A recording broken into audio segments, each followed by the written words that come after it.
Hi guys. I hope you enjoy listening to these stories. Don't forget to leave a comment, hit that like button and subscribe if you haven't already.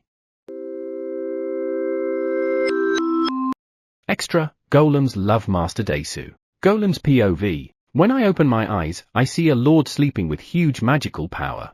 There is no doubt that he is the one that I'll serve. I check my body and see that I can move easily. What does Master want? Flooring. Yes. Helping Master is our mission. Then, we will make the flooring according to what Master imagines. Master doesn't only wish for a floor, but for this house to become more livable. If that is the case, then, we must make this house as livable as Master wants. We will do our best. New companions were made. It seems like they are in charge of Master's clothes. I envy them. No, we were his first creation. We should be more confident. And now, we have new companions again. I heard they specialize in dismantling prey. We can dismantle too, so there's no need for. I was wrong. They specialized in processing fur.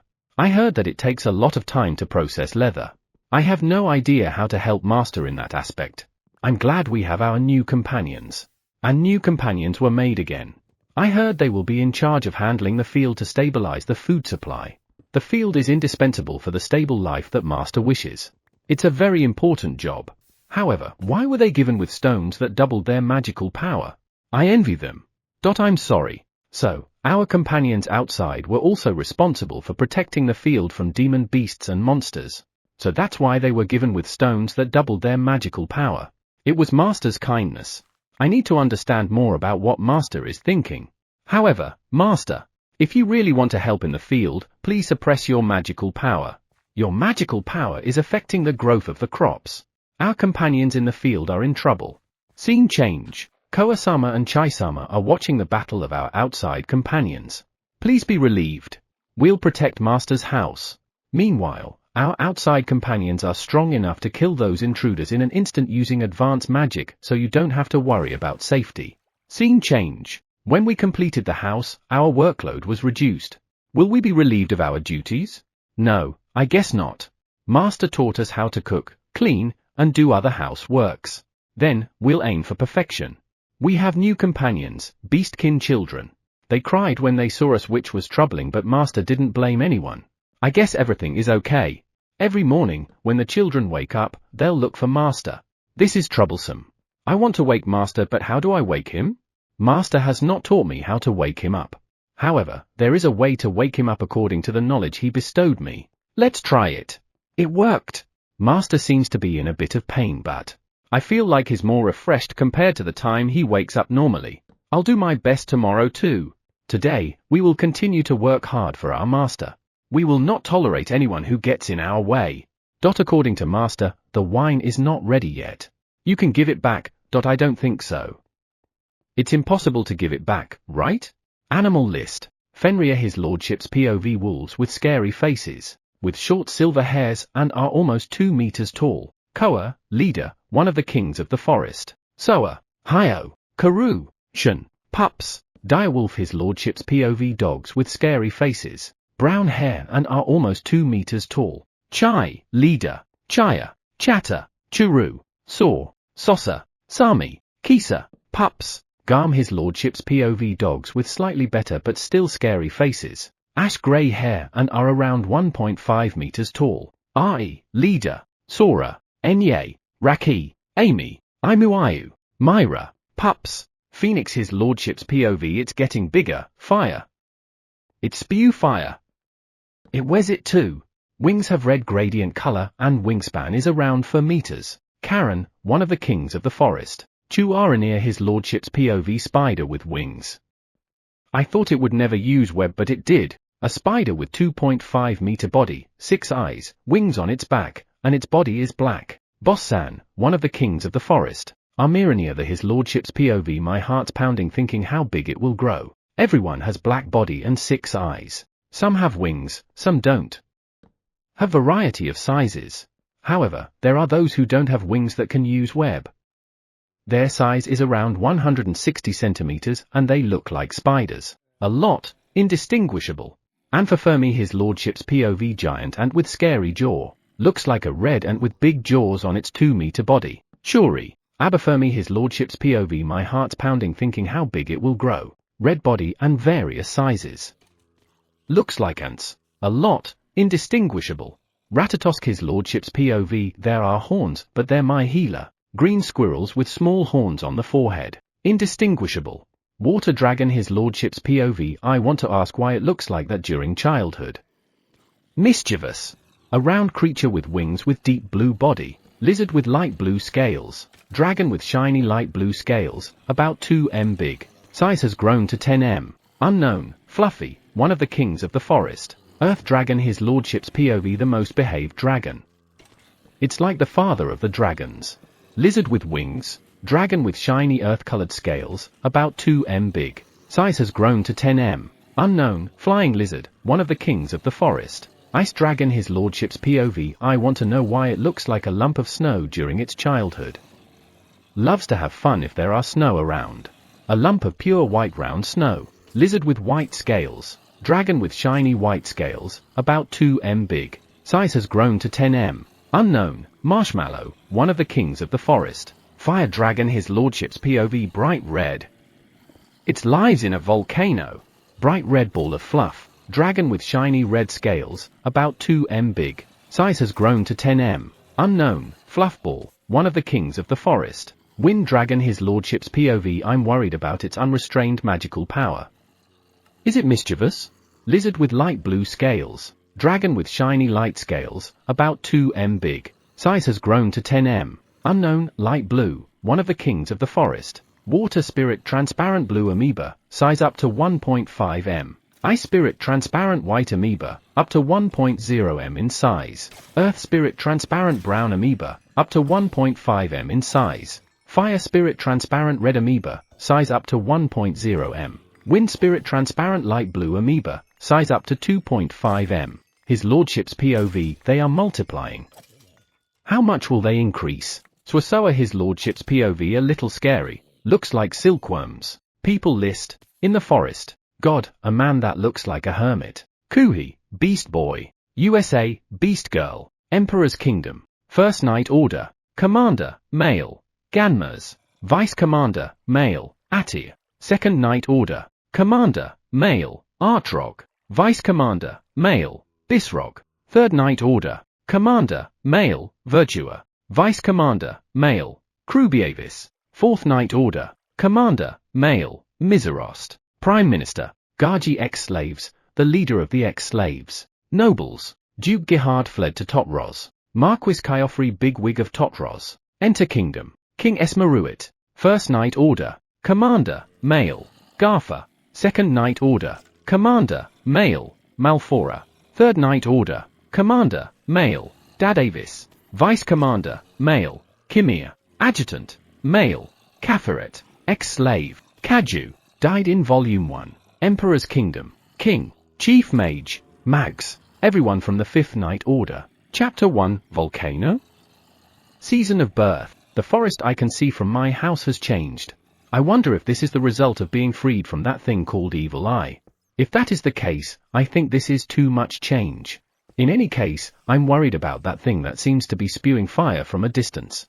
If I'm not wrong, that's probably a volcano. A volcano. Do we need to evacuate? Are we going to be safe since it's far away?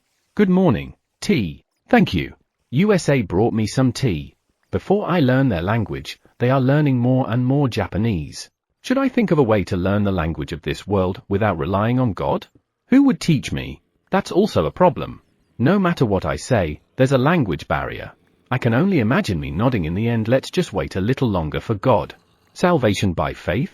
Those are very good words. For now, let's examine the change in the forest. I don't want it to affect my house or even the field. I turn my attention to the field. The farming core, amoebas, chibi spiders, and chibi ants are doing their job. Even if the forest changes, this place might be fine.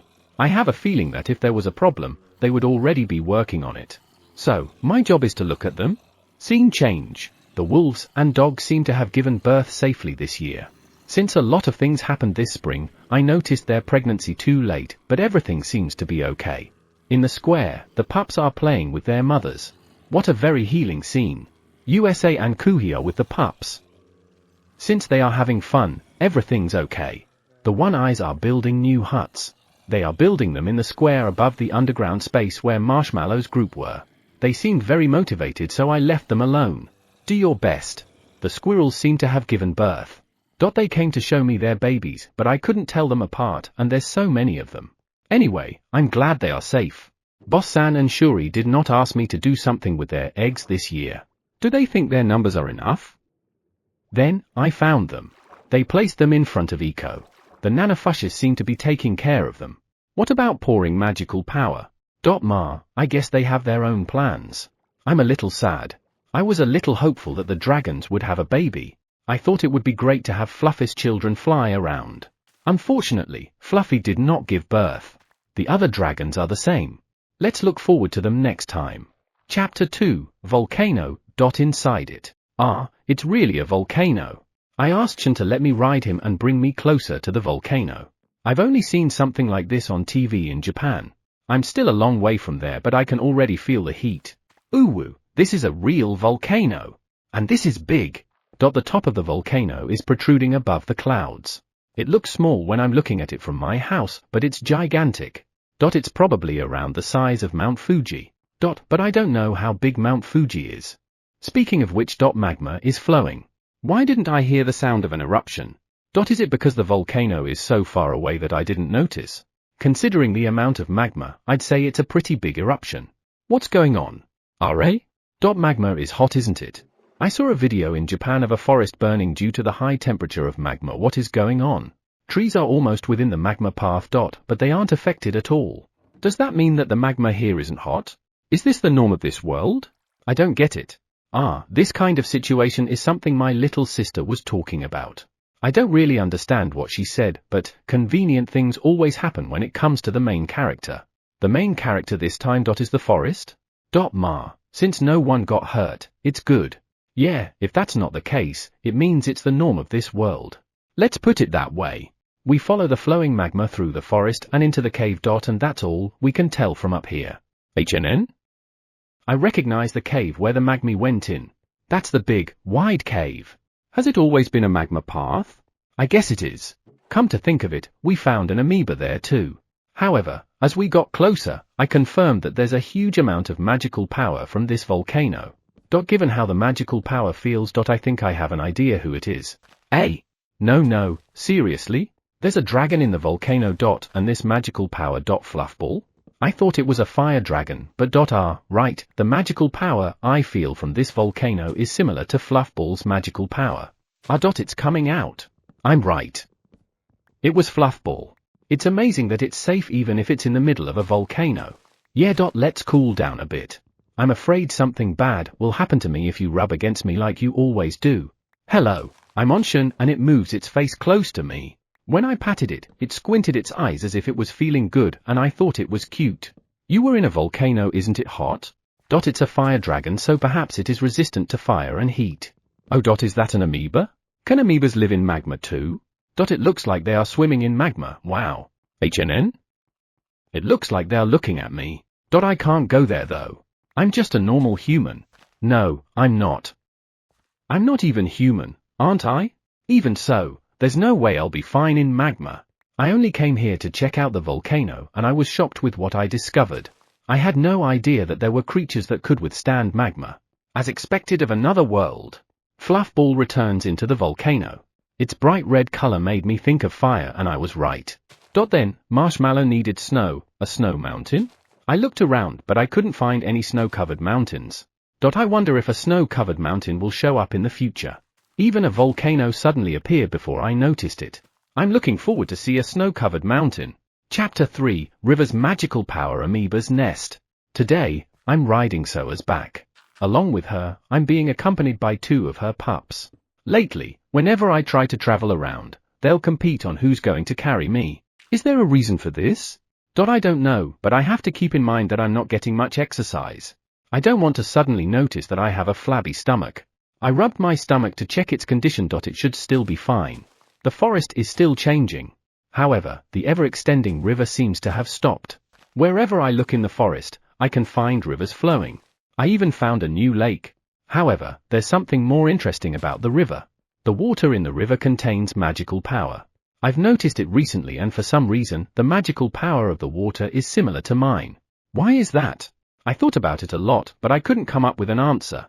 I felt a little uneasy. While checking the changes in the forest from above, I found a cave. I've encountered a lot of things because of the caves. Perhaps I'm feeling excited because of those encounters. We might find another. No, I shouldn't increase my expectations too much. However, if ever we found something, I hope they are not those long guys with many legs that crawls on the ground. Absolutely not them. I stand at the entrance of the cave. It gave me the impression of the caves I've entered before. I don't feel any strange magical power. Soa leads the way into the cave. Soa is in front of me, and her 2 pups are behind me. Again, they didn't let me take the lead. Apparently, I'm a strong mage, but I don't have much battle experience. Perhaps that's the reason. I feel like all of my companions are overly worried about me. Well, I don't think I can handle a sudden attack from the shadows, but I guess I can't blame them for being worried. However, I don't feel anything scary in the cave. Is there a possibility of demon beasts living in this place? We walked around for a while, but all we can see is an ordinary cave with bare, rugged rocks. As we walk deeper, I suddenly hear the sound of water. This is something new. I've been to a cave with a lake before, but there's no sound of water then.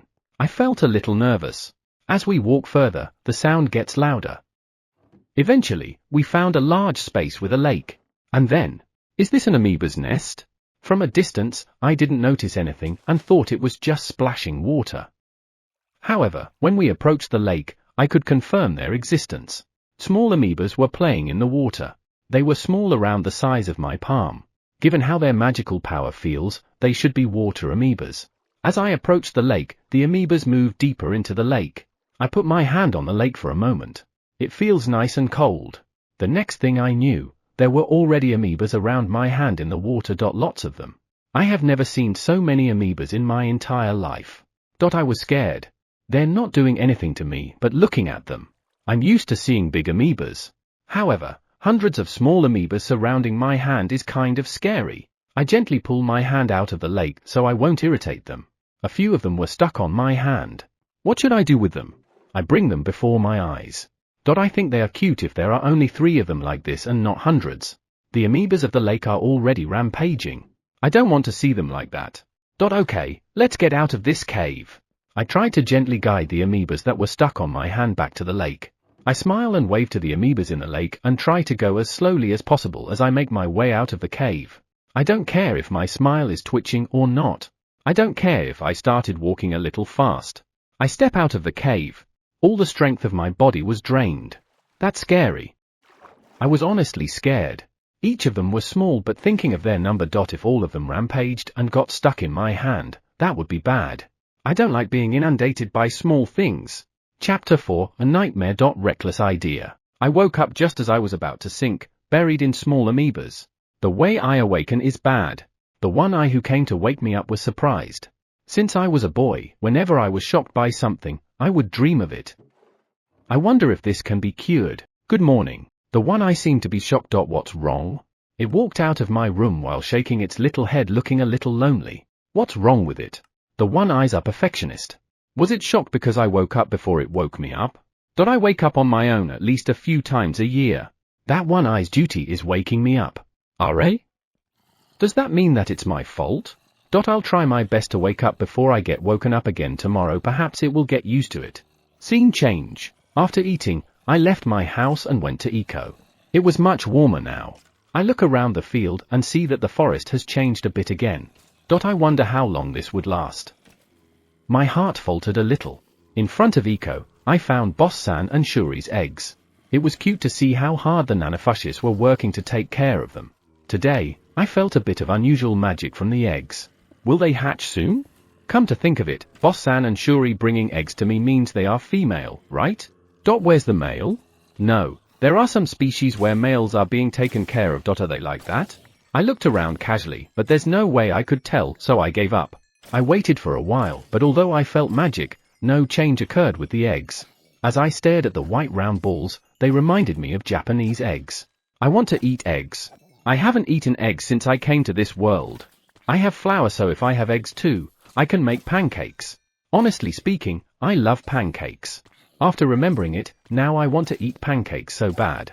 Eggs. Do I search for chickens? In the forest? I look at the square. Big spiders, big ants, big wolves, big dogs, and big bird. Karen seems to have come back home this morning. However, does this mean that I need to look for big chickens? Birds. I never found anyone else other than Karen. Birds, birds, birds. The winged lizard that attacked me before can fly. Is that the bird of this world? Am I supposed to look for its eggs? I feel like something's wrong with my idea. No, I wish I'm wrong. Should I just go out of the forest and look for it? Yeah, that's a good idea. HNN? There's a good chance that the outside world is keeping chickens, right? I need to buy some. I can't. I don't have this world's money. Maybe I can barter for it. But with what? I don't have anything that's worth money. I have rocks and ores. They are the only things I process. I guess it's impossible. No, I think it is still feasible. Well, let's look around the forest first. Or perhaps I could look for the beastkins in the forest. Since I can't speak with them, I'll use pictures. I wonder if they can understand my drawing. I drew a dog before, and even my family didn't recognize it as a dog. I guess they won't either. I'm in a forest. Let's just look for big chickens. Wait a minute, I feel like something's wrong. Chapter 5, Anxious and Out of Control. Something is wrong. Calm down, me. My mind is confused and my thoughts are running wild. I take a few deep breaths and calm myself down. A big chicken. What the hell is that? And if we're bartering, food should be good enough. The problem with money can be solved by selling ores. I don't know the value of the ores, so I can't say for sure. For now, let's calm down before doing anything. I look at Boss-san and Shuri's eggs in front of me. Somehow, I feel relieved. For a while now, I had a vague feeling in my mind that I've been avoiding. It was something I couldn't help but think about, but I ignored it, and it seemed like I'm reaching the limit. What was it? Bad dreams, lack of sleep, and I suddenly wanted to do something unnecessary, and I'm somewhat confused. Did I even have this personality? I'm feeling a lot of anxiety right now. That's for sure. The reason is probably the transformation of the forest, which is happening every day. Looking at my companions, I understand that they are fine, but the scenery I see changes almost every day. I can't blame myself for feeling anxious since it's the most normal reaction for me. In addition, the fact that I couldn't talk to anyone about it worsened my anxiety. I tried to not think about it and just shrug it off, but given my personality, I would feel uncomfortable, but there's no way I'd feel too anxious about it. Why am I feeling out of character? Well, it's a good thing that I only have reckless ideas. If I took it out on my companions and hit them, it means I'm no longer me. I should be aware of my current state. Since I'm feeling anxious, I need to figure out how to deal with it. First and foremost, I need to calm down. Phew. And let's find out the cause of my out-of-character behavior. Something is wrong. No, I truly wanted eggs. But not from big chicken, but a regular chicken egg. I want pancakes. I've been trying to think about it because when I remember it, I feel like I want to eat it. I also want rice. I want oyakudon, katsudon. No, this is not working. Yeah, now that I think about it, my desire for food is out of control. Let's change our mood. It's been a while since I've gone running to the lake. Moving your body is also a change of pace. Maybe I'll think of something better when it comes to eggs. No, I'm thinking about it again. Change of pace. Scene change. I ran to the first lake I could find. Karu gave me a look as if saying he wants me to ride him, but I refused. He gave me a pitiful look, but I did my best to hold out. As I ran through the forest, I noticed a lot of change. Some of the trees I had always seen had grown one size bigger. Some of the flowers seemed to have changed their shape. Lately, I've been seeing monsters that are not hostile, which is something I have never encountered before. No, those hostile animals are monsters, so they should be different. Are they the normal animals of this world?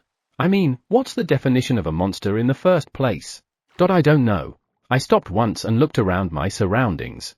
The impression I get from the forest is quite different from before. In particular, the intensity and quantity of magical power around is different. I realized once again that I'm in a different world. No, I already know about that, but there's something strange on how I accept things recently. What's wrong with me? Chapter 6, The Lake is the original me. This too. I stopped at the edge of the lake and looked up. The more I approach the lake, the more I can see it, and the more I say to myself this can't be. However, it looks like I'm not mistaken. There's something in the middle of the lake. I could see an island floating over it. I can see it with my own eyes. The island is about 1/5 of the lake. No, maybe smaller. I think the lake is getting bigger, or is it my imagination? I vaguely remember how big it was before. The floating island is not too high, so I can see the trees growing on the island. And from the island, a large amount of water was falling into the lake like a waterfall. This is impossible. The structure of the floating island, the source of that massive amount of water. No, I still can't keep up with the changes of this world. No matter how I think about it, this is too much. Is the world even safe with such a drastic change? Karoo and the 2 pups who came to the lake with me were neither surprised nor scared. I'm the only one who's making a scene, so it's probably normal. Sigh. I slumped down by the lake. For a while, I just stared at the lake. It's floating. No matter how much I look, I'm still surprised. Another world is scary. Staring at it and being scared will not change anything, so I decided to do what I could. A floating island appearing from nowhere was a little creepy, but not checking it out would only increase my anxiety. I asked Karoo to take me to the island, and we left in haste. As for why, I found countless of small amoebas. Is this another amoeba nest? Come to think of it, the amoebas in the lake had magical power similar to the water amoebas. Checking out their magical power. The amoebas on this floating island seemed to be closer to the wind amoebas. A big wind amoeba flew to me from the floating island. It looks like it wants to play. I'm relieved. 1 or 2 small amoebas are cute, but their large number reminds me of HNN? What does a large number of amoebas remind me of? I remember something that occurred a long time ago. Right, the large number of jellyfish I saw in the sea where I went to play. However, I was quite excited when I saw them for the first time. I had a lot of fun. HNN? For a moment, I felt my body lighten up. I looked around but found nothing. Is it my imagination? Seeing the floating island. My reaction should be like when I saw the jellyfish. I should be excited because it's a floating island. I don't care how it suddenly appeared or what it was for, but it's a floating island. I should be crazy for not getting excited. I'm feeling excited just now. I felt uneasy when I saw the floating island, even though given my personality, I shouldn't have. I guess I wasn't calm enough. Something's wrong with me after all. Scene change. I asked Karoo to run over the forest. Come to think of it, I was surprised at first how the wingless Karoo could run in the sky. Now, I'm glad that he doesn't have wings, since it will definitely get in the way while riding him. After all, I'm the type of person that doesn't care much about things that have nothing to do with me. When I see something for the first time, I'm the type of person that will be surprised or excited or even scared depending on that something. When I first came into this world, I was a little unstable, but now, I'm calm. But why is my personality like a mess now? I went back to the edge of the lake and thought about the changes in the forest. Time will solve the change in the forest, and someday, it will end. Why should I feel uneasy when my companions treat it as normal? It's only a waste of time. In the first place, this is a world with magic, so I'm strange for trying to think based on my Japanese common sense. Yes, I'm returning to my usual self. I feel liberated from the discomfort I've been feeling for the past few days. I think I've finally calmed down, which is good. However, when I stare at the forest, I feel anxious, or disgusted, or hazy. I'm frustrated that I don't even know what exactly I'm feeling, but I'm not anxious enough for it to explode.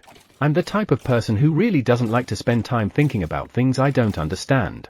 I'm a mess for no reason. It's as if I've been forced to think something. Is that possible? I don't understand magic, to be honest.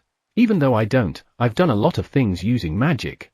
If I can't imagine it right, I can't do anything with magic. Maybe it's possible to induce what other people were thinking.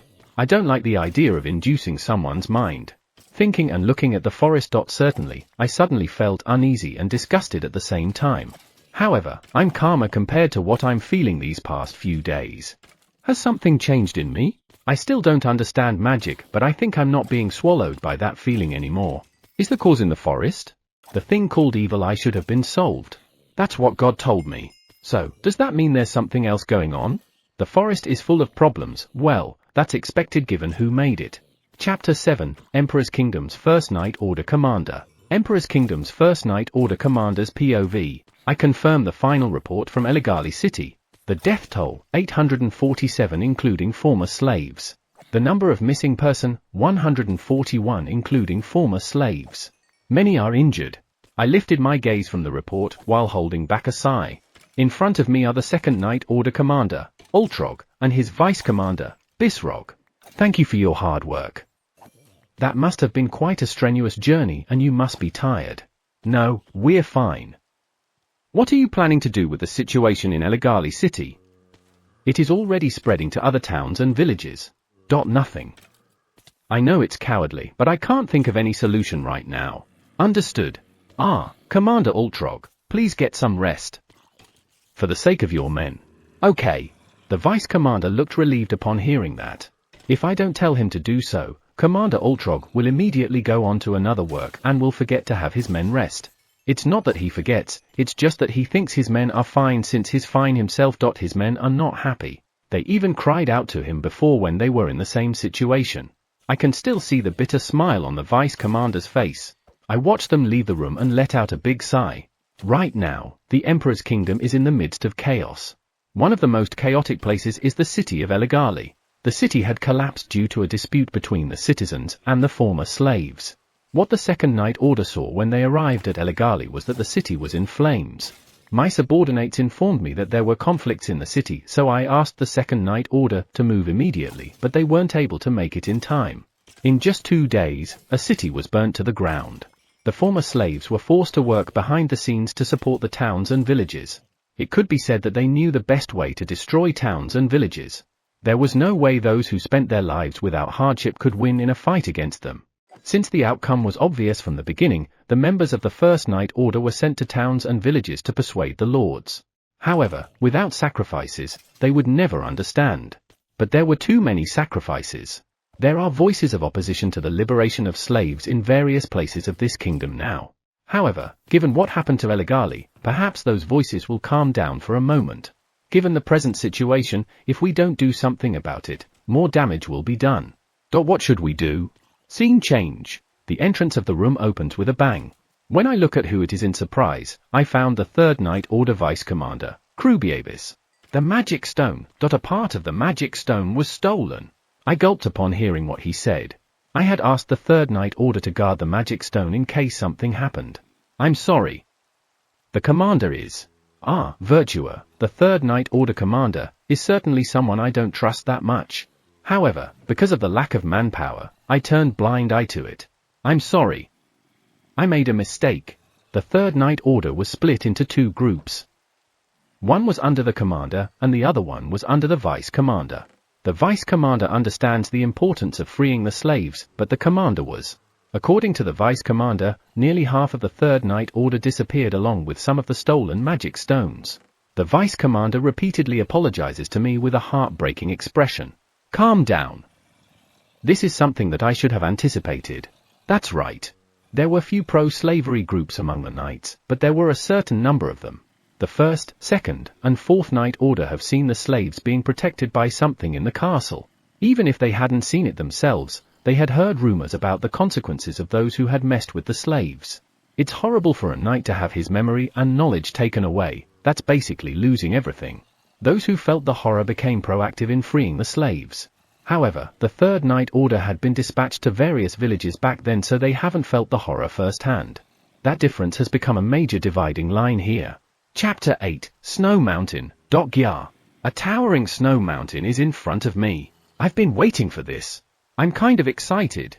In Japan, there are places where snow piles up, but in the place where I live, it only happens once every few years. And only a few centimeters. The only thing I'm unfamiliar with this kind of snow mountain is the fun it brings. However, for skiing and snowboarding, I don't have any equipment. There's a snow mountain in front of me. I'm not sure if I can ski or snowboard, but I want to at least try. I can only take care of this myself. Or maybe it is better to ask the One Eyes to make me one later. If it's me, I'm sure I'll make something that can't be used. If it's the One Eyes, I'm sure they can make something that will work. So, for today, let's go home and ask the One Eyes to make me some equipment. I was forcibly carried by the snow amoebas while I was thinking. I suddenly felt my feet wobbling, and before I knew it, I'm already riding an amoeba. Wait a minute, the clothes I'm wearing are not suitable for the snow mountain. I'll ask the Three Eyes later. I've been depending on them a lot lately. I'm not sure if the rock dolls are too talented or I'm just I shouldn't think about something like that to myself. I'll just be depressed. I'll stand where I'm useful. But I never had a chance to show off lately. The summit was much colder than expected. I need thick clothes. I could do something with magic. What was it again? Ma, the cold makes me unable to think straight. Let's add some warmth to my clothes for now. Clothes of mine, become warm. Ah, what am I saying? HNN? I succeeded? It's warm. But it's not enough. I need more warmth. Warmth plus. Ooh, warm. Imagining the warmth of duvet was the right thing to think. Marshmallow. Marshmallow is diving towards me from the snowy clouds. Diving? It's gonna stop, right? Won't you stop? I have a bad feeling. It stopped right above the snow. Wind soared and snow flew down to me. UWA, there are snow in my clothes. A lot of snow covered me up to my head. They even got into my clothes. As I hurriedly flapped the snow away, Marshmallow happily flapped on the snow. Marshmallow, stop! Stoop! It looks like it was playing. As a result of Marshmallow's rampage, my whole body is drenched. I hurriedly dried myself using magic to avoid catching cold. Marshmallow tilting its head to me is cute, but I don't want to be covered with snow. As my clothes dried up, I was enveloped with warmth, which is probably the result of the magic I just casted. Ma, I guess I'll be okay. Marshmallow seemed to be concerned about something. As I stared at it, something started to move under my feet. When I looked down, I saw that something was under the snow. Perhaps another snow amoeba that came to play. Then, I saw, Gia, something with many legs, crawling on the ground, poked its head out of the snow. Its body is white and I can see a shiny silvery part on its butt. It was also quite big and could probably carry me around. However, no matter how I look at it. Centipede. One of the bugs I'm scared of. I was too surprised to move my legs, and if I could move, I would have run away as fast as I could. Marshmallow pokes the centipede. The centipede looked at me and lifted its body. I want to faint. No, I can't.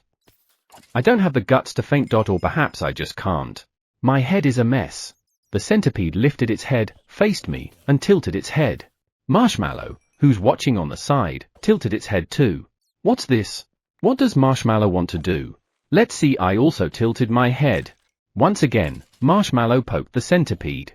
The centipede lifts itself up. Is this some kind of greeting? Then, is Marshmallow introducing the centipede to me? Looking at Marshmallow. It seemed to be in a joyful mood. Is it happy that it introduced it to me? I stared at the centipede. It's white, not black, so it's something different. Given its size, it's completely different from that. Yeah, this is not a Japanese centipede. There are a lot of differences, and even its shape is different, so it's definitely different.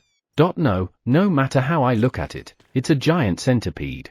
I look at the legs of the giant centipede. Yeah, I can see small centipedes there. Ha ha ha, nice to meet you. Let's just laugh for now.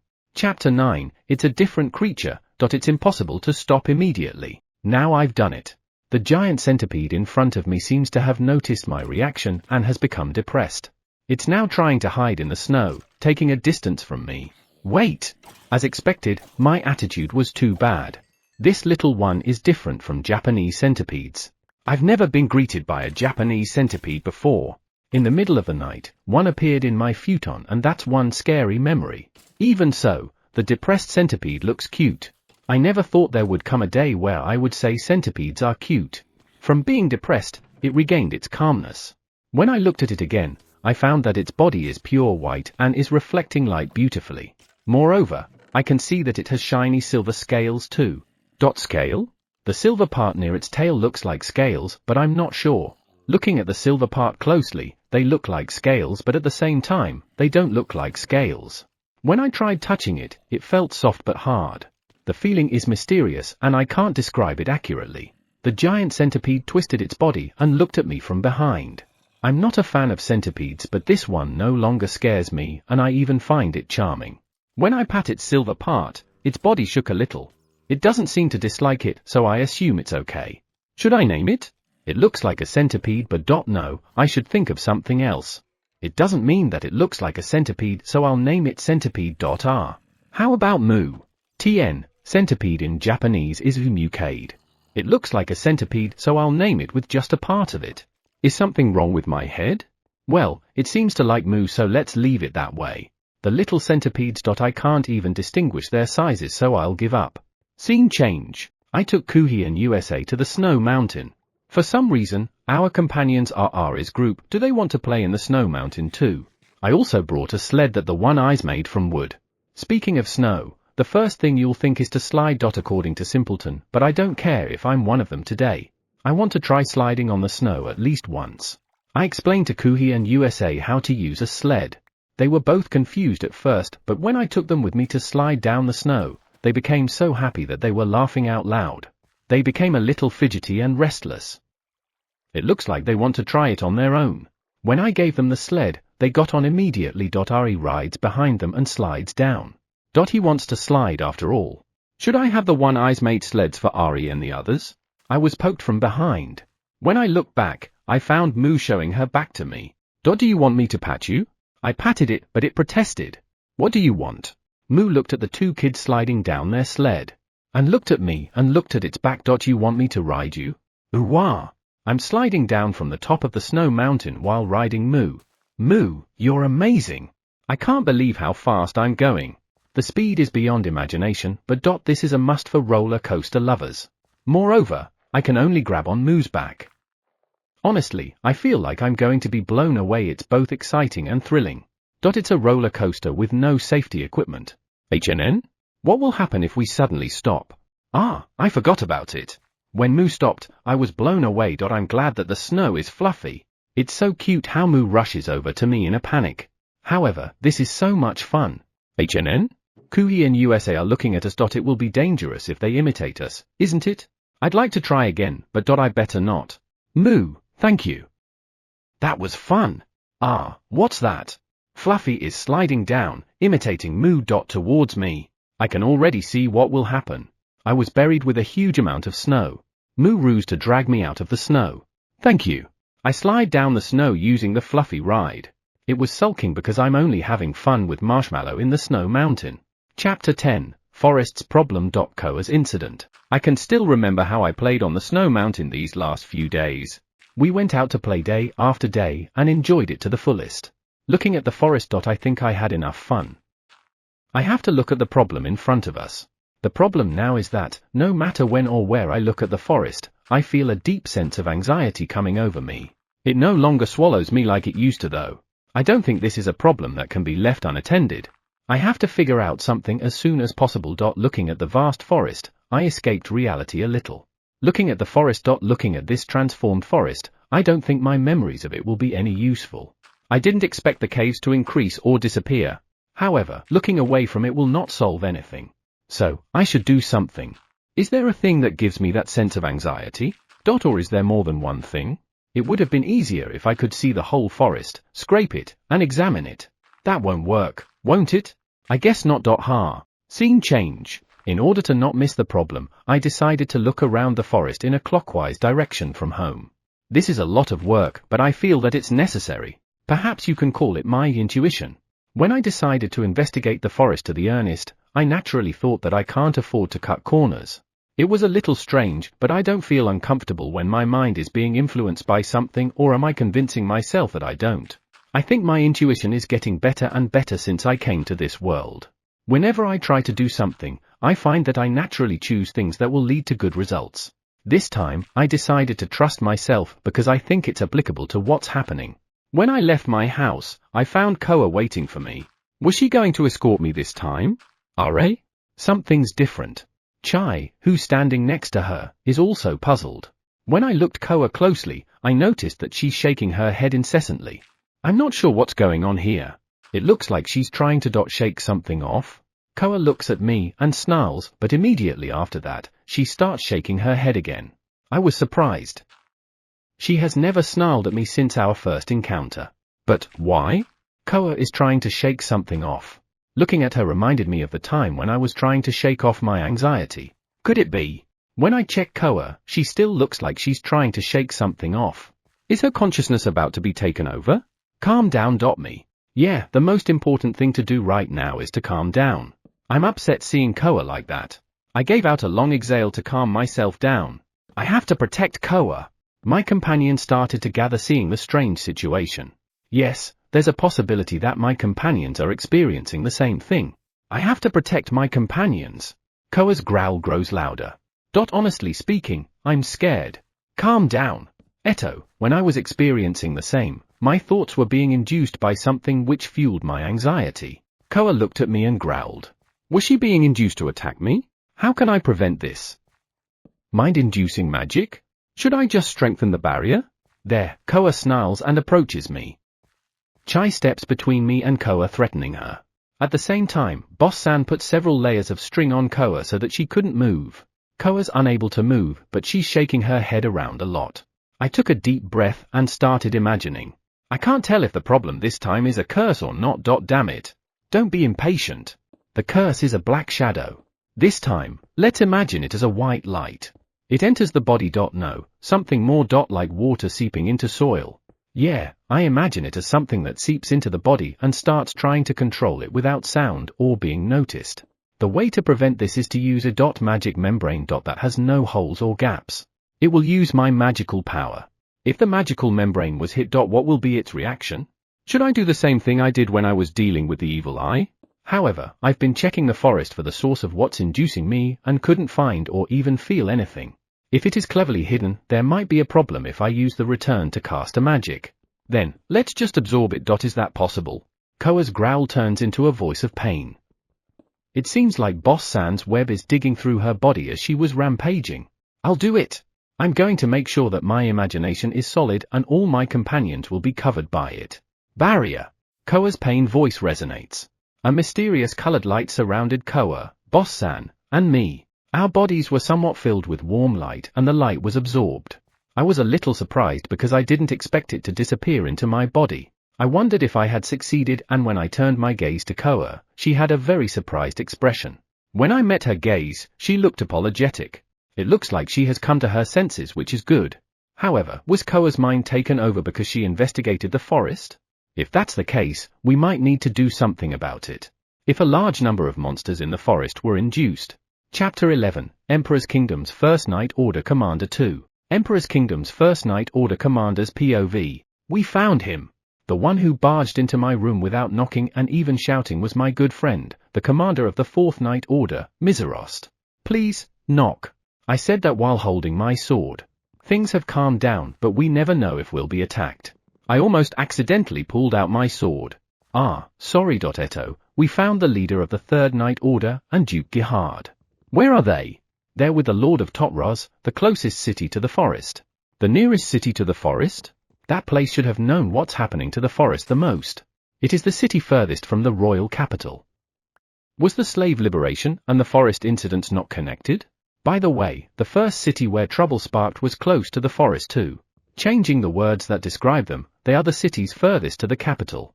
If there's an anomaly in the forest, it will take a few days before their report arrives in the royal capital. And I'm not even sure if the reports they sent were reliable. Fumu, what should we do now? Catch them for stealing the magic stone. I know, but Emperor's Kingdom doesn't have a king at the moment. I'm working on behalf of the king, but this is only temporary. Why don't you stand up as the king? After the king's death, I intended to put the queen or another child as the ruler, but no one was left. No, there are still some of them, but they can't be the monarch. Their hearts are broken. You should prepare yourself for the coronation. It won't be that simple, is it? But aren't you the acting king right now? What do you think the others will think? The former slaves would support you. Eh? Before I knew it, Garji, a former slave and now my assistant, was already standing by the open door of my room. It's been a while since I've seen Garji. He had been working hard to persuade the former slaves in the villages and cities. Garji was one of the adult slaves in the castle. He was also the first former slave to cooperate with us. After the small crack in the magic stone incident, I had the chance to work with slaves for a certain job. That time, I met Garji. When I met Garji, I felt strange. At first, I didn't notice his identity, but when I stared at him, I noticed that his gaze was moving unnaturally. Then, when his gaze met mine, he hurriedly averted it. I was surprised. It was inconceivable that a slave, whose consciousness was sealed, would avert his gaze. I took the chance to talk to him when I was sure that no one was listening. He couldn't speak, but I was sure that he had regained consciousness. I picked him up a few times for certain jobs to get in touch with him. At some point, Garji was able to speak and I realized that the other slaves were also regaining consciousness. That's what's happening while the magic stone was being tattered by the attacks from the forest. I had my doubts, but I sped up what I had been doing little by little. I secretly gave books and maps to Gaji and the other slaves who had regained consciousness and made preparations for their escape. I spread rumors that if you messed with the slaves, the wrath of the forest would fall unto you. That speeds up my plan further. While that was happening, I began preparations to take down the king. Failure is not an option. However, I didn't ask Gaji and the others to help me in case I failed. Gaji and the others, who were supposed to have fled, came to me as if it was the matter of course. And even now, they are helping me by going to various places to organize former slaves. What's wrong? No, nothing. I've received your report. Thank you for your hard work. Before I knew it, I was already reminiscing about the past. Gaji's voice brought me back to my senses. Reports have emerged that the former slaves in the villages and cities where Gaji went are relatively calm. I'm grateful for that. So, do you think it's a good idea for the commander to become the king? There would certainly be backlash from your group, right? I don't think so. We were already talking about when you'll stand as the king. I knew the forest and the beastkins from my grandfather's journals, so I've never treated them harshly. Even so, there were times where I took the slaves to the forest and couldn't bring them back. I can't do anything about it since it was the king's order. Give up. Miserost smirked. I'm not gonna lie, he pisses me off for treating it as if it's someone else's problem. But honestly speaking, if we don't seriously consider who'll be the next king soon, this country will never be stable. The fact that we are already showing other countries an opening is a big problem. There will surely be backlash from the nobles. That's certain. I let out a big sigh. Why don't you be the king? Miserost. When I turned my gaze to him, he shook his head. Impossible. Nobles aside, even the knights and our collaborators would object. I can already see me being assassinated. Chapter 12, Emperor's Kingdom's 4th Night Order Commander. Emperor's Kingdom's 4th Night Order Commander's POV. Ganmers, the commander of the 1st Night Order, sighed heavily. He doesn't like it, but the people around him are already making preparations to make him king. The knights are already prepared to do so, and the former slave collaborators are willing to do the same. And the former slaves in the villages and cities are watching over us with the information given by our collaborators. The people near the capital are puzzled, but they are hoping that he will be able to calm the anger of the forest. People far from the capital are supporting nobles, but their voices are diminishing as the news about the anger of the forest and what happened to Eligali city spread. At the same time, support for Ganmers, who was supposed to have defeated the previous king who incurred the wrath of the forest, is rising. If a different person were to stand as king in this state of public opinion, it would be a very rough era. The people and the knights of emperors need Ganmers. And he understands that too. If we're going to only talk about domestic matters, we still have some time to spare, but a king is urgently needed because emperors is being targeted by other countries. As if to confirm this, there have been many reports of people who seem to be spies from other countries. Perhaps the news of the death of the previous king has spread and they are looking for an opening of this country. This is a country that has been plotting to acquire the forest, and some countries may want to attack and destroy it while it is still unstable. Now is the perfect time to do it. In order to solve the problems with other countries, we need a king as soon as possible. But not just anyone can be the king. The king we need now must first have the support of the knights. It is also important to have the support of not only the citizens but the former slaves too. If not, there will be an opening that the other countries can use and we will be attacked. We don't have the power to go to war with another country right now. It's not something we can put off. However, we need to solve the problems we have in hand first. And what is it? The conversation between Ganmers and Gaji reminded me of why I came here. I came to tell him something important, but I've forgotten about it. I coughed to get their attention. Gaji looked at me as if saying, right, you're here. I'm sure I haven't made that many mistakes in front of him yet. We found someone who should be the leader of the 3rd Night Order. I see. This is the problem that needs to be solved as soon as possible. Sure, there's the matter of those who oppose the liberation of the slaves. The 1st Night Order and Gaji's group, the collaborators, were influencing them well. The people who had been making a fuss are slowly changing their minds as information about the previous king, who incurred the wrath of the forest, begins to flow. If you are too far from the capital, it is likely that you'll hear news only after a while. It takes time to solve this. However, the problem with the 3rd Night Order needs to be resolved the soonest time possible. Because they took the magic stone. Even though it was only a piece of the magic stone, it was not completely clear what kind of power it had even after examining the items left behind by the mags. Therefore, we need to get it back before the people who stole it cause any problem. We, the Fourth Night Order, can move any time. We can move too. No, I'll go. Eh? You don't have to go personally, right? I've known Vitua since I joined the Night Order, and I've been friends with him. I'd like to try persuading him. I saw a little bit of pain from his face. I think he regrets not having the opportunity to talk to the commander of the Third Night Order. He was complaining about it too a while ago. Though knowing Ganmers, there's no way he didn't have enough time. He'll only move until he's sure. If he's already become the king, there's no way he can still move. Gaji is working with him, so he probably knows his intention too. He looked at me and shrugged his shoulders. I'm sorry for my selfishness. He must have sensed that we knew his intention. I'll gather more information. Gaji said a few more words to us and then left quickly. I hadn't heard what kind of work Gaji had been doing when he was a slave. However, he is much better at gathering information than me. By the time he arrives at Totros as the commander of the First Knights, he should have gathered detailed information already. I'll be following you as an escort. I don't want anything to happen to Ganmers now. We need to protect this place though. Let's leave it to the Second Night Order and my men. I'm sure this will be Ganmers' last job as a knight. Once he becomes king, I won't be able to talk with him casually anymore. I'm a little sad, but it can't be helped. Chapter 13. Chuaranir, Boss-san. Boss-san's POV, a spider that has turned into a giant spider. Bringing the food his lordship asked me to, I entered a room in his abode. There, I found Koa sleeping. Chai, who is snuggling up to her, noticed me and looked at me calmly. For the past few days, Koa had been suffering a lot. She's unable to forgive herself for attacking his lordship. However, it looks like things are calming down. The magical power that had been disturbing her has also been contained. A few days ago, Koa suddenly tried to attack his lordship. No, it would be more correct to say that she was being manipulated by something. I've seen that state before. It resembled our former comrade who had been manipulated by the evil eye magic. However, I couldn't feel the magic of the evil eye. Unlike me, the rest were confused on how to deal with it too. Immediately, his lordship created a new barrier and surrounded everyone with it. Koa regained her consciousness because of the barrier, but she was so depressed with what she had done that I've even felt her pain myself. As the barrier spread through my body, I noticed that there's something else on my body. I didn't realize it since I never felt any discomfort myself, even though it was my own body. Perhaps I'm in the way of being manipulated too. The other kings of the forest seem to be in the same state. One wrong move and they could have attacked his lordship like Koa too.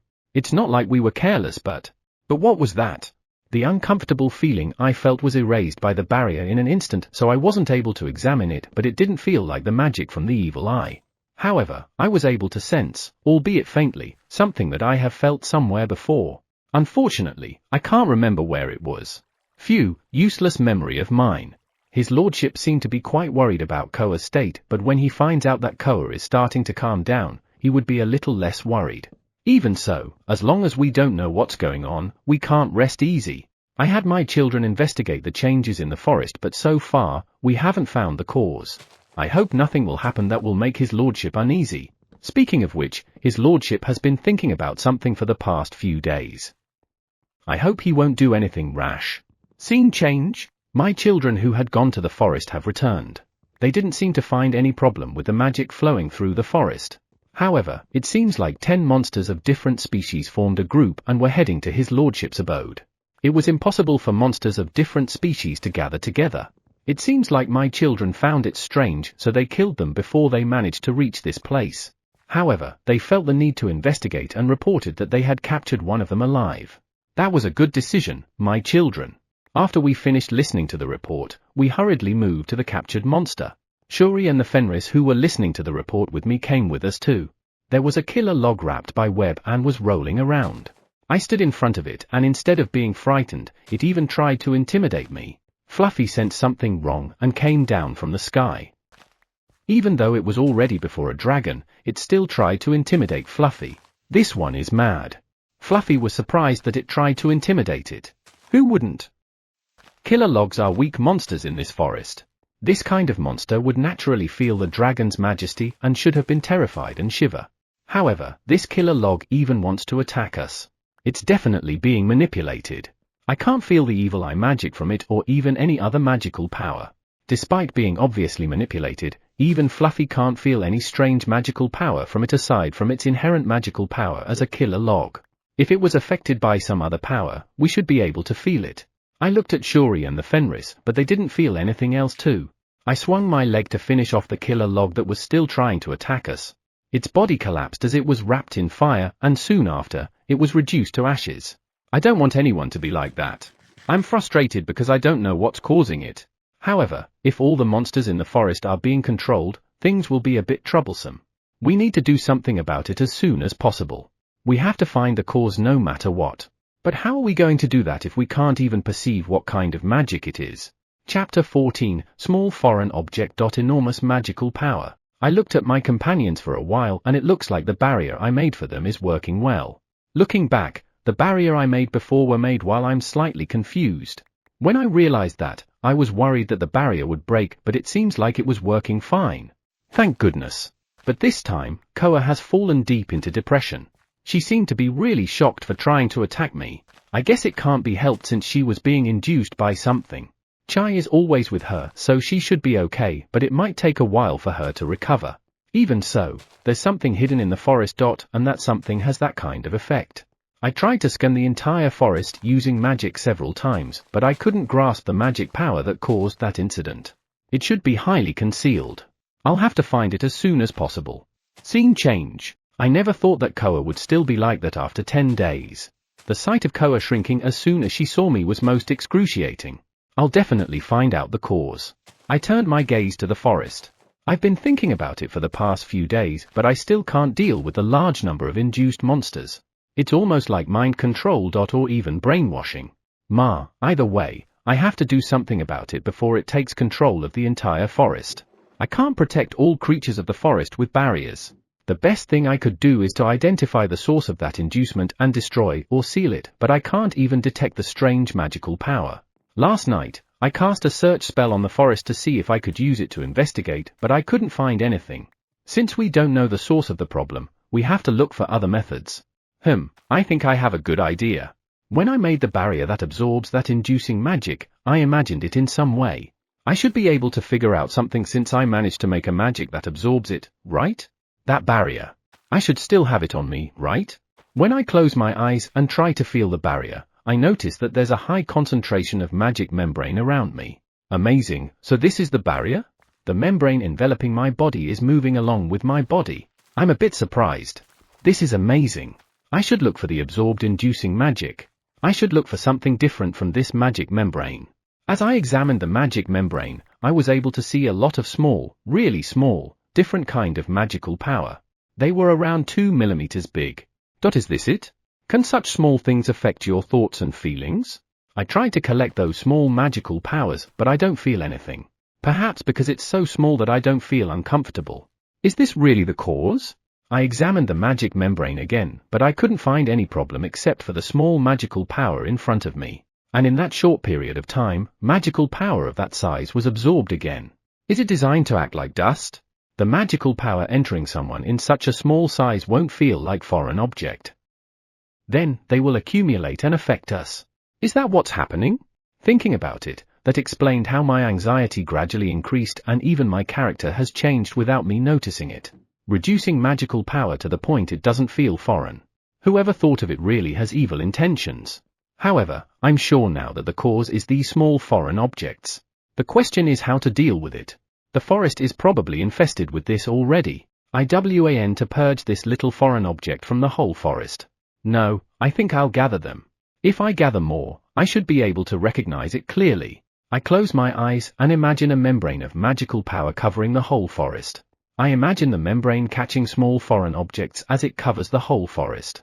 I imagine the small foreign object floating in the air being captured. The small foreign objects affecting monsters and animals in the forest too. I don't know how many of them are there, but some of them should be already under its control. If we can get the foreign objects that are inducing them from their bodies, they would probably be freed. Use the membrane to capture the small foreign objects inside the monsters or animals and create a solid image of them being taken off from their bodies. This image should be done with great attention to detail so that no foreign object would be left inside their bodies with the help of the membrane. Imagine capturing foreign objects through the membrane in plants, flowers, fruits, and water of the forest, and finally, in the ground. I managed to do it. What should I do with the things I collected? Since it should already be floating around the entire forest for some time, that should be a lot, right? I think the safest thing to do is to use the membrane as it is and lock them up. I'd like to check it out, so I'll put a spell on it so that it won't react to anything other than my magic dot, and it should be hardened like a stone. I'll turn it into a black stone to distinguish it from other stones. Okay, image complete. So what kind of magic should I call it? It should be simple enough. I put some magical power to the image in my mind. Catch foreign object. The whole forest is glowing. Isn't this a little intense? Is this okay? I covered my eyes with my arms because the light covering the forest was too bright, and unfortunately, my body fell back. I fell on my butt and it hurts. When I was writhing in pain, I could feel an enormous amount of something leaving my body. Is this magical power? Wow, amazing! It feels like my body will be emptied. Is this all right? I was a little worried, but when the light of the forest disappeared, the magical power leaving my body calmed down. As expected, I feel exhausted. This is the first time I've ever felt my magical power dwindle to such an extent. I felt some gazes, so I looked around. My companions were gathering while looking at me anxiously. It's okay, my magical power is recovering. I can feel magical power being replenished in my body at a great rate. Speaking of which, what will happen when I exhaust all of my magical power? I'm not going to die, right? Chapter 15, Emperor's Kingdom's First Night Order Commander 3. Emperor's Kingdom's First Night Order Commander's POV. I entered the city of Totros with the elite First Night Order and the Fourth Night Order Commander Miserost. The locals seemed to be frightened a little, which made the atmosphere a bit somber. My apologies, but please be frightened more. If you do, less people will play around. If you do something reckless now, we will not hesitate to cut you down. I left the selection of people to Miserost, and he only picked those who are determined. He probably anticipated that we might cut down civilians. I don't really want to get to that point, but we will do it if we have to. Do you know where they went? They seem to have gone into the forest. Into the forest? I never thought they would dare go there. Since they're near the forest, they don't think of it as a fearsome place. Or is there any reason why they should be in the forest? What are we going to do? Who's the lord of this place? Marquis Kyofri. I heard that Duke Gihard's sister was Marquis Kyofri's wife. Have you found out why Duke Gihard came here? Duke Gihard is ruling a place near the royal capital, but he was kicked out. He was kicked out? Duke Gihard expressed his opposition to the liberation of the slaves, but it seems like the people he rules had the opposite idea. The Duke, who was in the minority, was driven out by the citizens and the former slaves, and this city is the only place he can escape to. Since he was close to the previous king, it seems that none of the nobles offered him a helping hand, fearing that he would incur the wrath of the forest. Does Duke Gihard know what was going on in the royal capital?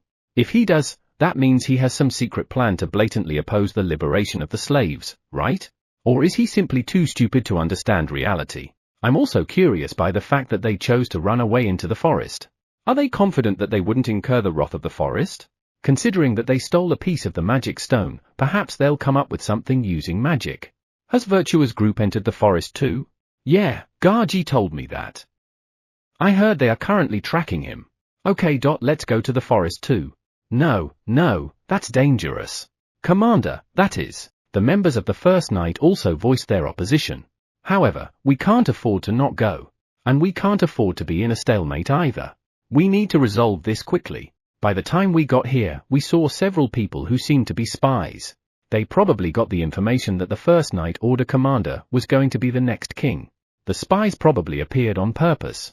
They would like to see what the next king will do and report back to their country. Is he a potential friend or enemy? Will they wait and see or attack immediately? We have no time to waste. If they think I'm too slow in making decisions, they'll take advantage of us. We can't afford to be invaded by another country right now. They are blatantly looking at you. It looks like we really don't have much time. Those spies. I didn't even think they'll show up like that. Should we get them? No, just let them watch. If we don't fail, they'll bring back the information we want them to get. All right. However, make sure you know where they are. We don't want them to do something when we were at a disadvantage. Okay. We rode our horses towards the forest. As soon as we set food in the forest, I felt anxious that something might happen. Since the day the previous king died, the royal capital has not been attacked anymore. However, our relationship with the forest has not improved. I'd like to meet the kings of the forest and apologize, but how can I meet them? As we approached the forest, I saw Gaji near the entrance. He immediately ran over to me and explained the current situation. He said that he was sure the Virtua had entered the forest, but he had lost sight of him. I'm sorry. No, you have done enough. Thank you. We entered the forest and looked around, but I froze at how much it had changed. The forest is changing. Amazing. What's this? Mizuros seems to be surprised too. You can see a lot of rivers flowing between trees. I feel a huge magical power coming from the river. Moreover, there are trees and flowers that I have never seen before. Is this the true form of the forest? I think so. The forest must have regained its original power. Let's go. I want to see the changes one by one, but now is not the time.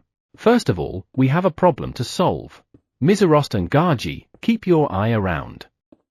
There might be magic circles drawn into the ground. Affirmative. Yeah, we continue to push through the forest, but I don't feel a single sign of human presence.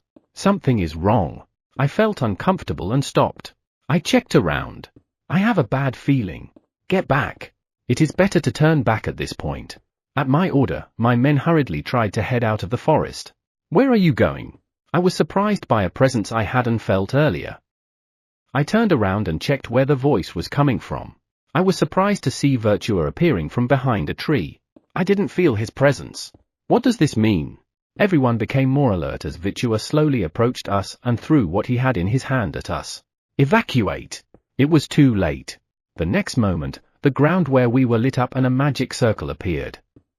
We were trapped. I don't think there's someone from Virtua's side that can use this advanced magic. Chapter 16, Emperor's Kingdom's First Night Order Commander 4. Emperor's Kingdom's First Night Order Commander's POV. I was relieved when I saw Mizuros and Gaji, who had been on high alert, outside the magic circle. If I die here, they can take care of everything else. As soon as Virtua raised one of his hands, the Third Night Order, who had been hiding, came into view. We are outnumbered. However, I was relieved when I saw the Third Night Order. They are outside the magic circle, which means everyone outside it won't be affected. I thank Mizuros for selecting those who'll come with us. Why are you doing this? Why? Gammas, are you really asking that? Do I look like I'm joking to you? You want to free beasts that couldn't even become humans. Do you think that's funny? Stop. You'll incur the wrath of the forest. Ha! Do you think saying that nonsense can save you? Once Virtua-sama becomes king, he will make this country great again. You will never become king. Duke Gihard, who's hiding behind Virtua, shouts loudly. Given that he's hiding like that, there's no need to be wary of him. He's just a fool. However, why did Virtua ally himself with such a person? Does this magic circle have something to do with it? I looked at the magic circle floating in the air. No matter what you do, it's useless. This magic circle was made by the king and was his first step in dominating the forest. The first step. Was there a magic circle like this? I've read all the records, but I don't remember this one. Ha ha ha, this magic circle is what we were entrusted by the king before. We, the Gihard family. I knew that the previous king and Duke Gihard were close, but were they close enough to entrust this magic circle to them? There's no such information. The first step in dominating the forest. What kind of magic is it? Ah, this magic circle will turn whoever inside it into a puppet. Not slaves, just puppets. There was once a monster known as the gatekeeper of the forest. This magic was created to eliminate it. It is a method that will not damage us since they will fight each other. Awesome, isn't it? You have a bad taste. Ha, the king almost ruled the forest with just a little more time. You interfered. No, I did not. The king got what he deserved. Shut up. Virtua raised his hand. Looking at it, I saw a piece of the magic stone. He threw it in the magic circle. About the same time, the Third Night Order attacked Mizuros and the others.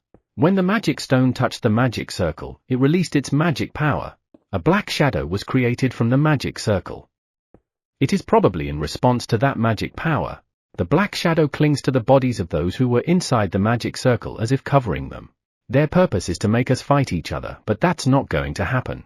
I took the small knife I had at my waist and pointed it on my neck. Stop! Ganmas! At that moment, bright light poured down from the sky. What the hell is this? I can hear Virtua scream, but I can't see him because the light is too bright. After the light was sucked into the ground, the black shadow clinging around us was erased in an instant.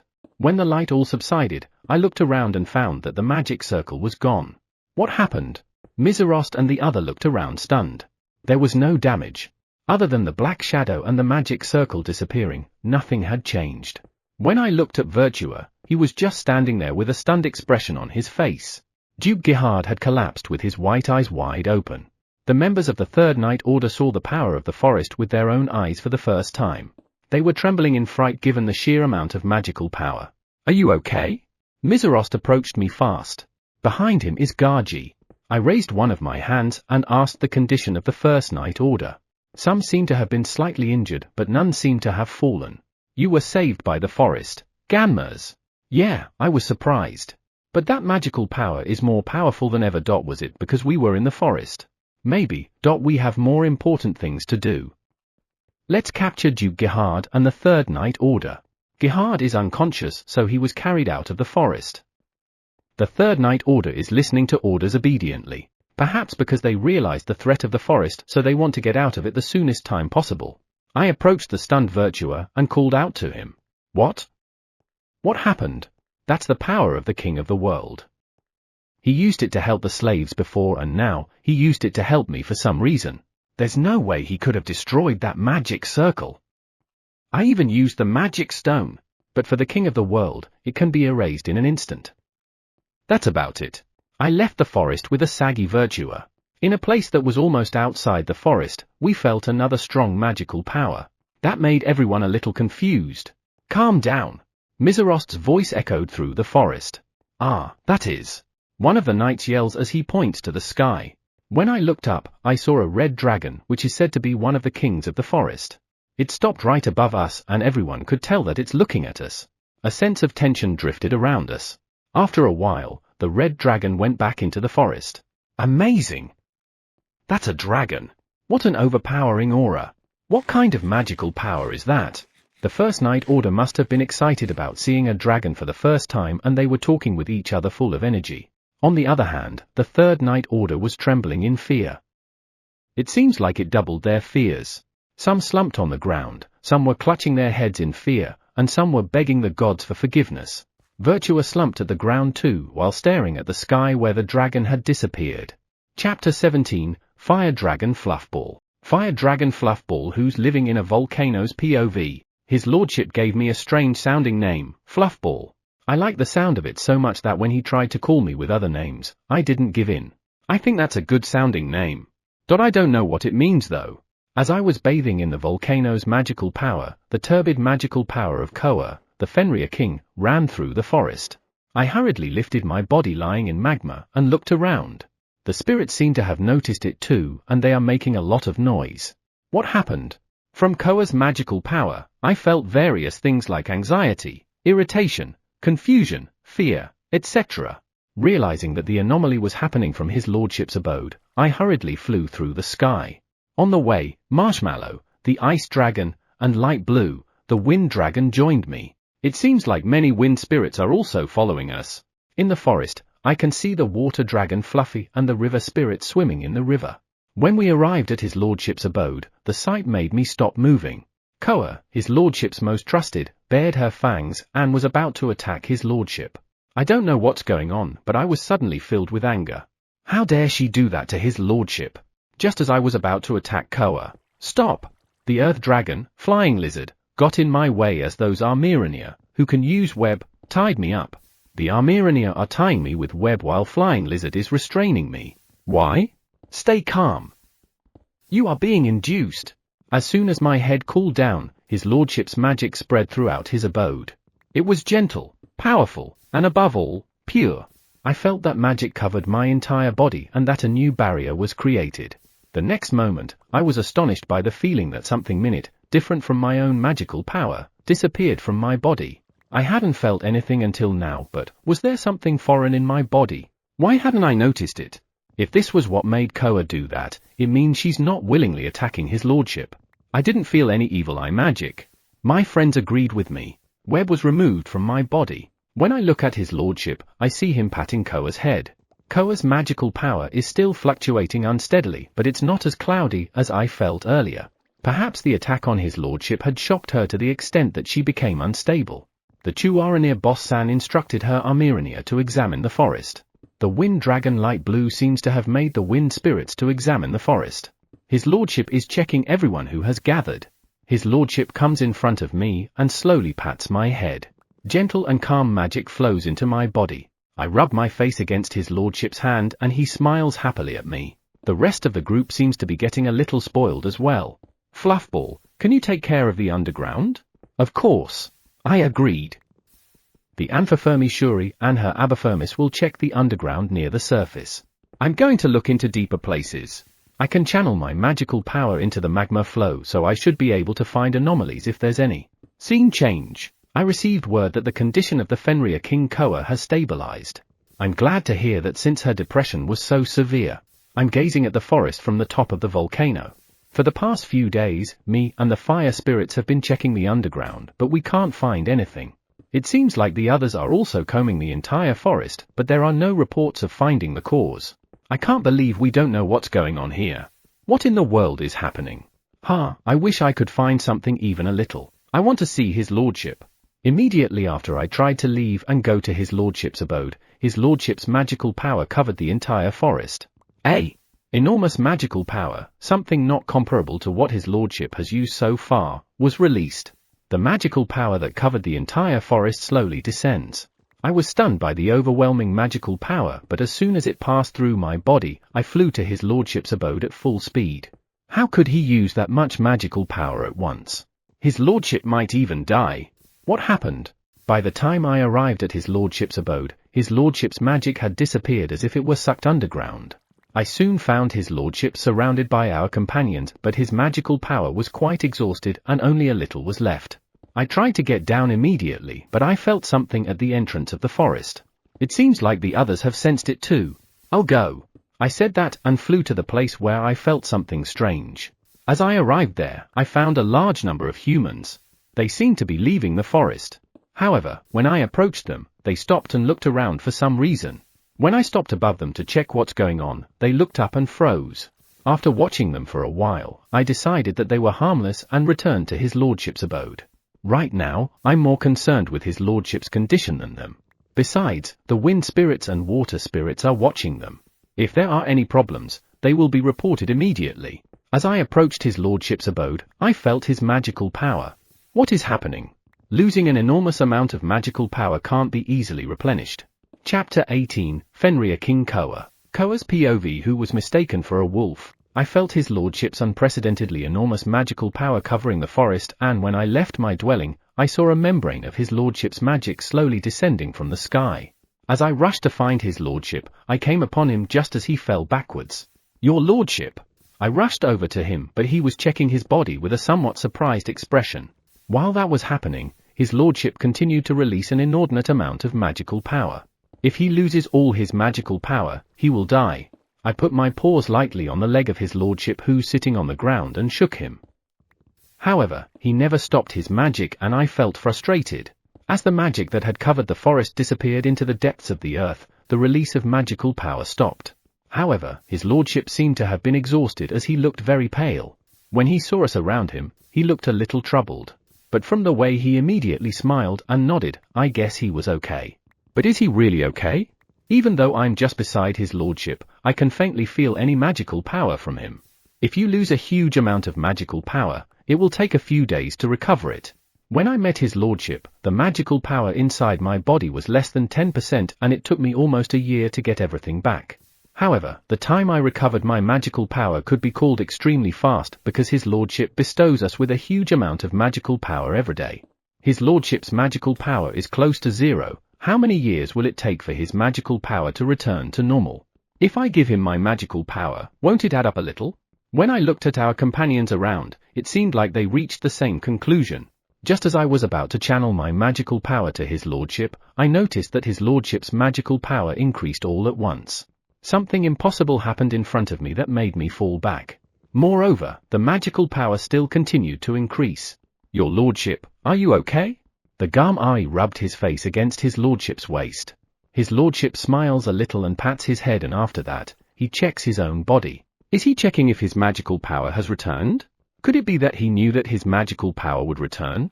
Of course, he does. He doesn't seem to be surprised by the rapid increase of his magical power. As expected, his lordship is an immeasurable existence, isn't he?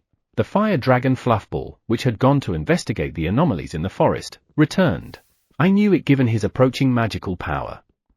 However, as he approached his lordship's abode, I could feel his magical power was shaking unsteadily. That's expected. It's no surprise that Fluffball didn't know what was going on. Even we, who were watching closely, couldn't understand what was happening. It's not surprising that he's uneasy. However, his lordship's power is still recovering fast. I noticed that the magical power he's supplying the forest, which had stopped earlier, has started again. And the barrier around us, which had become a bit unstable, has returned to normal.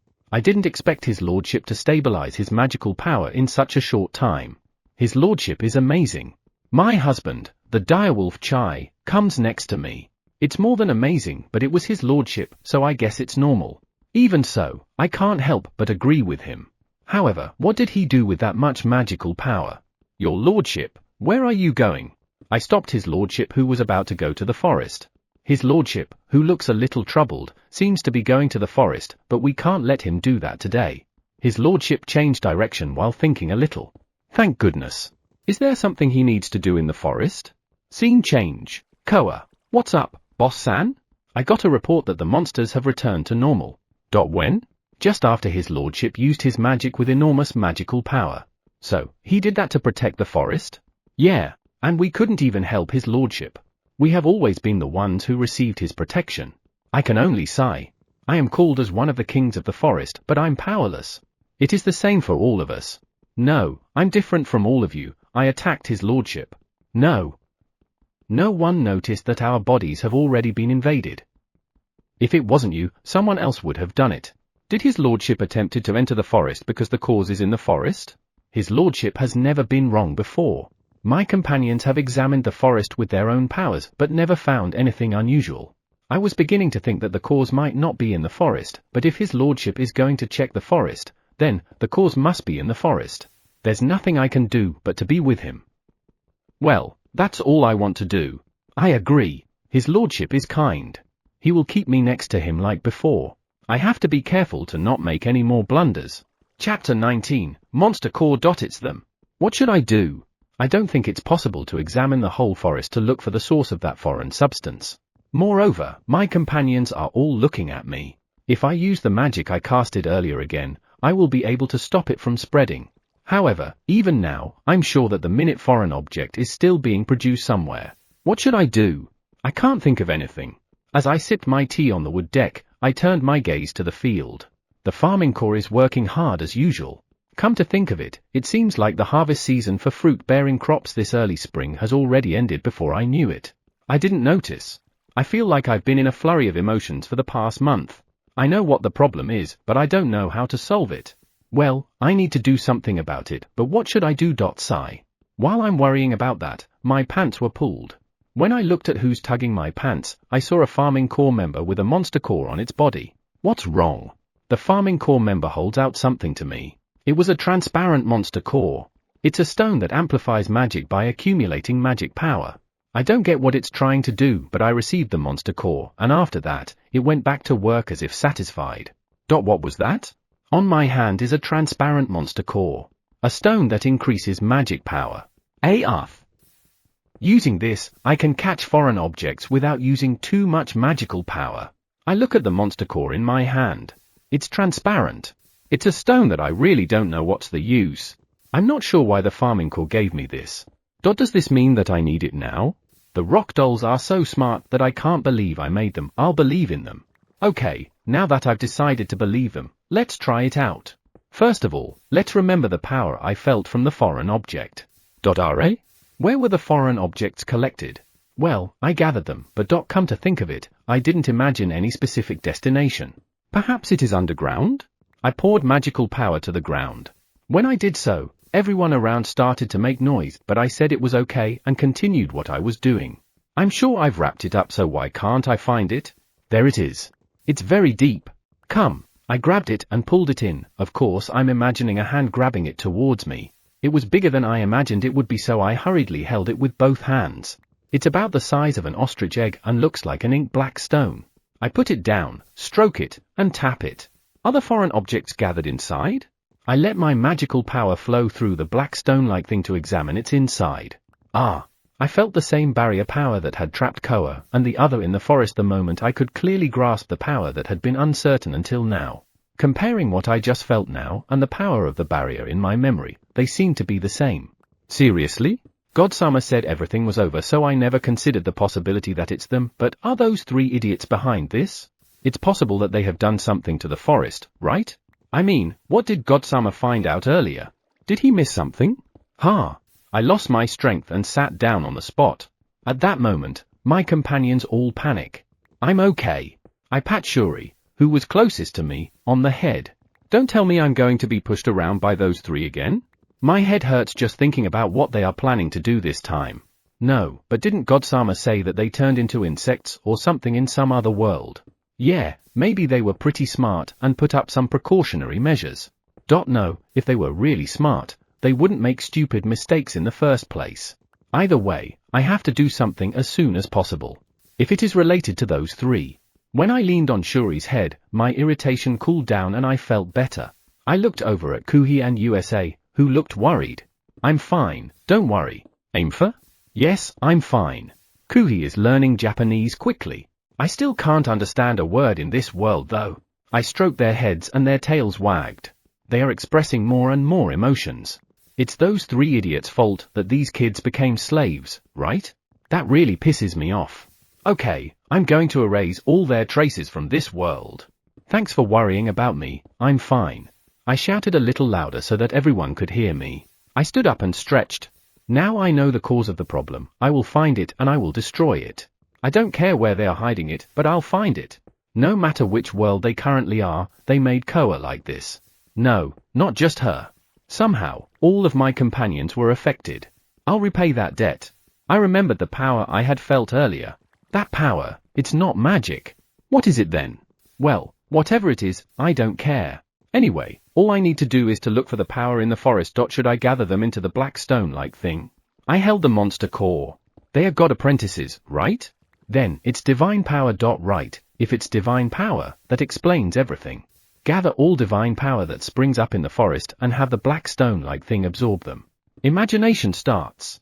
Gather and absorb divine power. The monster core in my hand suddenly becomes hot. When I let it go because of surprise, it floated up into the air and disappeared into the forest at a great speed. Eh? What happened? That's completely different from my imagination. Why did that monster core move? Suddenly, my pants were pulled again. It was a farming core member with several monster cores. I casted magic using monster cores until they are satisfied, but is that okay? Chapter 20, Too Good to Be True. What's there to see? I can see the black stone like something in front of my house. It's something that will be with us for a long time and I think I should think of a name for it. It's better if it's easy to understand. It's a stone, so absorbing stone? It's absorbing divine power after all. I look at my companions around me. No matter what I name it, they don't understand Japanese. Yeah. A round object flew towards us from the forest. Looking at it closely, it's a monster core that was flying around the forest to gather divine power and have the absorbing stone absorb what it gathered later. The next moment, light moves from the monster core to the absorbing stone. This is a little different from what I imagined. There's no problem since the result of my command to gather divine power to the absorbing stone was achieved. Did I made a mistake when I was imagining it? But is this okay?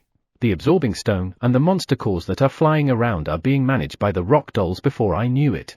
No, I'm also checking if there are changes in the magical power floating around many times, so if the rock dolls are managing it for me, I will be rest assured. If I'll manage this thing alone, I'm sure I'll be uneasy immediately. Well, the divine power that affected me and my companions has disappeared from the forest to some extent. I think it's time for me to go into the forest to look for what the three idiots left behind. Perhaps it will be faster to search for divine power than to search for it using magic. I couldn't even identify the wall that was covering the forest using magic. If I could use some divine power, wouldn't it be easier to identify it? How difficult is it to use divine power? Well, I'll give it a try if I have time. Okay, let's check out the forest. For now, let's look for divine power in the forest. The cause must be in a place with a lot of divine power. Remembering how divine power feels, I cast a detection spell over the entire forest. A ray of light travels from one corner of the forest to the opposite corner of the forest. A ray? This is strange. I cast the detection magic again, but I can't find any divine power. The absorbing stone comes into view. A monster core comes back from the forest. The monster cores, this is too good to be true. I didn't expect they could erase the divine power from the forest. Absorption stop. I invoke a spell to make the monster cores come back. After a while, the 15 monster cores that were flying through the forest lined up on the ground and formed a circle around the absorbing stone. Immediately after, a rock doll checked the monster cores one by one. This too is too good to be true, isn't it? I'm not sure how long I'll have to wait for the new divine power to be produced. I'll have a cup of tea and wait. I'm relaxing over a cup of tea with Boss-san and Koa. I think it would take around an hour. That's what my instinct is telling me. Now, let me cast the detection magic again. Oh. In the image of the forest that appeared in my mind, there were several places that were glowing white. They are probably places with lots of divine power. The places with the brightest lights are 0.5 places, no, there are 7. The next brightest places are 4.8 places. And there are 5 places with faint lights, but give a strange impression. All in all, 20 places. That's a lot for those 3 idiots. I mean, I'm afraid of what I'm going to find. Now, those places are. I've memorized the bird's eye view image in my mind. Let's start with the nearest place near me. I check the direction of a light shining near my residence. I have no choice but to check them, so let's just barge in straight. Before that, absorption start. Good. When I enter the forest, I'm accompanied by 8 animals. Koa, Chai, Boss-san, and some parent spiders and spiderlings. I feel like there's an abnormal amount of companions this time. It's probably because I've fallen over when I casted magic. I'm sorry for making you worry. Well, I'm happy that you care for me, and it's reassuring if you're with me too. I ran through the forest to the place where light was shining. Run. I checked the location, but I forgot to check the distance. The place I thought was the closest was also far away. It should be around here, right? Remembering the bird's eye view image, I checked the location of the river and trees. There's no doubt, this is the place. I looked around. That's strange. There should be something around here. Once again, I look for divine power using detection magic. The magic is not working properly because it is blocked by something.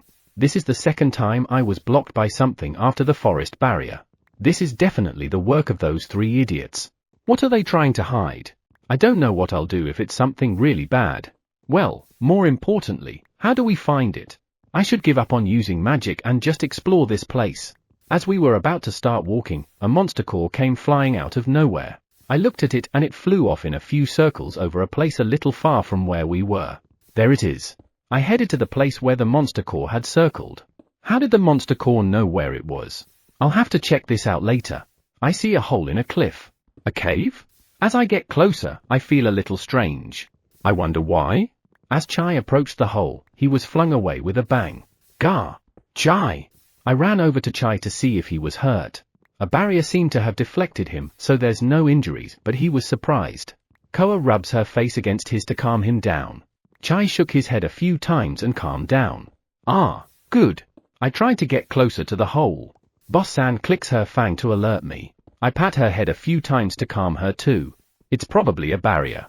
What is in there to have this kind of barrier? Chapter 21, Divine Power Failed? Succeed? I slowly reached out towards the hole, trying not to get knocked off. I can feel something in my fingertips, though only faint. However, there's nothing unusual about that, so I moved my hand a little closer to the hole and felt a little pain in my fingertips. Perhaps I had touched the barrier that was protecting the hole. I wasn't blown away, but if I get closer, I'll probably get attacked. Last time, I condensed wind magic against it, right? I wonder if this is easier to break. If it's made of divine power, wouldn't it be easier to break if I use divine power? Come to think of it, what's the difference between magic power and divine power? I looked up as a shadow appeared and saw a monster core circling above. I reached out my hand and casted magic to make it come down. Let's see if I can extract the divine power that the monster core gathered. Come out in the way, I'll see it. A white fluffy light came out into the air. I didn't expect that I'll really be able to see it, but it's great I tried. I wonder if magic power could also come out in a visible form. I tried to do the same with magic power. A black fluffy light comes out of my body and lines up next to the white divine power. This is creepier than expected. Lump of black light going out of my body. I regained my composure and compared the two. I don't need to look at the color difference because they are obviously different. I can feel that they're different, though I don't know what is. How do I find out what's different? I don't even know what magic power is to begin with. Am I being reckless? For the time being, what should I do with the magic power? This isn't good. I'm confused. Let's think in a simpler way. What I want to do is to be able to sense the wall and defend against attacks. An easy way to solve the problem is if I could turn magic power to divine power, wouldn't that solve all my problems? My magic can detect and defend against other magic. So if I can do the same thing for divine power, will I be able to sense the divine power of the three idiots? If that works, there's a possibility that I can create a barrier with my divine power. Turn magic power to divine power. Is that possible? Well, we just have to try, won't we? As an experiment, let's try first if we can transform the magic power in front of me. It's hard to describe the two powers floating in front of me, but I can feel that they're different. I don't even know how to describe them. Don't think too hard, keep it simple. Alright, I'm going to imagine the power I feel from magic power changing into the power I feel from divine power. I hold out my hand to the black light, which is magic power, and cast the magic. Change to divine power. A gust of wind blows in front of me. Woo! It seems like the wind came from the magic power. The leaves and branches that had fallen around me were swept up by the wind and flew away. Looking around, they made some scratches on a big tree, but there seems to be no problem. Koa and the others lowered their posture for some reason. Boss-san and the others also descended from the tree. Oh, I've done it. I'm sorry. Are you okay? I checked Koa's group out, but they didn't seem to be injured. Boss-san and the others too, but they were also fine. Good. Come to think of it, Koa and the others' ears are drooping. Were they scared? I'm sorry for doing that. I didn't expect the wind to blow that much. I'll be careful next time. As everyone seems to have calmed down, I turned my gaze to the place where the black light of magic power was. I wonder why the black magic power was glowing silver when it should have transformed to white divine power. Is there some kind of chemical change happening? What should I do? What if I created something dangerous? Let's check out what happened for now. I felt the power of the silver magic power with my hand. It's similar to the power I felt from divine power. That's my findings. It's a shame it didn't turn out to be divine power. This is a failure, isn't it? However, there's something about it that makes me feel like it's more powerful than divine power. It's just my imagination, isn't it? Well, divine power is a collection of smaller power, so it certainly feels weaker. Phew, I failed. However, I made it with great effort, so let's try it. Maybe I can break it. Imagine glass breaking. I put my hand in the silver light and use it to cast magic towards the hole. Nothing happened. That's too bad. The silver light that flew to the hole disappeared on the way. I failed after all. Gachang, what that? That surprised me. The sound of breaking glass echoed through the forest. Did I succeed? In front of me is a now visible wall that I couldn't see earlier. After completely shattering, it disappeared. It seems like I've succeeded. Alright? I look around and for some reason, Koa's group is far away from me. Boss-san's group are also on a far big tree. Sorry. Doubts arise as I can see them being fearful as I approach them. Looks like I really scared them. What's wrong? I pat Koa's head. Her tail wags. She finally calmed down. Upon seeing that, the others came to me too. As I patted everyone's head, I thought about what scared them. Was it the silver light? No, it should be the sound. That's pretty loud. Maybe I shouldn't have imagined glass. I'll be more careful next time. I think it would have been easier if I just hit it with compressed wind like before. Oh, well. Chapter 22, In the Hole. Japanese. The wall that had been blocking the way disappeared, so I entered the hole. The entrance was narrow, but the inside was connected to a wide passage. Looking at the surroundings, I could see that someone had definitely tampered with it. The path was cobblestone and the walls were stacked with bricks of a slightly different colors, but the same shape. Could the three idiots have built this place? If they did, there might be some kind of trap here.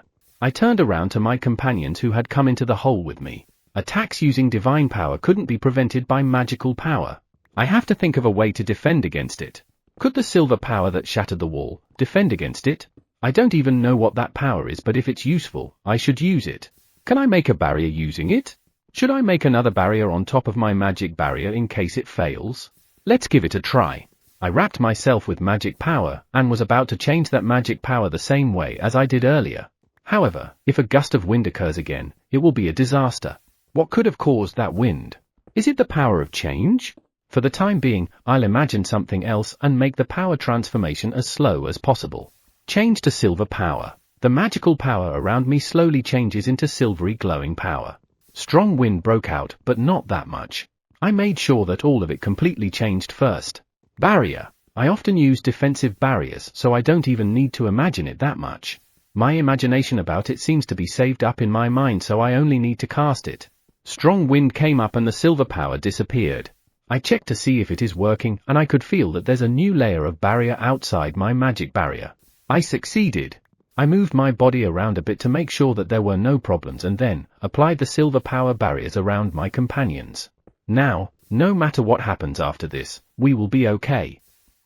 Will you go deeper with me? I pointed to the deeper part of the hall while calling out to my companions. Koa and the others' tails immediately wag. Boss-san and the others made a tickling sound on the ceiling right above me. I'm sure they're anxious, but they're always there for me. I'm really grateful. I looked deep into the hole, but it was pitch black and I couldn't see anything. Come to think of it, it's pretty bright around here. When I looked around curiously, I noticed that there were glowing stones embedded on the wall. Is this a house? Am I being too cautious now? Ball of lights are casted at equal intervals on the left and right of the passage. It seemed that the passage was longer than I had imagined, so I had to cast more than 20 light balls in total. Koa took the lead and started walking. Boss-san took the lead on the wall. I'm still being protected as usual, aren't I? I've been able to create barriers easily, but to be honest, I don't think I have good offensive capability. The only thing I can do is cut using wind magic. Maybe I should learn how to attack to alleviate my companions' worries. Attacking, well, to be honest, is something I'm scared to do. I mean, what kind of offensive attack should I learn?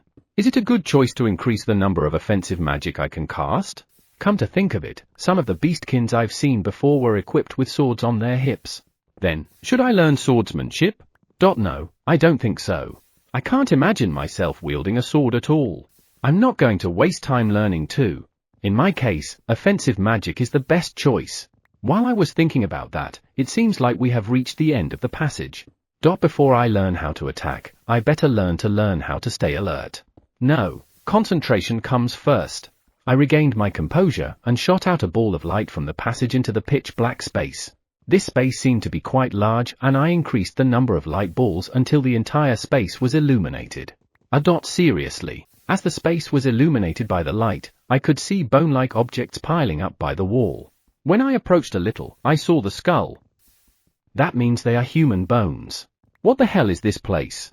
I checked the rest of the place, desk, chair, and 10 cages. The doors of the cages are open and nothing's inside, but I noticed a piece of paper inside one of the cages. As I approached the paper, I saw something written on it. Come to think of it, I've never seen the characters of this world. I picked up the paper and checked. Japanese? The lines were ragged and hard to read, but it was Japanese. I suddenly appeared in this place when I opened my eyes, and I thought my knees hurt. Upon looking, my legs down from my knees are gone. I was asked with a lot of questions by someone who introduced himself as God. I don't know what was going on, but I was put in a cage. Why? He gave me a piece of paper to write down the changes I feel every day. I asked him for help because I'm in more and more pain, but he ignored me. I can hear voices. It seems like I'm not alone in this room. I checked the following piece of paper. I'm in a lot of pain. Help me. It hurts. God doesn't do anything for me. The other one died. I suddenly heard a loud scream. A new one was brought in. This is terrible. He's in a lot of pain too. God is screaming, saying things are not going well. I don't know what went wrong. It really hurts. Someone, help me. And another one. I want to go home, I want to go home, I want to go home. Am I going to die? I want to see my family. There are 8 sheets of paper in total, but only 3 are readable. There were many places on those 3 sheets that I couldn't read, and those I read are only a small part of it. I look at the pile of bones. The god who had come to explain to me said that summoning is difficult and not everyone could do it. I look around the entire space again. A desk and a chair where you can see all the cages. They were placed as if the person using it could observe all of the cages. They must have been practicing, trying to make their summoning work. This place is an experiment lab, a place to observe. The core of my head is getting cold. I feel like screaming in full rage. I suppressed my anger and grabbed one of the skulls from the pile of bones. At that moment, I heard a buzzing sound. What was that? The barrier seems to have worked well as there's no paint, but I seem to have been attacked. By what? I only picked up a skull. I looked at the pile of bones. The next moment, the pile of human bones was engulfed in blue flames. Startled, I took a few steps back and Koa and Chai stepped forward to protect me from the flames. Boss-san and the others are also moving cautiously to surround the flames. Chapter 23, The Fallen Apprentice. POV of one of the apprentices that fell. Why?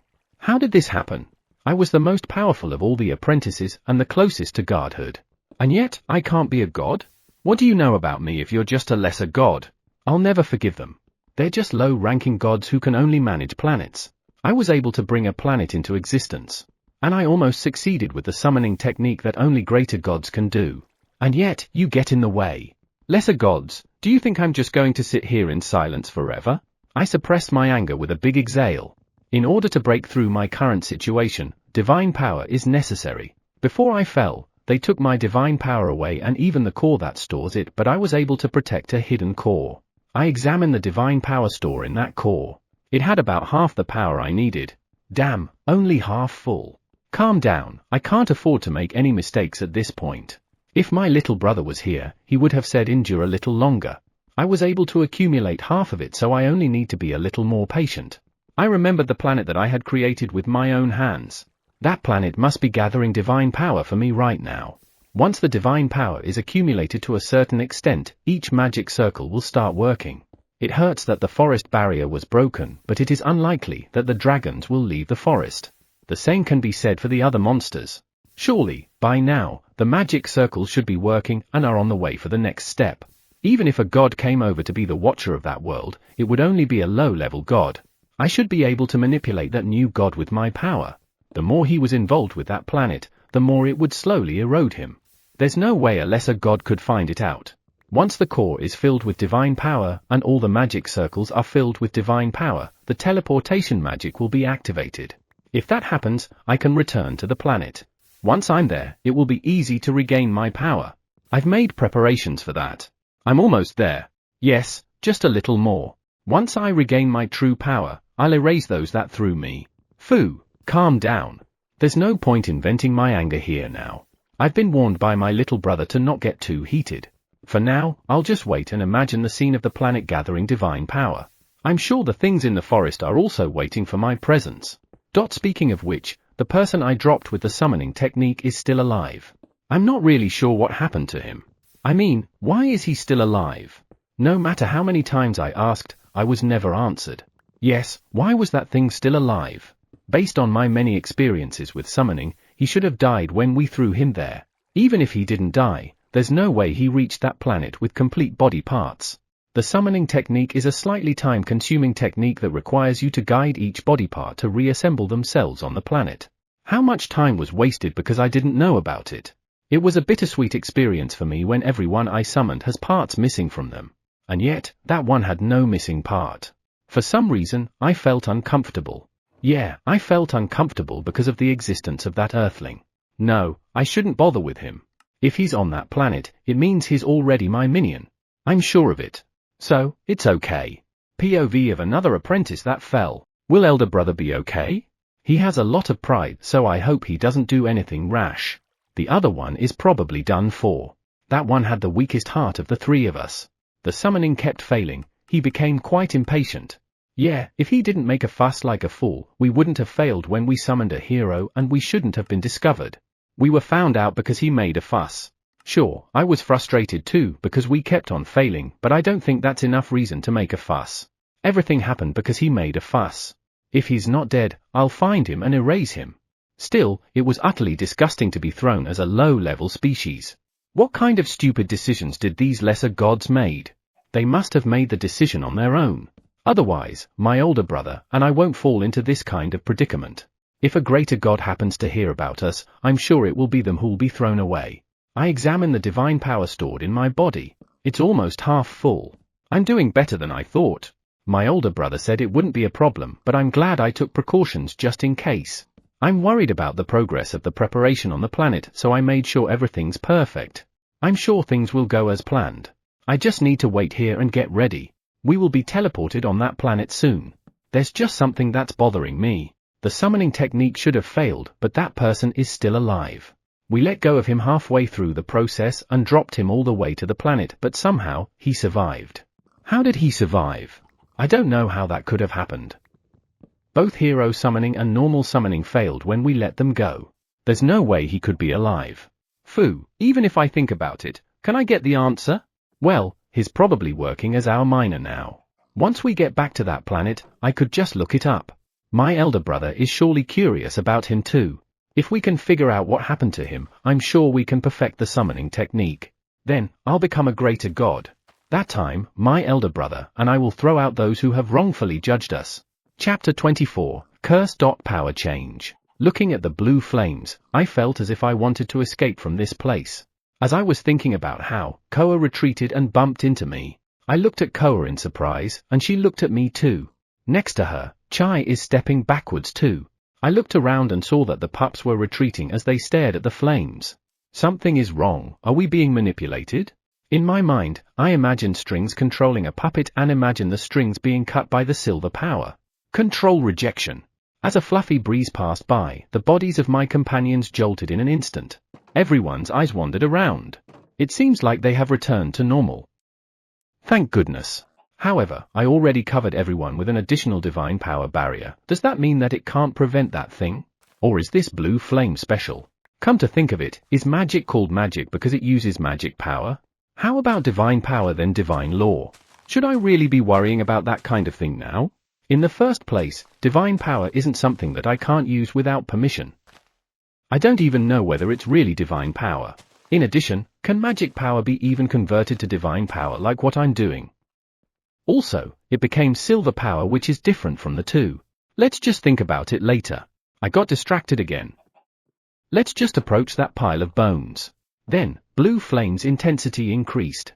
Can't take pain. HNN? What? Out of nowhere, I heard a Japanese voice that was about to disappear. Save me. Mama papa. Don't, I'm scared, really scared. A voice of a little girl calling for her parents, a voice trembling with fear. They are probably the voices of the victims that died here. Feeling helpless, I can only clench my fist tightly. It hurts, it hurts, it hurts, it hurts. A-H-H-H-H-H-H-H. Ooh-wah. Dozens of voices in pain suddenly echoed. It seems like a curse. My heart is being crushed. The blue flame intensified again, almost reaching the ceiling. The voices that had echoed in the space for so long disappeared. I'm a little relieved, but it hurts, it hurts, it hurts, it hurts, it hurts, it hurts, it hurts, it hurts, it hurts, it hurts, it hurts, it hurts. Voices of complaints about pain echoed. I got the impression that they were still suffering. Could it be they haven't been freed yet? Is it possible to lock up the dead? I'm sure those idiots would do anything for their own benefits. If there's such a thing as forbidden magic in the gods' realm, I'm sure they wouldn't even hesitate to do it. It hurts, it hurts, it hurts, it hurts, it hurts, it hurts, it save me, save me, save me, save me, save me. End this already. End me. I'm not sure if he sensed our presence. A man's voice full of pain demands us to end him. Calm down, me. Don't be dragged by their pain. Phew, how can I free you? I change my mind and look at the pile of bones wrapped in blue flame. If I put out the flame, will they be freed? I hold out my hand to the blue flame, imagine the flame disappearing, and cast it using my silver power. Escape. Not working? The flames wavered a bit, but instead of disappearing, it intensified. Cries come to mix with suffering voices. My heart is aching. Fumu, I shouldn't get disheartened. I wonder what the power of this blue flame is based on. I thought it was divine power, judging that it was something they made. Let's check it out. Suddenly, Koa and Chai rubbed their faces on my body. The next thing I knew, Boss-san and Koa's pups also came to me. I don't think they understand Japanese, but I think they feel the fear and suffering. It's okay. I pat everyone's head and let them back down. I looked at the blue flame again and saw the skull lying on the floor. I remember that I had taken one of the skulls out of the pile of bones. I must have dropped it when I was started by the blue flame. I pick up the skull lying on the floor. I wonder why this doesn't have flames. As I recall, the barrier was triggered when I held this. If the barrier created by the silver power prevented the blue flame, then I can conclude that that power is effective. However, it couldn't extinguish the flames. I don't even know what that silver power is. Now, more than that, let's do what we have to do. For now, let's take a look at the blue flame and determine what it was. It's time for your 2-hour reminder. If you've been sitting, consider taking a moment to stand up, stretch, use the restroom, or have a refreshing drink of water. Your body will thank you. Now back to the story. Yeah, it's a lot more powerful than the divine power I've seen so far. If I make the silver power stronger, will it be able to extinguish the flame? But if it fails, they will suffer more. In the first place, I don't even know if extinguishing the flame is the right thing to do. What should I do? Let's sort it out first. The magic that's making them suffer is activated by divine power, right? If I change the divine power. Yes, why don't I just change it to a power that I can use? I should turn it to silver power and then release it. Can I even do that? Well, I have no choice but to try. I held out my hand to the blue flame and imagined its huge amount of magical power into silver power. Next, imagine the divine power changing into silver power and cast. Change to silver power. Silver power pours from my palm holding out towards the blue flame. I think the divine power is being repulsive. I felt a tingling pain in my hand. As the blue flame flickered and tried to come towards me, a large amount of silver light flooded out of my body and enveloped the blue flame. As I was surprised with the brightness of light, the blue flame turned into deep dark blue. And the voices that have been echoing around since earlier stopped. Did I succeed? Even so, that was a huge amount of power. However, I don't feel the feeling I have when a huge amount of magical power inside me is consumed. I feel like another power other than magical power inside me. Is it silver power? Is it already accumulating? That can happen? Let's think about it later. For now, the deep dark blue flame is enveloping the pile of bones in front of me. Let's see if I can handle this. What I'm worried about are the voices of suffering. I want to do something about it. Heal. The deep dark blue flame glows into soft silver. I can't hear the voices, so I don't know if it worked, but let's pretend it did. Next, I imagined light entangled by a thread being released and imagined the same light returning to Earth. I'm not sure if they can really go home. However, this is all I can do. Liberation. The flame sways and a small silver light appeared in the sky. After a while, it disappeared. I can go home. I can go back. Thank you. Finally, it's over. Various voices were heard and then disappeared. Then, little by little, the pile of bones turned into sand and disappeared. The skull that I was holding in my hand suddenly turned into sand and disappeared. It seems like I have succeeded. I don't know if they can make it back to Earth, but I believe they will. Phew, I'm so tired. My companions also seem to be tired. I think I'll go home for the day. I shifted my gaze to the place where the pile of bone had been and froze. A dark blue flame is floating in the air, not disappearing. I thought the flame was getting closer, but it was absorbed in me. What had just happened? I hurriedly checked the power in my body. I was relieved to see that my magic power was as usual. But when I checked the silver power I just found out a while ago, I felt it was changing. I'm tired, let's just go home. And get some sleep. Yeah, let's do that. Chapter 25, Wind Dragon Light Blue. Wind Dragon's Light Blues, who was living on a floating island, POV, his lordship and the others who had gone to the forest have returned. As far as I can see from the sky, none is injured. That's good.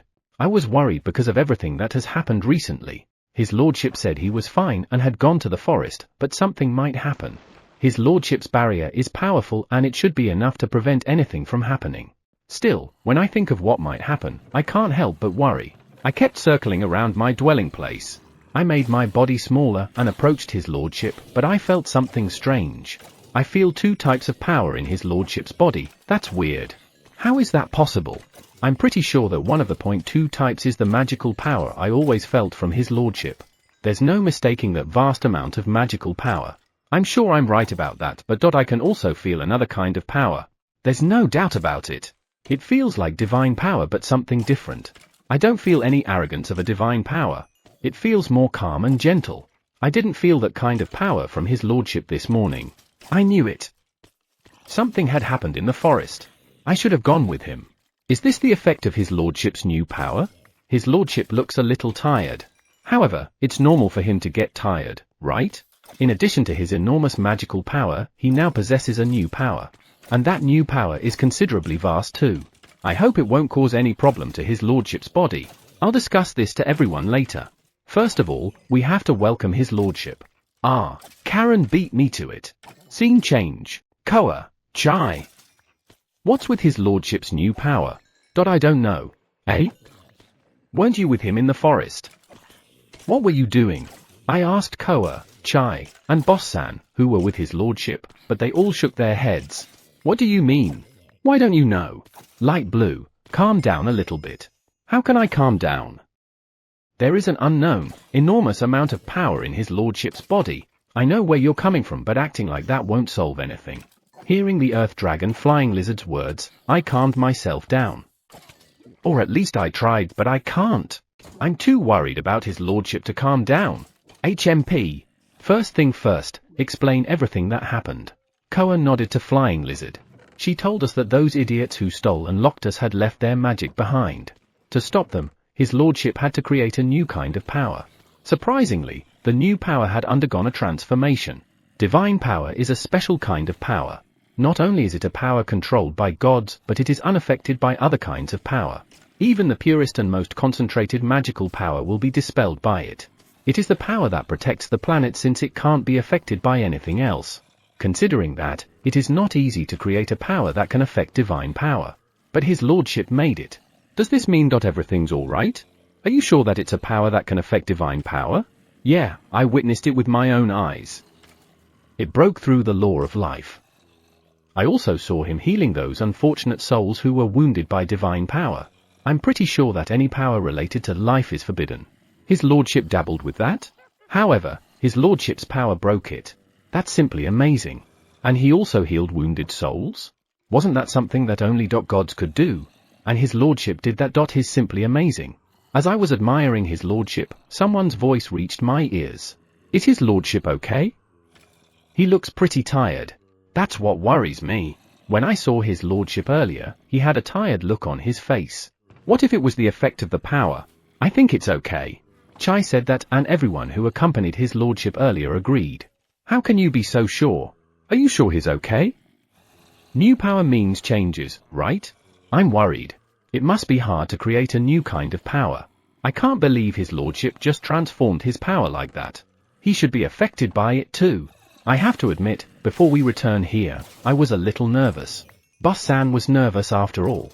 That's normal, because it's an unknown power. It's strange not to be anxious about how it affects someone. However, only until you get back here. What do you mean? The golems made by his lordship are all here. They are sensitive to his lordship's changes. You haven't seen any change in those golems, have you? Come to think of it, they've been tending the field like normal. The golems inside his lordship's abode didn't even come outside to check on him. They are exactly acting as usual. When his lordship was about to run out of magic power, the golems brought him a large number of monster cores. They were never used before that incident. If anything happens to his lordship, they will be the first to know. I know what you mean. We were so surprised by the huge amount of magic power his lordship lost that time that we couldn't move, but the golems already responded to it before we knew what's happening. Once they confirmed the return of his lordship's magical power, they returned the monster cores, and went back to the field and the house as if nothing had happened. Yeah, since they're not doing anything, there's no problem. I was relieved when I recalled how the golems acted. Koa-san, how was it to feel his lordship's new power up close? The Gam-ai asked her about her impression on his lordship's new power. It immediately made the place quiet. Everyone's curious. Since everyone confirmed that his lordship's okay using the golems, everyone wants to know what kind of power it is. Let me think. The power before it changed felt a little weaker compared to divine power. However, after the change, it felt more powerful than divine power. Are you telling us that the new power is stronger than divine power? That's my impression. How do you feel, boss-san? I have the same impression. It seems like his lordship has created a truly amazing power. Still, interesting. What do you mean, light blue? The fire dragon Fluffball, a divine beast like me, looked at me curiously. I wonder why they haven't noticed it yet. It's a new strong power, yet no one here is afraid. We are divine beasts, but we don't have that role on this planet. Even so, if an unprecedented power is seen, everyone would naturally feel fearful and vigilant. I think that's the normal reaction. However, thinking that it was his lordship who made it, no one was fearful nor vigilant. Right. Everyone looked at each other and laughed. No one's concerned on how his lordship will use the power he created. The only thing we were worried about was the strain on his lordship's body. If it were someone else, there would be a fuss. As long as the new power doesn't cause his lordship pain, there's no problem. I think. At first, I hated this world. The air was stagnant and something was binding us somewhere. However, after meeting his lordship, I came to love this world. Because the magic power that flows in this world is the same gentle power of his lordship. And I can use the same power as his lordship. The power used by divine beasts is actually divine power, but none of the dragons here can use divine power. That's because we were born on a planet that is not blessed. I was a little shocked when I found out that even though I'm a divine beast, I couldn't use divine power. But now, I'm glad I didn't. If I had been that kind of divine beast, I might not have been able to stay on this planet. It is said that if there are too many divine beasts in one place, there would be a problem. When we heard that, we were all glad that we couldn't use divine power. Godsama was surprised though. Yeah, let's make my body smaller and sleep with his lordship tonight. Last time I snuck in, the others were upset, but I don't care. His lordship was surprised, but he was not angry. Alright, let's do that. While everyone is still talking, I'll sneak to bye-bye. Chapter 26, Enter Kingdom's King Esmeruit. King Esmeruit enters POV. Is that true? The Prime Minister of Enter Kingdom asked the knight kneeling in front of him again. Impatience can be seen on his face. There is no doubt. The forest protected the commander of the First Knight Order of Emperors, Ganmas.Sama. The knight hesitated for a moment because he's before the Prime Minister, but after a moment, Ad-sama. The entire hall became silent. The Prime Minister knit his brow but seemed to have controlled his emotion by giving out a sigh. A Knight of Enter will never add an honorific like that to someone of equal position even if it is from another country. However, Dadavis, the leader of the Third Knight Order of our country, has added Sama to Ganma's, meaning he admits his superiority. I am very satisfied with his ability to immediately make an independent judgment about what happened in the forest. I see. As my voice echoed through the audience hall, the other murmured for a moment but was silenced again. I look around the nobles who are looking at me and finally turn my gaze to the knight. The forest has recognized Ganmas as someone necessary. Is that what you concluded, Commander of the Third Knight Order, Dadavis? Yes. The Prime Minister showed a very difficult expression as Dadavis answered without hesitation. I managed to hold back the laughter that was about to break out inside me. It must be frustrating that his plan has failed. A few days ago, the Prime Minister had suggested that we attack the emperors before they gained power. I could see that he had already gained the support of many nobles, and I already felt bitter with my failure to stop them. However, today's report changes everything. A few days ago, a light like a membrane appeared and it enveloped the forest. I could feel high-purity magical power from that light, and it even caused confusion in our country. However, the light disappeared as if it had been sucked into the forest, and it is unknown what happened to it. The mags investigated, but they could not find out what caused that light to appear. However, the Third Knight Order, who had been investigating the forest, came back with the answer. And the identity of that light. No one would have imagined. No one had thought that the forest protected the people of the country that had been attacking it. However, the forest showed its will. That's all there is to it. This kingdom, Enter, is a country of beastkin. There are elves, humans, and dwarfs, but beastkins have the highest population. Also, unlike other countries, this kingdom has many half-breeds of every race. Dadavis, who's kneeling in front of me, is half beastkin half elf. It is said that the reason why this was deemed acceptable was because half-breeds are defended by the forest. Enter Kingdom has lived with the forest. Enter Kingdom will never disregard the forest's decision. The next king will be, without a doubt, Ganmas. Prepare a messenger. That is. Prime Minister, do you have any objection? Still, I don't know how much has he prepared for war, but he might have poured his own money into it. And it looks like he has no intention to give up. Ridiculous. I told you so, didn't I? I told you not to be hasty and to be cautious with your actions. As my voice echoed in the audience hall, I saw a good number of high-ranked nobles looking at the floor. They are probably the Prime Minister's allies. There's quite a few who were following the Prime Minister. Yes, but is there a problem? The Prime Minister turns his gaze to me. Ganmers is someone who has oppressed the beastkins in emperors. Isn't it a mistake for the forest to allow that?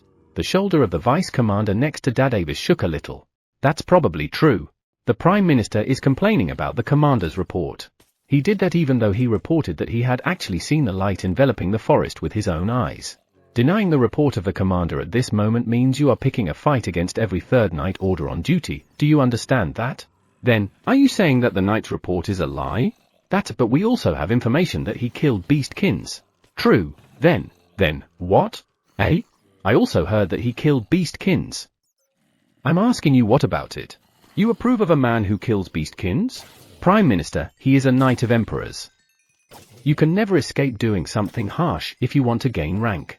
Are you saying it is okay to kill beastkins to gain rank? Looking at the actions of Ganmer's men, I'd say it's necessary. But, Fumu. When the former King of Emperors dies, where were most of the First Night Order? They're not even at the royal capital. That's answer. They were in villages and towns. And why is that? To keep the chaos at bay after they had defeated the former king. In addition, a few days before they strike, they evacuated children who had been sold by the poor, and it was confirmed that many beastkins had been mixed in that group. That's true, but what did the First Night Order do in various places? Coup. After the declaration of the liberation from slavery, they protected the beastkin children who can't fight and negotiated with the lords of each village and towns. These things can't be done in a day or two of preparations. It probably took him more than 10 years to prepare. Just how hard it is to make everyone from your Night Order to fight with you behind the scene. The Prime Minister looked down in frustration. Various information flowed at the same time the former King of Emperors died. Even I can't believe all of those pieces of information. However, every report has the name Ganmers, the commander of the First Night Order. I even laughed when I saw the selected people gathered to make the survey call for the operation called Ruin Survey. New and weak mags. They are just children who started their apprenticeship. Above all, the slave guards were newborn slaves with their mothers. No matter how much I think about it, I could instantly tell that they're not there for survey. And of course, that group did not head to any ruin but rather, a town where they hid as soon as they arrived. And that town was the one ruled by Ganmers. In the report from the spies who had been spying on the royal castle, there was a certain detail on the day the king died. On that day, the back door of the castle had been opened without any guards.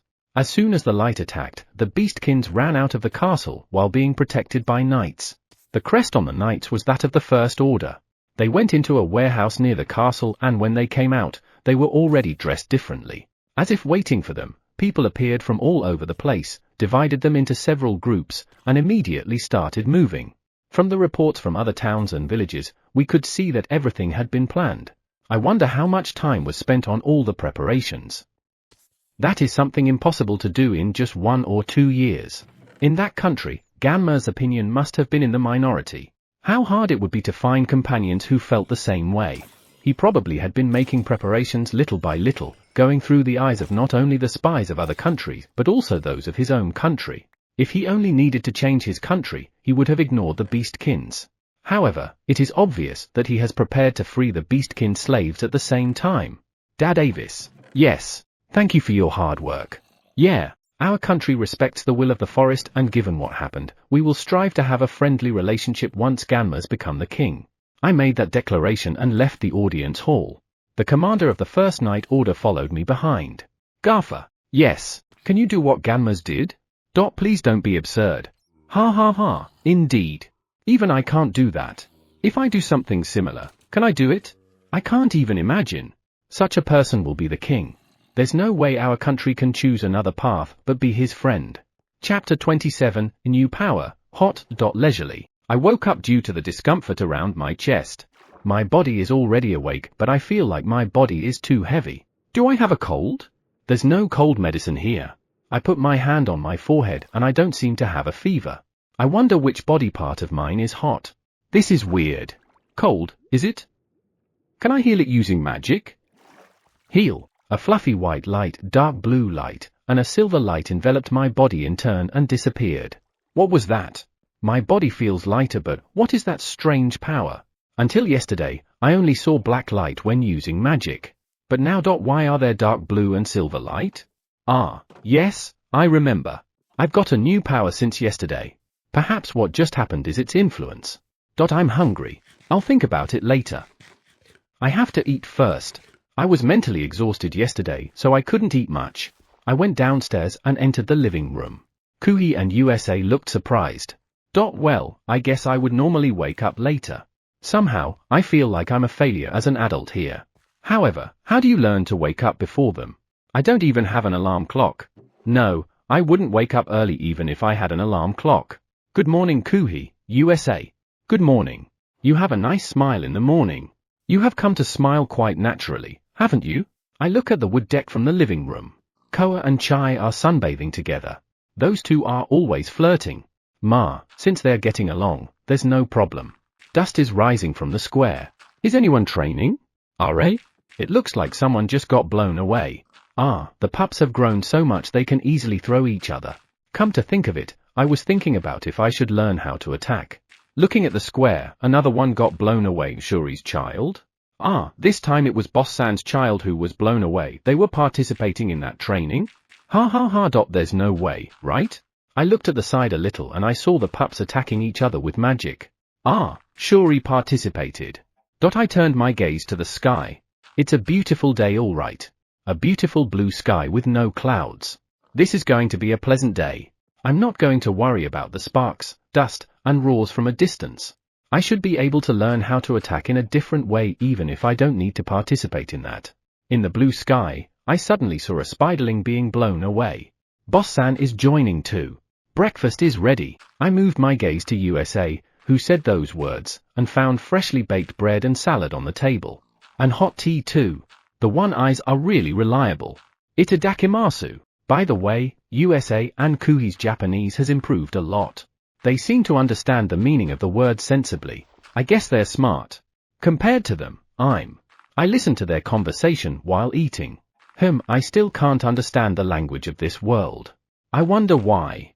Thanks for the food. I had a cup of tea on the wood deck and took a short break. Today, we're going to continue our investigation of the cave from yesterday. On our way back, I saw something that really disturbed me. How can they still use them after they die? Are there anyone else who had been captured like them? HNN? I don't know what it is, but I feel something strange in my body. I feel something hot. It's the same fever I felt when I woke up. Is the new power affecting me? I place my hand on my chest and gently feel the power in my body. The magic power is fine, but the new power feels strange. What am I supposed to do? After observing the situation for a while, the discomfort slowly disappears. My fever seems to have subsided as well. Is my body still adjusting to the new power? Am I going to be okay? The discomfort and fever I felt settled down soon, so there shouldn't be any problem. Okay, the new power is something I need, so my body better get used to it. Looks like the special training is over. Boss-san seems to be in a good mood. The others around are, well, I'm glad no one's seriously injured. My offensive style would be. The last time I saw beastkins, they had swords on their waists. So, kendo? No, that's not something an amateur can do. It's not like I can just swing a stick around. In short, no. I can't think of anything. Come to think of it, haven't I been worrying about the same thing as before? Yeah, I guess so. It looks like I'm not growing up. Well, I guess it's time for me to go and check out what has been bothering me since yesterday. Okay. Kuhi, USA, don't go out. I'm going. Have a good day. See you later. See you later? I guess it was later. The way they look at each other and practice over and over again reminds me of my little sister when she was still small. She was cute until she was in elementary school. When she started going to junior high school, light novel. I was a little scared after she got caught up in it. No, she's still my cute little sister no matter what. When I went outside, Koa and Chai came running right up to me. I pet both of them and let them unwind a bit before heading into the forest. I wonder if Boss-san will be joining us today. HNN? Light blue will come with us today? He's in his cute size again. It's amazing that they can get as small as 1 meter. He often crawls into the futon when he's this big. After that day, all the dragons flew around the sky. Does that mean anything? Well, they look like they're getting along very well, so I guess it's not a problem. We sprinted through the forest and arrived at the cave from yesterday. I looked around and saw no change. I stand in the doorway of the cave but hesitate a little to enter. This is because I remember the last thing that happened yesterday. Yesterday, after the pile of bones collapsed and dark blue power disappeared inside me, a part of the rock glowed and a door appeared. To be honest, I was disgusted after imagining that there was another pile of bones behind that door. So, I went back to the house without opening that door. I didn't have the energy to listen to the voices of the spirits again. That curse is something that is mind-numbing. I hate horror. I was bothered so much thinking that once I opened this door, I'll see a pile of bones and the curse will start again. However, I wanted to do something about it if there are victims there. After a heavy sigh, I entered the cave. Somehow, the air seems to be clearer than yesterday. Or is it just my imagination? Let's check the door. When I reach the space where the pile of bones used to be, I see the door. It would have been nice if it had disappeared. However, it didn't. No, if it had disappeared, that would be a problem. I stood in front of the door and stared at it. This is a gorgeous door. Is there a meaning behind it? It is so elaborately decorated and there are even jewels embedded in it. Anyway, let's try to open it. I hold the handle of the door. I wish nothing will suddenly jump onto me. Okay, I put all my strength to my arms and opened the door. The door didn't seem to be locked and it opened with a whistling sound. The wind was blowing and I could finally see what's inside. It wasn't a pile of bones but... Chapter 28, Angel. Vacuum cleaner. A person, it has wings, angel? No way. The ground is decorated with a complex pattern that forms a circle and there's a transparent coffin in the middle. So, there are people with wings? This is the first time I've seen one. I'm glad it wasn't bones, but what's this? Should I get closer? I gently move my foot over the patterns on the floor. Blam! Well, that's already something I expected, so there's no problem. However, I was started with the low-pitched roar of light blue who's next to me. It wasn't the first time I heard it making an intimidating roar like that, but it's really powerful. And it is also showing its fangs, which is terrifying. Even though it is small, it is threatening. I guess it's expected of a dragon. Yeah, I better stay calm. I know you are trying to protect me, but your face and voice are too scary. Etho, let's calm down. Is this pattern I'm stepping on some kind of barrier? It's kind of different, but I think it's also familiar. Where have I seen something like this? Ah, the anime movie that my elder sister forcibly makes me watch. She said she broke out with her boyfriend, so she took me out for a whole day. I think there was something similar in that anime movie we watched that time. I think it's called a magic circle. Yes, magic circle. Or is it magic sphere? Which is it? Well, whatever. I'm pretty sure that a magic circle is used to seal or summon devils. I turned my gaze to the transparent coffin. Devil? I think something's wrong. That definitely looks like an angel. I wonder what kind of role the magic circle played in the anime. It has pure white wings, so it looks like an angel. Gods exist. It's normal that angels too, right? If that is the case, then there must be devils too. Let's judge this with its appearance. That's an angel. Even so, this angel looks beautiful but creepy at the same time. It looks like an empty doll, making it looks creepy. However, what did those idiots want to do by sealing up an angel? Don't tell me they wanted to take over the angel's body? Ha ha ha, that's not possible, right? Eto, that should be the case, right? Taking over someone else's body can only happen in fantasy or horror stories, but I was involved in a fantasy scenario called hero summoning. So, anything is possible. Does that mean that they seal it with the intent of taking over its body? Come to think of it, this place was protected by a barrier. And it's a divine power barrier where magic doesn't have any effect. It is probably to hide this from the people of this world. Even if this place were found, no one will be able to do anything because it is being protected by something invincible for them. However, if gods investigate, they would find it soon enough. Well, I found it, but I couldn't report it to them. That's another issue though. However, let's leave that issue aside. The reason why they hid it so tightly is because it still has some use. An angel who looks empty. I still can imagine them getting inside this thing. That's my very disgusting hunch. Speaking of which, they tried to take over our consciousness and eliminate anyone who tried to investigate the forest. I guess the forest is still valuable to them.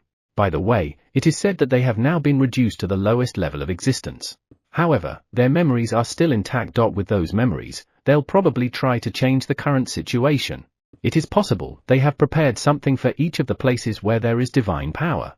Yeah, that's probably the case. They're not going in the right direction, but they're not stupid.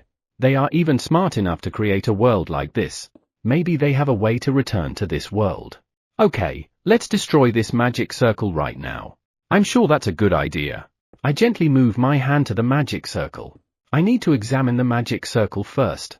It feels like my hand will pass through it. Alright? Why am I not being attacked? And I wonder why I feel something is coming out of my body. Oh, no. I pulled my hand out and sensed the power in my body. As expected, my magic power decreased. A fair amount too. However, it will be replenished soon. Phew, that was surprising. I didn't expect to have my magic power sucked out of me. Why did they design it to absorb magic power? Ah, right. If the people of this world attack the magic circle, they would use magic. That magic will be absorbed. In short, their attacks will be nullified. Let's try attacking this magic circle. Fireball bullet. White flame appears in front of me and it fires at the magic circle. It was a bullet attack I had made when I was thinking of offensive magic. As I watched, the magic circle lit up and the fireball was quickly absorbed. As expected. Then, how about this one? Using my new power, I fire fireball again. Fireball bullet. A dark blue flame with a silvery glow is shot at the magic circle. As it gets in contact with the magic circle, a really big spark shows up. I step back a little to see what was going on. The magic circle is glowing in an abnormal way while giving off a buzzing sound. Is this dangerous? My intuition says it is. Will the sparks disappear with water? No, impossible. Then, the magic circle lights up. Danger! Danger! My body trembled a little from the roar of light blue, the growls of Koa and Chai, the buzzing sound of the sparks, and the unusual glow of the magic circle. Calm down, I'm still fine. What should I do to get rid of that magic circle? I took out a monster core I brought to see if it can help. If it can absorb the divine power floating in the air, can it absorb the magic circle? I'll give it a try, and if it doesn't work, I'll think of another one. Hurry. Imagine something simple. Imagine it sucking up the pattern of the magic circle like a vacuum cleaner. Monster core vacuum cleaner, turn it on.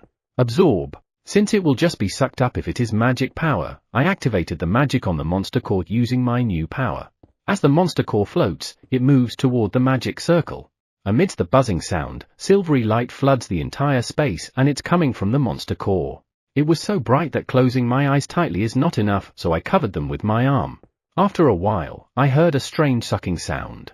I gently opened my eyes and saw that the sparks had disappeared. When I looked for the monster core, I found it moving around the magic circle, sucking the pattern of the magic circle. Suck, it's like a real vacuum cleaner that's sucking up dust. I think I have a wonderful imagination.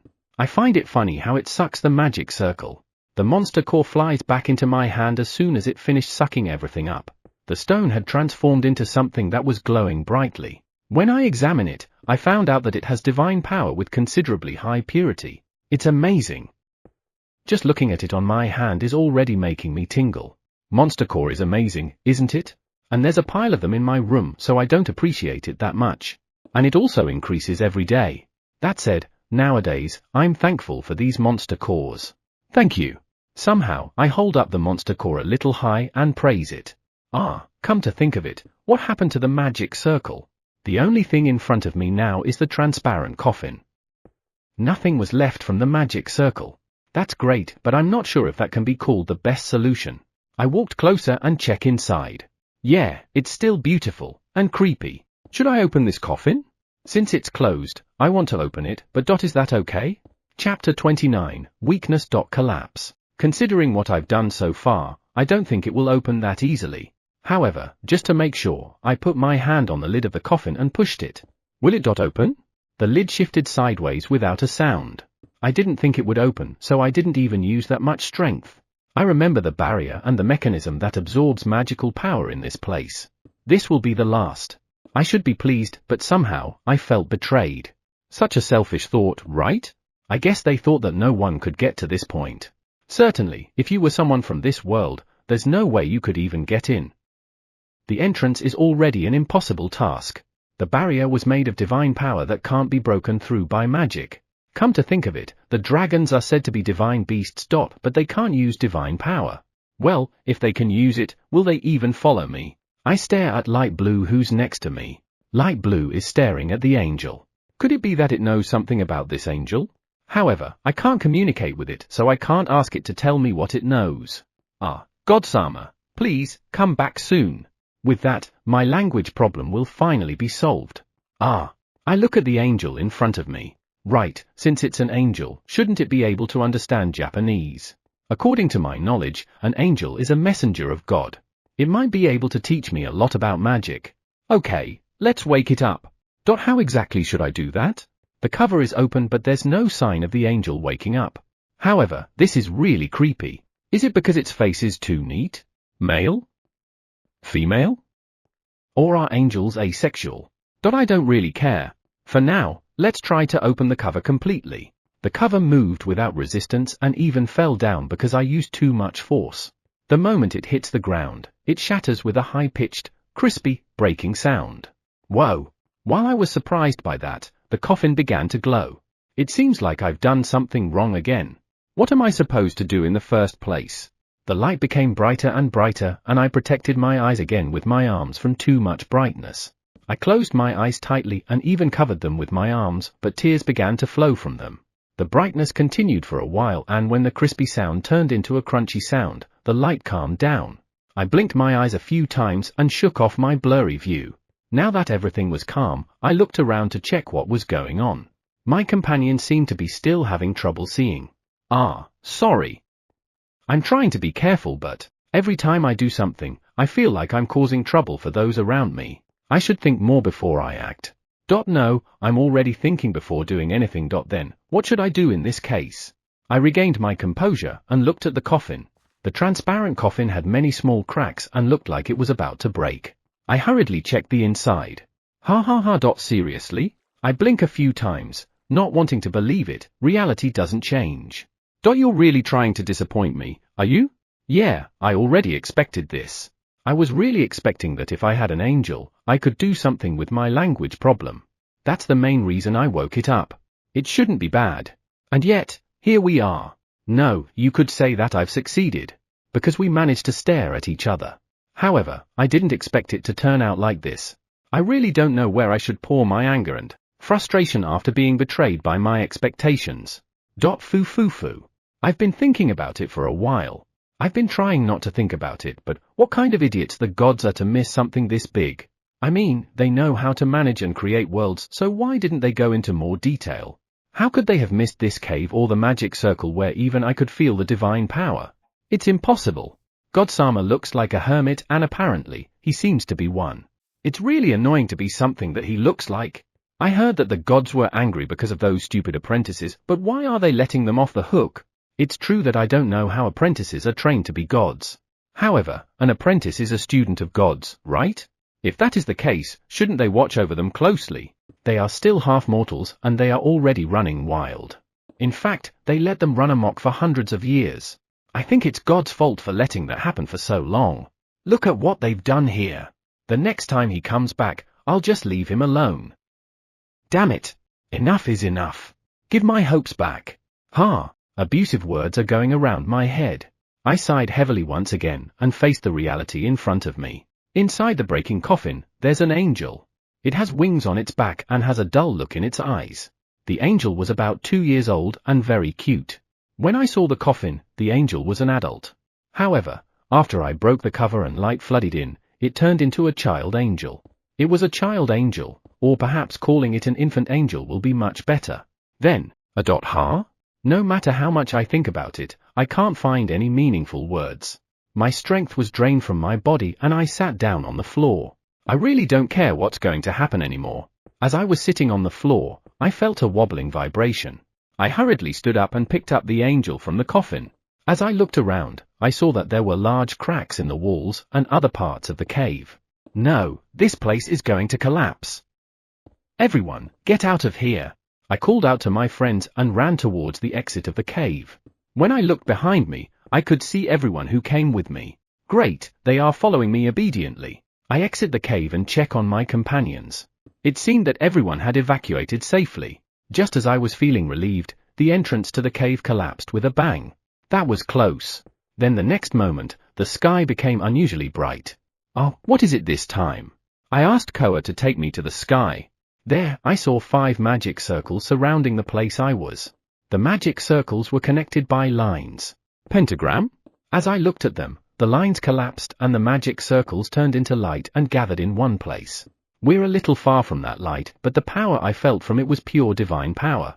What am I supposed to do? As I was wondering, out of nowhere, a monster core that was absorbing divine power flew at me. Then, it absorbed the divine power as if nothing happened. As I was stunned by the light disappearing, the monster core flew away again. Eto, solved? Was that enough to solve what's happening? I looked around, but there was no change. Perhaps nothing more will happen. Anyway, was this place the middle of that pentagram? Maybe it's still there? Anyway, let's go back to my house first and find out. Ooh. And let's not forget the angel in my arms. I don't know what to do with it. I think I'll keep it for a while. I'm not sure, but the One Eyes should be able to raise an infant. They are jack of all trades after all. Chapter 30, King of Emperors. King of Emperors POV, former commander of the First Night Order. I respond to the cheering crowd by waving lightly from the top of the carriage. I've been doing this for quite some time that my arms have already reached their limits. I am also doing what I can to keep my face from twitching and smile. I know it's necessary since I'm the king, the ruler of this country. However, it's been more than 2 hours. I'm tired. Who's the guy who arranged this course? I couldn't help but complain. Hearing that, my friend's shoulder shook a little. The next moment, his vice commander glared at him and coughed. I'm a little relieved to see my friend is still the same. Days have passed by quite fast since I announced that I would succeed the throne. There were a lot of things to do and I was extremely busy. Even after this day, I'll still be busy, but the job I'll be doing will change. Until now, I was dealing with the nobles of the country. I had thought a lot about how to get them to join us. But reality is harsh. What I actually did was to decide which nobles to cut off and which ones to ingratiate with. Even now, just thinking about it makes my head hurt. The nobles of this country are all corrupt. It was the former Duke Gihard who caused all of this. By catching him, his crime came to light. Gihard was arrested as an accomplice to the unauthorized removal of the magic stone. All the houses of Gihard and his family were searched. As the king's favorite noble, he was found to be connected to various noble families. We were hoping that this search would reveal evidence that would weaken the opposing nobles. And there it was. I was not surprised since it is something we already anticipated, but the fact we found out unexpectedly threw us into a bit of confusion. In order to consolidate his position, Gihard had been running an underground organization. It's an organization that undertakes killing tasks for nobles. If you are born into a noble family, battle of succession is inevitable. It's normal for brothers to kill each other. This is where Gihard had his eyes on. He secretly put people from his organization in contact with the people who would be advantageous for him and contracted assassination. Of course, the organization is hidden behind many covers, so it is not linked to Gihard. However, he had left behind a request document to use as a blackmailing tool later on. After the king's death, the slaves revolted, so he wasn't able to take out the evidence, thus, he left it behind, which was probably his biggest mistake. And it was both the best treasure and headache for us. Initially, we had planned to convict all the nobles who made requests, but it turned out that if we did that, all nobles would be gone. I and the people around me can't help but hold our heads. If it was a town or a village close to the capital, it would be under the direct control of the king, but if it was far away from the capital, it would require the presence of nobles to keep an eye on it. So, what do we do now? There's no way we could find replacements for all nobles right away. It was a problem that really made my head hurt. After a lot of discussions, I condemned the nobles who were openly opposing me to become the king. More than half of the nobles disappeared. After I flashed the fact that I had evidence against them, the remaining nobles sold their favors to me and I allowed them to survive. Even so, it's still so bloody. Well, I'm glad that we were able to wipe out the vermin called nobles who were devouring the profits of emperors. One concern I have had since taking the throne is resolved. By the way, there were idiots who killed not only their siblings, but also their parents and relatives. And there are a lot of them. They seem to have been used by Gihard, but they were too stupid to see what will be coming for them. Nevertheless, I'm glad that we were able to welcome new nobles because of that. I remembered the faces of the new nobles I had conferred title on. It also helped me to show everyone that this country has changed. Because I conferred nobility to those beastkins who helped us. Of course, we checked their abilities and chose the ones we could trust. I think this was a good publicity stunt both internally and externally. I believe that the people are now ready to accept the change with the addition of beastkin nobles. And to the rest of the world, it would have definitely given them the impression that we're different from the past. Thinking about it this way, I guess I could only say Gihon did a good job. That reminds me, there was someone who was waiting for me at the royal castle. It was the newly appointed Prime Minister, Gaji. At first, he didn't accept the position of Prime Minister, but after some persuasion from the people around him, he reluctantly accepted it. This means I have gained a great ally. Well, there are times when I want to cover my ears because he doesn't hesitate to say painful things. But that's exactly what I need. That will keep me away from going in the wrong direction. The carriage carrying me returns to the royal castle. As I relax my body, I let out a big sigh. I had been wearing the same expression for a long time and my face is already feeling funny. Rubbing my face with both hands, I entered the royal castle. Thank you for your hard work. We don't have much time, so let's move on. Relentlessly, Gaji's words of encouragement and heartlessness reached my ears. I understand that we don't have much time, but I would like a break. Nevertheless, if we leave the crowd gathered where the royal castle's terrace can be viewed, they might run out of control. I understand that this is necessary, but I'm tired. And don't you think you have packed my schedule a little too tight? I need a break. Please, do that this night. Gaji. You demon. He's an excellent prime minister, but he needs to be a little gentler. This will be the last for this day. Yeah, just a few more waves at the people from the terrace and it will be all over. I just need to put spirit into my heavy body. Normally, there would be a party to celebrate the accession of the new king, but this time, that won't happen. The reason for this was to reconfirm the current situation of this country. Some of the nobles had suggested holding a party, but I didn't care. Parties are held to show off and for vanity, but honestly speaking, we don't have the money to spend on such things. Of course, if it is deemed necessary, I would even pay for it, but I didn't see any benefit in doing it. I'm sure the nobles will make connections with each other at the celebration party, but that has nothing to do with me. Do your own thing elsewhere. Besides, I've already taken control of the local nobles to some extent. This is like the announcement of the new king for other countries. Since it was still unclear how the kings of the forest would behave, the only thing we could do was to publicize it. It may be necessary if they want to show themselves to other countries, but I don't think now was the time for that. The first thing I need to do is to apologize to the kings of the forest, but I have no idea how to do that. This has become my biggest problem. There are two other problems the kingdom is facing, money and food. If it were only money, I would feel a little better, but the food problem has been added to the list. Right now, this country is running out of both money and food. The money problem is still manageable, but the food problem is serious. For several decades, the harvest has been drastically decreasing. The farmers had complained about this many times, but the nobles and the former king continued to neglect them. Now, it's coming back in the worst way. As a result of the survey of all the farmland in the country, there were already dozens of places where crops couldn't be grown. We asked the mags to cast recovery magic to the soil, but there's no change. If things continue like this, farming in this country will continue to decline. If that happens, economic problems will accelerate at once. We have formed a survey team and have had them look into it, but that hasn't led to any good results. Phew, I could see the hope in the faces of the people from the terrace. The tragic atmosphere of the time when the rumors of a serious attack by the forest on the country have been replaced. But reality is harsh. Even so, I've been prepared for everything since I decided to take the throne. I regained my energy and walked to the terrace. I hope that this country will improve, even if only a little, and that the citizens of this country will continue to smile. Chapter 31, Child Rearing. Found. I stopped dead in my tracks at the entrance of the living room. Yesterday has been a tough one. I brought home a young angel, but it didn't stop crying. I thought it might be hungry, so I fed it with some soft-boiled vegetables and patted it gently on the back to see if it needed to burp. To be honest, I had never taken care of a child this young before, so I didn't know what to do. I fell asleep, tired, wondering what I should do from now on. I woke up earlier than usual, and when I looked at the angel, who was supposed to be sleeping next to me, I found nothing. Surprised, I hurried to the living room to see if the one eyes could tell me anything. However, the sight I saw there stopped me in my tracks and made me weak. There was a cute little angel laughing while riding a one-eye's back. It seemed to be having a lot of fun since it's cackling at the back of a one eye. And next to it, I saw the angel reaching for something that the one eye was holding. How did a one eye know of that thing? I mean, what was that? Isn't that a den den daiko?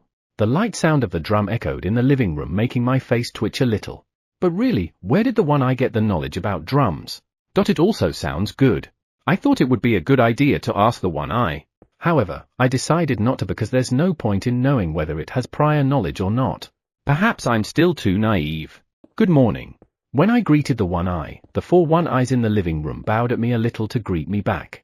Thanks for your hard work. I look at the angel. It's in a good mood, laughing all the time. I guess I shouldn't bother them. It's bigger than a baby. I wonder if it's an infant angel. Yeah, it's cute. Good morning. I heard Kuhi and USA's voices from behind me. I raised my hand to greet them. They were quite surprised to see an infant angel being carried by the one eye. That's right, they're surprised. As I'm eating breakfast, I look at how the one eyes are dealing with the infant angel. The way they hold it is definitely more stable than mine. Ah, you made diapers too. You prepared a lot yesterday. Apparently, it's safer to leave it to the one eyes. I almost dropped it yesterday. That was scary. Thanks for the food. When I went out on the wood deck, I saw the little ones being thrown into the sky as usual. I know it's special training, but isn't that too much? I don't know, I think everyone's trying too hard lately. Is there something wrong? I heard a cry, so I turned my gaze to the living room and saw the little angel having its diaper changed. By the way, it wasn't a boy. Maybe it's a girl. I've heard somewhere that angels are asexual, but I don't dare to accept it as a fact. Anyway, I wondered how the one eyes were so good at what they were doing. They changed the diaper at an unusually fast pace. It should be the first time you deal with an infant, right? I heard a slight rattling sound and looked at the entrance of the living room where I thought the sound was coming from. 2 one eyes and one of the farming core seemed to be carrying something in. That something is in a wooden crate? As I watched, they began to assemble it in a corner of the living room. Oh, I see. It's a baby bed. Of course, while they were assembling that crib, they were entertaining the infant angel using the den den daiko. Also, I don't know what it's called, but they even made a spinning toy. There's also a very beautiful stone. Is that a monster core that I made into a smaller one? I made it for fun, and I'm glad that it's being used. Ah, the little angel is also pleased. Did a light shoot out from the little angel's hand just now? Or was it my imagination? I wanted to blame my imagination since it seems impossible. I mean, is the monster core's purpose to prevent that light? The young angel shoots another light and the monster core instantly shines and absorbs it. Is this okay? One eyes, farmer, is this okay? They pointed at the young angels and then the children around. The 3 one eyes and the farmer made a circle shape with their fingers. They are saying everything's okay. While that was happening, the angel was shooting lights. I'm sure they have everything considered and taken care of. If there's no damage in anything, that means it's okay. After a while, perhaps tired, the angel started to sleep. Its sleeping face is cute, but what about its attack? I don't know. For now, I'll just have the one eyes take care of it. I'm sure they will bring peace to both me and the little angel. By the way, is it okay for me to name that little angel? I wonder how God will feel about that. USA and Kuhi tugged my clothes. When I looked at them, they pointed outward. Did someone get hurt? I hurriedly went outside and found a place where everyone gathered. I'm sure that's the place where the absorbing stone, where divine power was all poured, is located. What's up? Upon seeing the absorbing stone, I found that it became big. Thinking about it, this is normal. Yesterday, a very high purity of divine power was gathered. I'm not even sure how it held up without bursting. I slowly put my hand on the absorbing stone and checked the state of the divine power inside. I don't think there's any problem, but I wonder why everyone's here. I took my hand away from it and observed the situation. After a while, the absorbing stone began to move. Then, I hear vibration from inside it as if it's being tapped. The only thing inside it should be divine power. There shouldn't be any living things inside it. I held the absorbing stone in my hand and examined it closely. There's no sign of living things. However, I am sure that something is trying to get out. That's disgusting. Perhaps those 3 idiots have done something to the divine power itself. But, what is? I want to turn it into something that won't move. Can I turn this absorbing stone into a real stone? Diamonds are tightly compressed, aren't they? I don't know if I can make this stone into something like that. Alright, this is a challenge. I held the absorbing stone in my hand again. Since it's divine power, I have to use my new power as not magic power. I wrap the absorbing stone with my new power. Compress it smaller and smaller and smaller and smaller and smaller like a diamond. The silver light around the absorbing stone becomes smaller and smaller as I watch. Then, as it suddenly disappeared, a transparent pearl about the size of an egg appeared in my hand. All right. I've succeeded. Are? The absorbing stone that was supposed to be in my hand disappeared. I hurriedly looked around and found a small absorbing stone on the ground. It seems like I had dropped it before I knew it. When I tried to take it, a monster core, which had just returned from the forest, moved to the absorbing stone, and divine power was poured into the absorbing stone. It still has a role to play, so I'll put it back in its original place. Come to think of it, there aren't as many monster cores coming back as there were yesterday morning. I'm not sure if that has anything to do with the fact that I succeeded in eliminating 6 magic circles yesterday. I almost forgot. There's still a possibility that there are still hidden pentagrams out there, so I was thinking of looking into them.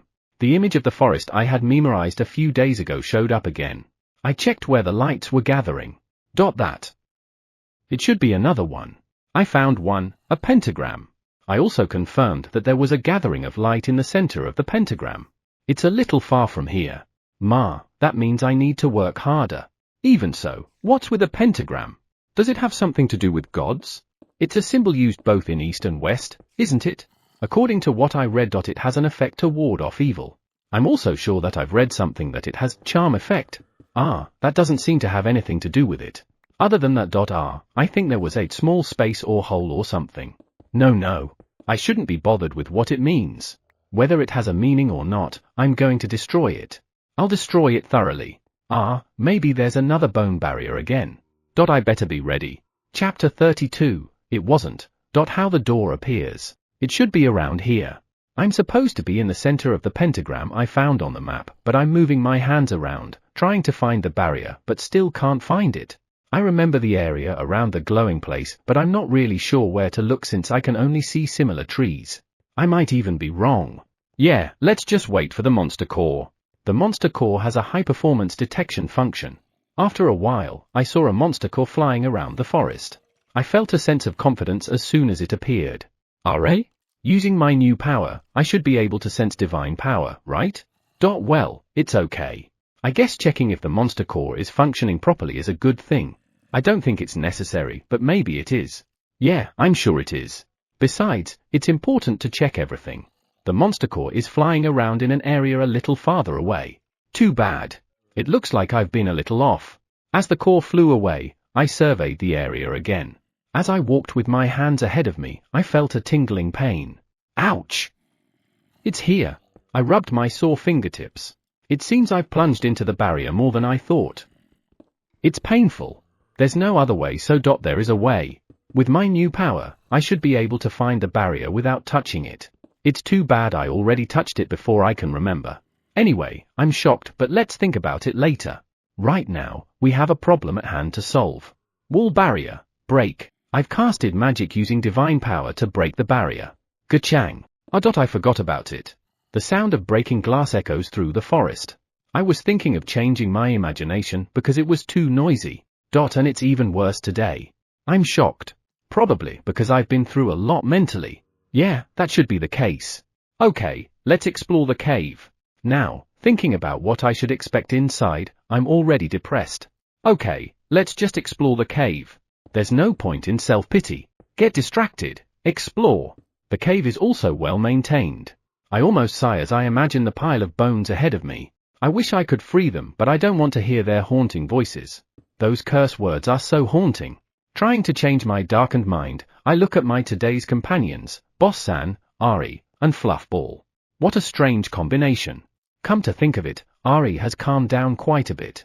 In the beginning, I was worried about him because he was so reserved with others. Now, he also has a dignified air around him. By the way, you've got beautiful muscles. They are supple and cool. Ari? This is different from the first cave. Light seems to reach deep into this cave. In the last cave, it's already pitch dark in the middle. Moreover, I just noticed that they didn't use glowing stones here. Instead, there were lamps hanging on the walls. I wonder if the first cave was still in the process of being built. As I moved forward through the passage, a door appeared instead of a space. This was different from the last one too. There was no door at that time because we could immediately go out into the space. Given the subtle difference, I feel like I should expect something and I don't like it. I hold the handle of the door. To be honest, I'd rather leave without touching this door considering the possibility of a pile of bones waiting for me. But, I can't. Okay. I put some strength into my hand and the door slowly opened. And in front of me was a dot space with nothing. Great! I step inside and look over the entire space. There are no cages, no bones. I was relieved to find that my body had relaxed. Alright? I look around the space again. There's no door. Well, yeah, in the previous cave, a door appeared after I solved the bone problem. I look around. There's nothing but an empty space. Of course, there's no problem to solve. So there's no sign of the door appearing. I never thought I'll be bothered by a door. I carefully examined the wall, hoping to find a clue to make the door appear. Unfortunately, I couldn't find anything. Thinking back in the previous cave, I get an idea where the door might appear. I put my hand on the wall to see if there was any space inside it by using magic. However, since there's no change in the flow of magic, there seems to be no space. I checked the other walls and they're the same, no space inside. This is troublesome. Let's calm down a bit. Well, what I'm looking for is a door. That's it. So, why is it not appearing? Because I didn't solve the bone problem. That should be it, right? The door won't appear unless I solve some problem, is that it? That's weird. Is that really the reason? If it detects intruders like us, wouldn't it be the other way around and the door won't appear? The barrier in the entrance of the cave is using divine power. The obstruction at the pile of bones. Both of them are probably put there in order to keep us away from the place where the angel is. Given that, it would be wrong to think that the door appeared because I solved the problem. If it were me, I would keep the door hidden at all costs. If that is the case, it means that the door appeared because of something else. I wonder what it was. What did I do then? As I recall, it was the new power. That time, as a way to free those poor souls, I transformed divine power into silver power. I thought it would be easier for me to handle it that way. Is that what caused the door to appear? It shouldn't be. No. What if the three idiots can use silver power? What if it is the key to opening the door? But if they can use it, they should have made the barrier using silver power. It seems to be somewhat stronger than divine power. F. For now, let's see if the door pops out if I use silver power. What should I use it for? R. Light. I produced light using the silver power inside my body. A silver ball with dark blue core floats in the air. I remember that when I tried to convert magic power to divine power, it changed into silver power, and when I tried to change divine power into silver power, it changed into dark blue power. When I calmly think about it, I find that I'm doing something absurd. I'm already saying this as an outsider, but I'm not sure if there will be some kind of change that will happen again.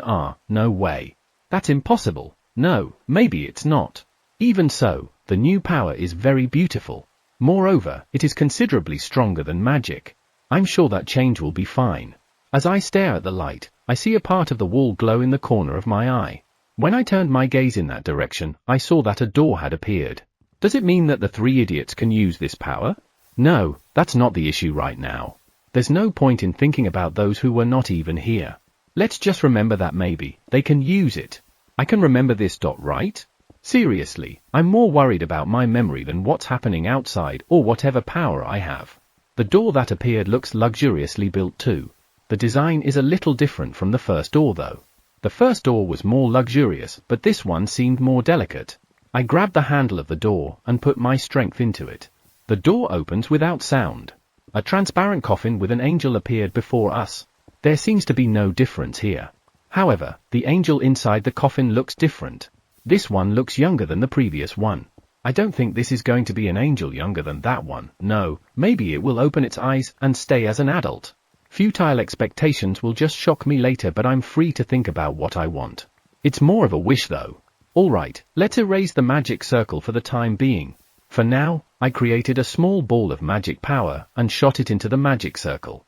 As expected, magic was absorbed by the magic circle. I guess it's the same as the last magic circle. So, I took out a monster core and poured new power into it. Absorb. The vacuum cleaner starts.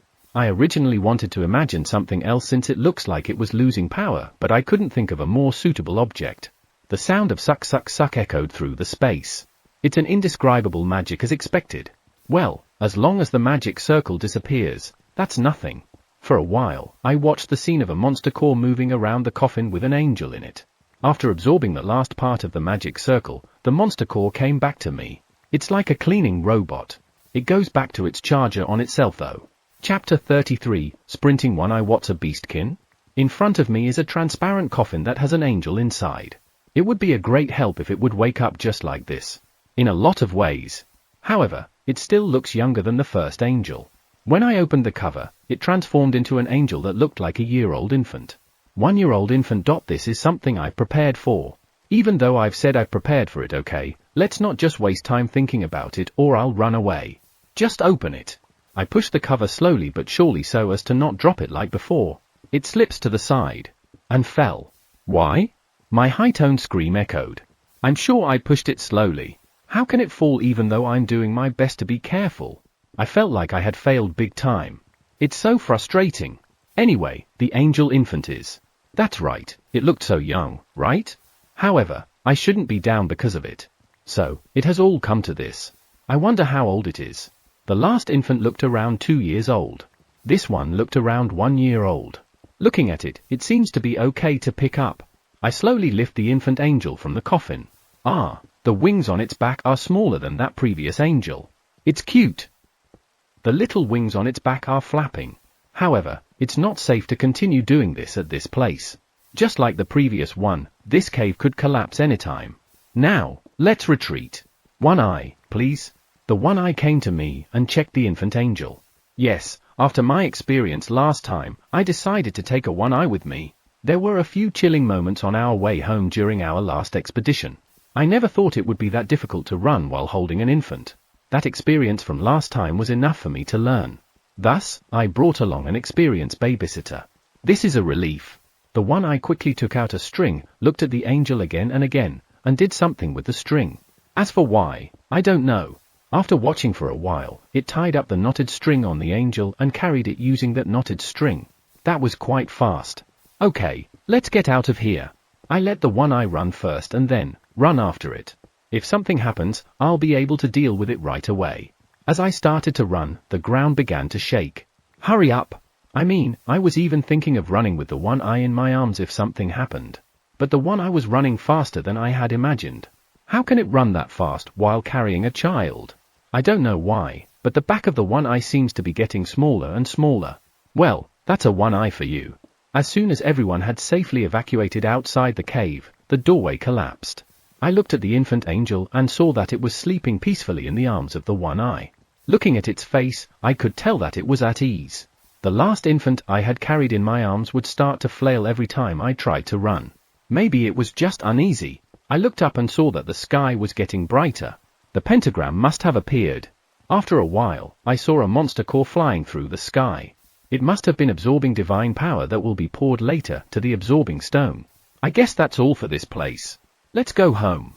When I returned home, I was greeted by the One-Eyes and the others. I was a little surprised since this is the first time they have done this. Are they excited to meet the new angel? The One-Eyes are all here. Aren't there too many of you? The rock dolls are lining up. It's been a while since I've seen them all together, but I didn't realize that they were this many. USA, Kuhi, and Shuri's group are here too. There are also Koa's group and Chai's group. Well, basically everyone. The dragons are in their small forms. What's going on? Anyway, I'm happy that they're here to greet me. Let's greet them for the time being. I'm back. Welcome back. USA and Kuhi's welcome greeting has become a regular thing. Come to think of it, can these kids stay here? I heard that they were former slaves, but how about their families and friends? If I go to the place they were, would I be able to find them? Let's do that later. I pat Koa, Chai, and the others' heads. Speaking of which, the pups born this year are getting bigger. I can't tell them apart from the previous ones. I'm glad that they're all growing up so well, but I think it would be better if they were a little different. I don't mean that they should look different, but I would prefer them to stay small. I'd be buried under them in no time. They are all too big. I thought I'll be able to get out using the angel, but it seems like they have already entered the house. All the rock dolls are back to work too. It seems that they really just came to see the little angel. Well, I knew they were not there to greet me, but I want to think that they are. No, I shouldn't blame them. The infant angels are cute, so it can't be helped. Speaking of which, how many more places do I have to check? I believe there were 20 places in total, so a pentagram and its center are already 6, which means I'm already done with dealing 12 places, so only 8 are left. It seems like there are only 2 pentagrams, so the rest don't have any form or any geographic shapes even if you connect them with lines. I guess we'll have to go through them one by one. I'm anxious to see what's on them. Angels, curse on a pile of bones. What else? I can't think of anything, so I can only be prepared. As I approach the living room, I can hear the cries of the infant angels. As expected, it's quite loud if there are 2 of them. I look inside the room and see the one eye's preparing food. Wouldn't it be better for the infant angels to drink milk?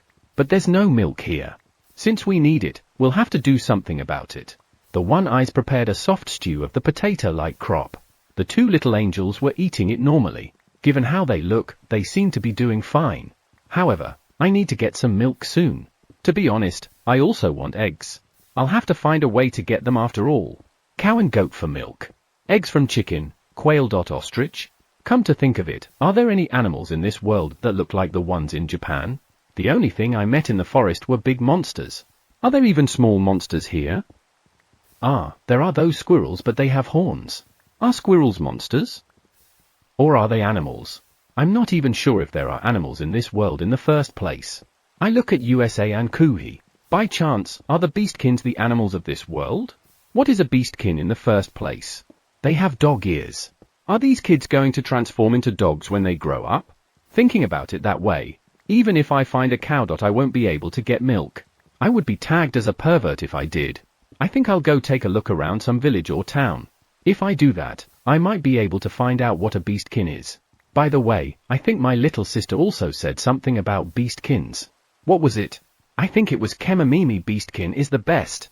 Kemonomimi is a kind of beastkins that resembles humans but with animal ears. What's Kemamimi? Is that some sort of ear? Kemamimi. Kemamimi, the best. Best? Kemamimi, best. What does that mean? Let's give up. I find it difficult to understand what my little sister was saying at that time. Well, let's say I'll visit some places. How will I do it? I don't understand this world's language, so I might end up being rude. Thinking about the future, I want to avoid having a negative image. I'll just take a look from above and then think about it. Speaking of which, I saw an adult beastkin in the forest. I recognized him because he looked like an adult version of USA and Kuhi. If he looked like something else, I wouldn't have noticed. Ah, if that was an adult form, wouldn't it have transformed? I don't really know what I should think. Speaking of which, where did his group come from? If I go where they were, will we meet each other? If I can't, I'll just look for buildings nearby. Yeah, they were scared by the dragons at that time, weren't they? When I go check on them, I won't bring a dragon. I think I'll just bring Koa. She's the one I can ride on and she's the one I feel safest with. Since I'll be bringing Koa, Chai might come too. Okay, I'll ask them. If I bring too many, we'll stand out. I'll just ask the 2 of them. Chapter 34, Water Dragon Fluffy. Fluffy's POV, a water dragon that lives in the lake. I turned my body smaller in order to be able to fly around his lordship's abode. I entered the room called the living room and saw the 2 sleeping angels. There's no way I'm wrong. They are greater angels who serve gods. The other dragons reached the same conclusion too. However, I didn't expect to meet them in this place. I couldn't believe my eyes when I heard Koa's story when she went out with his lordship. The fact that there were greater angels on this planet is one thing, but the box they were in was more of a problem. Yes, I'm talking about the transparent box containing those greater angels. I discussed it with the other dragons, and those boxes can only be either of the 2. 1. The first box of birth. It was used to give birth to angels. However, a first box has no cover, which is completely different from Koa's story. In short, it should be the other one, the white box of return. White box of return is used to erase the memories of angels or even erase their existence. However, the use of these boxes is very restricted. They can only be used under the following circumstances: if the angel has committed a sin and the sin is something unforgivable. If the angel's heart became so dark that even God's blessings can't do something about it. Other than these 2, it will not be allowed to be used. Also, the white box of return itself is stored with multiple layers of barriers. Or at least that's its normal arrangement. I don't know in this planet though. Next time a god comes, we should have a long talk. About lots and lots of things. To be honest, I didn't believe what I heard from Koa. Because of that, Fluffball went with them and found that it was really a white box of return. What are those apprentices trying to do? The moment it was confirmed that it was a white box of return, all dragons except for Fluffball got nervous. If anyone other than the official owner touched the box, a curse would be triggered. However, Fluffball said that the curse was activated, but it shattered out of fear of his lordship's power. Honestly speaking, I don't understand. I've never heard of a curse being afraid. A curse made with divine power used by a god is a curse that can't be defended against no matter what. That's what I fear. According to Fluffball, he saw the curse activating as soon as his lordship touched the cover, but it was doing its best to avoid his lordship's new power, and then shattered because it can't withstand it. Perhaps the curse on the first white box of return had the same result. Yeah, as expected of his lordship. But there was one more thing that bothered me. That is, the infant forms of the angels in front of me. Normally, angels won't get smaller. So why did they turn into this? And even if they are smaller, angels are still angels. Unlike beast and humans, they never had a young phase. However, the angels before me are both infants. Flying Lizard confirmed that they can't even stand up on their own. Could it have something to do with the fact that they became smaller? I have no idea. And we can't even communicate with them. Angels were supposed to be able to speak, but these two don't even reply when we talk to them via telepathy. I don't get it. I'm pretty sure they are angels because of the divine power in their bodies and wings. Did you find out anything? Fluffball. I didn't. I've been trying to send them telepathic messages, but they're not responding. I guess it's impossible. It's probably because of the former apprentices that brought us here. I think you're right, but what did they do? A golem made by his lordship has come to check the greater angels. I think it is already good that they're not frightened upon seeing us. The greater angels, who have opened their eyes slightly perhaps because they noticed the approaching golem. I was surprised when I saw their eyes. This is Fluffball, who's next to me, must have noticed it too. There was cloudiness in the eyes of the greater angels. Angels are made of divine power, the power that only gods can use, so there's no way their eyes can be cloudy. I checked the eyes of the greater angels closely, but not to the extent that I'll disturb the golem. They are still cloudy. The bigger greater angel has more cloudy eyes. This is a problem. Yeah, they've been brainwashed. Yeah, the only time an angel's eyes become cloudy is when they are brainwashed. But who in the world did they brainwash greater angels? Could it be by using the white box of return? If I remember it correctly, it has a built-in magic that can erase memories. It also has a function of inserting new memories. Is there something that it can't do? I don't think it's easy to change the built-in magic, but I can't say it's impossible either. Thinking about it, it was those 3 former apprentices that brainwashed the greater angels. Why did they do that? Did they give them some kind of order? We'll have to do something about this as soon as possible. The greater angels are quite powerful, and if they get out of control, we'll be in big trouble. I nodded to Fluffball and tried to fly away to the other dragons. However, I wasn't able to leave because I'm being pulled by something. When I looked at it, I found the golem grabbing my tail. Eh? Can you let me go? I can't understand the word it is saying, so I shook my tail to tell it to let me go. However, it didn't let me go. I put a little power and swing it around. A dragon like me is strong. However, no matter how strong we are, there's no way we'll use our full power at his lordship's abode. Why can't it let me go? When I was thinking why, I felt something happening near me. When I looked at it, I saw Fluffball had also been grabbed by its tail and couldn't leave. As I looked at him and wondered what we should do, I suddenly saw a white light in the corner of my eyes. I hurriedly turned my gaze and saw a greater angel was about to attack. I panicked. I was stunned when I saw what happened next. The greater angel indeed attacked. It shoots toward the ceiling where they were lying. However, something absorbs it quickly and nullifies it. Fluffball, what's going on? How would I know? I noticed that the discomfort in my tail is gone. It seems like the golem has let me go. In the meantime, the attack of the greater angel continues. However, none of them worked since they kept being nullified. I look above the place where the greater angels are. There's something moving around their monster core. The power of his lordship is slowly pouring down from there. The power is slowly but surely pouring down on the greater angels. This is his lordship's monster core, isn't it? Yeah, that's definitely using his lordship's purification power. Can it deal with the brainwashing magic? I don't know, but it's his lordship's power, so I agree with what Fluffball was saying. It's his lordship's power, so it can do something about the brainwashing. Meanwhile, The greater angels continued to attack. The golem looked at the angels for a while, then left the room as if it was only here to check the monster core's performance. After a while, the angels fell asleep as if they had used up all their accumulated power. It looks like we don't need to worry. Yeah, the golems that his lordship made seem to know what they're doing. I agree with Fluffball. Perhaps it grabbed our tails because we were getting in its way. We tried to stay out of the way, but it seems like we failed. I wonder if his lordship knows about this. Fluffy, why are you even asking something so obvious? Of course, he does, those are his golems. Right? Yeah. I think that's why one of the golems was here. It's to help us.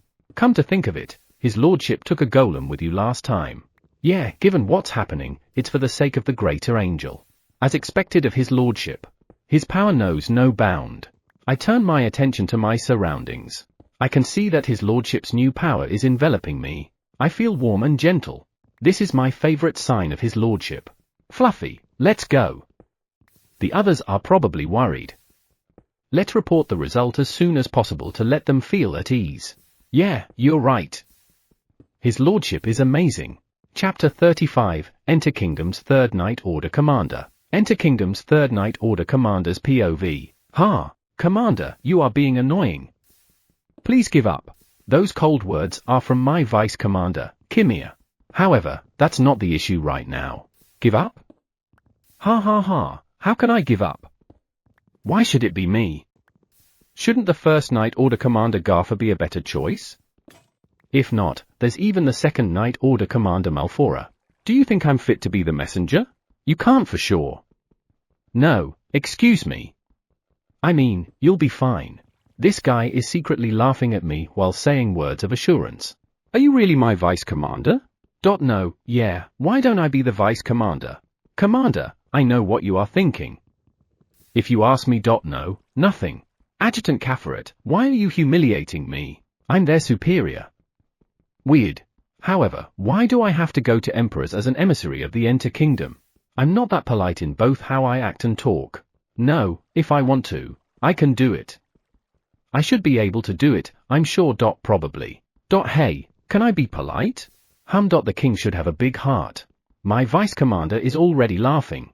My adjutant turned his gaze away, but he seems to be trying not to laugh because his shoulders are shaking. No one thinks that I can be polite? I'm going to greet the new king of emperors and build a friendly relationship. However, our king made a mistake in choosing the people he sent. Or is it that emissaries don't have to carry the country on their shoulders because they're just the king's messengers? Well, maybe not. Please be careful with your words, Commander. Your words are the same as the will of the Enter Kingdom. If you do something stupid just because you are pressured, you'll only induce war. In short, you're telling me that I'm carrying the country on my shoulder, right? Your Highness, why did you choose me? You know how sloppy I am whenever I have an audience with you. My stomach hurts. Commander, I had the mags prepare a lot of medicine for stomach. My adjutant took out the medicine that the mags prepared from his bosom. I'm glad that they're prepared, but something's wrong. Given our situation, isn't it best to teach me etiquette? Aren't you going to teach me etiquette? I've taught you a long time ago, do you remember? I think it was when I was appointed as the commander. I remember being tied to a chair so that I could not escape. That's right, at that time, he taught me thoroughly. This is strange. The only thing I remember is being tied to a chair. I'll never do something so useless again. That's what my vice commander declared, but that certainly can't be helped. However, why can't I remember anything? This is dangerous. It's okay. We're only here for greeting. It's just like when you were in front of the king of our country. You'll just have to kneel and talk a little. Yeah. Let's pray they'll overlook your broken way of speaking. My vice commander's words motivated me a little, but my adjutant's words chipped away my motivation. I've been trying to do something about my broken way of speaking. I guess they are telling me that it's not possible. I can't do it after all. I want to go home. Well, I can't do that. The king appointed the Third Night Order to be the emissaries. There's no way we could run away. I look around. The members of the Third Night Order are walking in formation towards the Emperor's kingdom. Their expressions were a little stiff, perhaps due to nervousness. We may be in the middle of the forest, but the place we are going to is the problem. Emperor's was a kingdom where the king had behaved unchallenged until now. Even though he has been replaced, each of us has our own thoughts. And the fact that the new king is someone who is recognized by the forest increased the tension. But the forest has really changed, hasn't it? The air is completely different. That's true. Speaking of which, did you hear about it, Vice Commander? I heard that the food made from the river water flowing out of the forest is very delicious. It seems so. Perhaps it is the blessing of the forest. As I listened to the conversation between the Vice Commander and the Adjutant, a topic that recently became a rumor in the capital was brought up. I'm not really interested in rumors, but I remembered it because it might have something to do with the spirits that I've always wanted to see. If you use magical power to grow vegetables, the magic power has an adverse effect on the soil and inhibits the growth of vegetables. This is something that has been found out through long research. Therefore, it is forbidden to use magical power near the field. Nevertheless, the river water flowing out of the forest contained magical power. This magical power doesn't have any adverse effect on soil. Moreover, not only does it has no adverse effect, it also increases the flavor of vegetables and increases the yield. Is it the power of the world tree? Or the power of the spirits that are said to be in the river? As someone who has always wanted to meet a spirit, I'm quite intrigued. Monster! One of my subordinates shouted, and at the same time, a sense of tension drifted through the nights. Each of us held up our weapons and looked in the direction my subordinate was pointing. Isn't he that the follower we met before? Like my adjutant said, I took a closer look at the monster. It certainly looks like the same kind of monster we saw before we met the Beastkin children. It was looking down on us. Commander, what should we do? A knight behind me asked that nervously. It could be one of the followers, so calm down. Don't show any hostility. Affirmative. Their voices resonate together. The monster moved a little after hearing their voice, but soon returned to its original state. It doesn't seem to have any plan on attacking us. Tell this to others. Don't make a move. Don't do anything. It could be one of the follower monsters. We can't lay our hand on it. I'll stay here. Now, tell my instruction to others. My vice commander left the rank and told my order to others. Given the ability of the vice commander, I can leave it to him without minding anything else. Let's go. Seeing the monster halted our movement. After a while, I heard a rustle behind us. Looking at it, I could see that the follower was moving at the same speed as us. And it seems it's now a little closer. What should we do? I shook my head to my adjutant's question. Nothing. It's a fool's errand to meddle with a follower of the king of the forest. You can see the expression on the monster's face as it was close to us. It has gentle eyes. It doesn't look hostile and it certainly has wisdom. It's okay. We can move on without worrying about anything. I understand. Don't mind it. Don't break ranks. My adjutant shouted a little louder and the follower glanced at him, but that's it. It never took any other action. It's definitely a follower. When I looked at the monster again, it came quite close and was moving together with us. It feels like it was protecting us from other monsters. Is it really protecting us? Is that really the case? Commander? Commander, there's no problem with our ranks. Commander, did you notice anything? Hearing my adjutant and vice commander, I said what I was thinking. Don't you think that monster is protecting us? I know it sounds ridiculous.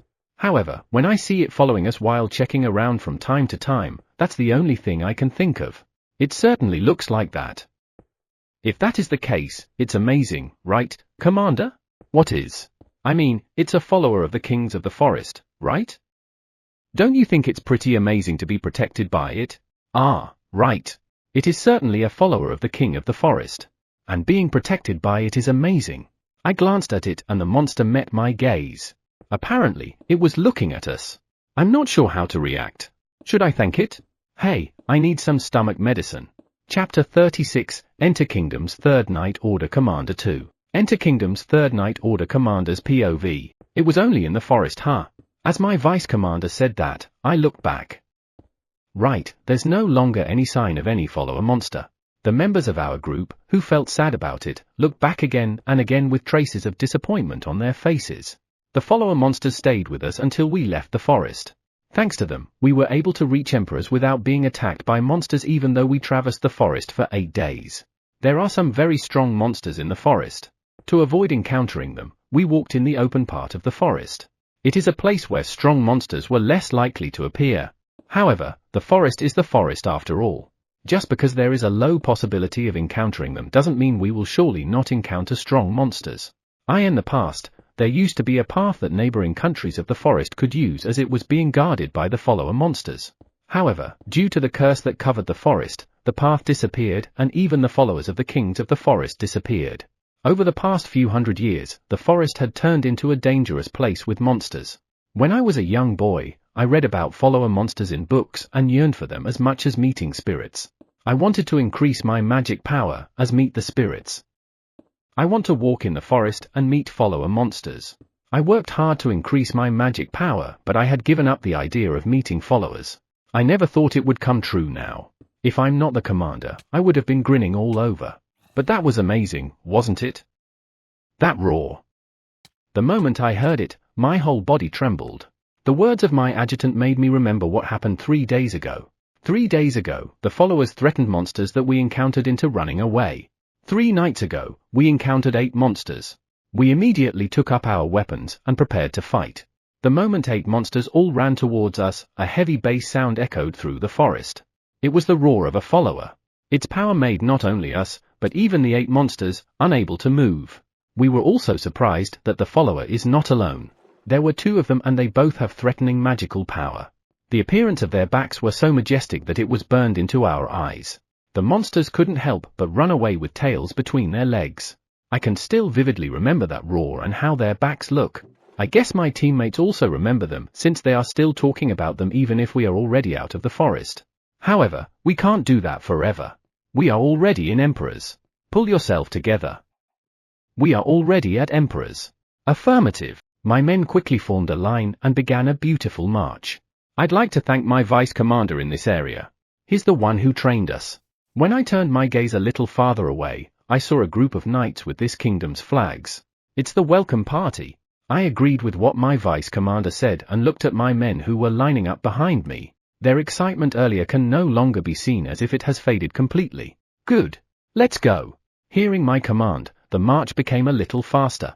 Normally, the commander, the vice commander, and other officers should be riding horses, but because of the danger of the forest, everyone, including me, is walking.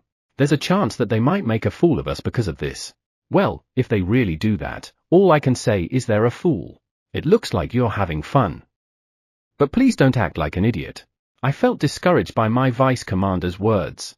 There's no way I'm going to do that in another country. What the hell does this vice commander think I am? How about I listen to him once? No, let's not do that. I have a feeling that I will never be able to recover if I do. Thank you for taking the effort of traveling so far. I am the commander of Emperor's Kingdom's 4th Night Order, Miserost. I will be your guide to the royal castle. Thank you very much. I'm Enter Kingdom's 3rd Night Order Commander, Dad Avis. Please take care of us. From now on. R.A.? That's alright, right? Yeah, I'm sure it's fine. It must have been difficult for you to travel in the forest. We were prepared and some followers protected us. Eh? You mean followers of the kings of the forest? That's amazing. What's this? You haven't met any follower monster yet? I thought you had already met a king of the forest. Well, I guess we were one step ahead of you. Oh no, I can't help smiling. Coo, what's wrong? Nothing. Ha ha ha. Vice Commander, don't just suddenly elbow me. I glared at him and he glared back. It seems like he found out that I was smiling. Please, overlook it a little. That elbow of yours hurts. Even so, the field of Emperors is really vast. It's only field as far as I can see. However, why aren't they planting anything on them? This is strange. I think I felt magical power from the field. Or is it only my imagination? Commander, I think I can feel magical power from the field. My adjutant whispered to me. In Emperors, is it okay to use magic in the fields? If so, I'd like to hear about it. In Entus, the yield of the field has been decreasing for the past few years. I heard that this year's harvest is good, but they are still calculating how much it has increased. It was believed that the revival of the river has increased the yield, but other measures should be considered. Maybe I should ask them. What the hell is that? Commander! Above! Above! While I was pondering about the field, the surroundings suddenly became noisy. I told them not to make a fuss, because we're in another country. I looked at my subordinates and saw that they were all looking up with their mouths open. What a bunch of idiotic faces. Is that a Fenrir? A Fenrir? Commander Miserost, Emperor's 4th Night Order commander, is also looking up, so I look up too. Ha! There is one being in the sky that looks like a Fenrir, and behind it is a being that looks like a direwolf. And behind it are 4 slightly smaller Fenrirs than the leading Fenrir. The leading Fenrir is big. Is it the Fenrir king? But why are they here? I shut my mouth and only listened to Commander Miserost's comment. I can't make a fool of myself here. Are? Someone is riding the Fenrir. Moreover, I think that they stopped to look at us. Commander, what should we do? What can we even do? HNN. My and Commander Miserost's voices overlap. When we looked at each other, we smiled. My apologies, but do you know anything about the Fenrir? Only what's written in the books. Do you know anything about the Fenrir? Commander, your words. What's your words? I spoke casually. No problem. I'll speak casually too. I don't like speaking formally that much. I'm glad to have some understanding with Commander Miserost. Let's go back to business. Is that a person? No way, that's a person. No person can ride a king of the forest unless he's a god. The one riding what seems to be the Fenrir king has held out his hand and invoked some kind of magic. I was surprised that the magic was casted on the field, but I originally felt magic from the field. Maybe the god of the forest has put magic into the field? Amazing, what's happening? My adjutant's words were no surprise. The field glowed as far as the eye could see, and after a while, grains of light soared into the sky. Those grains of light gathered to the person who was riding the Fenrir and absorbed them. No, they are not being absorbed. He had something in his hand and they all gathered there. Magical power seems to have disappeared from the field.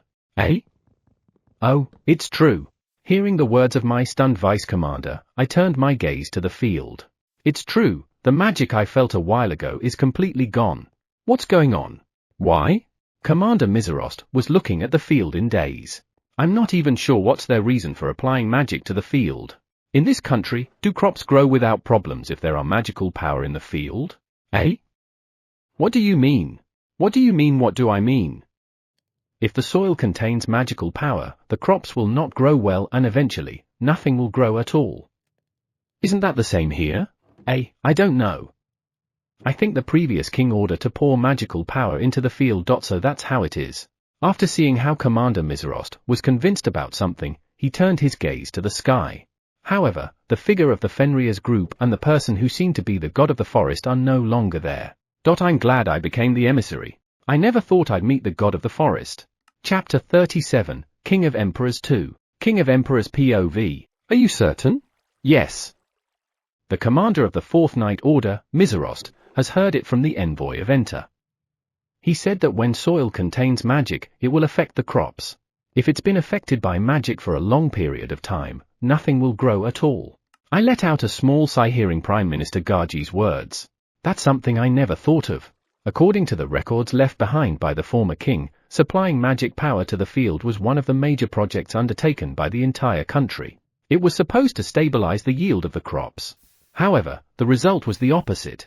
Even so, that's something strange. Haven't we been growing crops using magic for quite some time? Yes, according to the records, it has been ongoing for 100 years. The yield indeed increased since the beginning, however, it seems to have had a sharp decline these last few years. What are you trying to say? Just my thought, do you plan on using the power of that broken magic stone? You mean that? The magic stone found in the ancient ruins. It was the source of the former king's power, and now, it has become a negative legacy of this country. But we were saved again. That's right. According to the eyewitnesses, his figure has been seen all over the country. The god of the forest riding the Fenrir king. I wanted to see that. I agree with Gaji's words. When I was thinking that it was about time for the 4th Night Order to meet the envoys, a member of the 2nd Night Order jumped into my office in panic. When I asked him what was going on, he told me that he had spotted something that appeared to be a Fenrir in the sky. I hurriedly gathered everyone available and instructed them to gather information. The result was this bunch of documents before me. What appeared was the Fenrir king along with several Fenrirs. In addition, there's also a direwolf. And then, there was someone in human form riding the Fenrir king. He was probably the god of the forest. The group had spent the day going through the fields of emperors removing magic from the soil. I don't know why they helped us. However, it is certain that they knew that the envoys from Enter were coming. I'm sure they know, since the people of this country had no idea that magic had a negative effect on soil. If we had seen their act without anyone knowing, we would have thought that they are still angry at us. By the end of tomorrow, it will be known that magic has a negative effect on soil and that the god of the forest has removed it. Right. As long as we endure this year, our food problem will be solved. Yes, according to the envoy from Enter, if magic is removed, the crops will grow faster and the fruits will be bigger and tastes better. I'm glad to hear that, but we can't expect to see the effect in our field anytime soon. That's true. Have you checked our food stocks? Yes. It's a little tight, but I think it will be enough for the year. Great. We've been struggling with our food problem for a while now. Even if we were to ask for assistance from other countries, the question of compensation would arise. We were at a state where all routes were blocked. I really can't thank the god of the forest and the king of the forest enough. Are we still going to gather scouts for the forest? That would be hard. We are still unsure if the anger had subsided and we still have fear. I guess so. We wanted to send a scouting team to apologize to the kings and the god of the forest, but we couldn't get anyone. There was a great deal of concern about whether it would be safe for the people from our county that had incurred the wrath of the forest to enter it. I could understand this concern, so I'm recruiting people instead of ordering them, but we just can't gather volunteers. Though it was funny that the 4th Night Order Commander Miserost was the first to raise his hand. Maybe we could gather enough men this time. Will we? Yes, there will certainly be those who think that the wrath of the forest has subsided and all that's left is fear. I think that fear is quite a problem. However, some of us would think there's a chance of meeting the Fenrir king. Even if we are gathering volunteers, we should never pick anyone who'll harm the forest. Of course. We are only calling it a scouting team, but to be precise, they are an apology team. It's not like that would offend the forest. Well, Commander Miserost will be joining the scouting team as the leader, so it should be fine. That is certainly okay. He has a strong sense of sanctity towards the forest. Come to think of it, Miserost actually saw the king and the god of the forest, didn't he? He'll be bragging about it later. He'll probably brag about it for a few hours. I should have been the one to meet the envoy. What are you talking about? I think it should be me who has done that. I should have left my job for a moment. I can only laugh at Garji's serious expression. Even the most serious man acts like this when it comes to the forest. I want to build a good relationship with the forest like we used to. You hate his bragging that much? I do. I can listen to him brag about other things, but if he brags about this, I'm really going to get angry. Does Garji likes the king of the forest and the god of the forest that much? They were the ones that led us to freedom. They are very special for the beastkins of emperors. I see. That is true. We had been preparing for it, but we hadn't decided when we would liberate them. It was the wrath of the forest that encouraged us to do so. Without it, we should be still at the planning stage of their liberation. They are special to me too. They made my dream come true in my generation. I would like to ask for a favor. I'm sorry, but I can't let you. I haven't said anything yet. This country needs Prime Minister Garji's help. Don't join the investigation team. No, that's not. Please. It can't be helped. I guess I can only give up. I'm sorry. Garji shrugged his shoulders after hearing my apology. He knew it himself that he couldn't, but still tried. He might be hoping for a slim chance, but this county has yet to stabilize, so Prime Minister Garji's help is necessary. Come to think of it, isn't it about time for the envoy of the Enter Kingdom to arrive? Is it that time already? Yes. Then, Garji, I'm sure you said there were mags in the envoy of Enter. Yes, there should be a few greater mags. If you want to travel through the forest, people that can cast a variety of magic are necessary. Right. Would it be a problem if I ask them for help? Is it about that thing? Yes. That thing is the broken magic stone. The magic stone that got stolen was returned to the original room and a problem was discovered after a while. The mags of this country are trying to solve it with everything they have, but there's no result yet. There are only a few greater mags in this country. We only have few mags, so it is not surprising that there are even fewer greater mags. A great number of mags were purged during the reign of the previous king. Among them were many powerful greater mags. It's fine to ask for help, but we would look disgraceful to the rest of the world. And that could be a problem itself. That's right. But if it really returns to its original form, we can't predict what will happen. It can also cause trouble to other countries and even the forest. I let out a long sigh. The problem with the broken magic stone is that it started to repair itself. It also absorbs magical power around it on its own. We found out because the mags who were close to the magic stone suddenly lost all magic. At first, we panicked thinking they were attacked by the magic stone.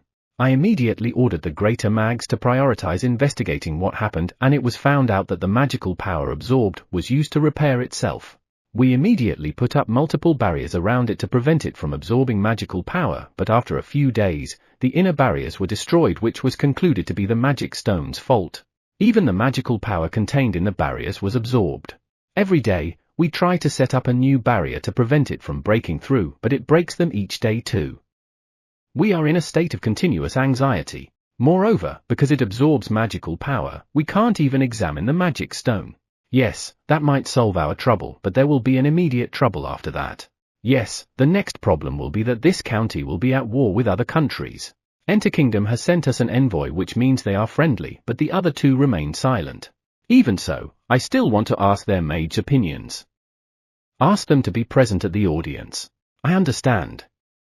What will you do if they ask why? Though it might be useless to conceal what's really happening, I want to explain to them while looking at their faces. Just tell them that there is something I wish them to hear. As you wish. After watching Gaji leave the office, I leaned back on my chair. I hope the mags of Enter know how to solve this problem. I'm sure Enter has a magic stone from a certain ruin too. The books that were left behind by the chief mage and the high mags who were in charge of the magic stone have something about it. According to what I remember, there was something about other magic stones written on them. That's why I hope they know what to do. I know they know how to stop that magic stone. Chapter 38, Enter Kingdom's Third Night Order Commander 3. Enter Kingdom's Third Night Order Commander's POV. It's finally over. I managed to finish the audience. I felt like there was a dangerous part in the middle, but I guess everything's okay. I didn't feel my vice commander laughing at me, so that should be the case. Commander Dadavis, thank you for listening to my sudden wish. Is that the greater mage of Enter? Ah, come to think of it, they requested us to bring him to the audience. That means it's not over yet. Such a shame. Yes, but what kind of business do you want from our country's top mage? RA? Did I just say something bad? No, I only wish to say something. There's no need for you to speak solemnly from here. Ah, that's great. Commander. Why do I have to get shouted at by my vice commander and adjutant? His Majesty the King of Emperors himself says it's okay, so it should be okay. Don't worry about it. It would be easier for us to talk with this. However, Your Majesty, Vice Commander Kimiodono, you don't have to mind it. I understand. So, what would you like to ask our mage about? Ask? Ah, I remember when they asked us to bring him, they said they wanted to ask him something. I don't remember the details because I was reviewing what I had to say when I'm in the audience. I heard that there is a magic stone found in the ancient ruins of Enter. I wonder if that magic stone is still in your country? A magic stone from an ancient ruin? Sure, there is. Yes, there is. However, the power contained in the magic stone was consumed a long time ago. It can only be regarded as research material. HNN? They look disappointed. Why? It's not polite of me to hide it when we are the ones who are asking for advice. Do you know about the magic stone that our former king has found? I've heard of it. I'm sure he's referring to the magic stone that is said to have been used to control the forest. Yes. That magic stone broke in two when it was attacked by the wrath of the forest. The huge amount of magical power within it had also been lost when it broke. I heard that the Emperor's kingdom was attacked by the forest. So, it was true. Currently, the magic stone is repairing itself. The mags of our country are helpless to stop it. What? Repairing itself? No way, that's impossible. As if to cover my surprised voice, the greater mage behind me raised his voice. I've never heard of a magic stone repairing itself. Or will it regain its power once it repaired itself? Were they going to ask about that? How far has it been restored? My vice commander asked with a strange expression. Yeah, that's certainly an important point. It was discovered when a nearby mage ran out of magic and collapsed. After that, we put up several barriers to slow down its repair speed.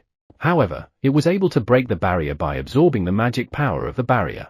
Is the magic stone attacking the barrier? A loud voice came from behind again. It sounds pretty excited compared to earlier. This is bad. Mage Amagar. Calm down. The vice commander immediately called him out and he calmed down. This Mage Amagar is a researcher of magic stone. However, when it comes to research, he's too enthusiastic. When he's researching, he sometimes forgets to sleep and continues until he collapses. You can't imagine how much trouble he has caused to the people around him. I'm sorry. This is the first time something like this happened. Will be alright if I could take a look at that magic stone? I thought he calmed down, but it looks like he didn't. It just looked like that.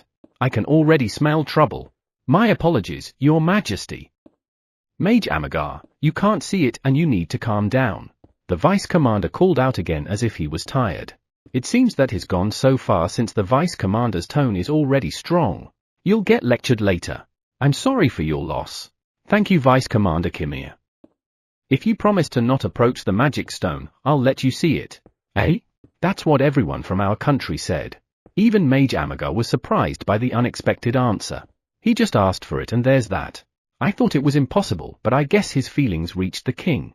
However, can you really show the magic stone, a national treasure of your country, to a mage from another country? No, perhaps they really want to stop it from repairing itself.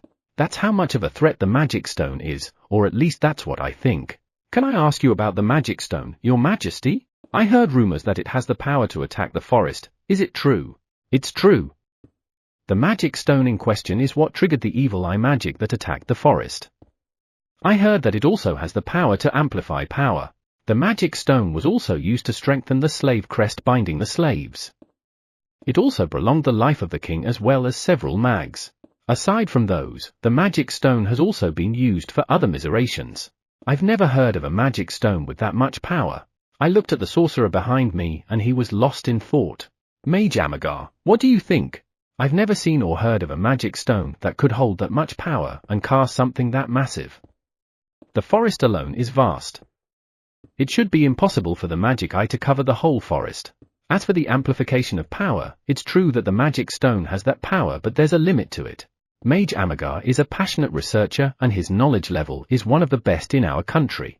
And yet, he doesn't know that the magic stone has that power. Just from what I heard, there's no doubt that that thing being able to repair itself is a threat. Mage Amagar, do you want to see the magic stone? If there's really no problem, I'd like to see it with my own eyes. However, make sure to not get close. If it senses magic, it will attack the barrier more violently. Mage Amagar bowed with a serious expression. As a researcher, I'm sure he wouldn't let the chance of seeing it go away. However, can this guy stay calm once he's before the magic stone?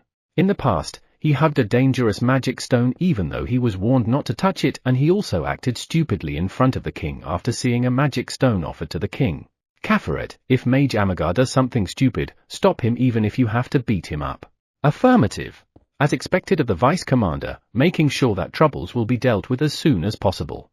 However, the rope you gave him seems to be too thick. And where did you get it from? Why did you bring a rope?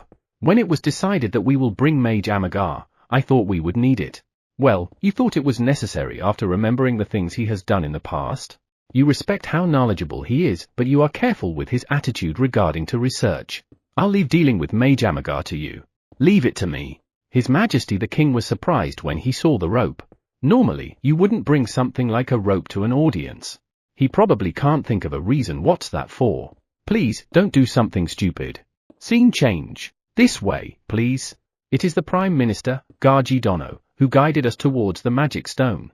However, why is Mage Amagar already tied up? What happened? He tried to open the door and check inside without permission. What the heck are you doing, Mage Amagar? Think before you do something. I'm sorry. I got too excited when I thought it was close, so drop this rope. It will stay as it is. Who knows what will you do when you see the magic stone? The Vice Commander nods. The adjutant has been looking on the floor, but his shoulders are trembling. This guy is laughing too much. Here we are. Gaji Dono put his hand on the door to open it and Mage Amagar slipped in immediately. He tried to run, but the rope was pulled. Both the Vice Commander and the adjutant can only sigh seeing him like that. The 4th Night Order Commander, Misros, who had come with us, finally burst into laughter. He has been holding it in until now. Ha! Did you not hear a word I said? Eto, is he all right? Gaji Dono looked troubled.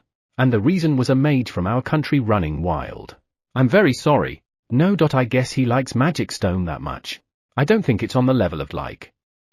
I'm sure it has already reached an abnormal level. Well, I'm sure everyone has noticed it.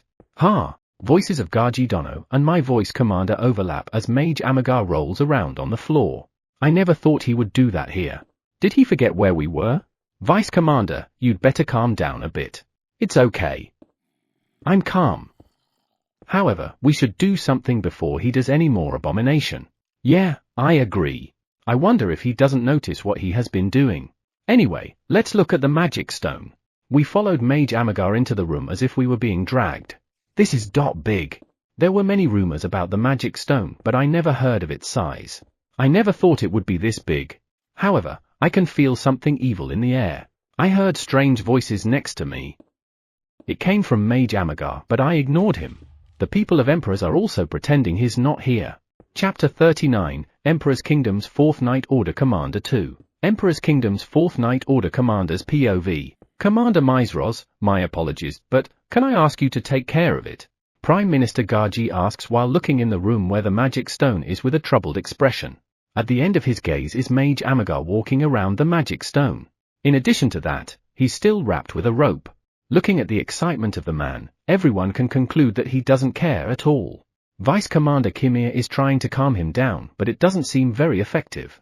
Prime Minister Gaji had come with us with the hope that they could find a clue to solving the problem with the magic stone. However, seeing the man he put his hope on, Mage Amagar, not listening to anyone, he seemed to have given up. He has a lot of work to do, including being the king's consultant. There are a lot of problems being brought every day, so he can't stay here. He has no time to wait for Mage Amagar to calm down. Don't worry, once he calmed down, I'll ask him. What are the priority questions? A certain way to destroy that magic stone. Right. Then, I'll leave everything to you. Ah, yeah. Perhaps I'll ask for your help later after I see what Mage Amagar is capable of. I'll leave the decision to you. Okay. After seeing him leave the room, I looked at the magic stone. The stone is about 1 meter big and it's in the middle of the room. It is divided vertically, but it doesn't fall down because of the pedestal that supports it. The magic stone is wrapped by a thick rope-like object. It was something that appeared when it was attacked by the forest, and it is unknown what was that for. It seems like during the time of the previous king, they spent a lot of time investigating the rope, but it was written in the investigation report that they don't know what it was. If it has any feature, perhaps its strength. It looked like an ordinary rope without any magic in it, but it was unusually strong. You can't even scratch it with sword or magic. I'm sorry. I think I finally calmed down a bit. Where's the Prime Minister? Ah, he left because he has things to do. However, Mage Amagar is acting like a totally different person now. Ha ha ha, I'd be relieved if he's always like that. As Commander Davis said, the current him can be relied on. Even so, after staring at the magic stone for some time, he really feels like another person. His gaze even became sharper. Come to think of it, before I knew it, the rope tying him had been untied. When was it untied? Did the Vice Commander untie the rope? Nah, it's just an ordinary rope, so it's simple to remove it using magic. Magic, I see. A small light appears near the magic stone. Looking at it, it seems that he is using different kinds of magic to investigate the magic stone. As expected of a greater mage. He seems to be the type that can use different kinds of magic. I don't know what kind of magic he was using, but I can tell the difference given their colors. However, the expression is quite grim. It's amazing that he can use a variety of magic. It's pretty rare even in our country. Is that so? Yeah. Otherwise, why do you think we tolerate his eccentricity a little? A little? Ah, yeah.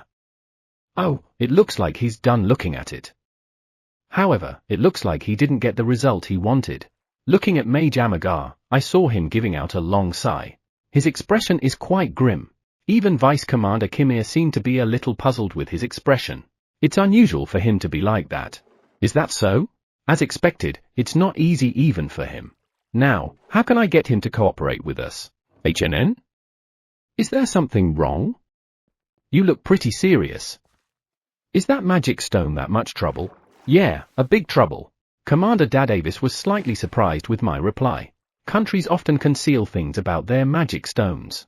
As for why, it's because the magic stone is a source of power. However, we're not going to hide anything about the magic stone. For now, I'm more interested in his findings. I hope he got something. I called out to Mage Amagar, who was thinking about something. Mage Amagar, did you find anything about the magic stone? Hearing my words, his eyes widened, and approached me with great speed. How dare you ask something like that while you were lying to me? He said it all right. Mage Amagar suddenly shouted, which startled Commander Dadavis and Vice Commander Kimir. However, the mags of our country in the room looked a little disappointed. We didn't lie. My reply must have angered him even more. The expression of Mage Amagar becomes more insidious. Who are you trying to fool? You said that this magic stone triggered the magic eye? How can it do that? It's true that it has a powerful force within it, but it's not the power of darkness that covered the forest. It has the power of light. Why did you lie to me, Amagar? Calm down. Commander Dadavis noticed that he was going to aggressively approach me, so he got in between us and held his shoulders. I'm not lying. It is indeed that magic stone. But there's no sign of the power of darkness of the evil eye. It is impossible for the power inside the magic stone to completely change. There are things that just happened. Eh? Mage Amagar's knowledge and magical power are quite impressive. If he can get us one step closer to the possibility of solving the problem of this magic stone, we should ask for his help. However, how can I persuade the angry him? It's time for your 2-hour reminder. If you've been sitting, consider taking a moment to stand up, stretch, use the restroom, or have a refreshing drink of water. Your body will thank you. Now back to the story. Is it better to be honest and hope that he will cooperate? I'm not a politician after all. We never lied to you about the magic stone, Greater Mage Amagar. There are a few things we didn't tell you, but we never lied. What are the things you didn't tell me? I'm sure you're aware of that by now, aren't you? The change in power. Change. Is not possible. It's impossible. No, it really changed. I have a favor to ask you, Greater Mage Amagar. I need you to help us break that magic stone. Help you to break it? I could hear the stunned voice of Commander Dadavis next to me. That's normal. The power of the magic stone before us is a considerable asset. And I just told them we're going to crush it. Are you sure that's the magic stone in question? Yes, it is. It's the magic stone that has stopped the aging of the former king and several mags, the same magic stone that empowered the slave crest, and the same magic stone that triggered the magic eye that covered the forest. I made sure that what I said was the truth, word for word. He's familiar with the magic stone, so he should be able to notice the abnormality of the magic stone before him. No way. It can't be. Mage Amagar stares at the magic stone with a stunned expression. I understand why he is confused. The common sense that he had cultivated as a mage was overturned by this magic stone. If this is just a normal magic stone, what he was saying is correct. However, that is if you exclude the magic stone before him. What's happening with this magic stone is something where common sense can't apply. One of them is the power of the evil eye. Evil eye is a magic that requires the power of darkness, and it's a bit special. It's pretty easy to tell if a magic stone has that power. If you look into it, you will notice it immediately. The magic stone in front of us had activated the evil eye magic that covered the forest, so it should have had the power of darkness. However, now, you won't be able to sense any dark power from the magic stone. It's unbelievable, but all you can feel from it now is the power of light. Yes, there has been a change in the power of the magic stone, which is impossible according to common sense. Because we didn't dare explain it, Mage Amagar was angry, thinking that we made him examine another magic stone. The reason we didn't say anything was because we were expecting something. We were hoping that he could sense the power of darkness. However, it looks like we're wrong. Mage Amagar Dono, this magic stone even attacks its surroundings in order to repair itself. When it finishes repairing itself, what will happen next? There is also the risk of it causing something to happen in the world. That's why we want to crush and erase it from this world as soon as possible. Please help us. Please. I bowed. It's probably not a good idea for a knight commander to bow to a mage from another country. However, if that will cause the crushing of this magic stone, it's something trivial. Chapter 40, Refresh. Where am I? Yeah, I don't feel like doing anything at all. Recently, the new .po.where generates heat in my body in the morning. Since I don't know the reason, I don't know how to deal with it. It's only a fever, so I can say that it's not a major problem, but I feel uncomfortable when I wake up. Even so, I'm able to wake up on my own now, which can be said to be a positive effect. That's why I woke up early again today. And that was the first thing I said upon waking up. I don't know why I don't feel like getting up. In an environment where I can't afford to lazy around. I know I shouldn't be like this. That's why I did my best to get up. However, I'm still unmotivated. Why? I still have to clean up the mess of those 3 idiots. And I know I have to do it as soon as possible. However, thinking about the cursed pile of bones, the rejuvenated angels, the collapsing caves, I feel a little tired already. No. To be precise, it is making me angry. I'm not only angry at those 3 idiots but even with the god who missed them. However, since they are not here to receive my blame, it only accumulates in my mind. That made me mentally exhausted. Just thinking about it already makes me lose my energy. End of self-analysis. Right. Let's do something completely different to freshen up. It will be a waste if I use my time being angry at them. So, what should I do? I want to do something completely out of ordinary, but I don't want to do something meaningless. Good morning. Good morning. Right. Let's go check the beastkins and verify the existence of animals. USA and Kuhi are looking at me with confusion. That's what you get for suddenly screaming something they don't understand after greeting them. I'm sorry. I pat both of their heads to cover it up. Breakfast was made by the One Eyes. It's just like a hotel breakfast except there are no eggs or milk. Freshly baked bread, salad, fresh fruit juice, and roasted bacon. I was surprised when I was served with something that looked like a bacon a few days ago. I asked them how they made it and was brought by the One Eye somewhere. For some reason, they had a smoker. I wondered how they obtained that knowledge. After breakfast, I took a break to check the angels. They seem to be having fun attacking us as usual. I wonder how long it will take for this monster core to shatter? I'm a little worried. Perhaps I should prepare new monster cores tonight and give them to the One Eyes.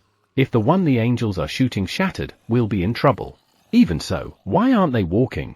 The angels should be around 2, 3, or 4 years old. They should be able to walk, but they are always sleeping. I've never seen them stand up. I've seen them being carried by the One Eyes on their backs though. What's actually happening? Is this even okay? In the first place, do angels grow up the same way as humans? In addition, these angels are adult angels that have been rejuvenated. This might not be their normal form. When I pat the angel's head, their expression changes to someone who enjoys it. That said, they don't stop playing when I try to touch them. Do they understand the situation? Or is that something that should be expected from angels? Well, it's time to go. Where are Koa and Chai? It would probably cause a commotion if I bring dragons with me, so I'll just have the 2 come with me today. Here I am again. I've been saying those 2 a lot lately, haven't I? Well, Koa is the very first one I've met when I came to this world. I'm most familiar with her. And Chai is her husband. Well, I don't mind if it's the 2 of them or another 2. When I stepped out of the living room to the wood deck, a nice breeze was blowing. It's about time for the heinous summer to begin. Let's play in the snow mountain this year. Koa, Chai, come here. I called out and they stopped playing with the pups in the square. No matter how much magic is flying around, it's only them playing around. When I called out for Koa, the pups looked happy for some reason, or is it only my imagination? Maybe. I'm sorry, but I want to get out of the forest and see the countries around us. Can you fly me there? I patted Koa's back lightly and pointed at myself. This means I'm going to ride her. Next, I pointed at the sky. That means I want her to move while I'm riding her. I had repeated this over and over again and had them remember it. Koa rubs her nose against my shoulder. That means okay. When I looked at Chai, he made a squeaking sound. He wants to go with us. That means it's those 2 again. They are always working together. Well, it's good that they're getting along so well. A few of Koa's pups show up. I was thinking of going with only the 2 of them. I pointed at Koa and Chai and shook my head. The pups cried and sniffed. It shouldn't be a problem if I bring more, right? Okay, let's all go together. Let's go. The 4 pups replied with a grr to me. When I rode Koa and put my arms around her, she started running up to the sky. I could see Chai running next to Koa. The pups are probably in the back. The feeling of ascending is always strange. I can't describe it, but it's interesting. After stopping in the sky, I pointed in the direction of the country that the 3 idiots controlled. Then, immediately hugged Koa's neck. There was a time when I was thrown in the air because she started running before I could hug her. That was even scarier than a roller coaster. Since Koa had experienced this before, she waited for me to hug her before moving. It felt good when she started running. It was not too hot and a pleasant breeze enveloped my body. However, It was only for a few minutes. Since I've gotten used to riding Koa, she started running at a very high speed. It's hard to not get knocked off. But thanks to that, we were able to get out of the forest around noon. I feel like she's getting faster and faster. Or is it my imagination? Oh well, being able to arrive at the place you want to go to immediately is good. Koa, slow down, slow. I patted Koa's neck and asked her to slow down. I looked down and saw a field as far as my eye could see. It's very wide. However, nothing's planted on them. For some reason, I couldn't even find a single weed. Even so, it is obvious that it is being managed. Isn't it strange that nothing is growing in the field at this time of the year? This is supposed to be the best time for vegetables to grow. Even the fields managed by the farming corps all have lush green leaves swaying in the wind. This is strange. What's going on? As I stared at the scenery below, I could feel magical power from the field. I wondered why and tried to sense magic power around. What's going on? I can feel a tremendous amount of magical power coming from the field. Is it an experiment? I looked around again. It's a vast field but all bare soil. There are no vegetables planted in this field. It's hard to imagine such a vast experiment. Did magical power flow here from the forest? No, there was a barrier made by the 3 idiots in the forest. I don't think magic will overflow past that. There are people there. Are they beastkins? Weird. Isn't this the country that the 3 idiots used to cause the problem? I can't see the ears because of the hair, but he has no tail, so he should be human. And next to the human is a person with ears and a tail. That's definitely a beastkin. Yeah, there is a human and a beastkin together before me. Given their atmosphere, they should be friends as they don't seem to hate each other. God told me that in the country that caused problems, beastkins were treated as slaves. Not much time has passed since then, so the atmosphere between the 2 races should even be worse. So, am I in a different country? I don't know. Where am I? I thought I had come to the country where the king in question was.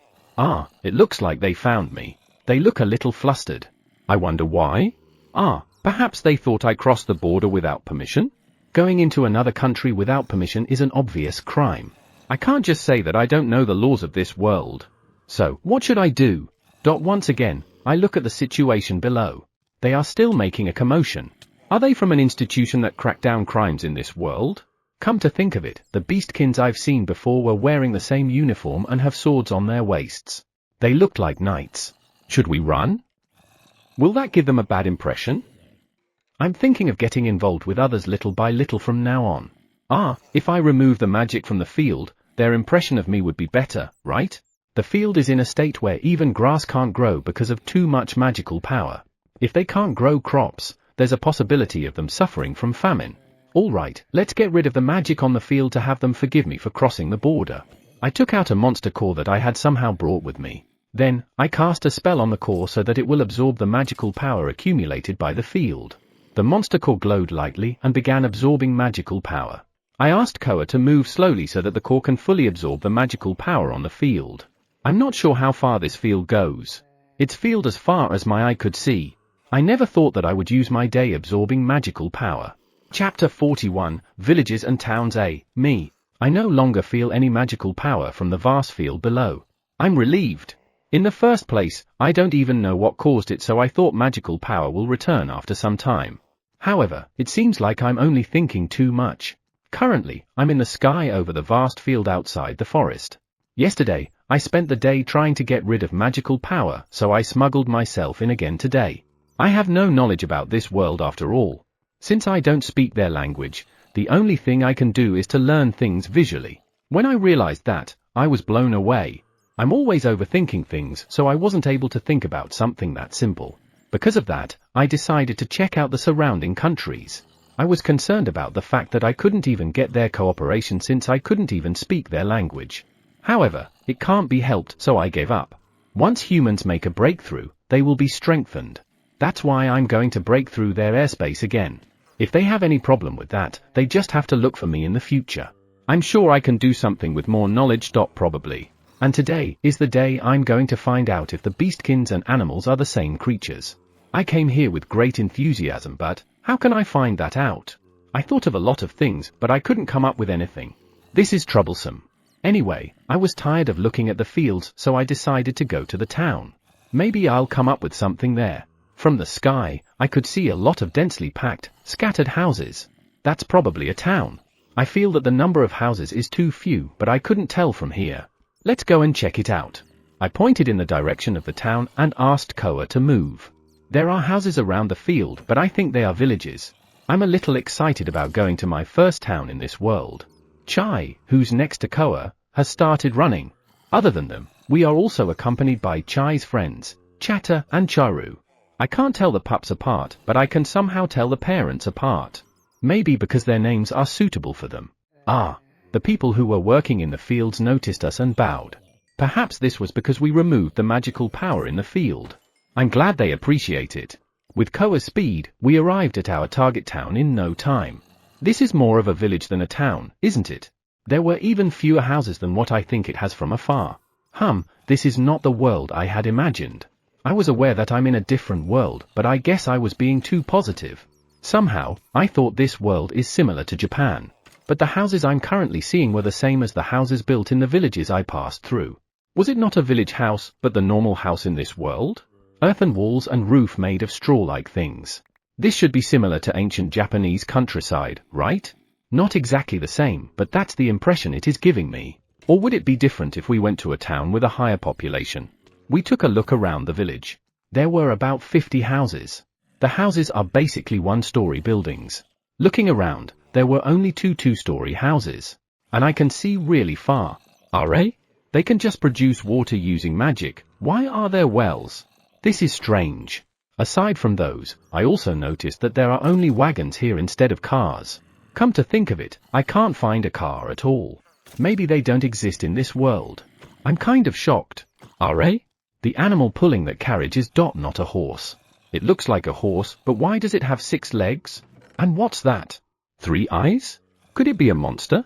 No, it's pulling a carriage, so it should be an animal, right? What should I do? I feel like I'm scared to meet the animals of this world. Okay, let's calm down first. They found me. A man came out of his house and froze when he saw us. All I can say is sorry. Koa, let's move. Let's search for a town. I don't know if that thing is a monster or an animal, but the creatures of this world are a little scary. Come to think of it, among the monsters we were eating, there were many big and scary-looking ones. Perhaps the animals are like that too. After a while, I heard a loud shout from behind me. It must be that guy earlier. No, it was our fault for startling him. We arrived at a village a little further away from the one we had just left. I guess there are only villages around here. However, there are more houses than before. In the center of the village, we saw a building that was different from others. What could it be? Could it be a community hall? It could even be a church. The 3 idiots are revered by the king, so there must be a religion in this world. I was shouted at again. I don't mean to do anything so you don't have to scream. If only I could speak this world's language. It can't be helped. Let's move. Sorry, Koa. Now let's go over there. I looked around and found a place that was a bit far away, but it seemed to have more tall buildings. Maybe we finally found my long-awaited town. I'm a little excited. I'm hoping that there will be more developed buildings. I guess this should be a town. Barely. We finally arrived at the town. It seems that there are many buildings and even stores that are doing business. There are also street vendors. And there are a lot of people. There are also beastkins here. It would be a hassle if we were spotted, so I asked Koa to fly a little higher. They will have a hard time finding us, but it is also hard for me to see them. Yeah, I need a telescope. I checked the buildings in the town, but they didn't look much different from the village. It seems like this world is not that advanced. At least they have buildings with more than 2 stories. But there are still wells in the town. Houses are built around the wells. I thought that in this world, anyone can make water using magic, but I guess not. Come to think of it, the beastkins were slaves, right? I heard from Godsama that they have been freed from slavery though. I don't know what happened after that. Koa, go down a little bit. Using gestures, I commanded Koa to descend, and she did so slowly. As we descended, I could clearly see the faces of the beastkins. There was no sadness on their faces. They are even smiling. I wish for them to be happy for all the pain they suffered because of those 3 idiots.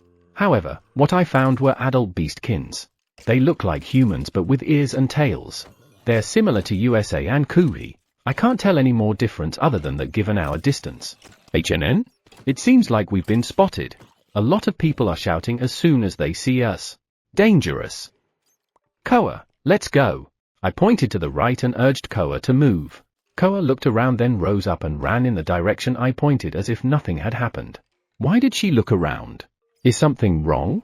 Koa, over there. Something moving was seen by my eyes, but it's too far and quite hard to see. And there are many of them. I hope they are what I'm looking for. I knew it. Yeah, I found a place that looked like a farm. And there were animals running around. I don't know what kind of animals they are. They were around the size of a cow with drooping ears. Their legs are not very long and they have stocky bodies. It's hard to describe them, but they are running around. They are not very cute, but I think they have their own charm. After making sure that there were no people nor beastkins around, I asked Koa to get down on the ground. When Koa came down, the animals approached us at a certain distance for some reason. They are bigger than I thought. There are too many big things in this world.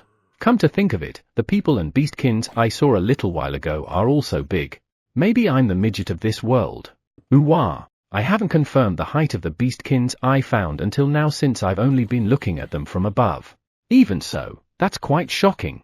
In Japan, I'm considered to be tall since I'm 180 centimeters. But first thing first, I have to make sure that the animals in front of me are not beastkins. But how should I do that? Maybe I could try talking to them or something. That's impossible, since I don't speak their language. Let's go home. Today's harvest, this world is technologically behind Japan. There's no car. And the animals are big. Or perhaps I'm a midget here. I don't like this. Chapter 42. 2M. Bath is the best. I look at USA and Kuhi while eating dinner. These kids are still small. They are children after all. But will they be bigger than me? I guess they will.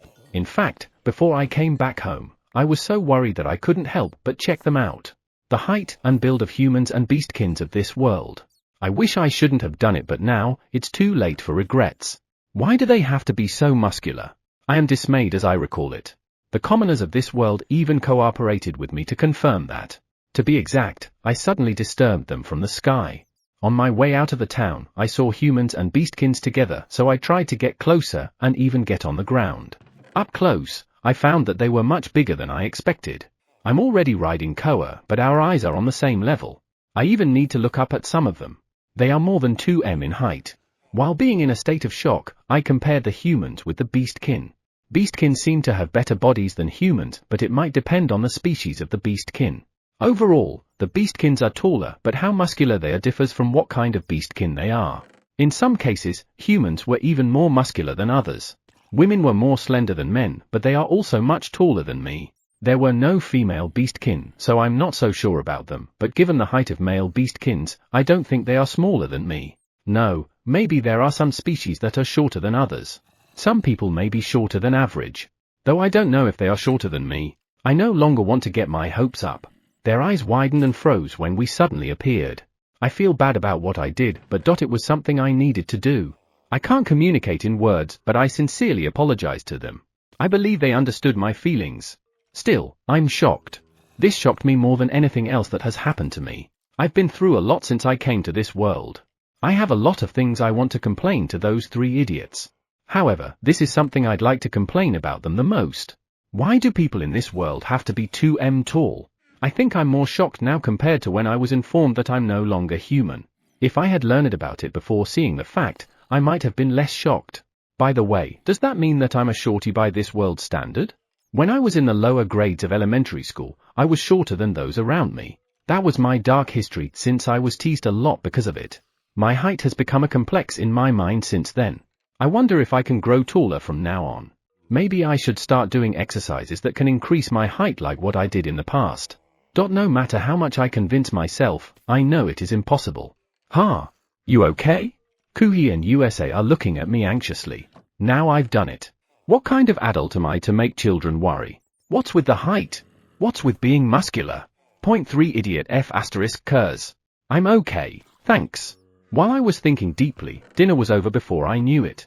I don't remember eating at all, but my hands and mouth seem to be working just fine. How shocked am I? It's just height, just height. Alright. Let's take a bath to relax.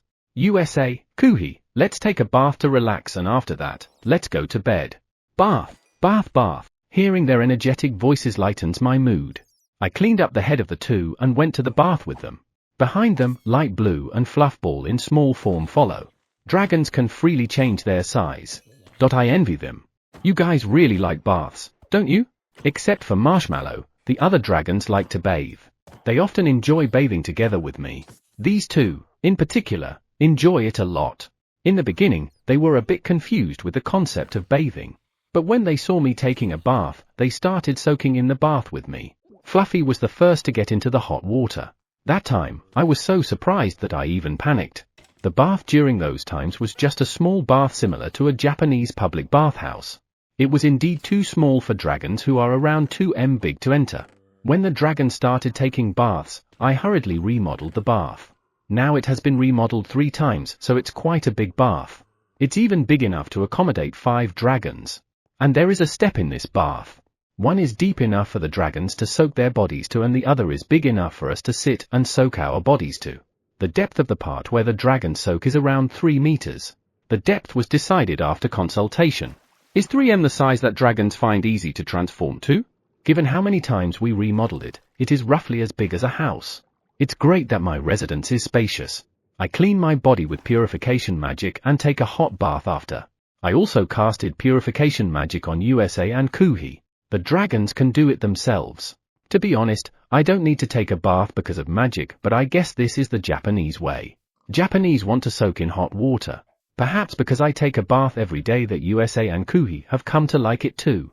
I no longer see them being scared compared to when they first arrived here. Both of them are relaxing in the bath, stretching out their bodies. My head is pressed lightly. I looked over to see what was that and saw Light Blue with a cloth in its mouth. I took the cloth and squeezed it lightly, and placed it on its head. Satisfied with that, it moved its body to the deeper side and laid its face on the edge of the bath. Foo-foo, Light Blue and Fluffball are squealing. They must be feeling food. I stretched my body in the bath to get rid of my day's fatigue. Yeah, hot water is good. I feel at home.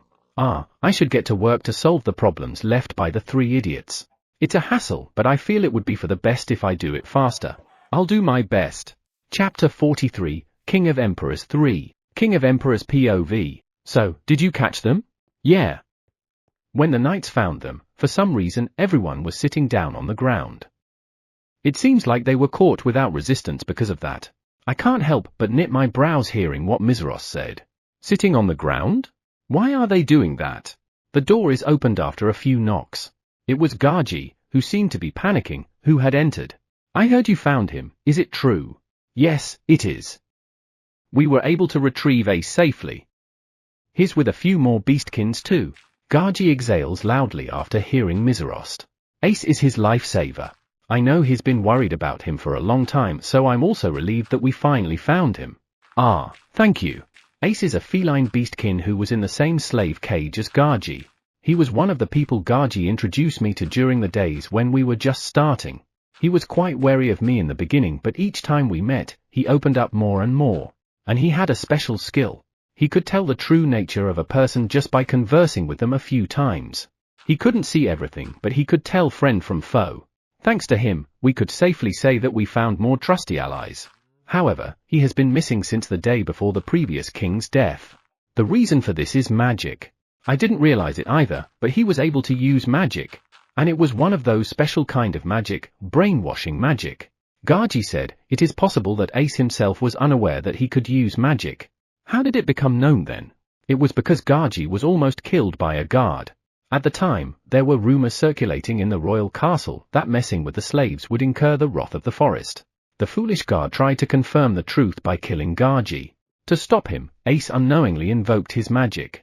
He brainwashed all the guards there. Ace's brainwashing magic will take effect for 2 days. After the effect ended, their memories of those 2 days stayed. Gaji and Ace learned about it 2 days later. When the guard's magic lost its effect, a mage was designated to check Ace. Fearing the rumors, the mage only did a little research on Ace's magic, but that was enough. That simple investigation revealed that Ace's magic was unique. It would have been better if it had ended there, but somehow, the information came to the ears of a certain noble. Ace was taken and disappeared. Well, it was only a few days ago that I learned that Ace was taken out the day before the king died. The search for Ace had been difficult due to the loss of clues because of riots. Where is Ace? Talking to the mags. We need to know what they had asked him to do. What were the nobles doing with Ace magic? We need to know what crimes they were committing. I see. By the way, you said you found Ace along with other beastkins, didn't you? They were hostages for Ace. They have prepared them to make him listen to their orders. What a cunning guy. Rest assured. The Second Night Order Vice Commander Bisrog is interrogating him. He's being assisted by Ritsuri. Those two are good interrogators. Speaking of them, Vice Commander Bisrog became famous recently because he fell in love with a beastkin woman at first sight. Ritsuri, a beastkin, became his wife. He hid her all this time from the former king, but some time ago, he proudly announced that the two of them had a child. Rumor has it that she's quite a loving wife and a child discipliner. Is that so? I thought the Second Night Order was busy. They were too motivated to take a break. They're interrogating? Hearing me, Miseros shrugs. I think they are. Well, it doesn't matter as long as they can give me reports. Bisrog and Ritsuri can do whatever they want. I have no problem with that. Gaji, you can join the interrogation if you have any questions. No, I'll refrain. What will happen to Ace? His magic is. We certainly can't leave Ace magic unattended. Even if we hid his information, it could leak out somewhere. If known, Ace would be targeted again. We were able to protect him this time, but we can't say that he'll stay safe. If he refuses to cooperate, he could be killed. Magic. It's useful, but it also causes problems. Many people in this country can use life magic. However, it is limited to pouring a glass of water or starting a fire. Some people can pour 2 glasses, but that's it. There are few people in this country who can use offensive magic. However, in rare cases, children are born with a huge amount of magical power. They have far more magic than others. Even so, having a lot of magical power doesn't mean you can cast magic. Only after you learn how to use magic can you use magic. However, Ace is different. Ace is born with blossoming ability. It is a rare occurrence since only one person like him is born every few decades. The problem is that there are many special kinds of unique magic. I feel bad for Ace, but he has to walk in the path of a mage. In a sense, the country will manage him. He has helped us in many ways. I would like to give him freedom, but I can't decide that because of my personal ideals. As a mage, you have some restrictions on your life, but you are basically free. I guess so. As the Prime Minister, Gaji probably understands what is best for him. That is also good for Ace. The country has a duty to protect mags. In other words, we can use the resources of the kingdom to protect him. Knock knock. This is Mage Arlesia, may I? That was the mage who was tasked to check Ace. Since he's here, that means they were done checking him. Come in. Arlesia, our first ally among the mags. Now, he's our chief mage. He opened the door and walked in. He looked at me with a very scary smile, so I quickly averted my gaze. The reason for this is that I have given him the position of chief mage. When I asked him to be the chief mage, he firmly refused. However, I have no one else to ask, so, as a last resort, I persuaded his wife.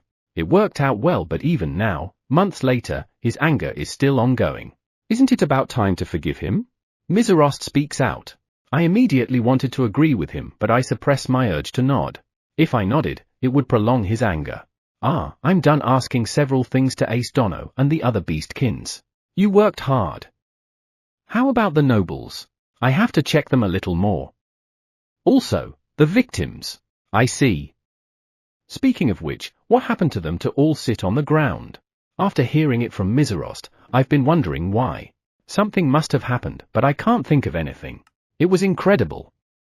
It seems like the king and the god of the forest saved Ace. Huh? It took me some time before I was able to understand what I just heard. But it wasn't just me. Miserost and Gaji are the same. Arlesia is smiling. What do you mean? The king and Godsama? Is that true? No, that should be a lie. Miserost became slack-jawed, perhaps because of excitement. I'm thankful that we were talking about state affairs, or I won't be able to keep calm too. What happened? While they were being cornered, the Fenrir king and Godsama, who was riding the Fenrir king, came down from the sky. What? Right in front of them. What did he look like? When I saw him, he was too far for me to recognize his face. Miserost, shut up! And? He didn't do anything. He only looked around as if checking if everyone was all right, said something, and then went back into the sky. Ace Dono said that the tension made everyone's knees fall so they can only sit on the ground. Check? What did he check? And as for the god's appearance, I heard that he is very slender. He said that for a moment, he thought it was a child god. Is he so thin? What do you mean? That he was an adult with a body of a child? Gaji asked in a slightly puzzled tone. I don't know if there's a distinction between adults and children to gods, but, according to Ace Dono's impression, he is an adult. However, his body is small and thin. I had thought that divine beings would give the impression of being more robust. However, he's so slender that he could be mistaken for a child. What a strange being. However, Ace was able to see him close. I envy him. Chapter 44, Another year of playing in the river. Everything's big. I stretched slowly on the amoeba. Floating in the river on an amoeba is cool and nice. Just like last year, I'm floating on the river by riding an amoeba. HNN? No, I'm not swimming. I'm just riding. Or perhaps cruising. They are not the same. In any case, I'm relaxing.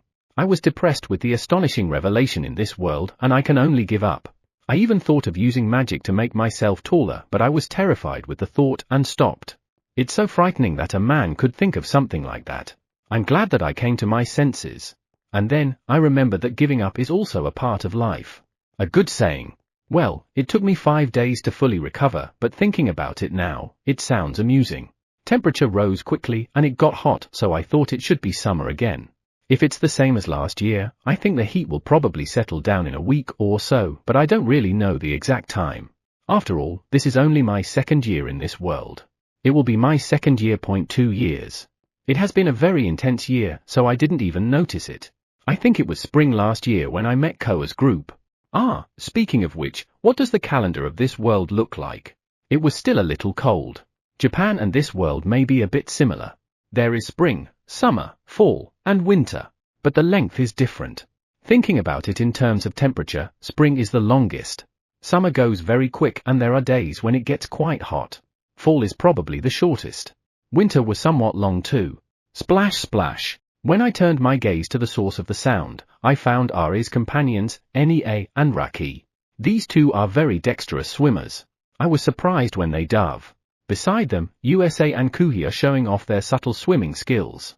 They had never swum in water before and were surprised to see me swimming in the river. At first, they seemed to have mistaken that I'm drowning, so they were quite upset. After they realized that there was no problem, they came into the river and it was quite cute to see them go into the river fearfully. Apparently, they won't let their faces get wet with water. They swim in such a way that their faces don't sink into the water, but they are not drowning. They are not drowning, but from a third party's point of view, they look like they are drowning. And that is what it looked like to Nea and Raki. After seeing the two drown swimming, they panicked and jumped into the water. However, they realized that the two were not really drowning, so they just kept a certain distance from them and swam much closer to me. I'm sure they did that so that if anyone needs a rescue, they can immediately take action. I stare at the two. I'm relieved that I have these two watching over us. Slowly floating amoebas. I kept myself well hydrated in order not to repeat last year's blunder. I'm not sure what I did that certain summer day when my consciousness was floating. Well, maybe I was mistaken in thinking about something and casted some kind of magic, but since it didn't affect the forest, it was okay. HNN? USA and Kuhi are having their bodies pulled up by Nea and Raki. Did they drown? As I watched, an amoeba quickly took the two kids and two dogs over its body. Could it be that that one had been watching them the whole time? Even so, what happened? Are you alright? Trive. You mean tired? Come to think of it, they haven't said they were tired yet. Even so, Nea and Raki noticed and took action. Looking at the two of them on the amoeba, they look extremely relieved. Well, they certainly looked like they were drowning. How do I teach them how to swim? In my case, I was taught by flapping my legs while using a float board first.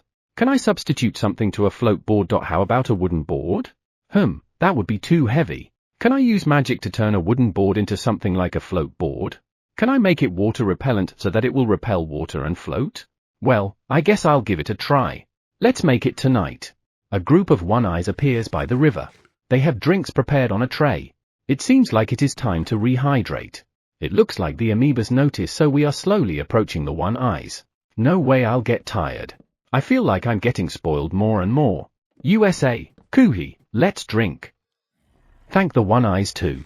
Thank you. Thanks. I accepted the cups from the one eyes and distributed them to USA and Kuhi. There are also water in bowls. It seems like they are for NEA and Raki. As expected of the one eyes. They are very thorough. While drinking the fruit water, I look at the amoeba I rode. It looks like it noticed my gaze and its eyes move to its backside. I don't know what kind of body it has, but its eyes can freely move. When I first saw it, I was so surprised, or rather, terrified, that I fell into the river without uttering a sound. I was pulled out of the water immediately after that. That was so scary. Now, I'm used to seeing it. Come to think of it, it should be the first time USA and Kuhi saw them like this. I immediately looked at them and they were curiously looking into the freely moving eyes of the amoeba. They neither look surprised nor scared. They look like they just saw something strange. Are they? They're not afraid. Perhaps an amoeba is a normal being in this world.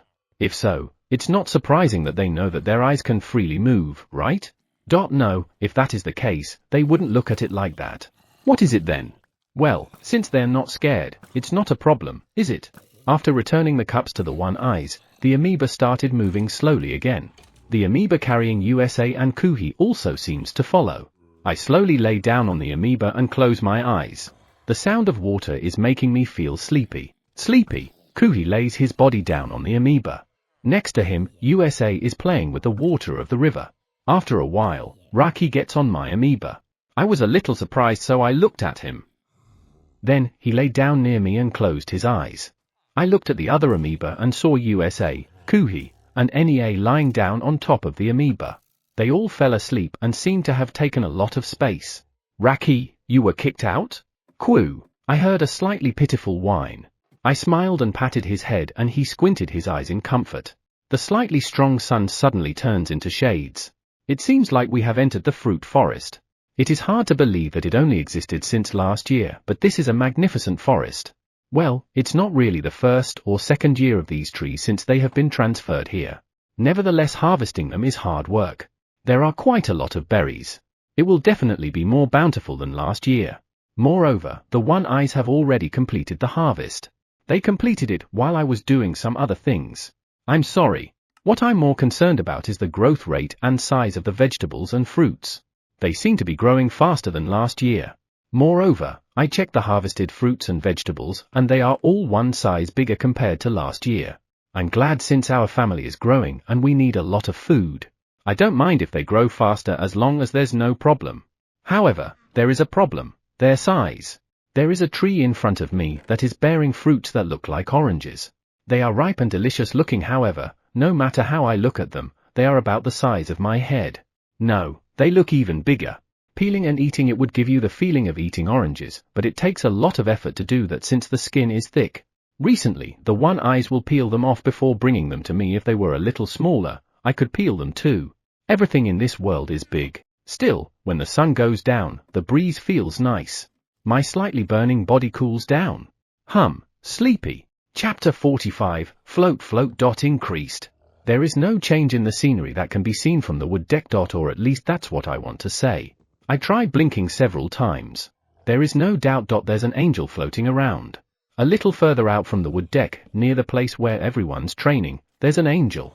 And it's floating in the air. The altitude is around 3 meters from the ground. There is a rope tied around its body to prevent it from flying away.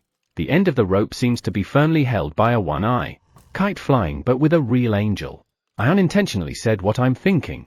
I feel it should be someone delicate, so, is that okay? The angel is flying around flapping its short hands. However, its movement is very slow. Floating, wobbling. Floating, wobbling. The wind may have blown it toward the training area. And the rope prevented it. I see, the purpose of the rope is to prevent it from getting blown away to the training site. It's not high, but it really looks like a kite. I can't see the face of the little angel, but I can hear it clapping its hands and laughing, so it should be having fun. Walking in the sky. It looks a little surreal, but it seems to be enjoying itself, so I won't stop it. Come to think of it, where's the other one? There's only one angle floating. Judging from its size, it should be the first little angel we protected. Looking around, I found a little angel who was being held in a place a little away from me. It looks like it can't fly yet. It is raising its arms, but its body isn't floating. They can fly before they can walk. Could it be that angels don't walk? The angels I have in mind are children descending from the sky. The final scene of a famous story. I'm pretty sure that was in the painting of the church. No, that information is not helpful at all. I left the wood deck and went to the angel that was being carried. As I get closer, I hear its voice saying "Loo." It seems to be fretting because it can't fly. One Eye, thank you for your hard work. There's no use in complaining about it. You'll be able to fly when you get a little older. Probably. I pat the head of the infant angel a few times as it was making voices of grievances. Its eyes twinkle and reach out its hand to catch mine. I gently bring my fingers close to it and it squeezes them tightly and forcefully. Boom! Ooh-ah. What was that? An instantaneous pain. I felt a static electricity-like pain on my fingertips, the one that usually occurred during dry winter. Did the infant angel feel that pain as well? I panicked, but it just stared at me quietly. It looks like I was the only one who felt the pain. That's great. However, what was it? I'm pretty sure static electricity only occurs during dry times. I want to check my fingertips, but it is currently being held. Well, I'm sure it will get bored sooner or later, so I only have to wait. After a while, it cried "Voo," and then released my finger. What was that?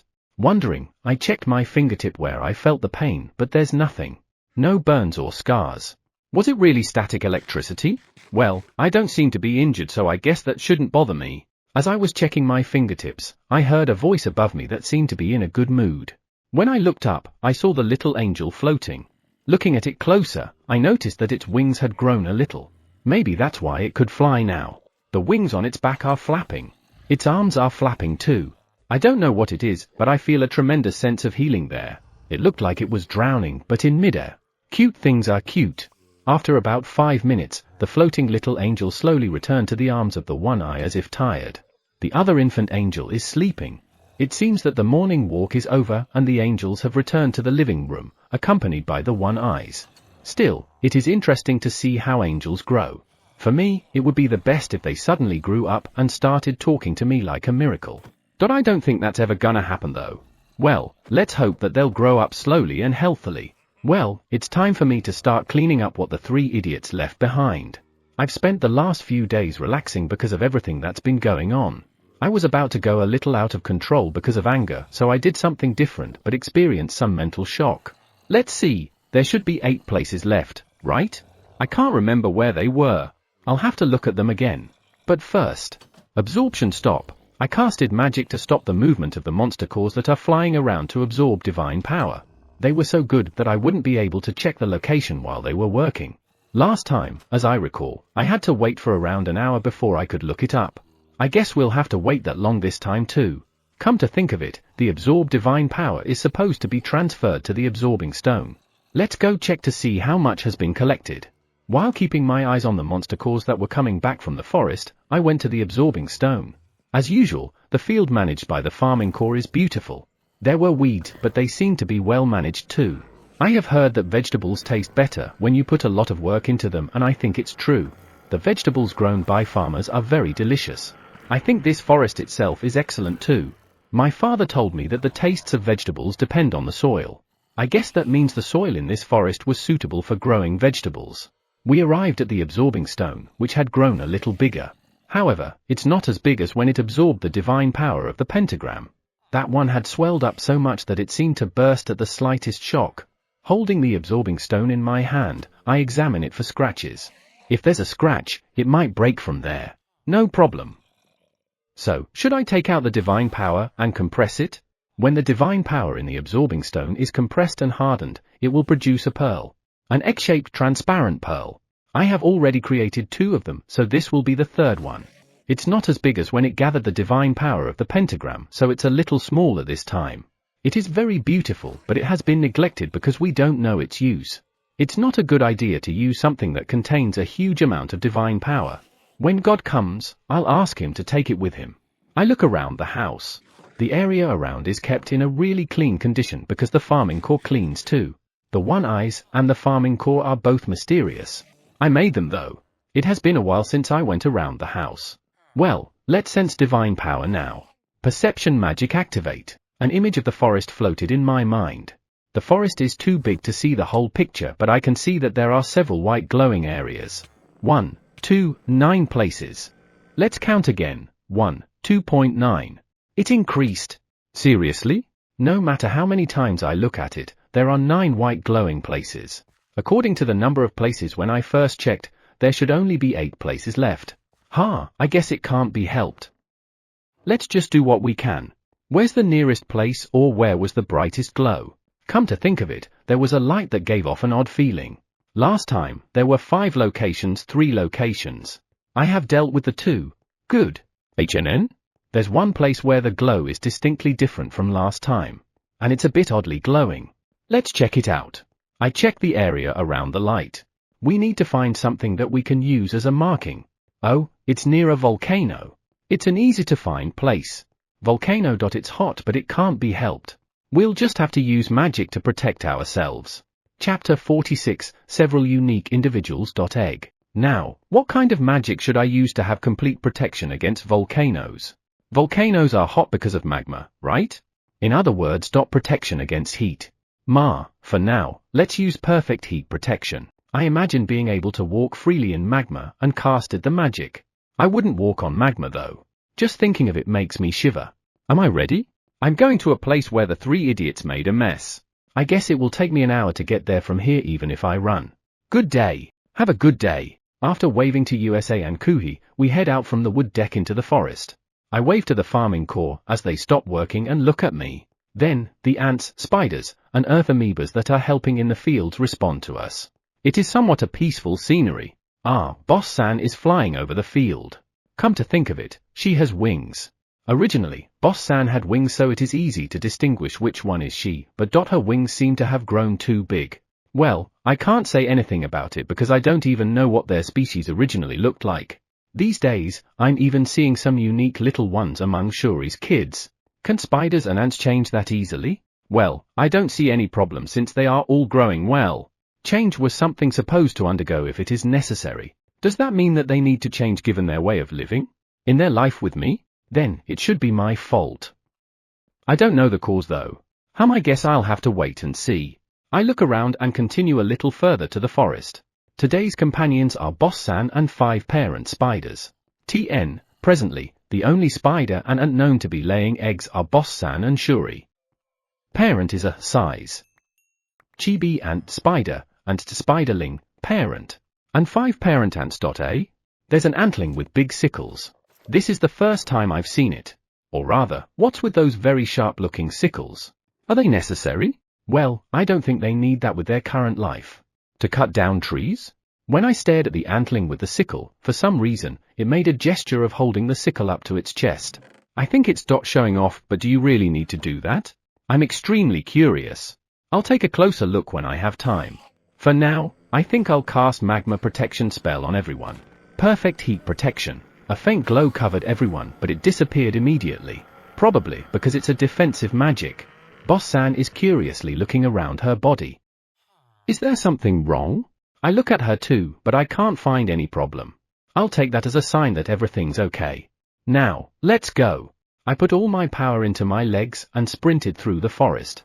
It still feels good to run at this speed, doesn't it? I would never be able to do this under normal circumstances, or I would break the world record if I went back to Japan. I'm sure I'll be a celebrity. Well, I'm sure the parents will be able to keep up with me even if I run as fast as I can. Still, I wonder how such big bodies can run so fast. It looks like they're jumping between trees rather than running. And yet, they are very fast. The parent ants are also running on the ground at a very high speed. They don't bother about the stumps and fallen trees along the way. I mean, they sometimes blow away fallen trees because of too much momentum. Scary. Speaking of which, what about the antling with sickles? When I checked behind me, I saw that the big sickles were folded up. I didn't expect them to be foldable.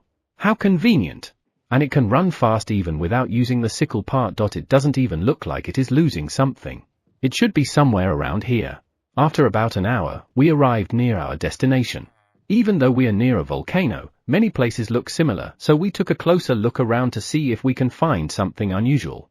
the direction where the volcano is and the fallen trees are good landmarks. And here comes the problem. Finding the entrance to the cave created by the three idiots was quite a hassle. However, this time, based on my previous mistake, I brought a monster core. This is much better than waiting for them to fly in. I took out the monster core and invoked the absorption start magic. The core glowed and was sucked into a nearby rock. HNN? It was sucked in. What's going on? After a while, the rock glows slightly and a monster core pops out of the rock. Eto, does this mean that there is some kind of magic on this rock? I call the monster core back to my hand and say absorption stop. I put the motionless core back in my pocket and approach the rock. I feel awfully scared. I gently put my hand on the rock. It's warm. It was different from what I had imagined that I instinctively screamed and let my hands off it immediately. What an uncomfortable feeling. I mean, it was warm and soft. Once again, I slowly put my hand on it and this time, remember the previous feeling I had. It's still warm to touch. And it was soft. It looks like a rock, but it's warm and soft. I took a deep breath and pushed my hand inside. The monster core managed to go inside earlier. I should be able to get in too. Yeah, what the heck is this? It feels so disgusting. I never thought I would be sticking my hand into something I don't even know.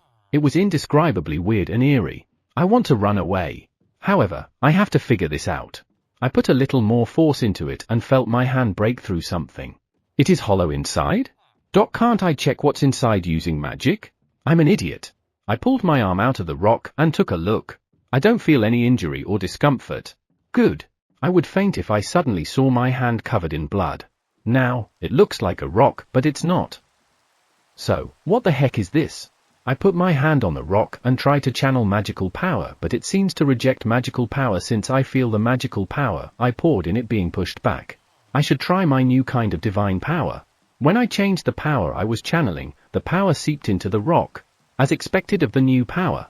So, now that I verified that my new power is effective, what should I do now? I want to check what's inside. I imagine the rock becoming transparent and activates it using my new power. Transparent. The rock glowed slightly and its color disappeared immediately. After a while, a passageway protected by something appeared. Whoa! This is. The two caves where the angel children were both neat and tidy. They have very little dust as if they had been cleaned by magic. However, the cave in front of us now is somewhat gloomy. There was an eerie atmosphere as if something was about to happen. I imagined something unpleasant like something you might see in a horror movie. I shook my head and hurriedly erased what I'm imagining. I'm not a fan of horror. I don't want to go. No matter how you look at it, it's not giving any speck of positive atmosphere. Well, it was made by those three idiots. As far as I'm concerned, there's no way it's going to be good. Hang in there, me. It's time to take a step down to the horror-filled passageway. I don't feel much humidity, but I feel that the air is dusty, and it's a little dark. I should turn the lights on. Right. This sense of horror must be because of how dark it is. Let's add some light in this dim environment. I casted light magic a few times to brighten the passageway. All right. The light eased up my uneasiness. Great. My heart is okay now. Then, Boss San took the lead and started walking. I felt extremely relieved. Okay, let me follow you. After walking for a while, we arrived at a luxurious door that seemed out of place given how the cave looked. The door was so beautiful compared to this dark and dirty cave. I got the impression that there was definitely something behind it. What's the point of decorating the door? In any case, I push the door. There's something wrong with it and it won't open. Slowly opens. Why did it open? It feels like it doesn't want to be opened at all. At least it opened. I continue to push the door to see what's inside. After Coffin's egg? And it's transparent too, and I can see what's inside. A dog with 3 heads. I think I heard of a dog with 3 heads somewhere. It should be a famous creature for me to know about it. So, is it alive? I approach the transparent egg, but the creature inside doesn't even twitch. Is it dead? I gently touch the egg and it is warm. If it is warm, it should be alive. Now, what should I do? Chapter 47, Intimidated. Thank you. Honestly speaking, I want to pretend I didn't see it and go home. But I can't do that. Even so, a transparent egg. I know I said I want eggs, but not this kind. This is the worst. I let my hand off the egg and took another good look inside. No matter how I look at it, it's not 3 dogs, but 1 dog with 3 heads. No, there shouldn't be any dog like that. Maybe it's a monster. A monster with 3 heads. I feel like I heard about it before. From my little sister? I can't remember. But it's ugly. It looks like a dog in an egg, and it's not only scary, it's ugly too. Clattering, clattering, clattering, clattering, clattering, clattering. HNN? What was that sound? Clattering, clattering, clattering, clattering, clattering, clattering. When I looked around, I saw Boss-san making sounds with her mouth. The parent spiders are also acting the same way. If I remember it correctly, they do this when there's a threat. Eh? A threat? What? My body stiffens given the atmosphere Boss-san and the others give. I'm pretty scared. I mean, I noticed that the parent ants are also making threatening noises. This has become too scary. Can I escape? Where? RA? This place is at the innermost part of the space. The entrance and exit is behind the parent ants, so I can't escape. Calm down, me.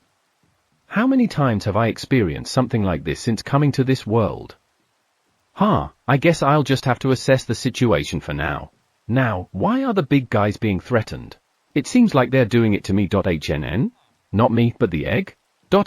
I see, the egg. Phew, don't scare me like that. I almost fainted for a second thinking I was going to be attacked. There is no way for me to escape if I was attacked by Boss-san and the others. I can assure you that it is absolutely impossible. I was relieved that they were not intimidating me, so I relaxed and sat down, leaning against the egg. Clattering, clattering, clattering, clattering, clattering, clattering. The next moment, the menacing sound gets louder. And again, my body freaked out by itself. Now that's my fault. I gently removed my body from the egg. However, why are they so intimidated by this egg? Just why? I look at the inner part of the egg and it doesn't seem to move or even twitch. And yet, they are feeling the threat of this egg that much. Aside from being ugly. Well, let's exclude the fact that it has 3 heads for now. It's still a puppy given how it looks. Puppy monster? Clattering, clattering, clattering, clattering, clattering, clattering. Even though they are not intimidating me, I'm still scared. And I can't even think straight because of the sound. In any case, let's calm down everyone first. I don't know if that's the right thing to do though, since I don't know why they feel threatened. In any case, I'm scared. Boss-san, how about calming down first? Isn't this what you say to calm down a horse? It looks like I haven't calmed down yet. Phew. Boss-san, I think it's okay. Or rather, it isn't even born yet, right? Also, I'm here. Nothing will happen. Maybe. If she understands me, she'll probably say what a pathetic persuasion. However, I can't think of any better words. I don't even know if it's really okay. Boss-san stopped making intimidating noises and stared at me intently. Eto, I guess it's good. It will be fine. We just have to figure out how to deal with it if a problem arises. I looked into one of Boss-san's eyes and asked her to calm down for me. Boss-san tilted her head. It's funny how comfortable I am seeing a giant spider tilting her head in confusion. This is not a good way to escape reality. Let's see, persuasion. Not good, I can't think of anything. Boss-san stared at me for a while and stopped intimidating. Seeing Boss-san like that, the others stopped making intimidating noises too. That's good. Now, I can think calmly. Now, what should I do? Since Boss-san and the others feel threatened, it may be a dangerous monster. Maybe it would be better if it never wakes up or if it is never born. Should we just leave it here? No, that's unsafe. We won't even know if it hatches. I think we should take it home. Those 3 idiots. Now I have to figure out what this is.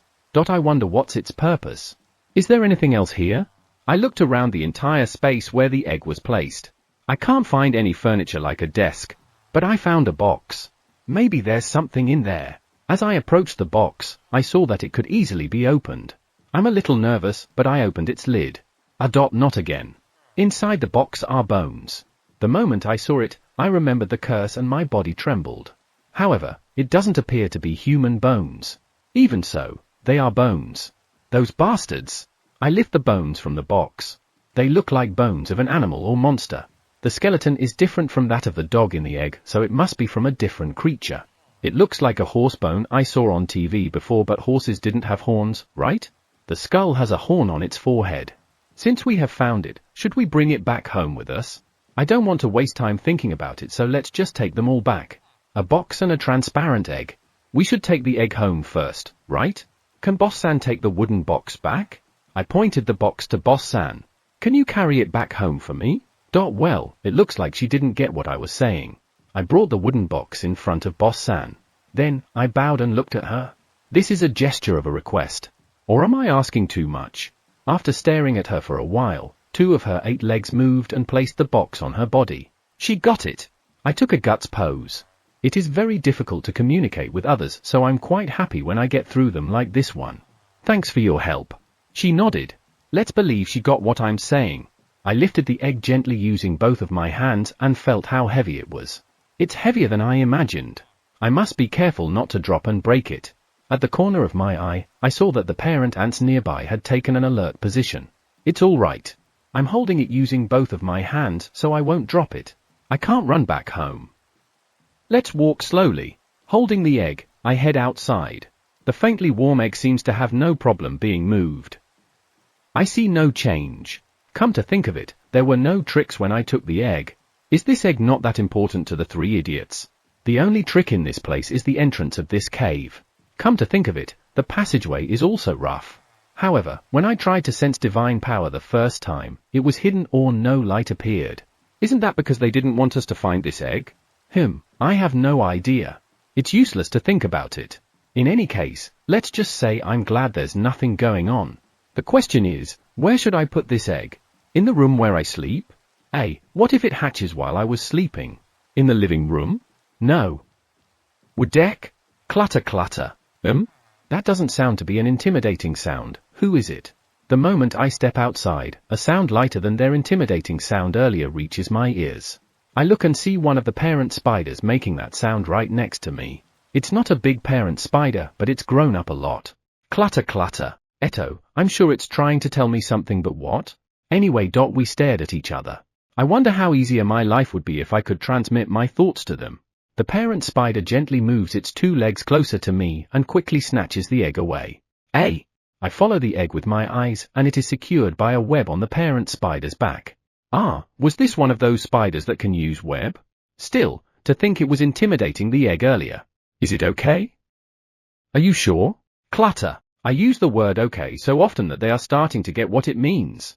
So now, it said clutter or something, it should be okay, right? Let's just accept it as okay. Thanks. I gently pat its head. Clutterer. HNN? I think I heard a slightly different pitch, but maybe I'm just imagining it.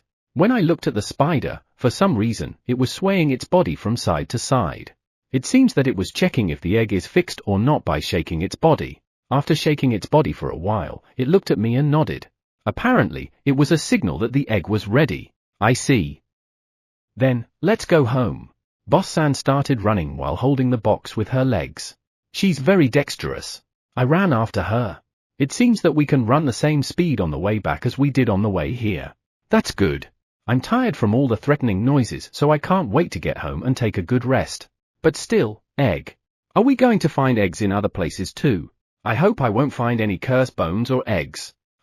Cleaning up after the 3 idiots is really tiring. Chapter 48, Intimidation is Scary. Necessity? I'm back. I'm tired. I have no problem with the cave of those 3 idiots, but I've become very tired because of Boss-san and the others' intimidation. Whoa, dragons. HNN? What? The dragons have stopped moving. Ooh, suddenly, Fluffball spewed flames toward the sky. To be honest, the momentum of the flames scared me. It's too scary. I mean, why did it suddenly spew flames? What's the problem? When I followed their gazes, they were all staring at the egg the parent spider was holding. Yeah, Boss-san and the others were like that too a while ago. To think that even dragons would show the same reaction. However, that doesn't mean that they should suddenly spew flames. Still, I can't believe that even dragons feel threatened by it. What is this dog exactly? I have to calm down the excited dragons or they're going to go for a second round. Hey, don't be like that. It's okay. Probably. The dragons all stared at me when I said that. I don't know why, but I feel like that atmosphere is kind of scary. Hang in there, me. No, it's harmless. I'm sure of it. I'm glad they don't understand what I'm saying. If they do, they definitely won't believe what I just said. I've never been so thankful for being unable to communicate with them as I am today. Anyway, that eases up their mood. I approached the egg that had been unloaded from the back of the parent spider. There must have been a lot of shock on the way, but the dog inside did not seem to move. At first glance, it looks like it's dead. Well, if you look closely, you can see that the chest part is beating slightly. But still, its heart is in the same position as mine even though it has 3 heads. What a meaningless thought. I'll just ignore the disturbing faces around me for a moment. Ha ha, I feel like I'm being glared at by a bunch of dragons. This is bad for my heart. Today is definitely a bad day. As I glanced around, I saw Boss-san and the dragons having a meeting or something. Come to think of it, these little ones are of different species, but they speak the same language. However, Boss-san and the dragons are clearly emitting different sounds from each other. Can that be considered language? I feel like it's not. I mean, how are they communicating? If I can figure that out, maybe I could join their conversation. But if I can do it now, they'll probably say, you pick up another troublesome thing even though you know it would be useless. Even in my imagination, I'm causing everyone a headache. HNN? The egg is moving. The one eyes are just trying to move it. I guess I was so impatient for it to hatch. Yeah, I should think about what to do with it when it hatches. But still, angels and an ugly dog-like creature that everyone is wary of. What kind of checking did God-sama do in this world to say there's no longer any problem? He overlooked too much. Next time we meet, we'll have a real talk. I was suddenly pulled, and when I turned to check who it was, I found a one-eye tugging my arm. What's wrong? The one-eye let my arm go and walked toward the house. As I watch it, it stops halfway and looks at me. This means it wants me to follow it, so I follow it. When it saw that I was moving, it started walking toward the house again. I entered the house and headed to the living room with the one eye. Koa, Chai, and Ari are following us behind. Behind them are Fluffball and Fluffy in their small forms. In the living room, the angels seemed to be in a good mood and were playing by themselves. I see light hitting the monster core. By the way, how can they do that every single day without getting bored? But they are spending less and less time playing. Are they getting tired of it? What should the one eyes will surely come up with something once the time comes. I'll just leave it to them. All I have to do is deal with the egg. I looked for the egg and found it on the table. It is on top of several layers of cloth. Probably to prevent it from rolling. I approached the table and put my hand on the egg. I felt the slightest hint of heat. I knew that it was still alive. I wonder if this is like the eggs of Boss-san and Shuri. Should I pour magic power on it too? If I do that, will it hatch? Come to think of it, I wonder if the power of the dog and this egg is magical power? Let's do a little research. I slowly feel the power on the egg using my hand. HNN? It seems to be different from the powers I know. That means this is not magic. And it's different from the power I felt from the 3 idiots. So it's not divine power either. Then, what is its power? I just felt it, but I felt a tremendous chill. Moreover, it makes me feel sick. I took my hand off the egg and had a deep breath. I suddenly felt a little discomfort in my palm, so I looked at it. I was burned? My palm is full of burnt marks. The discomfort I felt seemed to be the tingling sensation of being burned. Does this mean I was hit by the force I felt from the egg? Maybe I should put it back where I found it. I'm honestly very troubled with this first experience. I never thought that I would get hurt just by checking the power. What should I do? Let's heal myself first. Heal. As my palm was enveloped in a gentle light, the burns disappeared in addition to the discomfort I'm feeling. Thank goodness. It seems that it is possible to heal it with magic. If I couldn't heal myself with healing magic, I had to seriously consider putting it back from where I found it. As I looked at my palm, Koa rubbed her face against my shoulder. When I look at her, I can feel that she's worried. Chai is also by my side, staring at me. I'm fine. The burns have already healed. After showing them my palm that has healed from burns, I gently pat their heads. The pleasant expressions on their faces are soothing, aren't they? Especially today that my heart is so tired. The one eyes and 3 eyes came in through the doorway of the living room. They brought thin pieces of wood with them. They seem to be building something. They have started their preparations and they're building it right next to where the angels were sleeping. As I watched, I finally noticed that they were assembling a crib. However, it is smaller compared to the cribs of the angels. Is that the bed for the dog? They are making a place for the egg to rest? Well, it would certainly be better if it has its own place. Even though it is a dog, it is still an egg. A crib for an egg? That's kind of unusual. And it's already complete.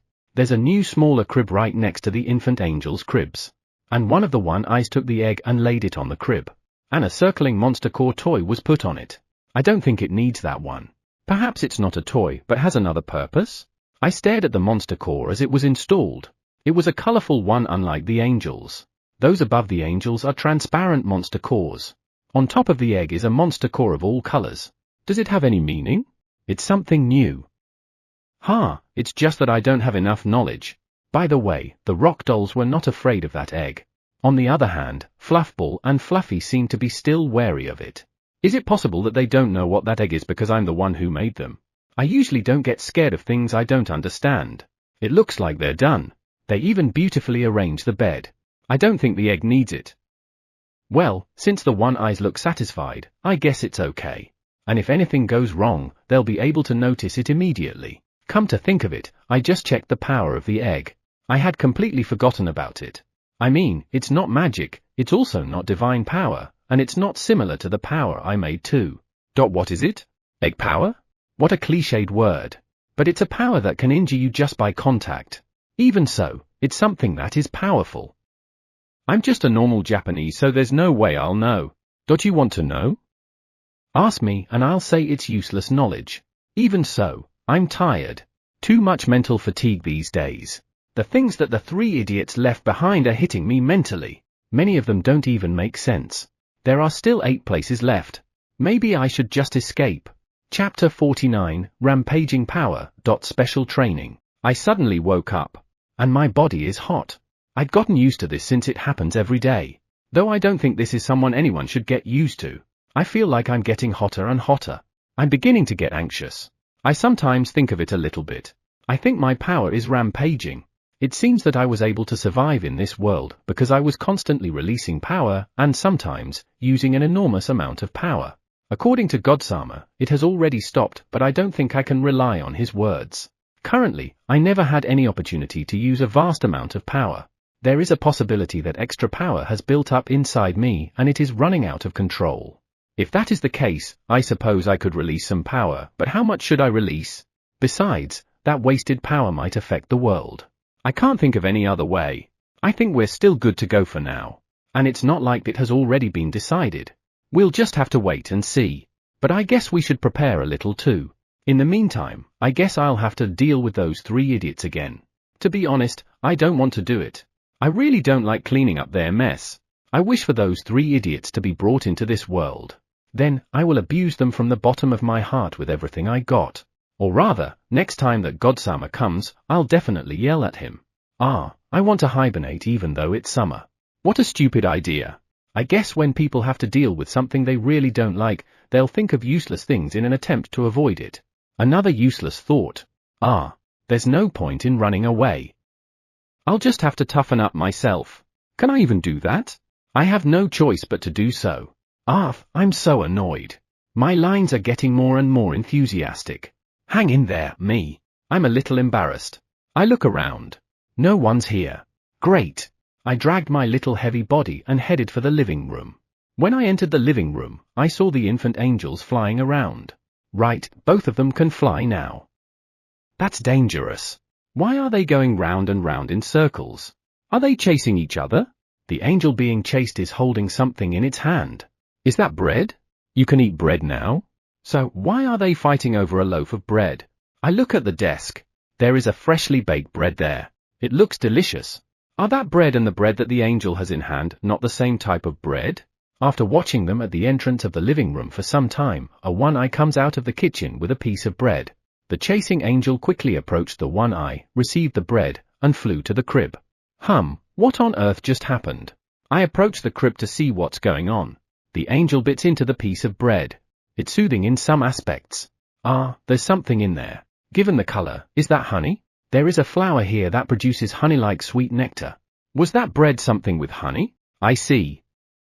So, these angels have sweet teeth. Good morning, time to eat. Hearing USA's voice, I sat down on my chair and greeted them. Soon, soup is brought to the table. Today's breakfast is soup with smoked meat and salad with fruit sauce. It's as delicious as ever. This bread is bean bread? This is the first time I've had it and it's delicious. Ah, I forgot to look at the egg. Is the egg sleeping? I look at the crib. I can't see anything from here. Let's check it closer later. Let's enjoy eating for now. Ah, delicious. Speaking of which, it is not that hot today. Has the intense heat period of this world passed? That's a little shorter compared to last year. Thanks for the food. Thanks for the food. I put the dishes away with USA and Kuhi. As expected, we can't let the one eyes do everything. We have to do our own things. As much as we can. Now, how's the egg? Is the egg sleeping? I approach the crib. I glance at the angels, one of whom seems to have done eating and is currently sleeping. The other one is sleeping with a piece of bread in its mouth. This one must be the angel that has been chasing.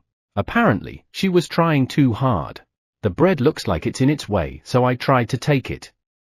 However, when I did, it opened its eyes and moved its mouth.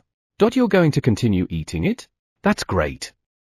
It's good that you have a great appetite. Then, I'll leave them to the one eyes. But still, they are really cute. No, I came here to check the egg. When I looked at the egg, our gazes met. Eye contact. I wondered and looked closer and found out that the eyes of one of the heads of the dog are open and it's even looking at me. Ah, it woke up. That's not it. Can it see me like this? I waved my hand a little.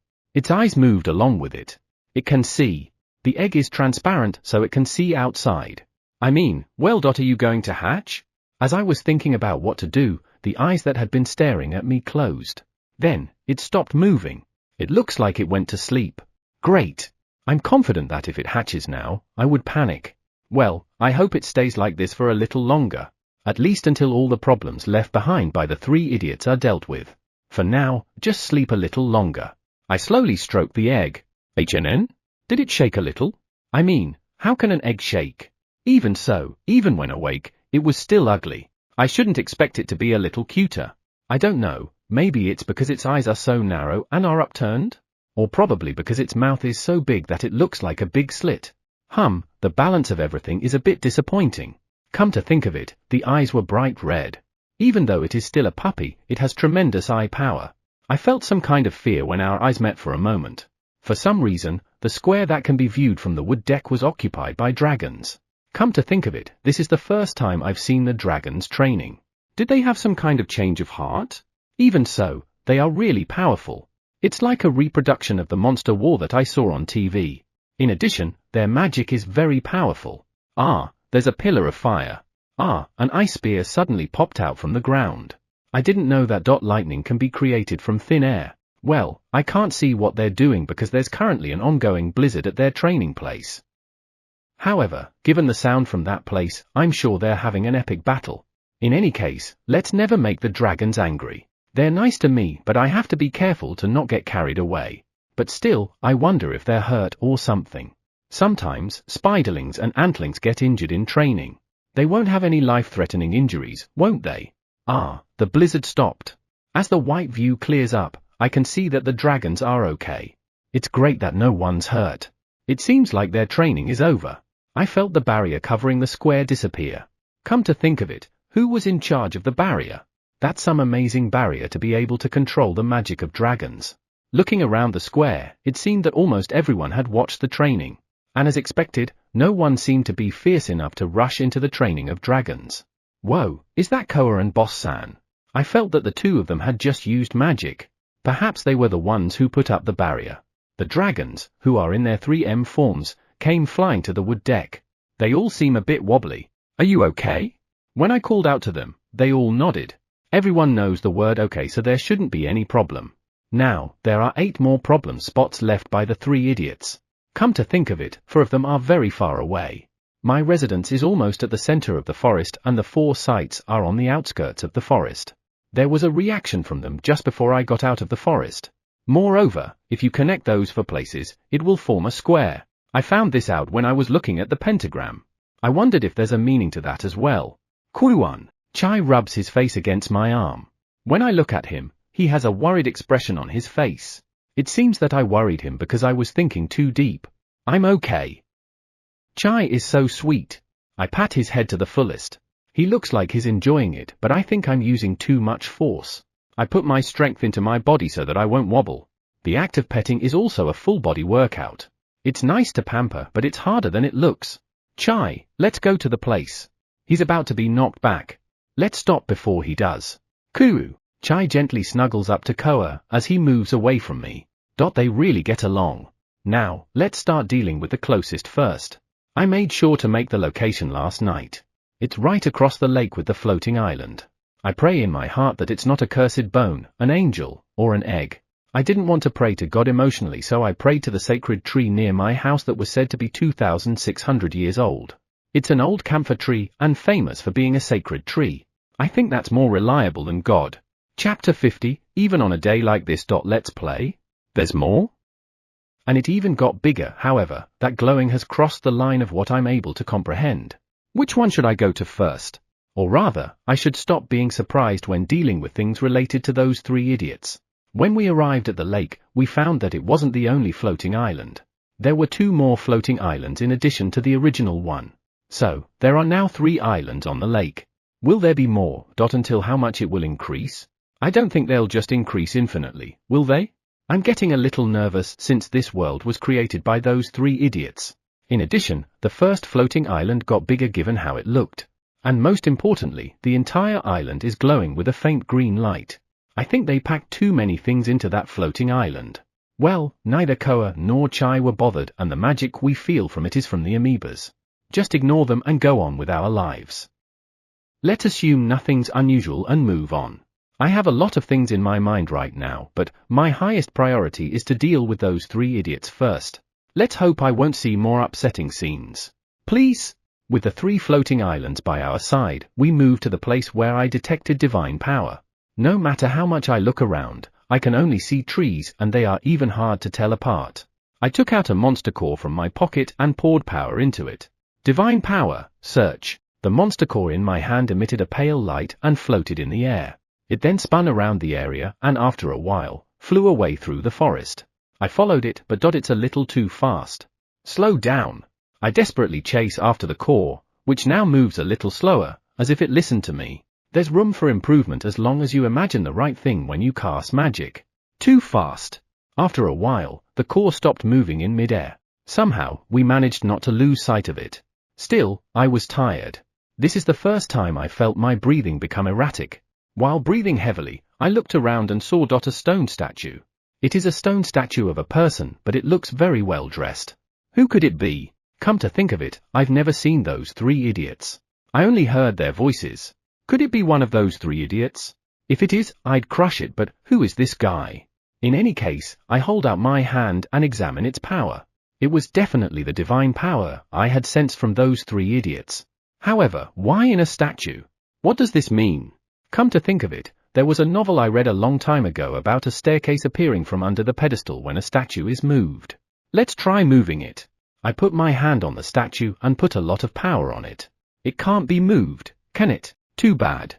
Should I destroy it? It's too much trouble to bring it home or something, and it's weird to have a statue of someone I don't know. I look at the stone statue. He has a beautiful face. However, looking at it closely, it seems to have a slightly condescending expression. Alright, let's destroy it. It looks irritating to look at. I'll use my new power that trumps over divine power. I created a ball using the new power on my palm. Imagine destruction. Shatter. With my palms before me, I hit the stone statue with the power ball I had made. HNNN? Nothing happens? Click. It cracked. Crack, crack, crack, crack, crack. The cracks in the stone statue keep spreading. Each time, a loud sound echoes through the forest.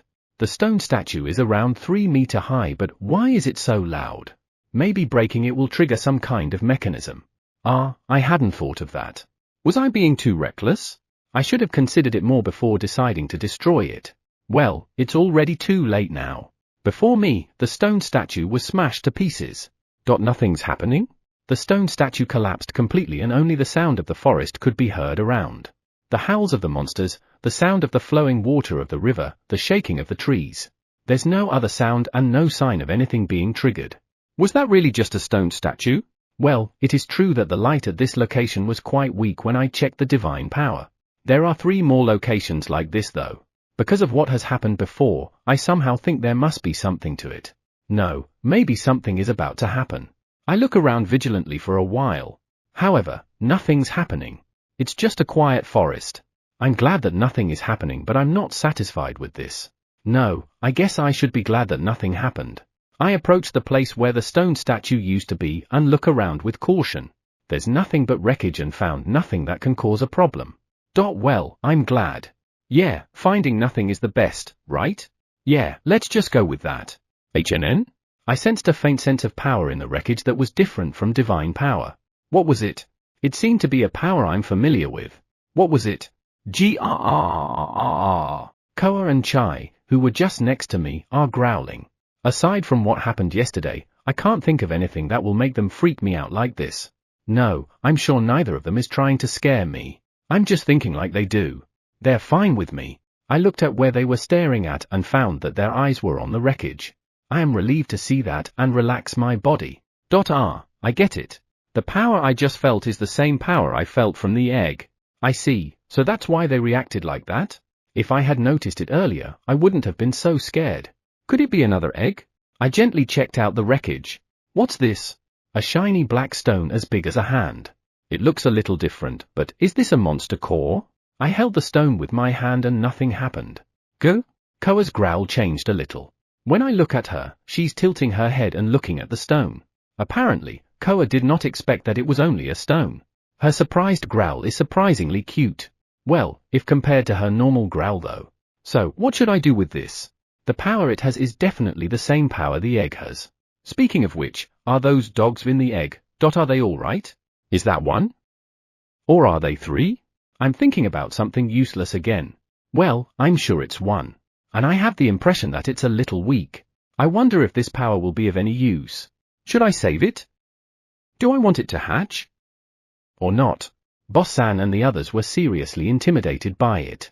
However, I have to be responsible for it now since I picked it up. I'll give this to the dog considering it will be useful to it. Anyway, that's all for today. That was unexpectedly easy. Whoa. Perhaps I was too relaxed. I was unexpectedly pushed on the back. The force was so strong that my face hit a root of a tree. And it hurts. I held my face with my hand and moaned. I could see Koa and Chai walking around in circles. I know they are worried about me, but can you wait a minute? At least until the pain subsides. Thanks, I'm okay. I remembered I can use healing magic, so I cast it on myself. I'm relieved to feel that the pain is quickly going away. I look at my hand and see that it is red. Apparently, my nose was bleeding. Clean ha. I checked what hit me on the backhand. Amoeba? HNN? Is it really an amoeba? RA? I blink repeatedly to confirm. It feels like an amoeba, but it looks different from the amoebas I know. It has the same translucent clarity, but it looks like a Cleone. Well, it's a little less cute because it's almost 3 meters long. The Cleone-like creature was floating in the air and was flapping its wings. I seem to have an affinity for floating things today. It's an amoeba, right? But why does it look different? Not knowing what to do, I touched it. It feels just like touching an amoeba. It feels like touching a soft gohiyaku. Does this mean that it is an evolved amoeba?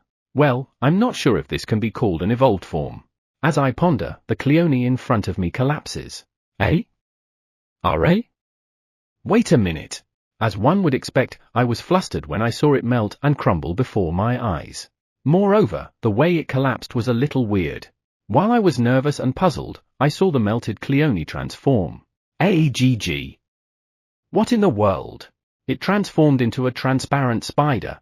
Given the position of its eyes and the shape of its body, it seems to have imitated Boss-san. The transparent spider flew happily in the air in a twirling motion. Is this amoeba asking me to play? Come to think of it, I haven't been playing with the amoebas lately in response to cleaning up the mess of the 3 idiots. Perhaps it is inviting me to play with them? The transparent Boss-san, who's floating in front of me, looks at me and tilts its head. But this is good. I guess I met a new creature again. Chapter 51, Devil Dog. Wait, fast, too fast. Whoa. Get down. Stone with power similar to the egg. The only thing I had to do was to take it. So, I'm now playing with the amoeba since it invited me. And I'm in the midst of fear. Amoebas are transparent, so it takes a little courage to get on them. Because the amoeba's body is so transparent that there's no turbidity at all, you can see what's below. So, when you are riding it and look down at your feet from the sky, you'll feel like you've been thrown in the air. The only thing I can rely on is the feeling that I'm holding something like a handle that the amoeba made using my hands. At first, the amoeba was flying slowly. I'm fine with it, but Koa and Cai kept circling around the amoeba. Perhaps it bothered them, but before I knew it, it was already chasing after Koa and Chai. And for some reason, Koa and Chai sped up and dashed. By the time I thought I noticed what was happening, it was already too late. I'll fall. I'll die. My pathetic voice echoes through the forest. Ari's pups, who came with me today, howled at Koa and Chai. I don't know what they said, but Koa and Chai speed up. So does the speed of the amoeba. What can I say?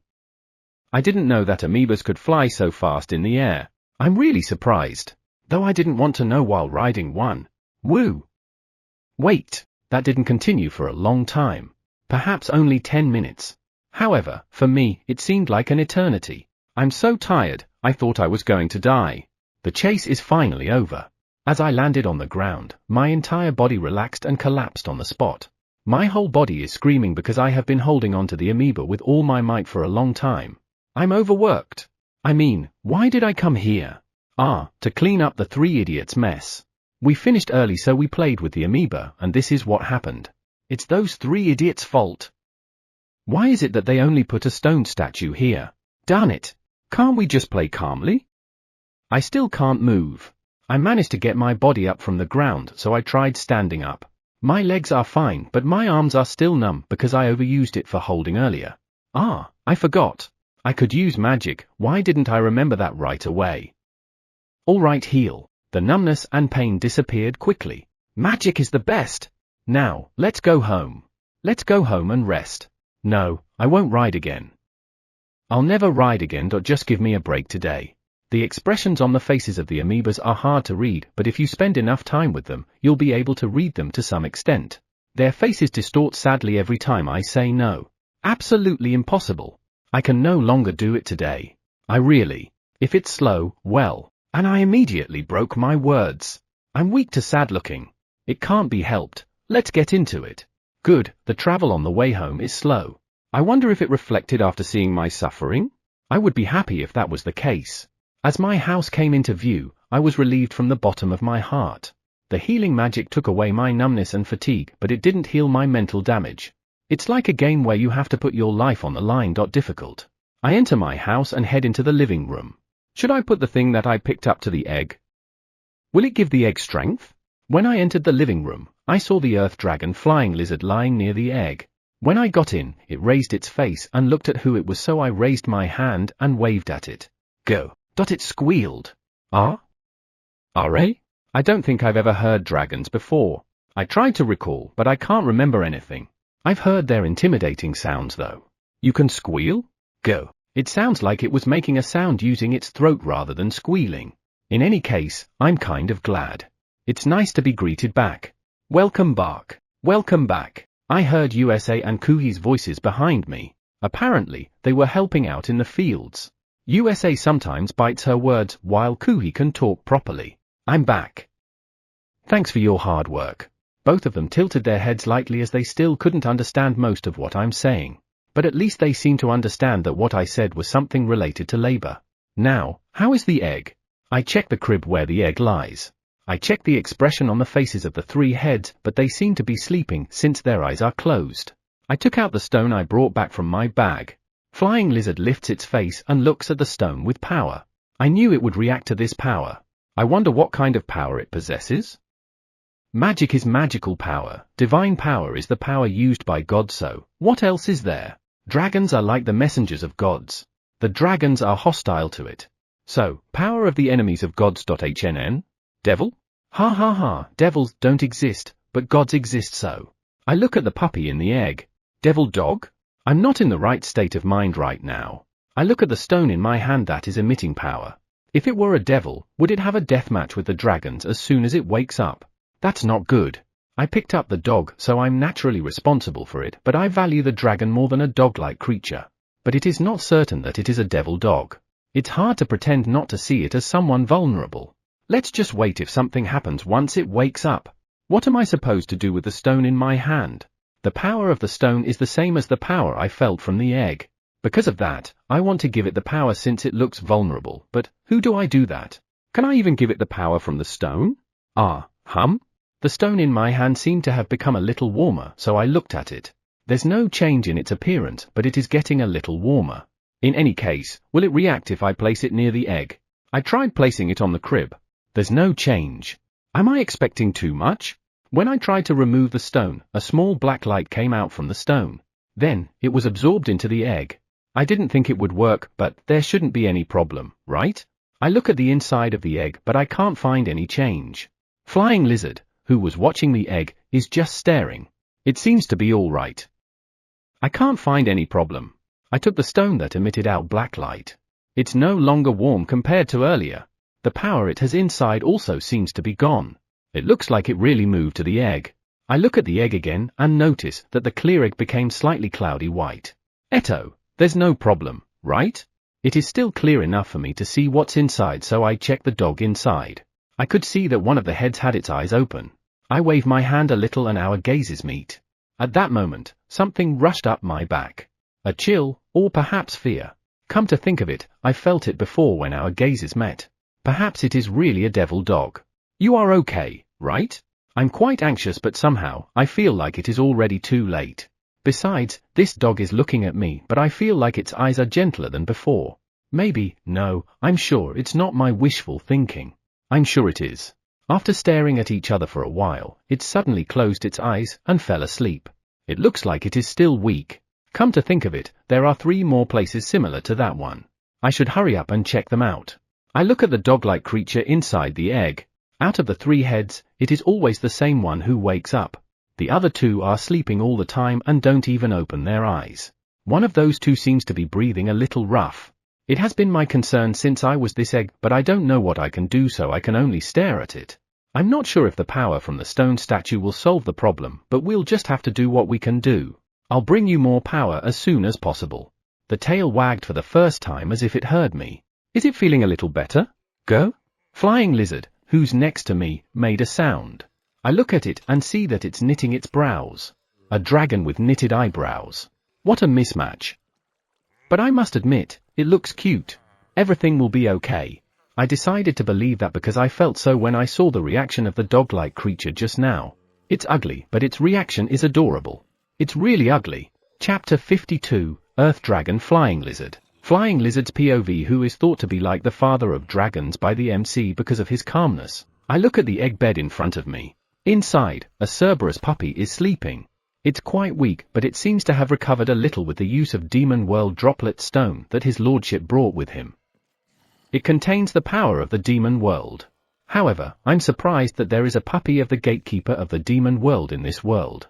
When I first saw it, I unconsciously went into attack mode. Even though it is a puppy, it is a being who possesses considerable power just like us. It's not an existence that we can just shrug off.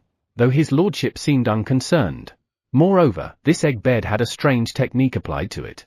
I tried to check it out, but I was repelled by some force. It's a very troublesome thing. Is everything alright? His lordship brought a Demon World's droplet, so it's a little better now.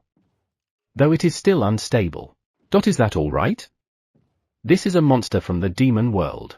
Since his lordship deemed it okay, it should be okay. And I felt like it was wagging its tail at his lordship earlier. As someone from the Demon World, it is impossible for it to show affection to someone who has the power similar to a god. This lordship's mysterious charm may have tamed it even though it is from the Demon World. It's the same as how we are fascinated by him. But to think that there are angels and the gatekeeper of the Demon World here, what were they planning to do? Fluffball made a dismayed sound. I agree with him, but then, some information flows through my head. We dragons are born with knowledge embedded in us. It's a precautionary measure to prevent us from destroying the world. Strong power can protect, but it can also destroy. When a dragon is born, it is already strong and is vulnerable to being used by someone. If that happens, the world where the dragon was born might get destroyed. To prevent that from happening, dragons have embedded knowledge in them. The main purpose is to make sure that it won't be used by anyone. Well, that's what the information embedded on us is saying, but I'm unsure if it can be trusted. Children of heaven and a child of the Demon World. When I thought about these two, a certain knowledge flooded on me. I really hate this feeling no matter how many times I have experienced it. When something triggers it, knowledge will suddenly flood our minds. Since no one knows when it will happen, it is often unexpected and very uncomfortable. What's wrong? You look scary. I'm okay. I just received knowledge about the children of heaven and the child from the demon world. Hearing me, Fluffball tilted his head. After a moment, however, Fluffball's expression contorted. Apparently, he has gained knowledge too. So that's how it is. Sacrificing the blood of the children of heaven and the children of the demon world. Perhaps, in the knowledge embedded in us, it is said that sacrificing the blood of the children of heaven and the children of the demon world to the magic stone of fortune will give you new power. It is said that if you offer the blood of those in front of us to the stone called the magic stone of fortune, it will grant you new power. However, I have no knowledge about that magic stone of fortune. It is one of those half-hearted pieces of information embedded in us. Flying lizard, I think the information is half-hearted. Yeah, there's no information about that magic stone of fortune. That's funny. This has never happened before. Is it because that thing called the magic stone of fortune is too dangerous? We have no knowledge of things related to the magic stone of fortune, so I have no idea if it is dangerous or powerful. However, according to our knowledge, a legendary stone is said to be created by greater gods. Wait a minute, are you saying the legendary stone that was created from the power of dozens of greater gods? Yes, that's exactly what I'm thinking. However, our knowledge about it is half-hearted too. There is no information on the name, size, or shape of that stone. Right, nothing comes out. Even the information about its use is blank. How eerie. If they thought having the information would be dangerous, they should have just hidden all the information. Or they would have warned us that it was a dangerous stone. However, all we have is half-hearted information. I get the feeling that it is a part of some kind of plan. I don't know what it is. I can't even think of any idea what it should be. My head hurts from thinking too much. Come to think of it, what's this funny formula? Fluffball asked me while pointing at the formula engraved on the egg bed. I don't know. However, when his lordship mutters something to it, it starts losing power little by little. Is that so? Yeah, if only I could understand what his lordship is saying. Too bad I can't. I tried listening to his lordship's words, but I couldn't understand anything. I can only understand the name part. By the way, the light when his lordship said something to the egg bed is very beautiful. There is an indescribable holiness in that soft light that envelops the egg bed. Should we ask our companions to go around the forest to look for any suspicious stones? The magic stone of fortune? Yeah, it will be hard to find because we don't even know what kind of stone it is. Yeah, just have them report to us if they find any strange stones. All right. Should we check outside the forest as well? Outside the forest? We'd probably cause a scene if we flew out, so how could we search outside? I guess so. You're right. We can't just fly around. We are the kings of the forest, and once we leave the forest, it would cause a commotion. I heard that there were commotions outside when Koa flew around with his lordship. His lordship seems to not care about it though. Should we ask Ari and the others? Ari, the leader of the Garms. Certainly, they will create the least commotion.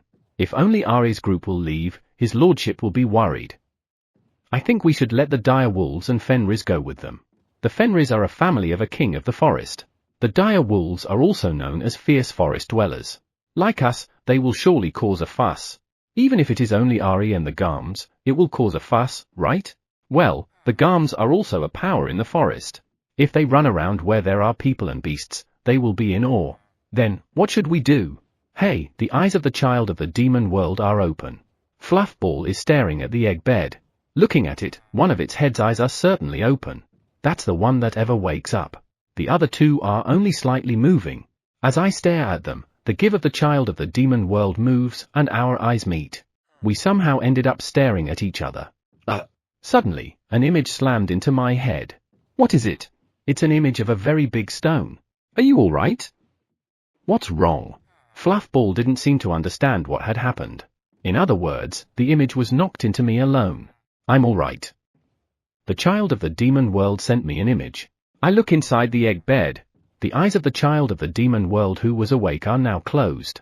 What kind of image? A giant stone. Stone? Is that the image of the magic stone of fortune? I don't know. There's no other information and it looks like it is useless to ask. Fluffball also looked into the egg bed. Then, it checks the 3 sleeping puppies and nods.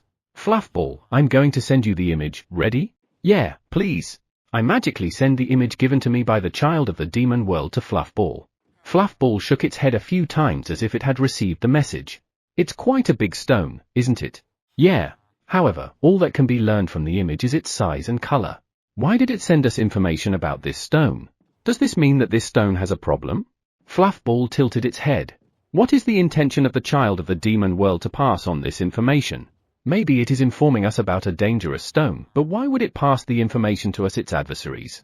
I look into the egg bed. The current action seemed to have drained it of a lot of strength. It won't be able to wake up for a while. Perhaps it will wake once his lordship brings it power again. Come to think of it, why are there demon world droplets in the forest? The more I think about it, the less I understand this world. Hearing my words, Fluffball, who was pondering next to me, nodded. Chapter 53, Search for Stone Statues. Power. I'm running around the forest this morning. As for the reason, I found that the dogs in the egg are weakening. Yesterday, it seemed to be a little more energetic, but when I saw it today, it was limp. I felt a sense of crisis. Because of that, I started running as fast as I could this morning to gather stones that contain power that should be hidden in the remaining statues. When I searched for divine power from above, I found that there were only 3 places left that had the same glow as the stone statue I had broken. We will not know if all of them have the stone with power, but we have no choice but to check them one by one. However, I feel a little daunted the moment I examine them. Why are the shining places so far away from each other? I felt a bit discouraged. How am I supposed to gather from all those places in one day? However, when I saw the dog in the crib, I felt that I needed to hurry. I had no choice but to do it. What worries me is whether I have the strength to do it. And even if there is, will it be enough? I think the power of the first crushed stone statue was enough to make the dog better. And there are 3 of them left. However, what if they're not enough? I guess I have no choice but to try. Let's go to the second one. A monster core is flying a little ahead of us. I imagine divine power and stone statues and cast search magic. I was a little nervous about whether it would work or not, but it seems like I've succeeded. We could see the second stone statue a little bit ahead. But still, a stone statue in the forest. It's kind of eerie, isn't it? And this stone statue is so beautiful. Normally, if it were in the forest, it would be exposed to wind and rain and would gradually become dirty. Aside from that, it should be crawled by vines or other plants. And yet, there is no such thing in this statue. It stands in the middle of a forest and stays clean as if it was brand new. This is weird, isn't it? The pose is different.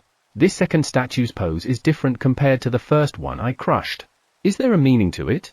The first stone statue had its hands raised above its head and its face looking upward too. This stone statue in front of me has its right hand raised above its head and its left hand is on its chest. And it's facing forward. The face is expressionless. I find it scary. Shatter! I can't get what I want just by looking at it, so I have to mercilessly crush it. I'm not the type who admires stone statues. Even if I did, I wouldn't like this stone statue. The sound of cracking echoes through the forest and the stone statue is shattering fast. Somehow, I feel refreshed when I see it break. Perhaps my personality has deteriorated. Well, I'm not good in the first place, am I? Now, I need to find the stone with power as soon as possible. There are still 2 left. Stone. I'm looking for the stone with power while avoiding the remnants of the stone statue. The color of the stone with power was different from that of the statue, so I thought I would be able to find it immediately. The color is different. Among the wreckage is a bright red stone. I found it under the wreckage. I picked it up and checked it out. The color is so vivid that I feel a sense of dread. I think this stone has more power compared to the one I found yesterday. The moment I pick it up, I can feel the power coming from it. It gives off the sensation that it has more power compared to the stone yesterday. Perhaps it really does. All right. I got the first one. Let's move on. I call out to Light Blue, Ari, and the others who have accompanied me today. This time, we will be traveling further. I have to do my best. But still, I'm really glad that my current body should be able to handle it. I resumed my search using the monster core that I had stopped. After going around in circle, it stops moving and suddenly flies off in a certain direction. It's relentlessly fast from the start. I put all my strength into my legs and follow the monster core. There are many fallen trees in the forest and the foothold at some places is terrible. All I had to do was run, but it required a lot of concentration. While running, I casted my healing magic a number of times. Then, fatigue disappears, and I can continue to run at full speed. Repeating this process, I found the second stone statue on the same day. This time, its left hand is raised above its head and its right arm is at its chest. The face is still expressionless, but looking down. Perhaps it really has meaning. Shatter! I honestly feel like there is a meaning to the pose, but I don't really care about it at this point. Don't know, don't care. Just crush it and be done with it. Alright? Its cracking sound is a little different compared to the previous statue. When the stone statue began to crack, the sound echoed through the forest and I felt there was something strange about the sound. The sound was less resonant compared to before. Was this an omen that something was about to happen? Worried, I scan the surroundings with caution. Meanwhile, the stone statue is cracking and cracking more until it falls. I looked around for a while, but there was no sign of anything happening. Maybe the different environment in the forest made it harder for the sound to resonate. Now, stone, maybe this one has a different color too. I search for the stone while avoiding the remnants of the stone statue. It's not easy to find. Could it be that there's nothing here? As I moved most of the remnants of the stone statue away, I felt a faint sense of power. I continued my search while relying on the feeling. There it is. But I removed the stone from the wreckage. It is much smaller than the other two stones I have found so far. Moreover, it feels that there's only a trace amount of power left. Well, it can't be helped. I was prepared for this. In any case, this is the second one I got today. Let's look forward to the last one. But the last place is quite far away. I guess I have to run harder. Light blue is flying, so it should be okay. How about Ari and the others? Light blue is flying, so there shouldn't be any problem as far as fatigue is concerned. However, Ari and the others have been running without break. I looked at them to see if they were tired, but their expressions were the same as usual and I couldn't even see a hint of fatigue. Is it my imagination or am I the only one who's getting tired? I somehow feel like a sore loser. Alright, let's go to the last place. Once again, I casted the search magic on the monster core and followed it. After many heals, it seems to have become a little harder to get rid of fatigue. The fatigue in my legs can longer get rid of by heal. 3 places in one day was reckless, wasn't it? I'm so weak. Hang in there, legs. Heal. The fatigue quickly disappears, but my legs are somewhat heavy. I recovered, but that's it. I think this will be the last time it will work this day. I can only rely on my own guts now. The flying light blue comes into my view. I'm envious. However, it can't be helped. I can only sigh. Since this morning, my new power has been a little out of control. The fever, which usually settles down, has not calmed down even now. If that was all, there shouldn't be any problem, but when I feel others' power closer, my fever rises. I noticed it in the morning when I met Koa and the others in the living room. The moment I entered the living room, I felt like my temperature doubled. I knew it was bad, so I immediately went out to the wood deck and put several layers of barrier around myself. For now, it's just a small outburst, so there shouldn't be any problem. Because of this, I refrain from anything that involves prolonged physical contact. Honestly speaking, I'd love to get on top of light blue and relax. But I can't. It's time to start thinking about it seriously. God doesn't seem to be coming either. I can only sigh. Let's tackle that problem after I give the dog monster more power. Chapter 54, Black Egg. Overlooked. Finally, we reached the third stone statue of the day. It was far.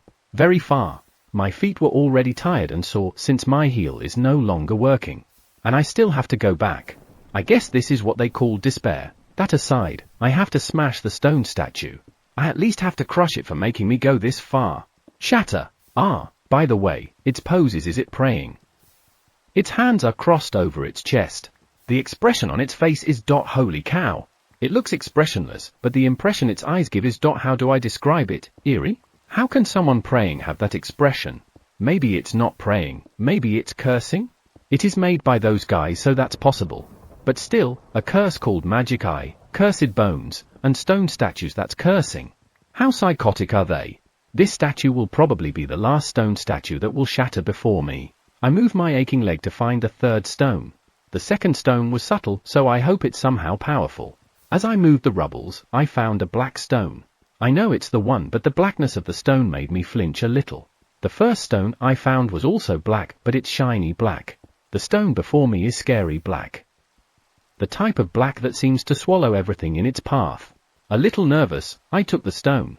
I was relieved when nothing happened, so I checked the stone. I know it is this stone, but I don't feel its power.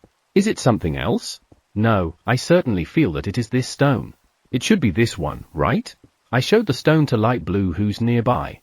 Light Blue is wary and moves a little away. It's this stone all right. Then, let's go home. Yeah, it's time to go home. From here, it will be a little over half the distance we just ran. Right, half. That's close. So, I should be at a running distance. Assumptions are important. I can run it. And I can't wait to deliver the stones. I have to do it. I started running with all the strength I was able to muster in my aching legs, but I had to stop soon. This is the most painful pain I've ever experienced. Healing magic is already ineffective. Should I use my new power? But, let's check the state of my body. My fever has calmed down a lot. I don't think it's a problem to use it, but I don't want to start an uproar by using it on me. I guess I can only try. I removed one of my barriers. I had put up barriers on me to prevent myself from using this new power by mistake. I'm aware that if I'm not careful, this new power will go out of control. Heal. The fatigue and pain that had built up in my body suddenly disappeared. It seems like there won't be any problem if I run right away. However, I stay still and check the power. My fever seems to have risen a little, but it soon calmed down. That's great. I tried to move my body. There's no problem. Okay, let's go home. I started running by putting all my strength into my legs. My legs don't feel right. It's not pain. What is it? It's not a negative, but a positive discomfort. It's time for your 2-hour reminder. If you've been sitting, consider taking a moment to stand up, stretch, use the restroom, or have a refreshing drink of water. Your body will thank you. Now back to the story. I don't know what it is, but my speed is increasing. I'm running much faster than I ever have before. It must be the effect of the new power. It is an effect that I didn't expect. I'm lucky because I can get back home faster. As I run, I look at the sky. The sun is slowly beginning to set. I've really been running all day today. My body is not tired at all, though it is thanks to the healing power of my new power. It's not magic power, divine power, or the power of the dog monster. What is my new power? I can now see my residence. I check my side and see Light Blue flying. I looked at the other side and I saw Ari and the others running. None of them looked tired. They seemed to be okay. Too tough. Not like me, who used healing magic many times. The dragon seemed to have some sort of other dimensional power, but I had underestimated Ari and the others too. We arrived at the rocky mountain where we built my abode. I look out to the field to see the farming corps preparing for harvest. The field is lush and green. A bountiful harvest, no doubt. I'd like to help when everything settles down. I enter the house and head to the living room. Next to the dog-like creature's crib is the earth dragon flying lizard. It's been there the whole time. During the first day, it felt like a surveillance, but now, I guess it's only checking on it. I approach the bed and place all the 3 stones I have collected today on the crib. I have already experienced the first one, that time when the dog-like creature absorbs the power of the stone. After watching for a while, I saw a red light from the 2nd stone, a dim light from the 3rd stone, and a poisonous black light from the 4th stone. They were absorbed by the egg. Is it okay now? Or is it still not strong enough? As I watch, the egg begins to change. The egg, which originally had been transparent, absorbed the power of the 1st stone and turned cloudy white. This time, it became darker and darker.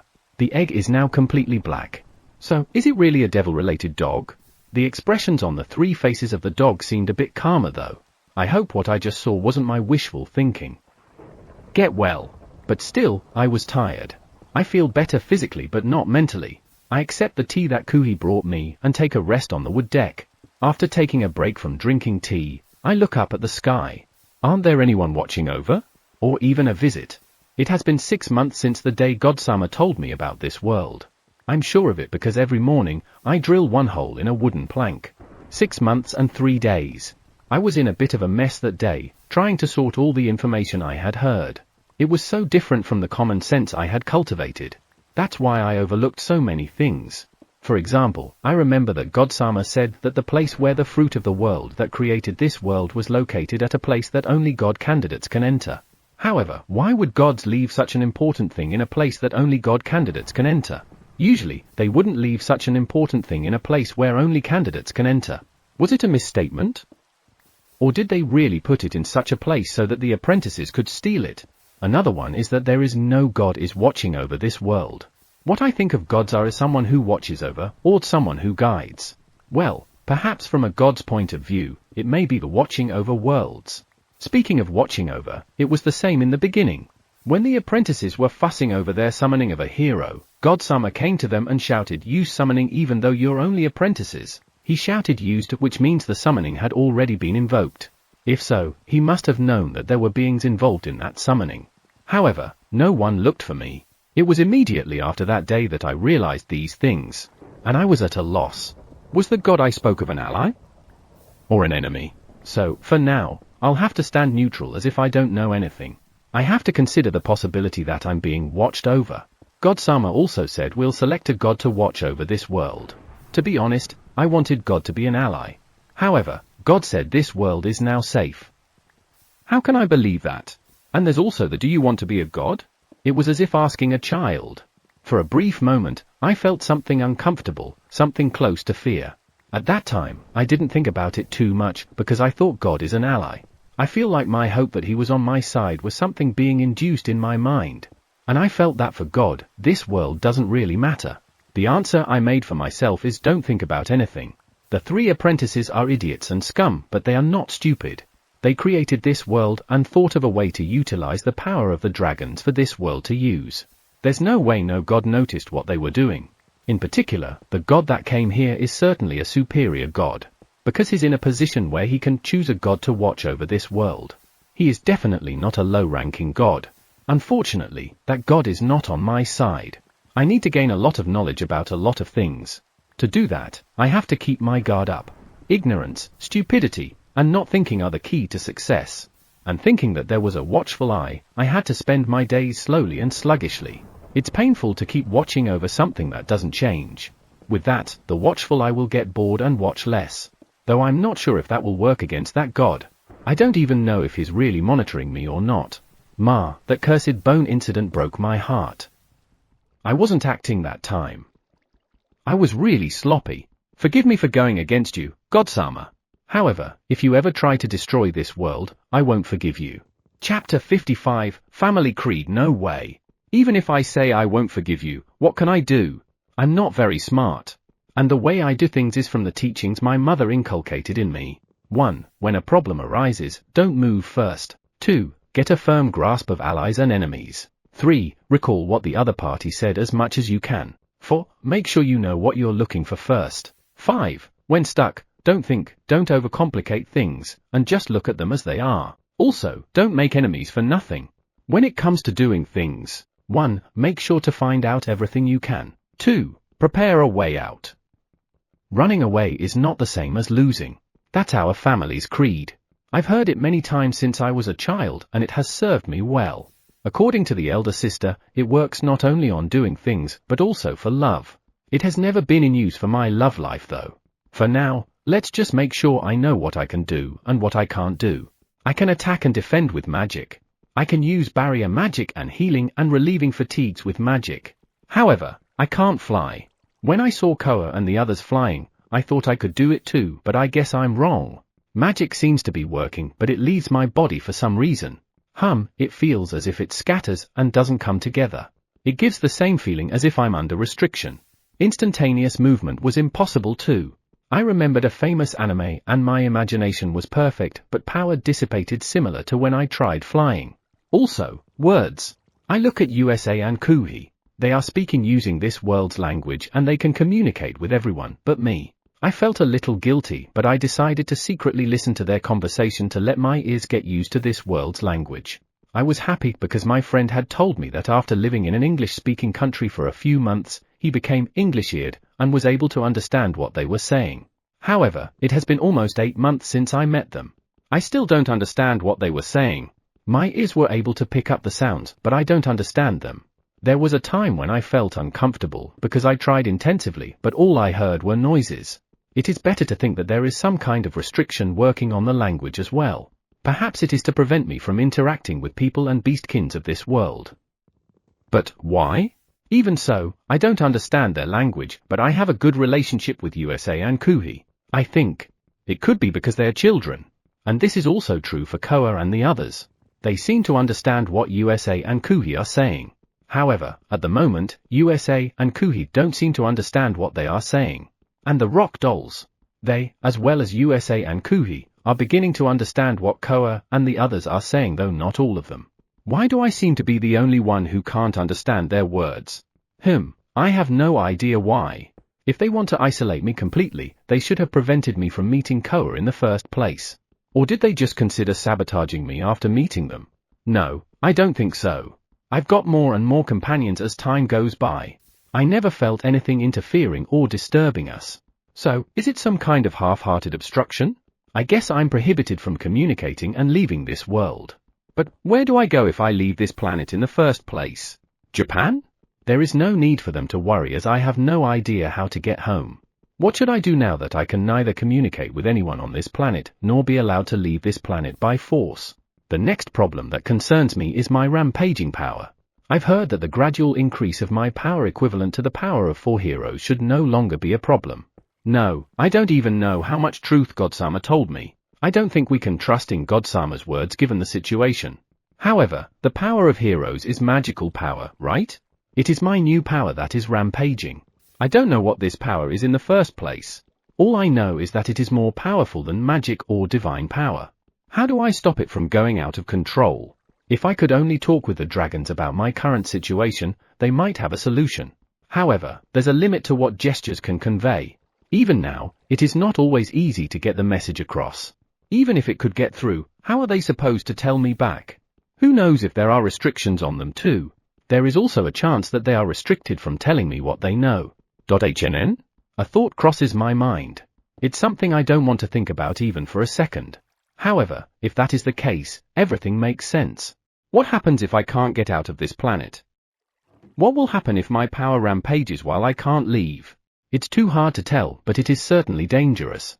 I said that I wanted to live in peace with the companions I made in this world. Is he planning on making me destroy this planet? Including my companions? Anger welled up in me. Pain seeps into my clenched palm. I look at my palm and see that my fingernails have dug in and blood is seeping out. If that's what he really thinks, that's the worst. No, it might only be my imagination. Yes, nothing's sure for now. I have to keep my cool.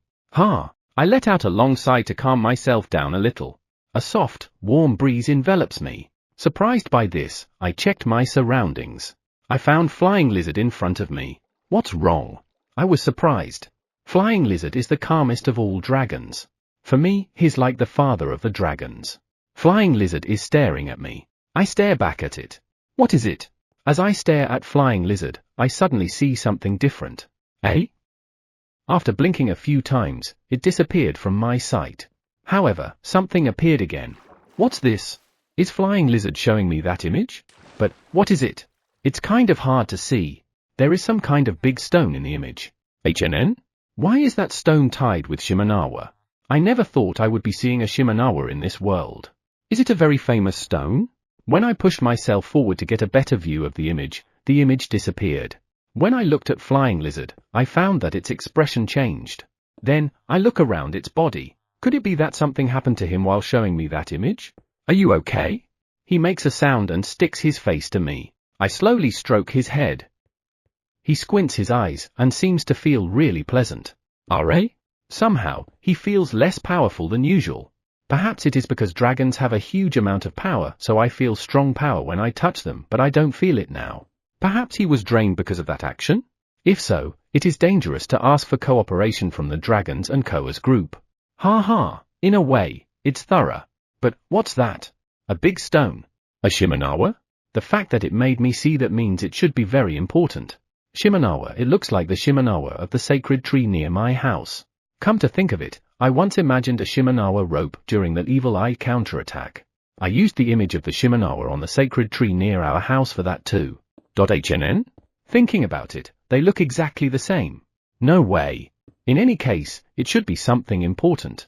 Chapter 56, Emperor's Kingdom's 4th Night Order Commander 3. Emperor's Kingdom's 4th Night Order Commander's POV. I knocked on the door of the room and opened it before anyone could give a reply. I don't bother with the surprised expressions on the faces of my subordinates. Thanks for your hard work. How are you doing? I tried to speak with Mage Amagar of Enter Kingdom, but he ignored me. The mags of this country around him can only give a wry smile, as they are already familiar with that kind of scene. This is because they always see it at least once a day when they are checking on him, but most of the time, they will be ignored. After a week, they got used to it. It's almost time to call it a day. We need to stop him to make him rest. Mage Amagar, let's call it a day. Mage Amagar, let's eat. Mage Amagar, it's time to sleep. Mage Amagar. Yeah, let's do it. I took up something Mage Amagar had. Whoa. What the hell? Miserost-kun, it's you again. Yeah, it's me again. It's almost the end of the day. Your job for the day should end. Can you just give me a few days where no one will bother me? No. You said that before and you never left. The King of Enter has also asked us to take care of you. We were fooled by those words for the first few days. They are treating me a lot more politely over there. Yes. Mage Amagar gave us a letter about the treatment of his boss, saying a Mage Amagar is like a young child when he's in front of his research. If you want to stop him, the most effective way is to take away something from him that would cause his loss of concentration. In short, how we treated him is no different from how he was treated there. Let me tell you something, there's no one who could force me to end my research. I can only smile wryly while he's telling me that. Got it? That's the end of it. Okay, I'm going to eat, but first, I have to clean up. Come on, move your hands. While I was having a pleasant conversation with Mage Amagar, he tidied the area around him. We already talked like this a number of times, so I am used to it. He always sighs loudly at my attitude and starts cleaning up. If he's not researching something, I sometimes feel like he's a great guy. It has already been a month since Mage Amagar from Enter Kingdom started living in his country as a collaborator. All the while, he has been researching the magic stone in question. However, the results have not been easily produced. Just a few days ago, he reported that the force that is trying to absorb power was weakening. I don't know if that's good or bad news. After cleaning up, I asked the usual questions while on our way to the dining room. Have you noticed any changes today? HNN? Ah. Yeah, there is. Today seems to be different from his usual no reply. But since it's news about that magic stone, I don't expect a good answer. What happened? I prepared my mind to expect the worst and listen calmly. The cracks have been partially repaired. What? Wait a minute, aren't there several layers of barriers to prevent it from gathering magical power? Yeah, it was tightly guarded, but the cracks are still being repaired. How was it able to repair itself if the supply of magical power to it had been cut off? Where is it collecting from? No, even if Mage Amagar was there all day, we would know if it was him. I'm telling you now, I made sure that no magic gets close to the stone. I know. I believe in Mage Amagar's power. I suddenly felt some mysterious power from the rope this evening. When it calmed down, the crack was repaired. That rope? I've had them look into past documents to see what it is for, but it is still unknown. Is it something that gathers power to repair the damage? Speaking of which, Ano, what do you mean by mysterious power? I don't know. All I can tell you is that it wasn't magical power. That's another problem. A power different from magic? Is it the divine power only gods possess? Does that mean that keeping magical power away from it isn't enough to prevent it from repairing itself? What should we do then? That mysterious power. What about it? It didn't give the impression of being hostile. Hostile? I mean, how should I say it? My facial expression seems to reveal that I don't get what he's saying, so he tried to explain it further. However, he seemed to find it difficult to explain. He looked at me and said, "It was gentle." Gentle? Now I don't understand it even more.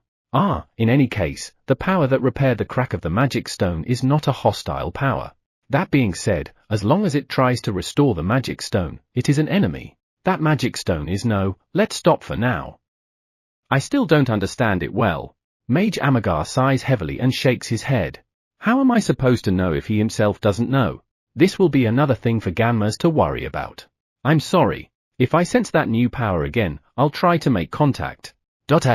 You'll promise you won't do anything dangerous. If anything happens to Mage Amagar, it will be a problem for the country. Don't think of Enter Kingdom that much. I receive permission in a letter. Whatever happens is my responsibility. A letter? When did this happen? The king knows my character, so if I die while researching the magic stone, they won't trouble your country. Don't say something that ominous. My bad, my bad. Whoa, today's soup looks good. This place is good. The food is delicious. Dinner has been prepared for us. Thank you. Thanks for your hard work. We thanked the night shift dining staff and received our dinner. It's true that the food in the castle is delicious. Finally, I took one of the many spoons prepared and looked for a chair. However, chairs are never occupied at this time. I mean, who eats dinner at midnight? There's a night shift group, but they're not enough to occupy the dining hall. Please don't do anything dangerous. It will be all right. Didn't I already tell you that it didn't give the impression of being hostile? That's true, but I don't know how dangerous it is because I don't understand as much as Mage Amagar does. I guess I should stop. So, if you feel something's off. If I feel any danger, I'll back off immediately. I still want to continue my research. I can't die yet. Sigh. If you feel any danger, please stop immediately, and if you can't handle it on your own, please call me. Yeah, understood. He definitely has no intention of calling me. Should I stop him? Let's talk to the other mags first. Chapter 57, Calmly. Don't run away. I woke up because of the heat of my body. I'm more feverish now compared to yesterday. Yesterday, I also woke up in the middle of the night because of a fever. My temperature will increase for a moment and then subside after a while. I guess I'm still going to be all right. Come to think of it, just before I woke up, I thought I heard a voice. I get up and look around. It's just the room I sleep in. Is it only my imagination? Even so. I'm too hot. When my new power is rampaging, I'll never know what will happen, so I put several layers of barriers on me. This doesn't mean everything will be all right, but it is better than nothing. After a while, my fever recedes. Foo! HNN? I think I heard something. I look around but nothing has changed. I'm still alone. I use magic to check the surrounding area, but I find no problem. However, there's a faint sound. It's too small to hear. What is it? I listen carefully, but I can't hear it. I waited for a few minutes, but still couldn't hear it. Is it another effect of my rampaging power? I better pay attention. I pick up the notepad on the headboard of my bed. It was at the bottom of the bag I had brought with me when I was dropped into this world, a forgotten notepad. I wrote down my thoughts yesterday. I look over what was written and sigh heavily. I did not sigh because of the future, but to reflect on all the things I've been thinking about. After a day, my excitement must have calmed down. Reading it over again, I see many inconsistencies. But I can't say that they are completely different. Don't make enemies for nothing. If you're suspicious, everyone seems to be an enemy. That's pretty much me yesterday. Yeah, it's because of the lack of information. There is a limit to how much information I can gather given how I can't speak with anyone. Besides, how can I even gather information about God? The same is true for the apprentices. It's too much to ask. I didn't think much yesterday, but most of my assumptions are wrong. There are some things that don't feel strange when I think about them now. However, I need to change my way of thinking and look at things from a different perspective. For example, the restriction that's preventing me from leaving this world should be something that is placed on a hero. I mean, if it were me, would I be able to take the life of a group of strangers even if it was to save the world? I can't. I don't want to experience the weight of taking life. So, what would I do in that situation? I would run away. The restriction prevented that. It is possible that flying and teleportation are restricted in order to keep the summoned from escaping. I think it's a bit cruel, but they are already kidnapping people who have nothing to do with it and making them heroes to kill others. What else can't they do? Though that's the worst case scenario. In other words, the information I have now is not enough to answer the question. And I forgot something very basic. It's the difference between gods and humans. For example, they say I'm no longer human, but I have senses of humans. It's because of the 80 years of lifespan. How about gods? 10,000 years? 6 months of waiting is too long for me. However, for God, it might be a moment. Since we live in different places, our fundamental sense may be different too. I also forgot about one more important thing. The apprentices know a lot about God and I don't. God decided that the world is now safe. In reality, it was riddled with problems. Therefore, I concluded that God's not on my side. However, it is also possible that the apprentices know more about God and could have done something, right? And for that reason, they managed to hide a lot of things from God. Thinking about it, can God still be considered as a foe?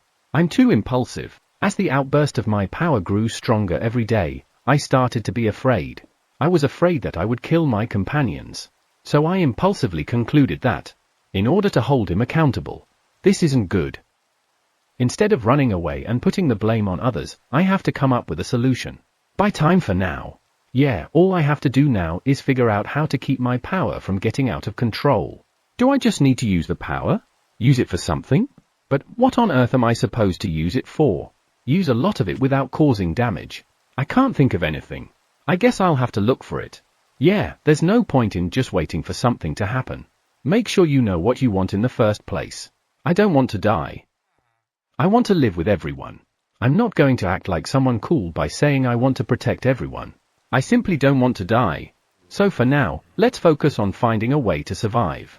Time will tell if God is a friend or a foe. However, I must think of my next move if God happens to be a foe. But still, it's funny how I can change my mind in just 0.2 days? Was I like this before? It seems like I was more cautious before because I'm scared. No, I was faster to change my mind before. I don't think my personality will change. Good morning. HNN? Good morning, USA. Sorry, I was late. It seems that I was too absorbed in my thoughts and it's already past breakfast time. Even though the children were waiting. My fever has settled down. I'm sure I'll be fine. After reapplying barriers, I head to the living room with USA. In the living room, the angels are busy fighting for bread. I still can't believe that I'll be seeing angel battles because of bread. Good morning. Good morning, Kuhi. Sorry, I'm late. Kuhi tilted his head slightly and shook it sideways. I guess he didn't know what late meant. However, he understood sorry, so he knew I apologized. Flap flap, flap flap, flap flap, flap flap. The two angels are flying around the room and they are noisy, and the angel being chased is holding a basket of bread and is running while eating. How can it eat while they are fighting? Should I stop them? HNN? It looks like the one-eyes from the kitchen brought us our breakfast. Thank you. The face of a one-eye looked in the direction where the angels were. The next moment, the one eye vanished. I hurriedly turned my gaze in the direction of the angel and saw an angel stunned as the breadbasket was taken away from it and another angel grabbing it from behind. How did the one eye move just now? It looks like teleportation. Or did I see it wrong? I check on Flying Lizard in the living room. Flying Lizard seems to be staring at One Eye with its eyes wide open. Is it really teleportation? If the One Eyes could learn magic, would they be amazing mags? Wizards? I'm not even sure if I could do that. The bread on my hand was taken too. Since I'm watching, I am some sort of involved. USA, Kuhi, let's eat. Is it okay? USA looks worked as she looks at the angels. It's okay. The One Eyes are here. Eat. Kuhi quickly sits down on a chair and waits for us to sit. They are already showing their own personality. Kuhi is good at not getting involved. And he gives priority to eating above all else. USA tends to get involved easily and she seems to be gentle. Ari and the others seem to have noticed that too, so they are always following her. Everyone's smart. I envy you. Still, the evolution of the One Eyes is amazing. Chapter 58, Hurry Up. Book. How long will this go on? My fever is growing more rampant every day. Slowly but surely. So, we need to find a way for me to use my power safely as soon as possible. However, there are still 4 problem areas left by the apprentices.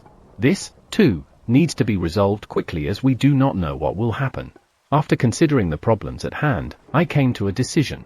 I decided to prioritize solving the problem left by the apprentices first because I thought it would be easier to solve. We can't take it easy, so I thought of visiting several locations in one day. The first place we visited today was a cave. The entrance has a barrier, but like the previous ones, I broke it by force and entered. In a room at the deepest part of the cave, we found a glowing stone. Even though it glows, it only makes the room a little brighter and I don't feel any amazing power coming from it. I wondered why, but I decided to take it home with us. I went outside cautiously in case it triggered some sort of magic when I took it outside. And yet, nothing happened. Does that mean it is nothing special? And the second location for today. It looks like the cave from earlier. Will it be as easy? I expected myself to be disappointed, but I was wrong. There was a barrier at the entrance, so I broke it and went in. We have been walking around the cave for an hour and nothing's happening. If this was not a place I should investigate, we would have already turned back already. Boring. I stop and look back. The entrance is already completely out of sight. I guess we'll just have to go on. 30 minutes later. Finally, a change happened. We found a door. I was so happy that I almost screamed Yahoo! Are? This door isn't as ornate as the others. What I see before me is a simple double door. The doors I had seen before were decorated with carvings and stones that looked like gemstones, but this one had none of them. I put my hand on the door handle and apply force. It opens without any resistance. No barrier? I wonder why, but I have no choice but to enter, so I step forward with caution. It's a deserted space. And there's nothing in it. Seriously? The space is illuminated by a magical light. I look in every nook and cranny, but am unable to find anything. I walked around tapping on walls to see if something was hidden, but nothing happened.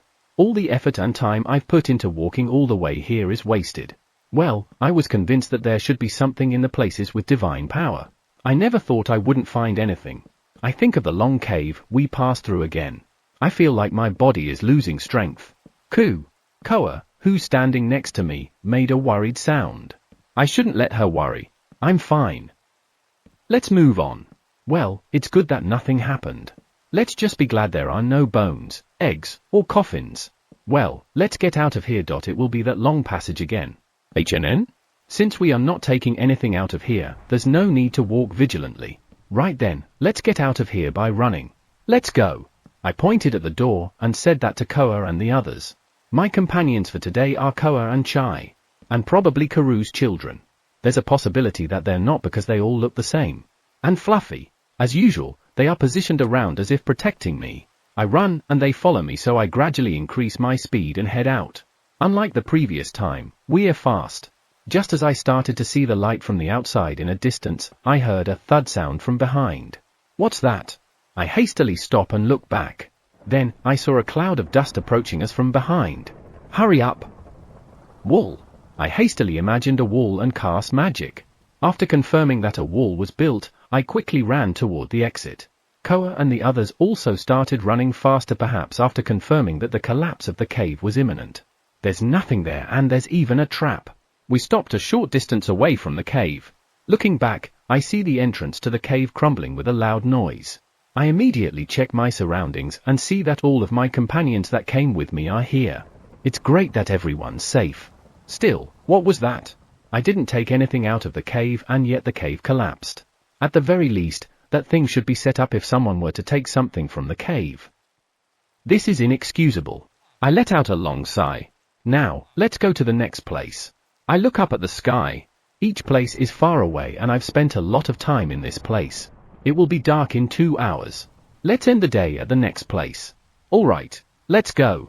I started running and looking around. Everyone is still following me with plenty of energy to spare. The moment I realized that the cave was about to collapse, everyone picked up speed, right?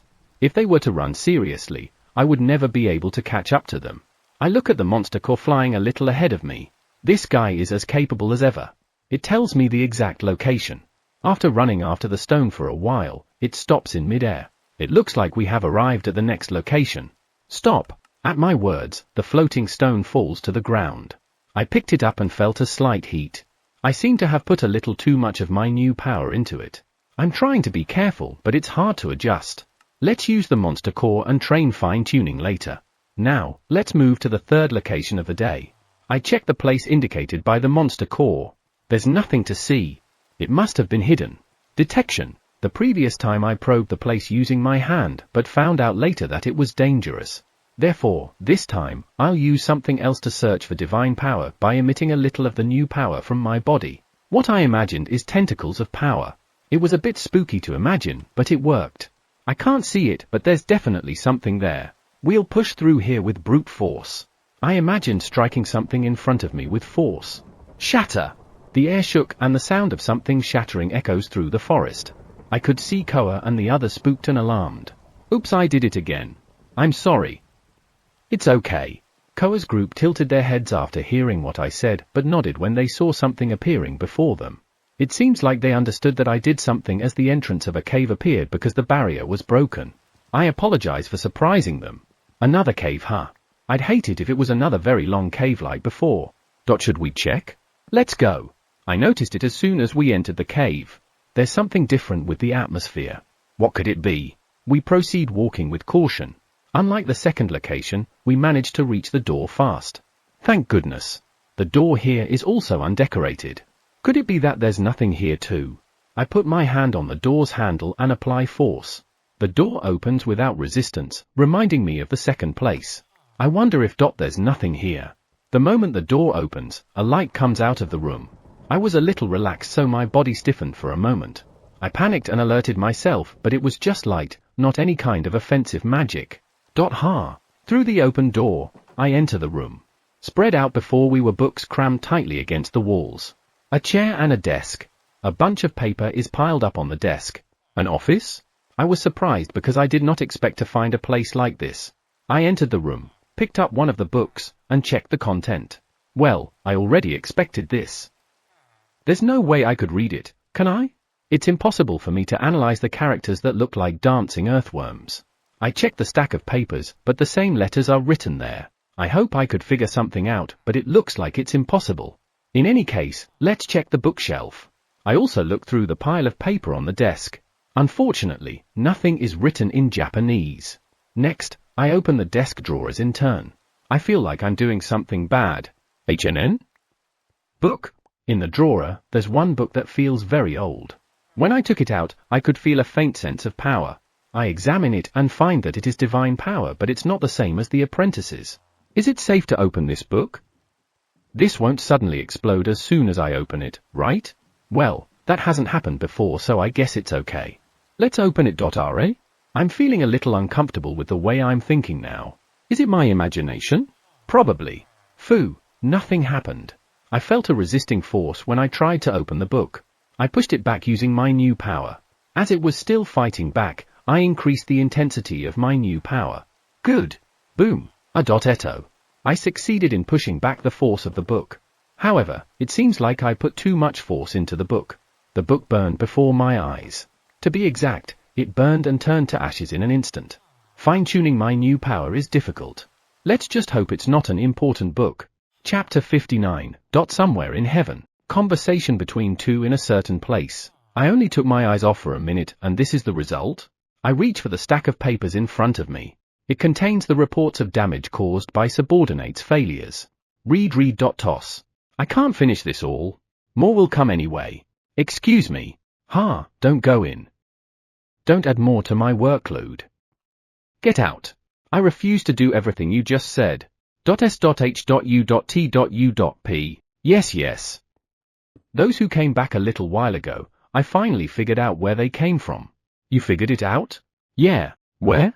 In an unapproved planet with undecided name. If you're going to say, you don't have to tell me over and over again. Don't ask anything. This guy is really inflexible. No, there's something wrong. He's too serious. Yeah, too damn serious. That's the face my subordinates usually use. They cried to me and asked me to do something about you. Don't read others' mind without their permission. No, I don't even need to read it. Also, please don't toss papers around. I need a break. It's time for you to work. Yeah. An unapproved planet? I wonder who in the world would do something like that? Come to think of it, wasn't there an apprentice who got punished a little while ago? I don't know what kind of mess they made, but it was pretty hasty. Come to think of it, I wonder what happened to their supervisor? It's not just one who caused the problem, is it?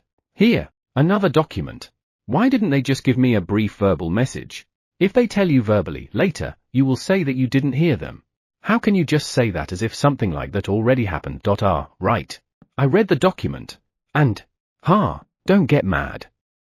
If you lash out, the damage will be tremendous. I know. That's why I'm trying to calm down. Certainly. There is a reason why the apprentices were punished quickly. Did they even think they wouldn't get caught? But still, this man is under my jurisdiction? Yes, it appears that he got accidentally involved. The current status is exactly as it says on the document. Those who came back said they have spent quite some time there. Yes. It will also take time for them to regain strength in order to reincarnate again. I see. I continue reading the documents. Then, I stop at one sentence. It says that the man who sent them back here may no longer be a human. I've been told many times to tell you that you can't dabble with him easily. At first glance, it seemed to be for everyone's sake. Everyone? Ha ha ha, nothing could be worse than this. I put the paper on my desk. Anger wells up inside me, but I can't let it out. I'm not in a position to do so. If I were to release my power in anger, dozens of planets would blow up. Being powerful is extremely inconvenient. I would not be able to act according to my emotions. Once again, I looked at the document. A while ago, some souls appeared and their soul power was about to be exhausted. I checked and found that they were children who had suddenly disappeared from the planet I was managing. I had been searching for them for a long time. They are children I had to protect. This is only an excuse, but I have so many planets to watch over, so I didn't have time to properly look for them. These children are victims. And then, unexpectedly, they appeared. I was so worried that time, since given how much their soul power depleted, they might disappear from existence any moment. I wanted to touch their souls and check their memories immediately to find out what had happened. However, damaging their soul would make them disappear and everything would be lost. Therefore, I prioritized restoring the power of their souls. It took a long time, but it seems that we finally were able to retrieve the memories from their souls. Written in this document is the experience of the returned children. Hey, can you pinpoint the location? We're trying to cross-reference all their memories right now. I see. I'll go there once you know the exact location. I know, but make sure to not make your anger get the better of you. I'll try. Is he still safe? What about the gods involved? And where are the apprentices? The signature of the superior is necessary to make an apprentice disappear. That's why it is in the form of punishment. Come to think of it, one of those who got punished was my favorite rival. Are they involved? Can you check? Okay. And hurry up. I'm worried about him. He's one of my dearest children and he is the one who sent the others back. If he's in trouble, I need to help him. Do you want me to report it? Yes. I think it would be better if we publicize it and make this hero summoning a problem itself. How long should we let that foolish game of gods go on? The gods should admit that it is time. That eternity is hell. And check the idiot gods who were on the sidelines and don't want to get involved. They all have to be put down. Please don't do anything radical. It's okay. Nothing is more unreliable than you saying it's okay. Really? I think my word carries weight. That's true, but also not true. Make up your mind. I look over the paper again. This man, according to the memories of the souls, uses some pretty strange power. I'm interested in knowing what kind of power it is. Well, I'll check it out after the problem is solved. Right now, keeping him safe is the highest priority. Chapter 60, Water Dragon Fluffy 2. Fluffy's POV, a water dragon that lives in the lake. How was it today? That was Flying Lizard's voice, so I turned to where it was coming from. As usual, he's watching over the Cerberus. No, I feel like he's just looking at the situation these days. I saw his lordship fail for the first time. His lordship? Yeah, it seemed like he used the wrong amount of power. Unusual. The Wind Dragon Light Blue's voice breaks in from behind. I'm a little surprised, but it's the usual. His presence is hard to detect because he's riding the wind. Use the wrong amount of power? You're saying as if you're good at it. Light Blue's comment made my expression somewhat distorted. It might just be a coincidence for his lordship. He always uses just the right amount of power after all. What Flying Lizard says is correct. His lordship's power control is quite amazing. Only his lordship could finely tune power to that degree. I can't do it. I'm not good at it now, but if I practice, I'll be able to do it. I was surprised with what Light Blue said. I never thought I would hear the word practice from him. Heh. We're just at the same level, Fluffy. I am better than you, Light Blue. I'm older. Not so different. A difference of 40 or 50 years means nothing. Let me tell the two of you, you two are similar. Light Blue laughed at me when Flying Lizard said that. That pisses me off. Don't get so pissed off that you'll forget to control yourself and almost crush the field. Alright. The golems chased you around and you even asked Flying Lizard to mediate. Light Blue's voice sounds frustrated. Okay, it's my win today. That's my payback from 2 days ago. Let's get back to the topic. Why did he fail to control his power? Flying Lizard speaks up to stop us from arguing. Light Blue is about to say something but stops when he sees the expression on Flying Lizard's face. I also look at Flying Lizard and turn my gaze away. He's usually gentle, but now, his eyes are kind of eerie even though he's smiling. If we say more, he'll definitely get angry. Flying Lizard is the scariest of us. There was even a time, I don't even want to remember. It's the book that the apprentices left. It was protected by some sort of barrier. Was there a problem with the barrier? Light Blue's words remind me of that time. I wonder. The way I felt, it was quite normal. I didn't feel any disturbing force. Nevertheless, it was made by those apprentices. I can't say that there's surely no problem. What happened to the book? Flying Lizard asks. It turned to ashes in an instant. It was stunning. Really? That's something. Light Blue's voice sounds impressed. I'm certain that it was an instant. Is it an ordinary book? No, I think it's a magic book because I felt a unique power from it. A magic book? Ah, here we go again. I wonder what I can do about this feeling of being poured with knowledge. It makes me sick. I know, right? I already tried a lot of things but nothing worked. Hearing me, Light Blue gives out a long sigh. Then, as if giving up, he seems to be examining the knowledge he just got. A magic book. A book that contains magic power in its paper. In a book like this, letters will emerge in response to a certain power. It is mainly used to contain magic circles that create mighty powers and forbidden techniques that require a lot of compensation. I wonder how much information was in that book. I'm curious. Anything happened to his lordship's power? Did you notice anything? I tried but failed. His lordship's barriers are too powerful. Right. Flying Lizard sounds disappointed at my response. The reason I went with his lordship this time was to investigate his power. A little while ago, all of us were surprised upon seeing his lordship after he woke up. That's because his lordship was covered by an incredibly powerful barrier. There must be some reason for that, but since we can't communicate, we don't know. Therefore, we are trying to find out the reason of that barrier by accompanying his lordship in turn. So far, we have not had any positive results. Can't we do anything about communicating with words? Flying Lizard shakes his head to my question. Apparently, there's no result on that issue either. Flying Lizard is searching for a way to communicate with his lordship. He thinks that somewhere in his knowledge as a divine beast, there might be a solution. I wonder why deciphering magic doesn't work on his lordship. Other magics are working, so why? Both Flying Lizard and I can only nod at Light Blue's words. Once before, Flying Lizard's managed to heal his lordship's wound. At that time, Flying Lizard's power worked on his lordship. In addition, it was also possible to put a barrier around his lordship. Considering this, it can be concluded that our magical powers are not incompatible with him. However, for some reason, decipherment magic doesn't work. Don't you think someone is interfering? And who? What's the benefit of getting in the way between his lordship and us? Light Blue tilts his head after hearing Flying Lizard. I tilted my neck too. Who would do such a thing? Who else knows about this world aside from the god that came here? Impossible.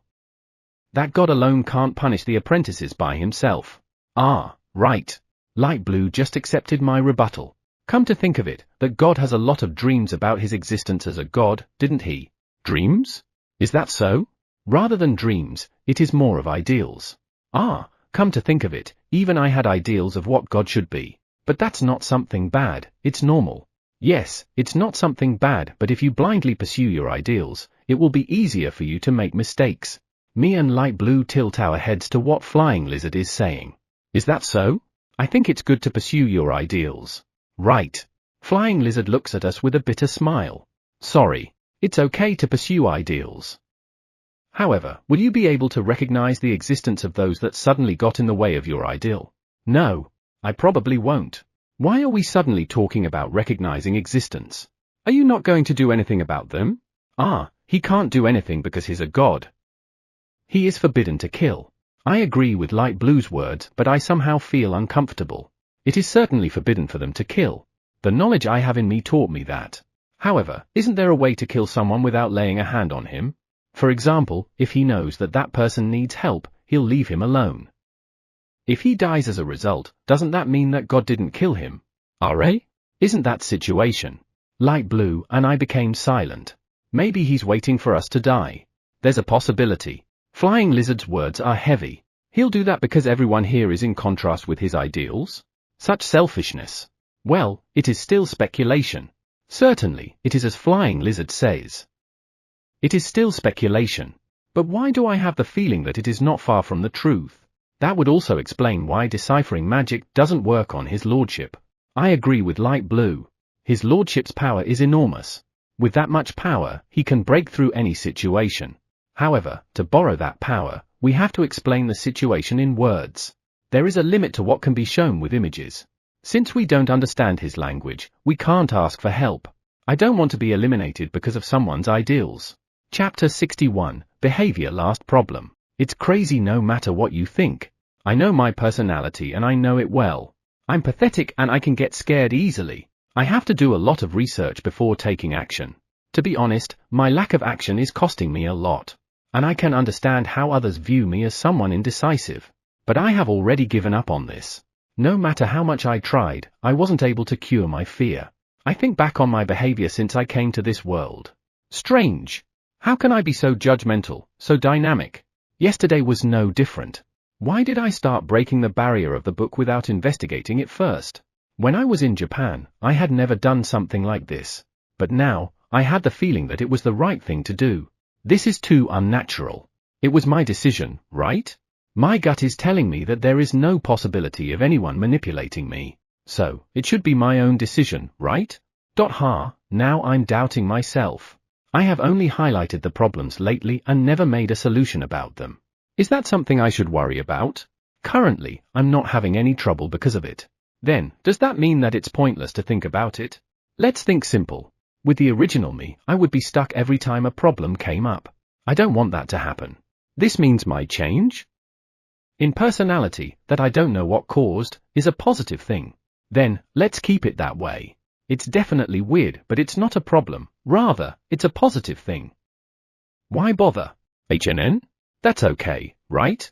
It should be, there shouldn't be any problem. Phew, I thought of something strange, it must have been the heat. Ah, there it is again. I heard something. I heard it yesterday morning too. What the hell is that? I listen carefully, but I don't get what it is saying. But somehow, I feel like it's getting better to hear compared to yesterday. Is it? Oh, I heard something. Say it again. Listen carefully. RA? I can't hear it anymore. Maybe I shouldn't have called it out. Regrettable. However, I did hear something, right? What's that sound? No, I think it was a word. And I feel like the end of the word was raised. So, it's a question? I wonder if I can figure out anything with the current state of my mind. Let's give up and wait for tomorrow. Maybe I'll hear it again. Today is the last day. Today will be the end of the problems left by those apprentices. It is possible that something else will come up, but for now, it will be the last. Or rather, let's hope nothing else comes up. We can finally move on to the next step. Well, the next step is to find a way to safely dissipate my enormous amount of power. I have no idea where to start. I felt a little overwhelmed thinking about what I'm going to do tomorrow. No. Let's just focus on what I should do today. I take a few breaths in to change my mood. First of all, I have to make sure I'll deal with this last problem. I walk through the door to the living room on the first floor. Good morning. As usual, I am greeted by USA and Kuhi. Good morning. It's a little cloudy today. Cloud? USA's words, which are a little bit sad, brought a smile to my face. It suits my mood, which had been on a downward spiral. Cloudy. I pointed at the sky outside the window. USA repeated the word several times in her mouth and then looked at the sky. Kuhi looks at the breakfast laid out on the table as if satisfying his hunger is more important than learning a new word. USA, let's eat breakfast. One eyes, prepare it for us. I head to the table where our food is being prepared. Looking around the room, I see the usual scene. Flying Lizard is lying down right next to the egg. The two little angels are happily eating the bread given to them by the One Eyes. Those kids really like bread, don't they? Scene change. After finishing our meal, we took a quick break on the wood deck. While there, I checked the last location. Given the images I could see, this is the furthest we have ever gone. It looks like we will be running a lot in the forest again today. All right, let's go. HNN? Marshmallow will come with me today? Karu and the others too. Please take care of me today. Come to think of it, before I knew it, Marshmallow could now live in a place without snow. Does that mean he's grown up?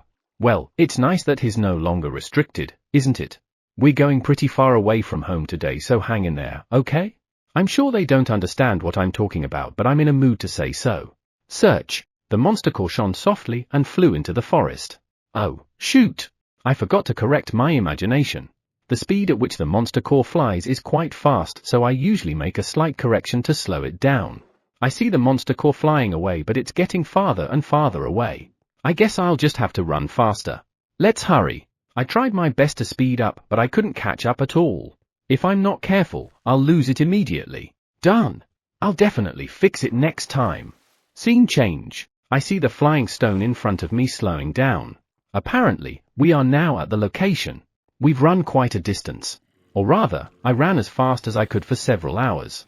I'm really tired. The monster core stops in front of a large stone. It seems to be the destination. It was the big stone I'd seen in the surveillance. Stop. Thanks for your hard work. The monster core stopped and fell to the ground. I pick it up and gently wipe it away. It really played an active part. If it weren't for this stone, we would have been in a lot of trouble. I put the stone in my bag and looked at the big stone. I feel the power of this one. I feel divine power from the stone. For some reason, this is the only place that did not even conceal its power. That's what's so eerie about it.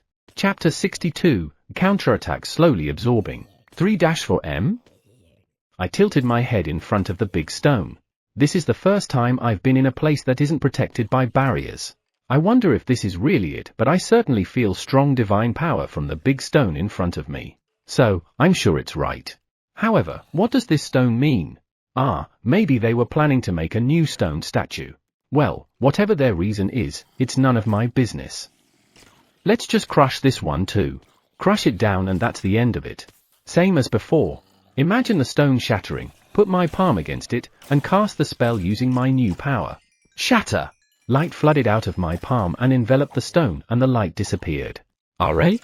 As soon as the light went out, I felt the power disappear. Was it absorbed by the stone? In any case, I waited for a while, but nothing happened with the stone. It seems like I failed. Should I try one more time? No, I have a feeling that the result would be the same. I gently touched the stone. I thought I would feel cold, but I was surprised to feel warmth. Is this stone warm? I look up. The trees are in the way of the sun's rays. It shouldn't be heated by sunlight. A stone that emits heat? Or maybe a living stone. That's creepy. I remove my hand from touching the stone. If the new power doesn't work, let's try magic. I did it again, but this time, I'll be using magic power. Shatter! My body becomes hot and clammy as an enormous amount of magical power is leaving my body. Alright? Am I in danger? I panicked and tried to suppress my power, but the overflowing magical power condensed to a fist-sized light and hit the big stone. Scene change. HNN? Why am I riding Marshmallow? Eto. For some reason, Marshmallow is circling in the sky while carrying me. Funny, I don't remember riding on Marshmallow. I look down and see a big stone. I attacked the stone and it counterattacked. The moment magic power hit the stone, it glowed and there was a huge blast that sent me flying. Since I'm on top of Marshmallow, he must have saved me. Thank you, Marshmallow. When I called out to him, he turned his neck around and grunted. Marshmallow can make that sound too, like flying lizard? There are still a lot of things I don't know. By the way, that was strong. What should we do? Attacking it is dangerous. The next time I attack, maybe I won't just be blown away by the blast. I mean, I did it again without hesitation. I guess the first thing to do is to examine it. I've become too reckless. For now, let's examine that stone. I asked Marshmallow to go down near the stone. Looking around, it seems that all my companions are safe. Thank goodness. I'm sorry if you got hurt because of me. I pat the heads of those who look anxious. After a while, everyone seemed to calm down. I look at the big stone. When I gently touch it with my hand, it is still warm. It seems to be warmer than before. Perhaps it becomes hotter when fighting back? Well, I don't really care. What is important now is how to break this stone. Or figuring out what it is. However, how do I find out? So far, I only need to break it. If we let my power penetrate the inside of the stone, will it be able to tell me anything? I don't know, but I should at least try. Let's do it. I took a deep breath, calmed myself, and let the new power invade the interior of the stone little by little. It's like inserting a single thread slowly into the center of the stone. I was expecting a counterattack, but I was able to penetrate inside without any problem. Does it know that I have no intention to attack? Or does it fight back in response to the impact of an attack? Well, let's go to the center part. This is strange. The whole stone is around 3 to 4 meters high and 2 meters wide. It should have already passed the center, but for some reason, I think it is still far. What's going on? I checked the length of the thread of power I sent to the stone. It's not that accurate, but it should be around 4 meters. It should have already passed through the center and even pierced through the other side. I can't say for sure though, because I can't check it with my own eyes. However, even now, the thread continues to move forward. Is it safe to proceed? HNN? The tip of the force felt something, so it stopped advancing inside. I tried to check the situation. Is it only my imagination? I thought there was something there. I regained my composure and moved the thread of power once more. Immediately, a touching sensation comes through the thread. It seems that it was not my imagination after all. The force is touching something and it shows no sign of counterattacking. Does this mean that as long as I don't attack it, there is no problem? Well, my power touched it. What should I do now? For now, what I sensed from it is a pretty condensed power. RA? I sense a divine power that's not from the apprentices. But all divine powers are very similar. I'm not sure if I can really distinguish between them. I'm not sure, but I will keep in mind that there's a possibility that other apprentices or gods are involved. So, the problem now is this condensed power. It's the last of the apprentices' power. It can't be destroyed. If I attack it, it will attack back. How do I weaken others' power without attacking? Absorption. Once I take away the power, this big stone will never be a problem. Absorption is not the same as an attack, so it shouldn't fight back. HNN? It's not an attack, right? I feel a little unconvinced, but it should be fine. I took out the monster core that led us here. How can I have this absorb the power? Yeah, I wonder if I should use a power thread as a basis. Suck it up like a straw through the thread? Let's try. I imagine a long straw sucking water. I think a simple image is less likely to fail in this kind of thing. I'll imagine a straw sucking up water in a huge bag and transferring it into the monster core. I don't think there's a quantity issue. Just imagine something and that's it. Absorption. The monster core floats softly and begins to glow. The scary thing is, the big stone starts glowing too. Will it attack? We prepared ourselves for the blast. I saw Karu and the others and Marshmallow bracing themselves. After waiting for a while, nothing happened. However, both the monster core and the big stone are still glowing. Looking at them closely, I can see a white thread connecting the two. Could it be that they're just glowing because of power transfer? Or rather, did I succeed? I gently reach for the monster core. However, I felt a hit of danger, so I stopped. It would be better not to interfere if magic is in effect. Yeah. Assuming that it's successful, I wonder if that condensed power is something that can be absorbed by a single monster core. If it could, how long would it take? I'm pretty sure I brought some spare monster cores with me. I search my bag and find that I have 10 of them. The One Eyes prepared them for me and I'm glad that I brought them with me. But still, I looked at the thread that connects the stone and core. Too thin. When I let it in, I imagined a thin thread to prevent it from counterattacking. When I changed to straw, I should have imagined a thicker straw, but I forgot. Therefore, it is a thin straw like the ones on paper packets. How long will it take to absorb the power? I wonder when will I be able to go home. Chapter 63, A Very Long Time. Your Lordship? It's finally over. The divine power completely disappears from the big stone in front of me. A number of monster cores roll around the big stone. And a large number of monster corpses that Karu and the others have hunted for me, piled up in a distance. Some of them are already in the bellies of Karu's group and Marshmallow. As for why, I've run out of monster cores, so we had to procure them locally. The sky that can be seen through the trees is becoming faintly brighter. I have never known the exact time since I came to this world, but I know that it's almost dawn. It has been a long time. A very long time. I tried to replace the straw that's sucking up the divine power with a thicker straw on the way. I had a bad feeling about it since it will be the first time I will be tampering with magic that was still in effect except for offensive magic. However, it was so slow that I summoned up all my courage. Sure enough, I managed to do it. The pain I felt in my hand that time I can no longer remember, but I would never try to modify magic that was still in progress ever again. RA? After stopping the magic, shouldn't I have changed the image to a fat straw? Ha ha ha ha ha. If only I had thought of it sooner. But still, I wonder how many monster cores were used. I pick up the monster cores lying around the giant stone. 1, 2, 48. 48 pieces. I brought 10 stones, which means 38 were procured at this place. A little further away, you can see a pile of monsters. It seems that Marshmallow and Karu's group has consumed a lot. The number of monsters left is 8. Well, Marshmallow is big after all. Come to think of it, it's been a long time since I've seen Karu and the others devouring raw prey. They are wild wolves, aren't they? I am already a bit scared of seeing their fangs dripping with blood. However, the way Marshmallow eat was even more terrifying. I didn't expect Marshmallow to just swallow a prey whole. I was so surprised that I stopped taking out the monster core and kept watching. Alright, we can finally go home. That's the last of the problems that those apprentices have left. Now, I can finally spend some time on my own problems. Even so, I'm tired. When I lift my arm to stretch, I feel nice, but my back is aching. Before leaving, I put the monster cores into my bag. It's a good thing that I brought a bag. Next, I go check the area around the big stone to make sure everything is okay. Okay, no problem. Let's go home. As I was about to start running home, I felt a slight sense of discomfort. I looked back. There was nothing but a big stone that had been drained of its divine power. This should no longer be a problem, right? No visible change has occurred. But there's something bothering me. I look at the area around the stone again. All I can see is a big stone and a quiet forest. So, the one giving me the bad feeling is this stone. Everything that ever lost its power collapsed. Perhaps this stone's not breaking was bothering me. I pointed my palm at the stone. Shatter! As I felt magic power slipping away, the big stone in front of me cracked. And then, pieces of stone start falling to the ground. Boom! Everything came crashing down at once. This is the way it should be. Not good, the discomfort won't go away. Let's check out the place the stone was. As I try to approach the wreckage, it starts glowing. Whoa!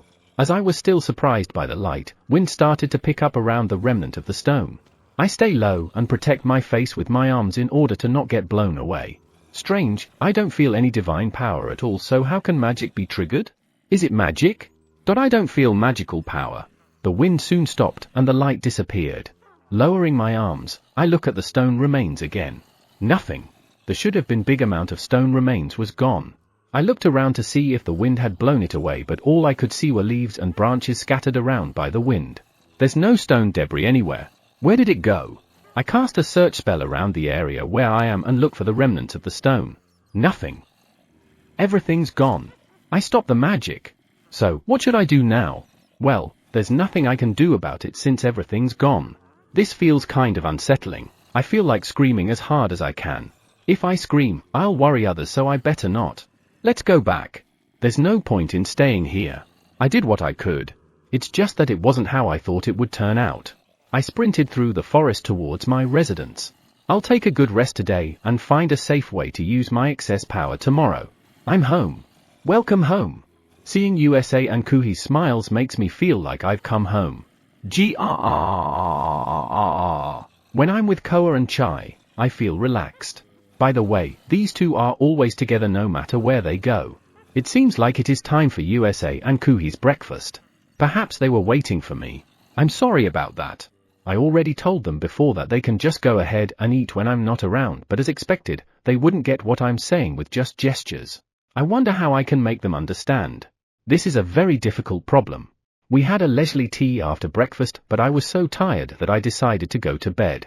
I can stay up all night with this body of mine without any problem, or rather, I can continue to stay up for several days without any problem, but I can't get rid of mental fatigue. I'm currently very tired. I lay down on my bed. I thought I would be able to sleep soon because I'm tired, but I don't feel sleepy. I can't sleep. I remember the big stone. The divine power I felt in that stone doesn't belong to those apprentices. Or is it because it's a stone that I felt it's different? Or perhaps I'm correct and there's someone cooperating with the apprentices. I've been thinking about it, but I can't find the answer. Things just don't work out the way you want them to. I'll just sleep. Can you hear me? Is it still impossible? Oi, I thought I could sleep. I can hear you, but who are you? The voice is very light. Is it an enemy? Or is it an ally? As I thought. The light earlier was because the jamming magic has been destroyed. The light earlier? Jamming magic? What are you talking about? By light, do you mean what happened with that stone? HNN? Does it mean that it is close by? I can hear you, but who are you? I get up from my bed and look around my room. I'm not close, but I'm closer to you more than anyone else. What do you mean? I don't understand what you are talking about. Aren't your lordship the one who created me? Only your lordship can give me commands. Eto, your lordship? HNN? Commands?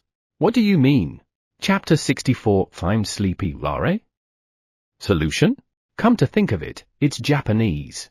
I haven't heard it for a long time. It's a little nostalgic. Your lordship, can you hear me? I can't. It would be so much easier if I could just answer like that and get away with it. That's what I want, but your lordship, he's speaking in a very light manner. Even so, I'm sleepy. I can hear you. Good to know. You said I created you, but I don't remember anything about it. That may be so, for I have taken the liberty of using the creation your lordship sent me. In short, I'm not the one who created you. Well, it's not like I can say that I have nothing to do with it. Phew. I can't stop stretching. Foo. However, you sent me power. There is no doubt that you are my master. I sent you power? I don't remember doing that. That can't be. I'm sure it was your lordship's deed. All my life, all I can remember was being sealed, but you made me able to use my power the way I want it. You were sealed? You can now use your power the way you want it. I feel like I heard something similar. The dragons were sealed up in the forest in order for their power to be used. Does that mean that it was another thing that those apprentices did? Those idiots. My head is getting fuzzy. I'm really sleepy. Your lordship restored me by using my power that was being used by others to attack me back. I used your power to attack you back? Did I ever attack anyone in the first place? You probably mean the return curse magic? So, your power was being used as a curse and I used it to attack back using return curse magic. I did it a few times, and since I felt it was successful, I never thought that it would help others. Thanks to that, I managed to retrieve a vast amount of power that had been lost. I was able to break the seal from the inside. Should I be glad? But more importantly, what the heck am I talking to? If it was sealed up and its power was being used, does that mean the other party is a dragon? I wanted to ask you something. Yes, ask me anything. Why are you so happy? Are you a dragon? If your lordship wants me to be a dragon, I can be a dragon. However, I don't have enough power to do it right away. You are something that can become a dragon? I mean, I don't want you to become a dragon. No, wait, dragons are cool. Right, even if one more dragon appears now. No, I don't mean that. What am I thinking? My head is a little fuzzy. What kind of what is your current form? Fuwa, I'm sleepy. What form? Well, I'm a black stone. Didn't your lordship imagine a Shimenawa? You can say that's my form. Shimenawa? I think I've seen a Shimenawa recently. It was in the image shown to me by Flying Lizard. I was surprised to see a Shimenawa in this world. HNNN? That's the Shimenawa I imagined? When did I imagine that? I don't remember. What's wrong? No, it's nothing. Speaking of Shimenawa, I imagine them as a way to keep bad things locked up. Perhaps I imagined a Shimenawa to prevent curses from appearing? I still can't remember when did I do that though. I mean, I'm talking about the thing that Flying Lizard showed me. It's amazing. I can finally talk to a stone. I'm not happy about it though. Your lordship, what should I do? Why are you even asking me what should you do? Come to think of it, what's your name? I wonder if I can change the subject. None. None? That's inconvenient. Then, can you please give me? Me. I'm not very good at naming things. But it's kind of sad to have a will but no name. If I call him Stone, that would be a little sad. A name. What should I name a stone? Shimenawa. What is Nawa in English? Rope. My name is Rope. Affirmative. What did you just say? Perhaps I spoke out what I was thinking? Wait, I didn't mean that. Your lordship, this rope asks for your regards from now on. It's already too late, isn't it? I feel so tired. My sleepiness has reached its peak. So, what am I supposed to do? Was I forgotten? Regretful. I wish you could be the guardian that protects this world. Things are getting serious when I think about it. Or rather, if you have enough power, I want someone to protect this world. If my power rampages and damages this world, I need someone that protects it. Right, that's it. I had forgotten about it. If you can protect this world when my power rampages, I'll be, well, satisfied. Of course, I'll find a way to dissipate my power. However, I would feel better if I had a contingency plan. You want me to be the guardian of this world? Yeah, that is absolutely necessary. A being that will protect the world from me if something were to happen to me. Ah, yeah. I understand. I get it. I'll definitely protect this world. Please. Of course. Since your lordship commands it, I will protect this world no matter what. Okay, that's a relief. But your lordship, I'm a little short on power. I'd like to get it from your lordship if I may. Not enough power? This means I should just give you power, right? No problem, since I'm looking for something to spend my power on, to begin with. No problem. So, what should I do? Just imagine passing power to me and then perform transfer spell. Not much different from usual, but what does rope look like? Image is important. The image that flying lizard sent me had noise in it, but I think that can work. I imagined rope. It's still a bit disappointing name. It's kind of dumb, but I guess I have no choice but to go with it. If someone who understands Japanese comes into this world, they're going to laugh at me for sure. And I shouldn't think about that now, shouldn't I? Okay. Eto, imagine transferring power from me to rope. Transfer. Whoa. I was struck by the sensation of something leaving my body and at the same time, my consciousness left too. Scene change. Fuwa. I slept a lot. It's been a long time since I felt this way. Lately, I've been waking up with a fever as if the power inside me is moving around. I was afraid that one day, I'll burn from the inside. It's quiet today. What happened? I checked the powers in my body. HNN? What's this? The enormous amount of power I had until yesterday was gone. No, it's still there, so there's no need to panic. Until yesterday, I felt like I needed to deal with it the soonest time possible. What happened? Right. I'm sure that's because of stone. I mean rope. Yes, because I gave rope my power. I wonder if it was alright since I sent quite a huge amount of power all at once. I was too sleepy to adjust the power properly. Rope, are you there? I called its name, but there was no answer. It looks like the stone shattered. No, it should be okay. I did not attack it after all. Let's just wait since that's all I can do now.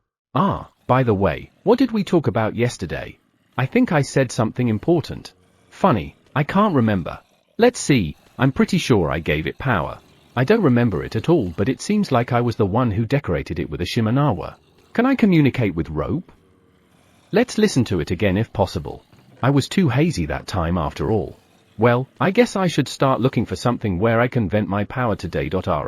My power is much less compared to yesterday. The new power and magic power are balanced too. Problem solved? No, it's not a solution.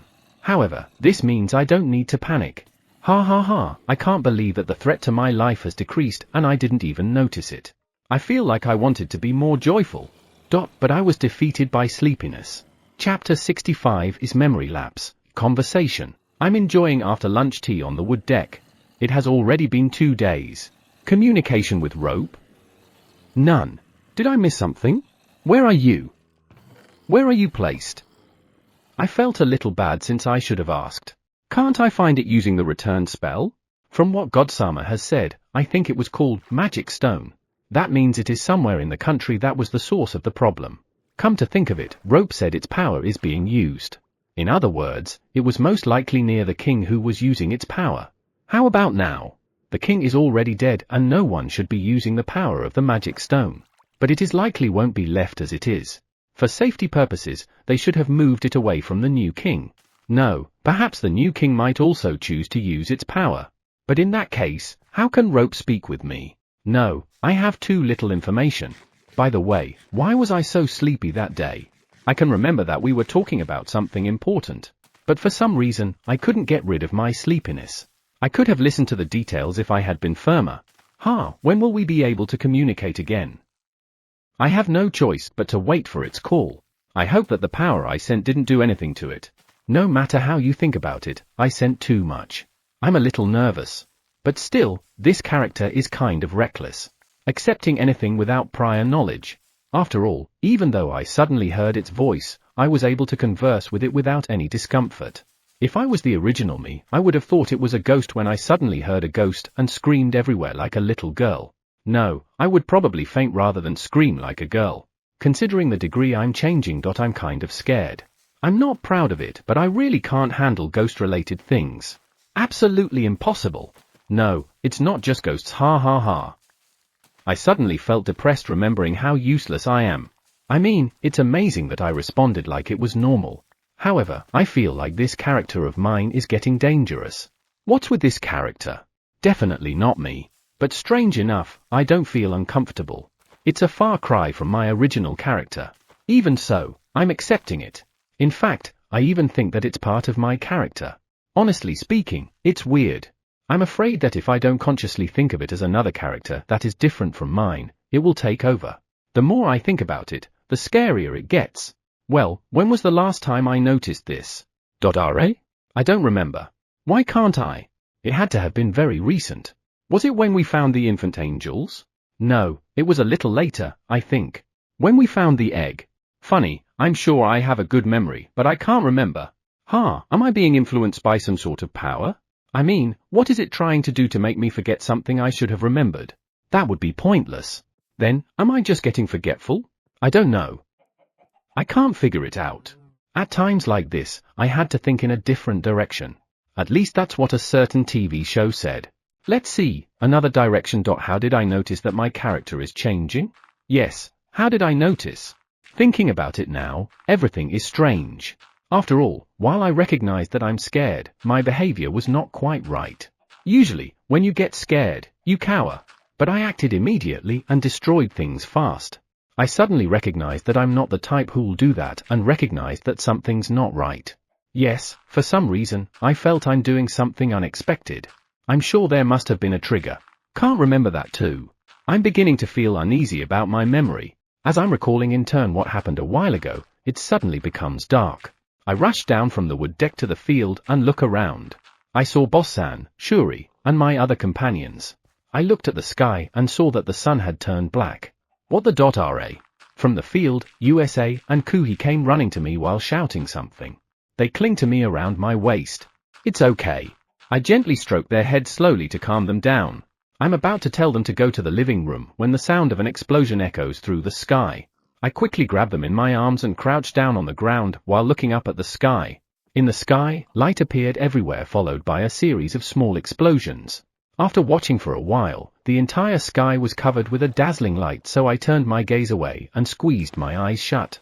All the while, sound of explosions echoed through the air. I wonder if my companions are okay? How long has it been? The sound stopped and the light that I had felt when I closed my eyelids disappeared. I gently open my eyes and check my surroundings. I see Shuri and the others are already moving. The dragons also seem to be checking the area around the field from the sky. Looking at the sky, I wonder if the sun, which had turned back, has returned to its original color, but it's too bright for me to see. Is it really okay? USA is shaking and crying, and Kuhi also has tears in his eyes. It's okay. Everything has calmed down now. Really? USA asks me in tears. Yeah, look around. There's nothing happening anymore, is there?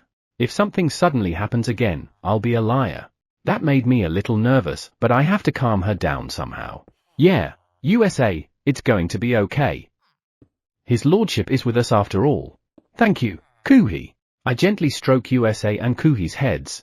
After a while, USA's tears stopped as if she had calmed down. Seeing this, I urged them to return to the living room. They looked worried but seemed relieved when Ari and the others arrived. Ari, take care of them. Understood.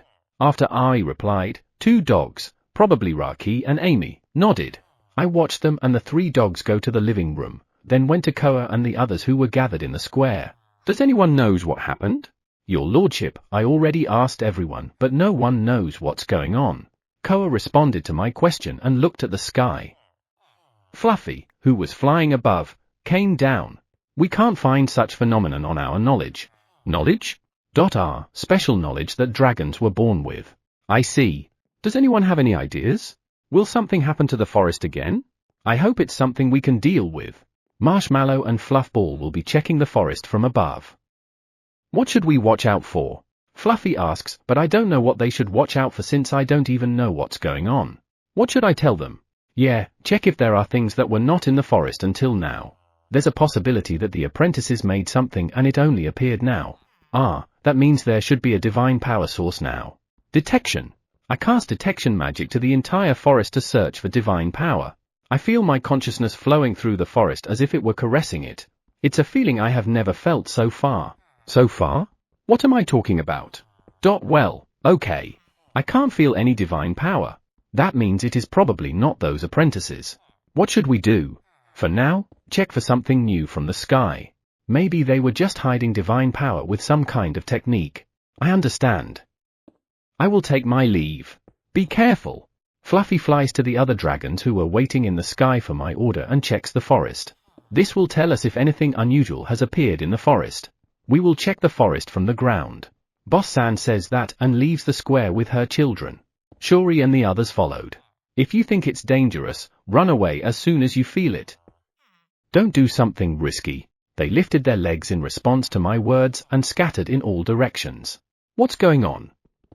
And here I thought I already solved all the problems. I look at the field. I noticed that the farming corps is split into two groups doing two separate things. The first group is patrolling the perimeter of the field and the second group is working in the field. I'm impressed with their ability to respond immediately. Is everything okay? Everything is okay. When I called out to one of the farming corps that was nearby, a voice echoed in my head. For some reason, for the first time this day, I felt a little uncomfortable. HNN? What's this? Something feels so wrong now. What is it? I look at the farming corps in front of me. It should have been the same as usual. Farming corps, is everything the same as usual? Maybe? The farming corps tilted its head at my question.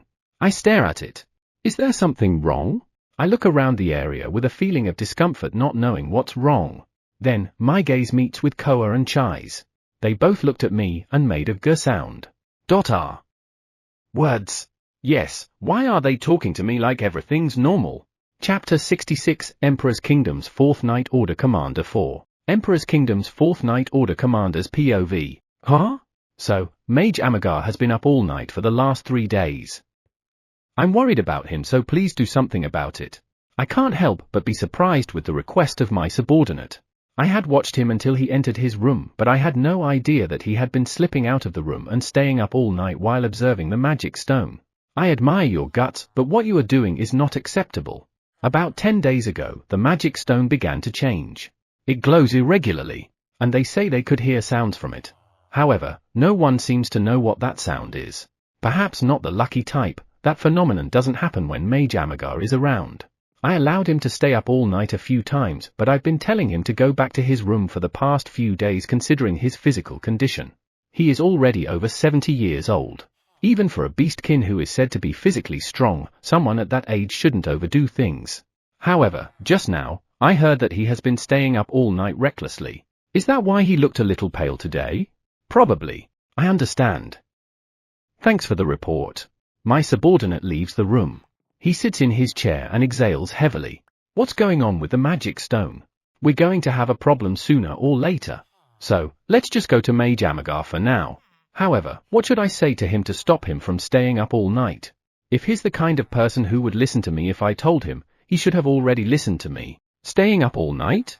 I wouldn't like to do that. I left the room and walked out slowly. The relationship between our kingdom to enter has finally settled down. The fact that our king was saved by the kings of the forest gave us strong protection. Otherwise, we would have been at war with somewhere else. As for food, it can be said that we have plenty of it now. Thanks to the god of the forest who removed magic from the fields, we harvested a lot.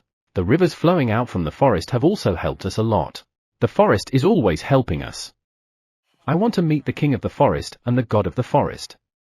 I asked to be part of the survey team for the forest, but they rejected my request. I think it's time for me to seriously persuade Gammas. But Gaji will surely get in the way. With those two together, my request will undergo intense review.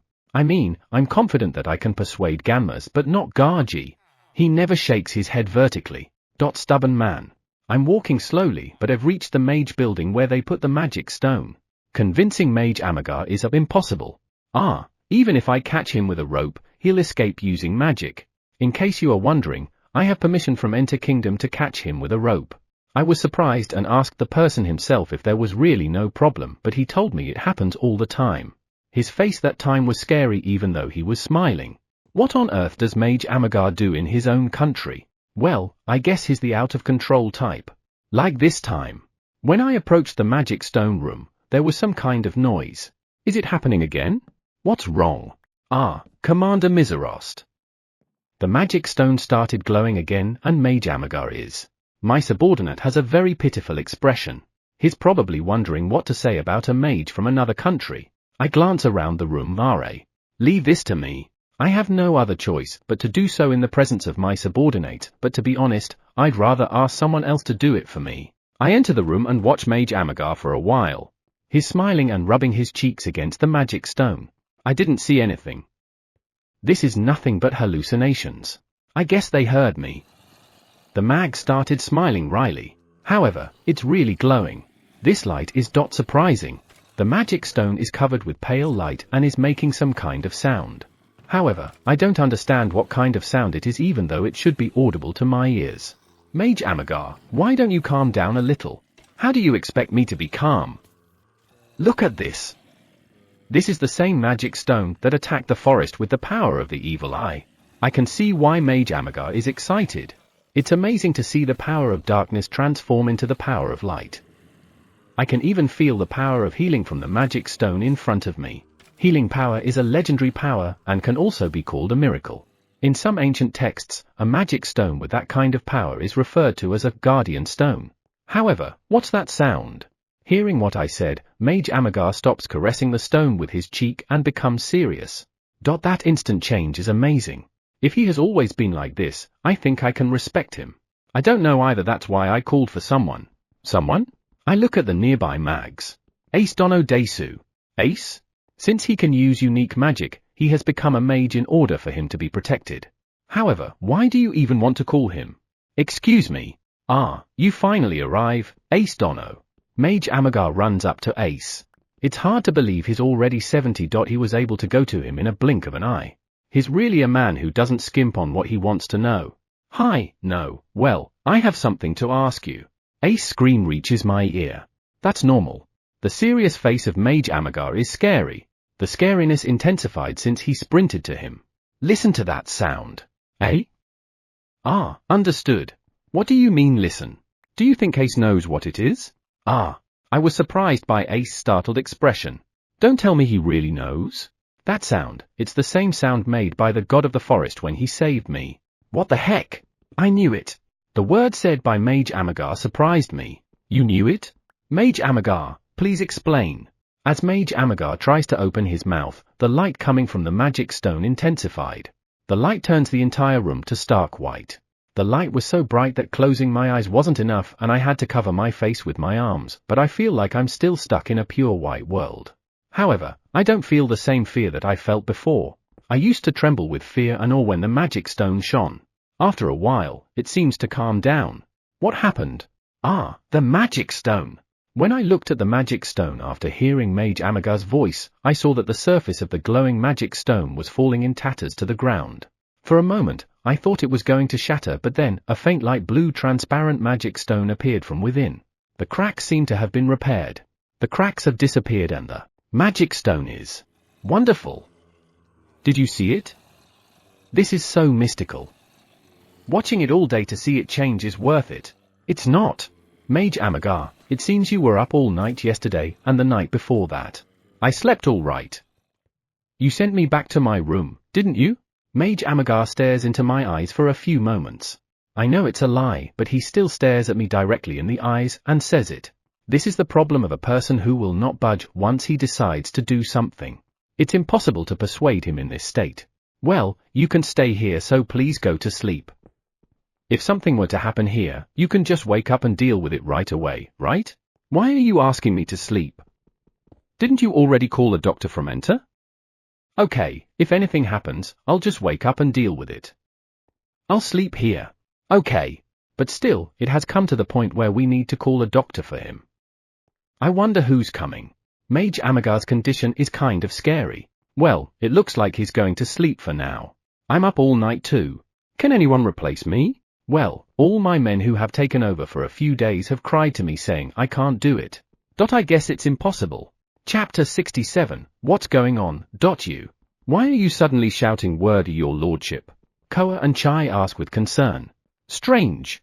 Why are they acting so normal? They should have noticed it too by now, right? Koa, Chai, are you not wondering how you are talking to me? We've been together for nearly 2 years and we have always been struggling on how to communicate our intents.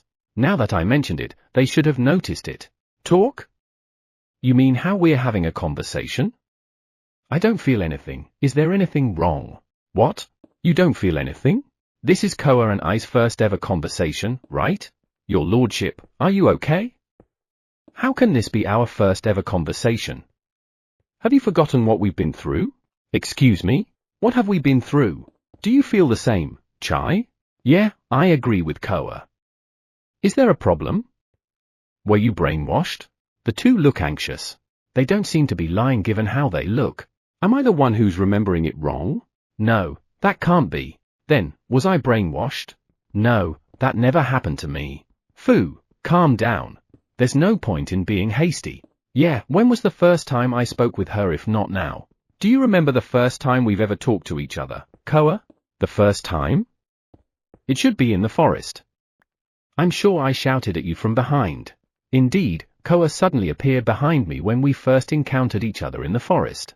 And she roared at me. But we didn't talk with each other back then. What's going on? We remember the same. Only the conversation part is off. Your lordship? Your lordship? Come to think of it, they are calling me your lordship. Ha ha ha, why did I just realize it now? Everyone has been calling me your lordship for a while now. I didn't feel any discomfort either and took it as natural. I've never been called like that before, but could it be? A chill ran down my spine. Your lordship? Are you okay? You look pale. Calm down.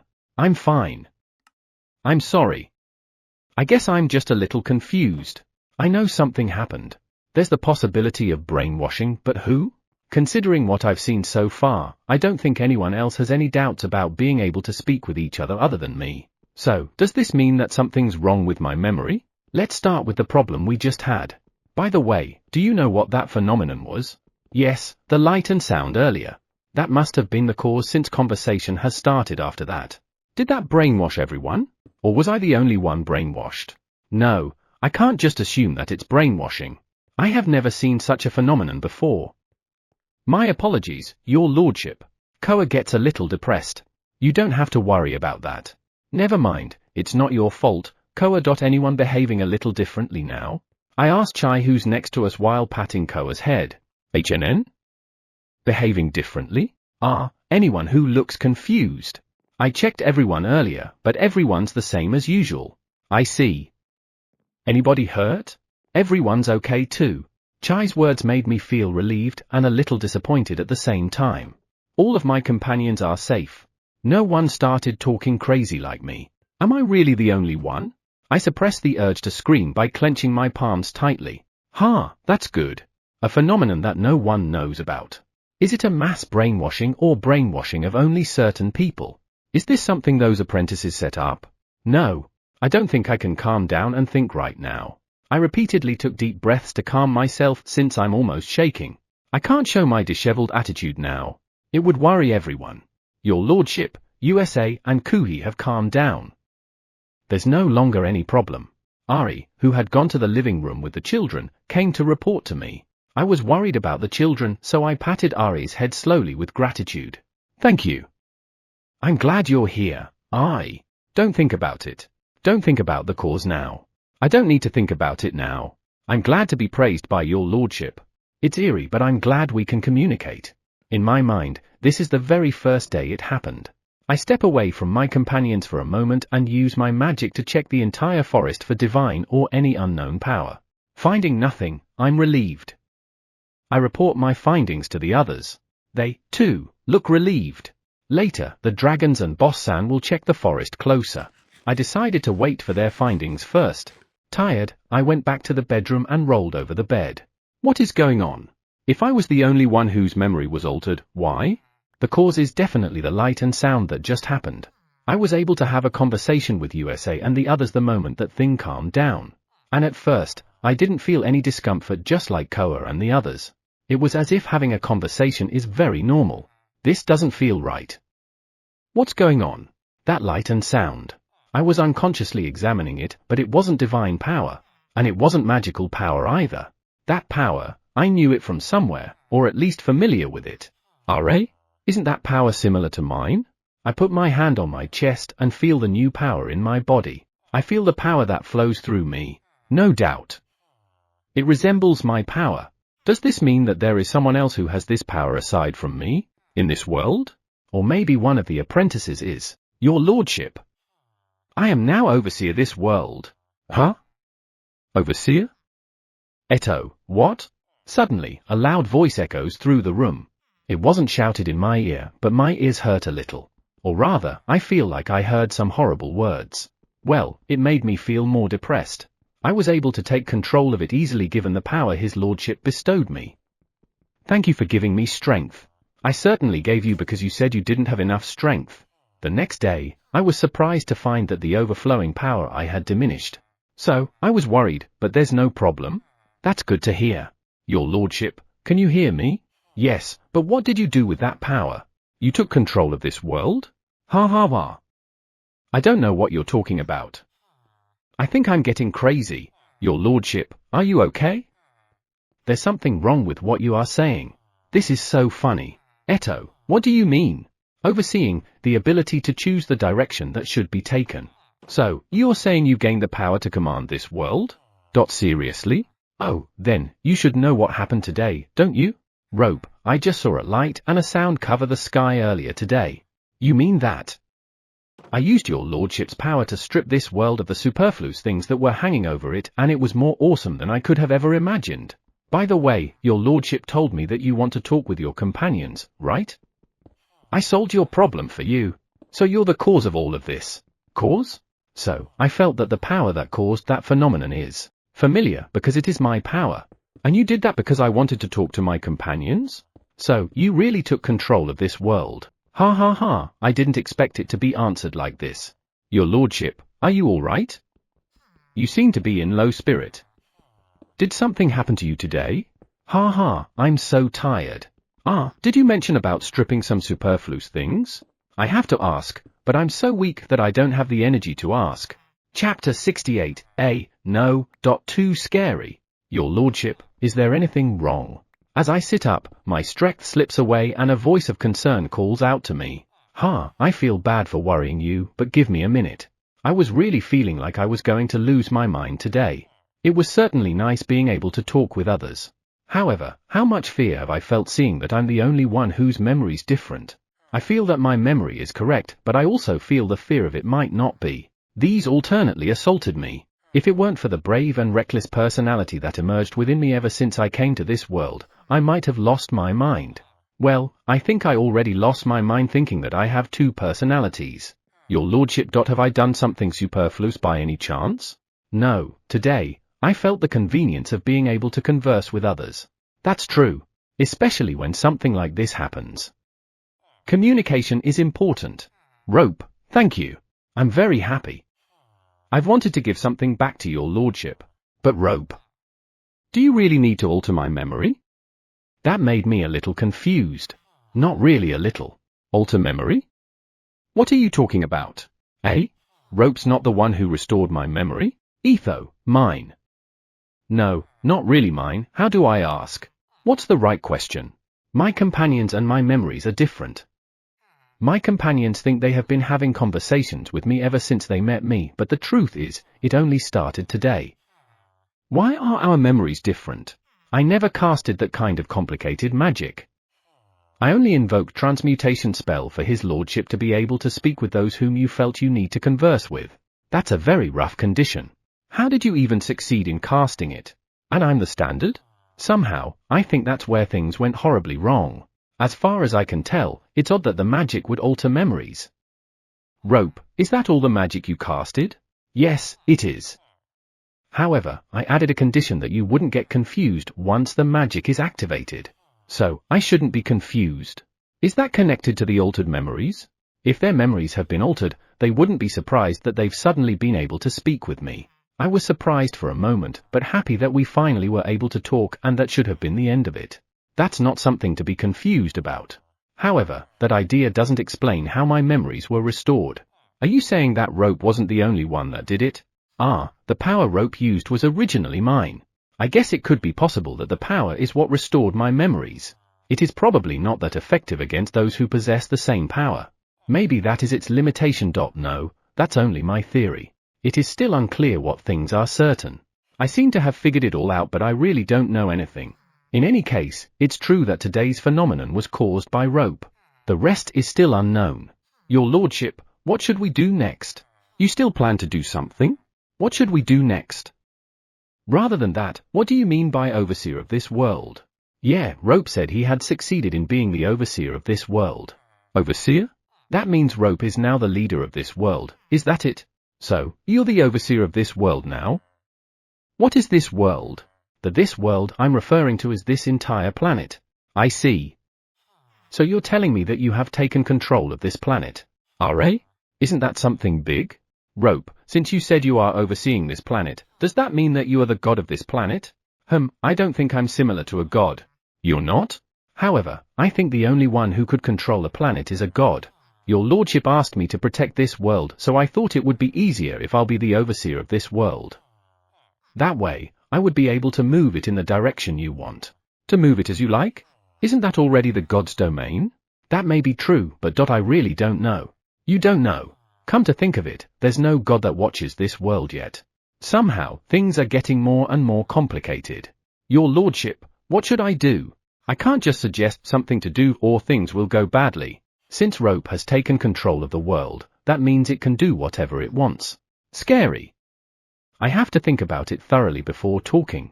For now, let's just watch and wait for things to be unfolded. Watch and wait? I think that's the safest choice. Yes. Don't let anyone mess with this world. Watch over this world so that if something happens, you can take care of it. Well, that is true.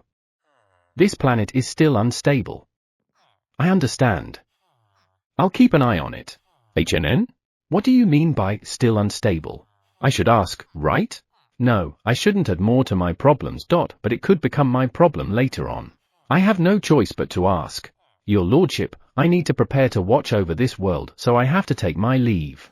Eh? Wait. You left? I mean, where are you in the first place? I also forgot to ask. What a day. I rested my back on the bed. It's nice that I'm able to converse with others now. Yeah, this is a very joyful event. Let's put other things aside for now. Next time I hear from Rope, I'll ask about its whereabouts. This is a must. Come to think of it, Rope was a stone with a Shimenawa around it. Does it mean that it can't move on its own? Should I ask where it is and move it here? I don't know where the stone that took control of this world is, but I can't just leave it where it is, can I? I never thought I could do that with my power. I want a god to come here whether it is an enemy or not. And I want to have that god watch over this planet. It's too scary to be told that the planet I'm currently on is being controlled by a stone. And it could do whatever it wants even without asking my permission. I'm glad that it made me able to converse with others, but... Wait a minute. I get up from the bed in an instant. What else was I thinking? Surely the most important thing would have been to communicate, to be able to converse with others. However, I should have many other thoughts in my mind. I can't remember. I was thinking I want eggs. As I recall, I've been thinking about wanting eggs a lot lately. Maybe Rope is thinking of fulfilling it, right? I mean, it would be great since it would be convenient for me, right? No. Don't think of that. I fall back onto the bed once more. I'm usually not consciously thinking, but now I'm consciously thinking. I don't remember what I want. And it looks like it's impossible to remember. If I hear Rope call, I'll tell it to ask me first before taking any action. Check its whereabouts and tell it to ask me before doing something. I'm tired. I think I'll sleep and get some rest. I'll tell my companions about Rope later. I'll also need to explain today's phenomenon. But first, I need a little rest. I'm really tired. Fuwa. I'll explain it to them as soon as I wake up. Chapter 69, Somewhere in Heaven. 2. A certain place with certain people. I look over the documents I received from my subordinate. It seems that he has found the location of the planet whose whereabouts had been unknown. I'm happy about that, but when I see the magic circle drawn on a page of the document, I want to hold my head with my hands. I never thought I would have to see something like this again. We are still investigating what kind of magic circle it is. There's no need to do that. That is the magic circle used to awaken the magic stone of fortune. Magic stone of fortune. As I recall, give it with the blood of a child of heaven and the blood of the child of hell, and you will receive new powers. Is that the same stone? HNN? What on earth is he saying? Is that what everyone knows about the magic stone of fortune? Yeah. Is that information wrong? To be precise, give it with the blood of a child of heaven and the blood of the child of hell, and the magic stone will awaken. Once that happens, the end of life will come. The magic stone of fortune is the only stone that can kill a god. It was created by gods who were tired of living forever. Why are they saying that it will bestow new power? What do they mean by new power? Could it be the power to end the life of a god? That is certainly a power that is neither magic nor divine. It's a new kind of power. That's quite different from the lore I've heard. Yeah, the magic stone of fortune. I believe there were 4 of them created. However, only one was said to be a success. The 3 failures are sealed deep within a certain place. The successful one should have been kept under tight control, but then, I looked at the documents. If the magic circles to awaken it are here, does that mean that someone has taken it out? Only a greater god can take that thing out. This means that there is a greater god who helped the apprentices. Why was such a stone made? Because gods are immortal. The gods, who were tired of living for so long, have created them over time for their own salvation. It's not like a stone like that can be created any time of the day. However, because it is so powerful, even the failed magic stones of fortune were unshattered. With just the power of an apprentice, it is impossible to awaken that stone. Eh? Wouldn't the blood be enough to awaken it? No, it's not that simple. Is that so? It's not just a matter of offering blood. The magic stone of fortune itself is someone's coming. I feel a presence approaching this room. I recalled whose presence it was.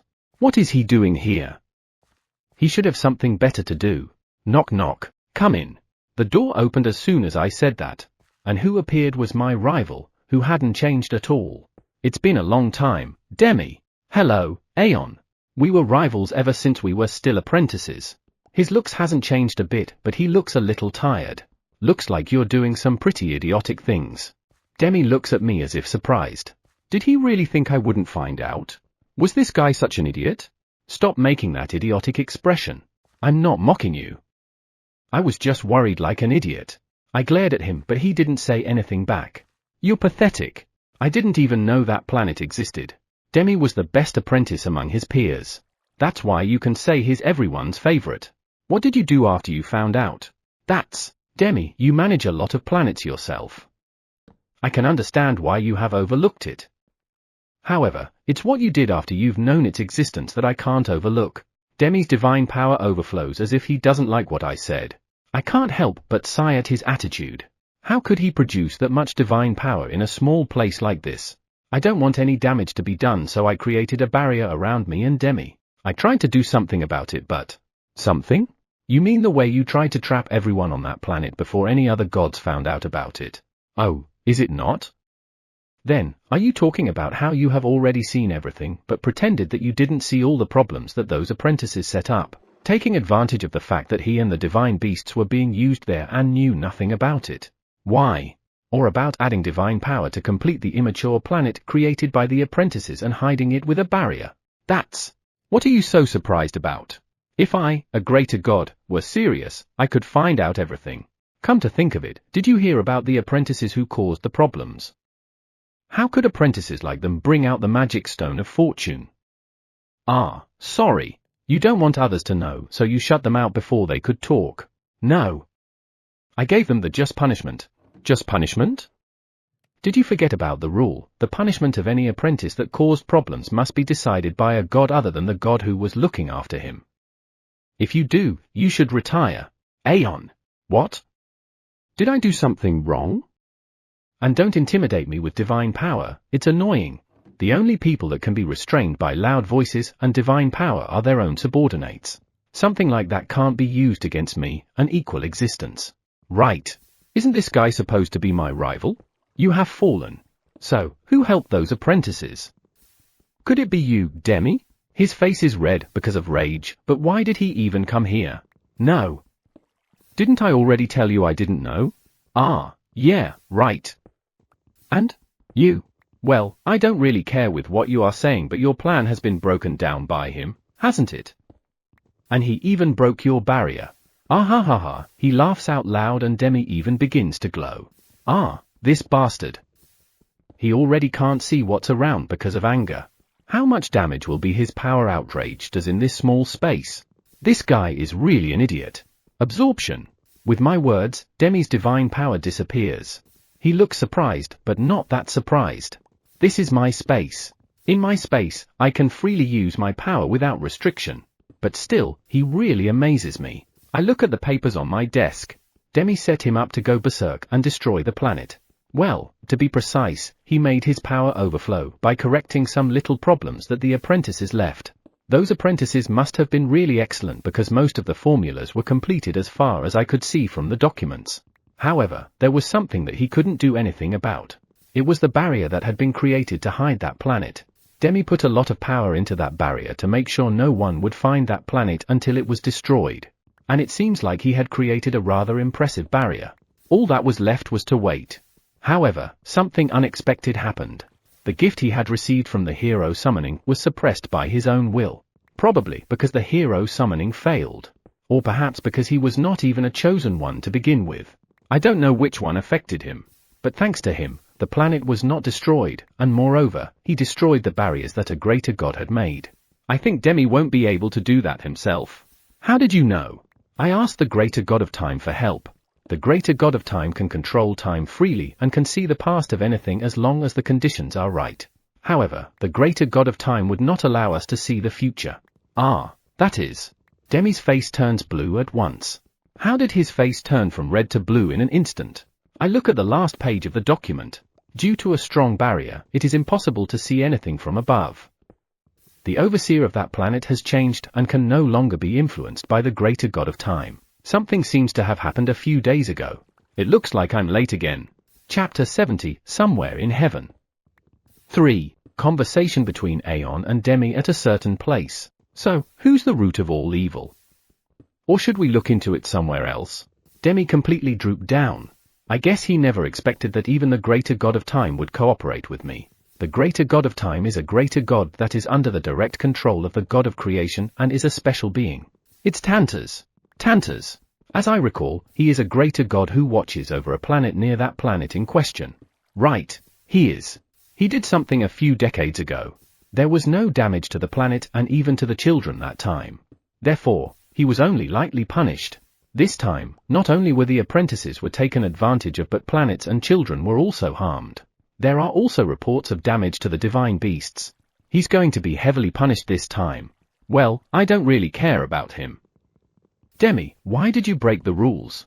What bothers me is Demi. The other greater gods will do something about Tantas. He must be obeying someone's order. Demi stares at me. As we looked at each other, he suddenly smiled bitterly. Then, Demi is momentarily enveloped in light. When it subsided, his appearance already changed. I haven't seen that look for a really long time.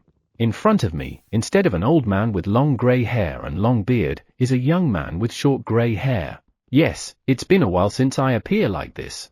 At some point in time, Demi changed the way he looked and spoke. He looked like a time-worn old man and his speech is a little distinctive. When I saw him like that the first time, I was surprised. Why had he changed his appearance and the way he speaks? The reason is something obvious. God's appearance won't change no matter how much time passes. Perhaps Demi wanted to change even a little. Even I had changed my appearance before because I wanted to experience aging. It felt empty, so I only did it once. When I found them out, those apprentices had already summoned heroes. It's a failure. 5 children were involved, 4 of whom I saw off back to their planet, but the last one vanished before my eyes. That should be him who's surviving on the planet.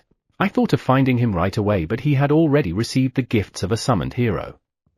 After confirming that, hero summoning gifts. Gifts that transform a normal human into a hero. Well, as far as I'm concerned, that was binding. To forcibly make someone a hero. I was sure he would have died before I could find him. Since the hero summoning failed, there's no way that child could endure the gifts. Even if he could withstand it, I thought his power would soon rampage and he would die. Certainly. An ordinary child would not be able to withstand the enormous amount of power that came along with the gifts. That's why hero summoning incorporates a technique to remold the body so that it could withstand the gifts. If a hero summoning failed, that means the children involved would be receiving the gifts with their original bodies. It's normal for Demi to think he would die. But that's the strange part. Why was he able to endure the gifts? Moreover, they are gifts for 4 heroes. Even an apprentice may or may not be able to endure it. As for the rampage of power, he has the opportunity to dissipate his power, but that would be nothing but a miracle. But that's how he managed to survive. However, the reason how he was able to endure the first gift was investigated, but when I looked at the result of the investigation, I didn't get anything. So I did not look for him. I see. If it was the old Demi, I'm sure he would have looked for him no matter how slim the chances are. That's why I'm so surprised when I monitored the apprentices and found a whole new planet, and on that planet was the child I thought was dead. I stare at Demi, who's shaking his head, smiling bitterly while recalling it. He looks like an old man with tired eyes even though he's supposed to be young again. I immediately pretended that I knew nothing about that child and then, everything was as Aeon said. I tried to cover my first error in judgment. Trying to erase a planet is how you cover your mistake? Are you telling the truth? Yeah, you've known me for a long time. Well, it doesn't really matter if I made a mistake. What do you mean, Demi? Aeon, don't you think we've lived far too long? I no longer love the planets, nor my children. Indeed. I think I have lived too long too. However, in my case, I still love my planets and children. I've changed my appearance and turned my gaze away for a long time. And yet, the moment I met that child, I was filled with hatred. That child did nothing wrong. He was even relieved when he met me, that's it. However, for some reason, I felt hatred when I saw his face. So I wanted to remind that child that there are some things that can't be helped. You're breaking my heart, Demi. God is immortal, so we'll never die. For those who have lifespan, this may be something to envy, but in reality, it's hell. Because there's no end. It's natural because we are immortals, but the fact that we can't meet our end is tougher than anyone can imagine. When one's apprenticeship is over, a new god will be born, an immortal god. You will never age, never get sick. At the start, you'll be able to grasp where you are standing, and the road beyond the path that only gods can walk in. I can still remember how happy I was to have my own planet. I used all my power to help my children live in a better environment, and every day was fulfilling. However, as time goes by, longer time goes on. Little by little, you'll lose sight of that path that you should be walking in. One day, you'll just ask yourself, where am I headed as a god? That time, I tried to look back and remember the past, but it was so far away that I don't even know if I was right. Having lived for too long, anyone would be mentally exhausted. Aeon, why can't the children stop fighting? I can see frustration and hatred on Demi's face. I wonder. I worked hard. I led those children down to a path where they can all live together, however, they betrayed me again and again. They killed each other, even their own family. How can they do that? One of the main causes of mental exhaustion is the children. Among the children, the humans, beastkins, dwarfs, elves, and chimeras are very problematic. And I'm not saying that they should love each other to return the love we give them. There's nothing wrong with them going to a direction other than where you led them. However, killing their own kind or killing each other because they look different is what wears our hearts out. It's not about the food chain where many things are intertwined, but from a god's point of view, them killing each other is meaningless. It may be meaningful to the children who live there, but to us, it's a truly exhausting act. That's because we have to think which side would do the planet good if we want to end the conflict. That's the time when we need to decide which children to abandon. There was a time in the beginning when I was desperate and wondered what was wrong with me. It was so long ago that I no longer remember exactly how I felt back then, but it must have been very painful because I still feel pain. You find it hard, why? Those children are our creations. You're right.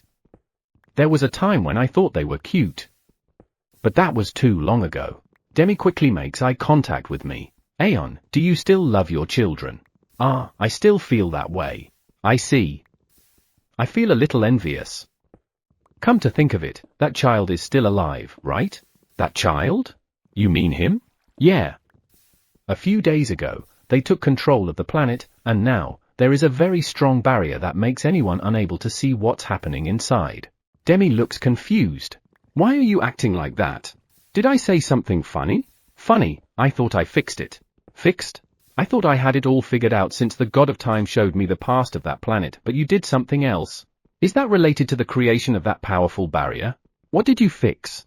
I just made sure that his hero summoning gifts work. What did you say? Sorry. Is he safe? No, I have no choice but to believe in him since he managed to survive until now. Do you know anything about the magic stone of fortune? You don't have to mind it, Aeon. Why? That magic stone of fortune is the only thing that can kill a god. There's no way I wouldn't mind it. That thing on that planet is one of the failures. It's just a stone with power. Is that so? Yeah, even Tantas can't take out the real magic stone of fortune. He only managed to take out a failure. Right. It's a good thing that it was not a magic stone that can kill a god. However, even if it is a useless magic stone, it has enormous power. If that power were to be misused, even the nearby planets would be affected. Even so, I think we should mind it. I suppose so. Demi smiles bitterly. He should be young-looking, but he gives out a tired old man aura. I should get going. No, Demi. You will come with me, eh? We're going to that planet and you'll apologize to him. That's your responsibility. Demi's eyes widened a little but smiled sadly and agreed. Seeing that, I thought of my future self. I still have love for my children. However, compared to the past, there's a vast difference. I wonder how long will I be like this. Chapter 71, 2 days, are they friends or foes? What the? My hips and back. Why do they feel like this? In the past, I only felt like this when I slept too much. I don't remember sleeping that long though. Master, you're finally awake. Thank goodness. Huh? So, I'm not their lord but their master? Somehow, I feel very uncomfortable. HNN? Did I wake up by myself? Looking around while clearing my eyes, I saw 3 one-eyes. The 3 of them are staring at me. Everything's okay. I woke by myself. That's great.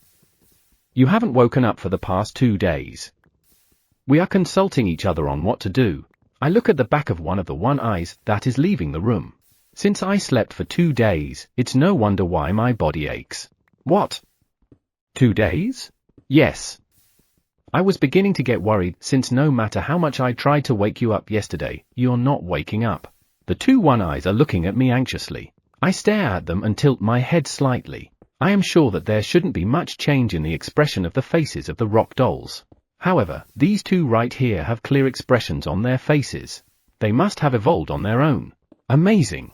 However, this is not the time to be excited regarding that. I've been sleeping for the last 2 days. Why did I sleep that much? What caused it? There are a lot of things I don't understand, so it's getting troublesome just thinking about it. When problems start piling up too much, it doesn't really matter. Eh? Did I have this kind of personality, Master? It's nothing. Sorry for worrying you. I'm fine now. I'm not really sure if I'm okay. In any case, the sleepiness I've been feeling for the past few days is gone. The personality issue, let's put it behind for now. That's great, Desu. USA and Kuhi were extremely worried and didn't sleep last night. Even now, they haven't eaten and are wandering around the first floor. Oh, I guess I better hurry up and go see them. Alright, I'll go there right end. Is it morning? It should be morning given the brightness of the light coming through the window. Yeah, it's morning. Okay, thanks. I'll go down now. I'm going to eat breakfast with the 2, so can you get it ready? Of course. Leave it to us. What the heck is that? I think the energy of the one-eyes increased. Eto, thank you. After watching the 2 one-eyes leave the bedroom, I quickly changed my clothes. I slept too much. My body is all over the place. My body is complaining of the pain while I stretch to loosen it up. Won't it be faster if I solve this with magic? Oh, let's try. My body is still heavy, but the pain in my joints has eased. By the way, this is the first time in my adult life that I've slept for 2 days straight. Is it the effect of the power? Good morning, USA. Sorry for worrying you, Kuhi. Your lordship. They cried. I'm not good with crying children. Your lordship, are you okay? When I looked at the source of the voice, I saw Koa with a worried expression. I'm okay. I only slept for a little too long. Really? Do you think I'm deceiving you? I just don't know what's going on myself, so I can't explain it. So, I have no choice but to say it like that. Koa, I'm really okay. I hope so. Sorry, I can't explain. Looking at the window leading to the wood deck, I can see the worried faces of my companions. I'm sorry for worrying everyone, but I'm okay now. My companions were a little relieved. I haven't explained it in detail, so they are still a little uneasy, but that can't be helped. I give up. I'm also in a position where I want someone to explain to me what's happening. Master, breakfast is ready. Thank you. USA, Kuhi, let's eat breakfast. You must be hungry. Come to think of it, I'm not too hungry after 2 days of sleeping. What is really happening? Itadakimasu. I put the fluffy bread in my mouth. I'm not hungry, but it's delicious. It seems like the two One-Eye's cooking skills improved, or rather, their baking skills. This is strange. How can they make delicious food when they have no sense of taste? While I was enjoying breakfast they had prepared, a breeze came rushing in through the big window in the living room. Are? What's that? Master, there were people in the garden.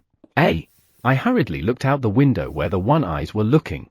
There, I saw two figures. One is a young man with grey hair, whom I think I have seen somewhere. The other one looks like a woman with long light blue hair. I wonder if that's her natural hair. I went out of the living room to the wood deck and approached them. However, I stopped on the way. I feel divine power. In other words, they are gods. Are? That man's power is the same as that of the hermit-like god. It doesn't seem to be him though. Is he his child? My apologies for coming here out of the blue, but I need to talk with you. Talk? Well, I'd like to talk about a lot of things too, but can I trust you? Yes, I know that it's impossible for you to not be vigilant after all you've been through. Do you know what happened? Yeah. Before coming here, I spoke with the god of time, who can control time, and saw everything that happened on this planet. God of time? There's a god who can manipulate time? That's terrifying. Well, there are gods who can move people from one planet to another, so I guess anything is possible. By the way, who's the man next to you? Is he a child of the hermit-like god who came here before? They have similar faces and the same divine powers. I have to know every little information I can obtain. Without knowing who I'm dealing with, it is impossible to deal with them in a moment's notice. However, if God really wants to do something, I don't think I can prevent it. Your lordship, are you okay? Flying lizard comes next to me. The sight of flying lizard causes me to relax. I'm okay. Does flying lizard knows who they are? No, but given how powerful they are, they should be greater gods. You can tell their power level? That's great. Next time, teach me how to do that. Flying lizard? The goddess brows wrinkle and her face has a complicated expression.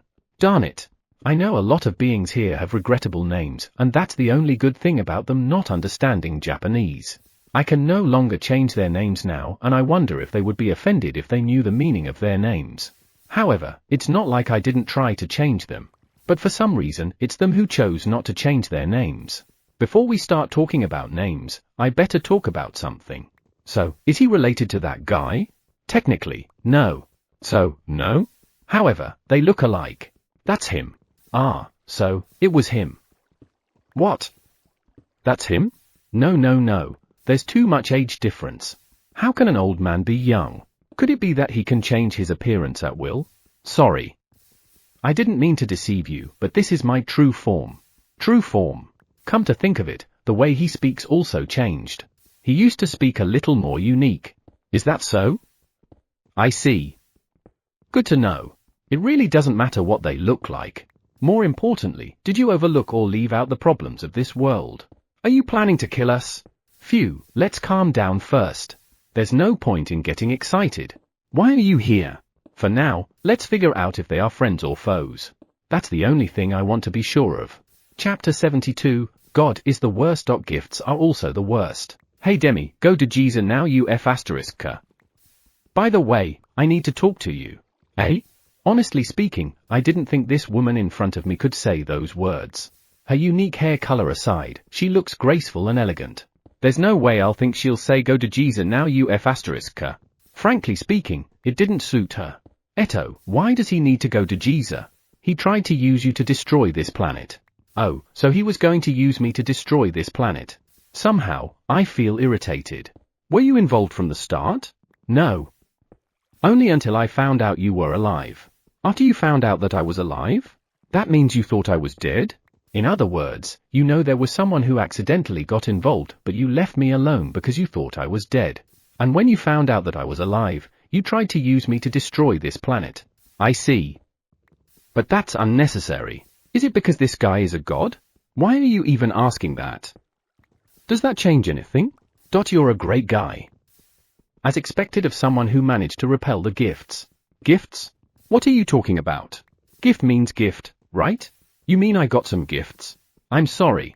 Suddenly, the god named Demi gets to Jesus in front of me. I didn't think he would really do so. What am I supposed to feel? I said he didn't have to because I don't think I'll ever forgive him. Apologizing is just satisfying oneself if it won't reach the other party. There is no need to apologize. Eh? I can't forgive you. You tried to make me kill my companions. That's absolutely unforgivable. Well, I suppose you're right. I'm sorry.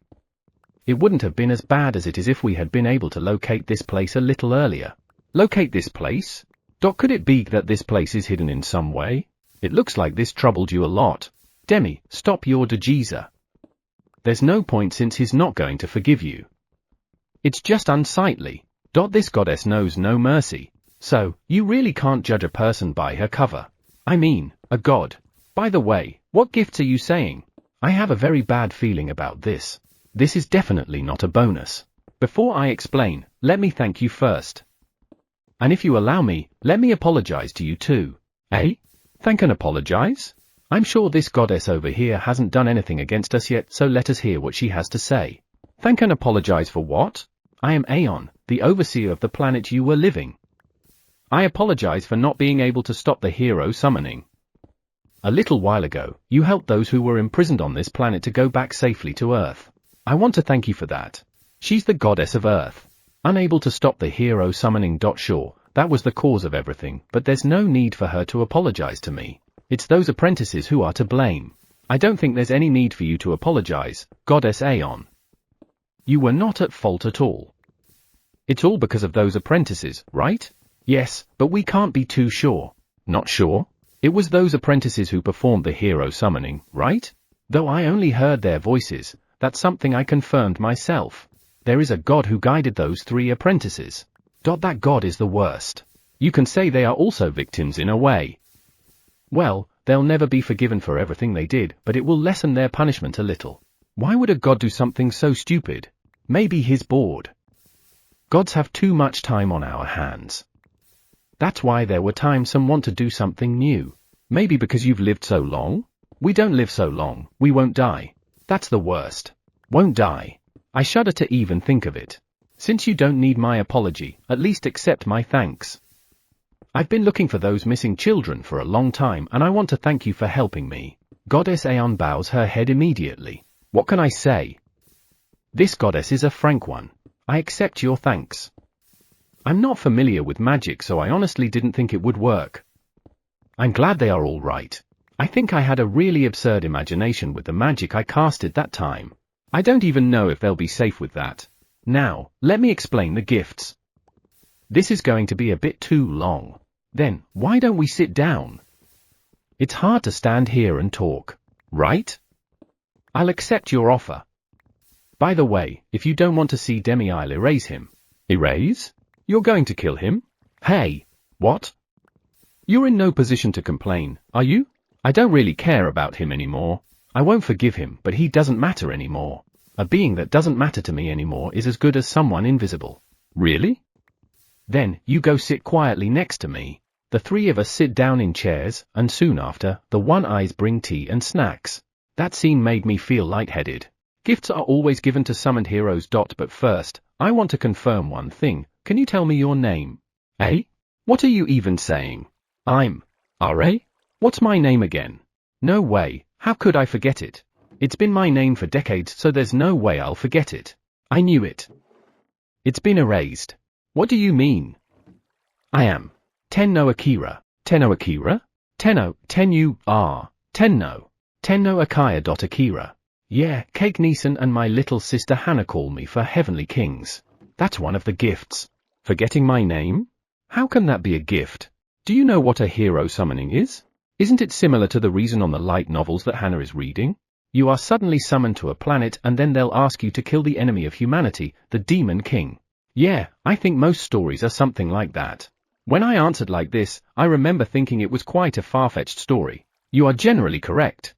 I didn't think it was the real answer. When reading a story, that setting is quite enjoyable. However, I don't think it is if it happens in real life. Ha ha ha. Right. Let me tell you something, I'm against hero summoning.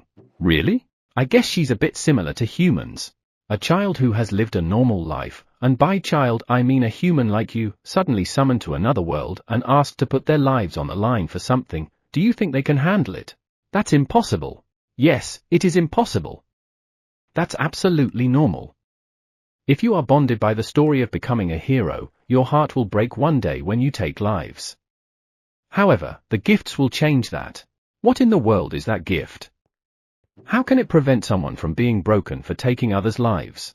It will make your character dynamic and full of justice. To put it simply, it will make you feel less guilt from taking lives. It will also make you feel pleasure in doing justice. That's basically changing someone's character. Is that why my character changed? In terms of physical aspects, there will be an increase in physical strength, agility, intelligence, defense, and regeneration. And there's more. There's more? Well, thanks to the increase of strength and agility. If not, I don't think my original body would last a year. But still, those gifts are. Doesn't think much about the future, insensitiveness to contradictions, good luck, fortuitous encounters, and high level of intuition are also part of the gifts. What can I say? Changing name, changing of family structure, diminish attachment to the original planet. Strong sense of camaraderie for those who are summoned together, attachment to the planet to which they were summoned, hatred of the demons and the Demon King. Those gifts will completely remake a person. I mean, once given with those gifts, you would lose your original character. Isn't that basically destruction of character? Without all of these, those of you who have lived in a safe world would never be able to stand up to the Demon King. Why is there a Demon King in the first place? Can't you gods do something about it? The Demon King was created by gods to stop children from fighting. What? Gods made them? Come to think of it, she said I was able to repel my gifts. Doesn't that mean I can get rid of them? I think my character has changed.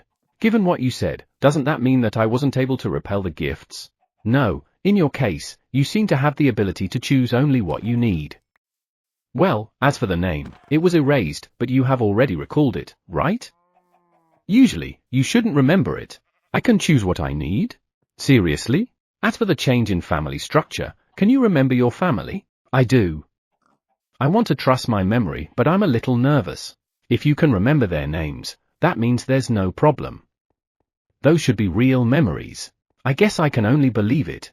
Even so, I was caught up in an awful lot of stuff. Thinking about it now, I think I managed to get over them because of the gifts. Chapter 73, Gifts Unnecessary. Don't ask me. I heard some pretty amazing information including my name, but I have not been shocked more than I thought I would be. I guess that's the effect of the gifts. If it were the original me, I would be confused at the part where I don't even remember my name. Well, I guess it's better than being confused and not being able to deal with it.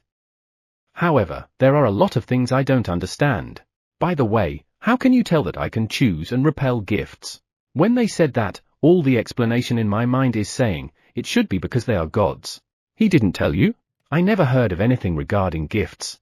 Well, it was something I don't want to talk about, so I didn't tell him. What is that? The gifts include absolute reverence of gods. I knew it would be something like that. Ridiculous. I see. You're not going to say anything? What can I say against something so obvious? Right. I drink the fruit water that the one eyes put on my cup. The aftertaste is refreshing as if citrus fruits have been added to sweet fruits. It's delicious. Don't you have any other questions? While I was enjoying my fruit water, Goddess Aeon asked me that. To be honest, I have a lot of questions I want to ask. I just don't know where to start. The Demon King, did you create it to summon heroes? Of course not. Hearing my question, God Demi suddenly stood up and shouted out loud. At the same time, God Demi's divine power softly coils around my body. I feel a tingling sensation of divine power throughout my body. I should be under attack by divine power, but I don't feel any fear. My feeling of fear seems to be duller than yesterday. Is this something good? Why do you say so? Come to think of it, can I return a gift? No, wait. Can I live in this world without those gifts? Ha ha ha ha, absolutely impossible. There's no way a scaredy cat like me can live in this world without gifts. I'll take them gratefully without any complaint. It's for my life. Even so, this divine power is kind of annoying. Should I blow it away?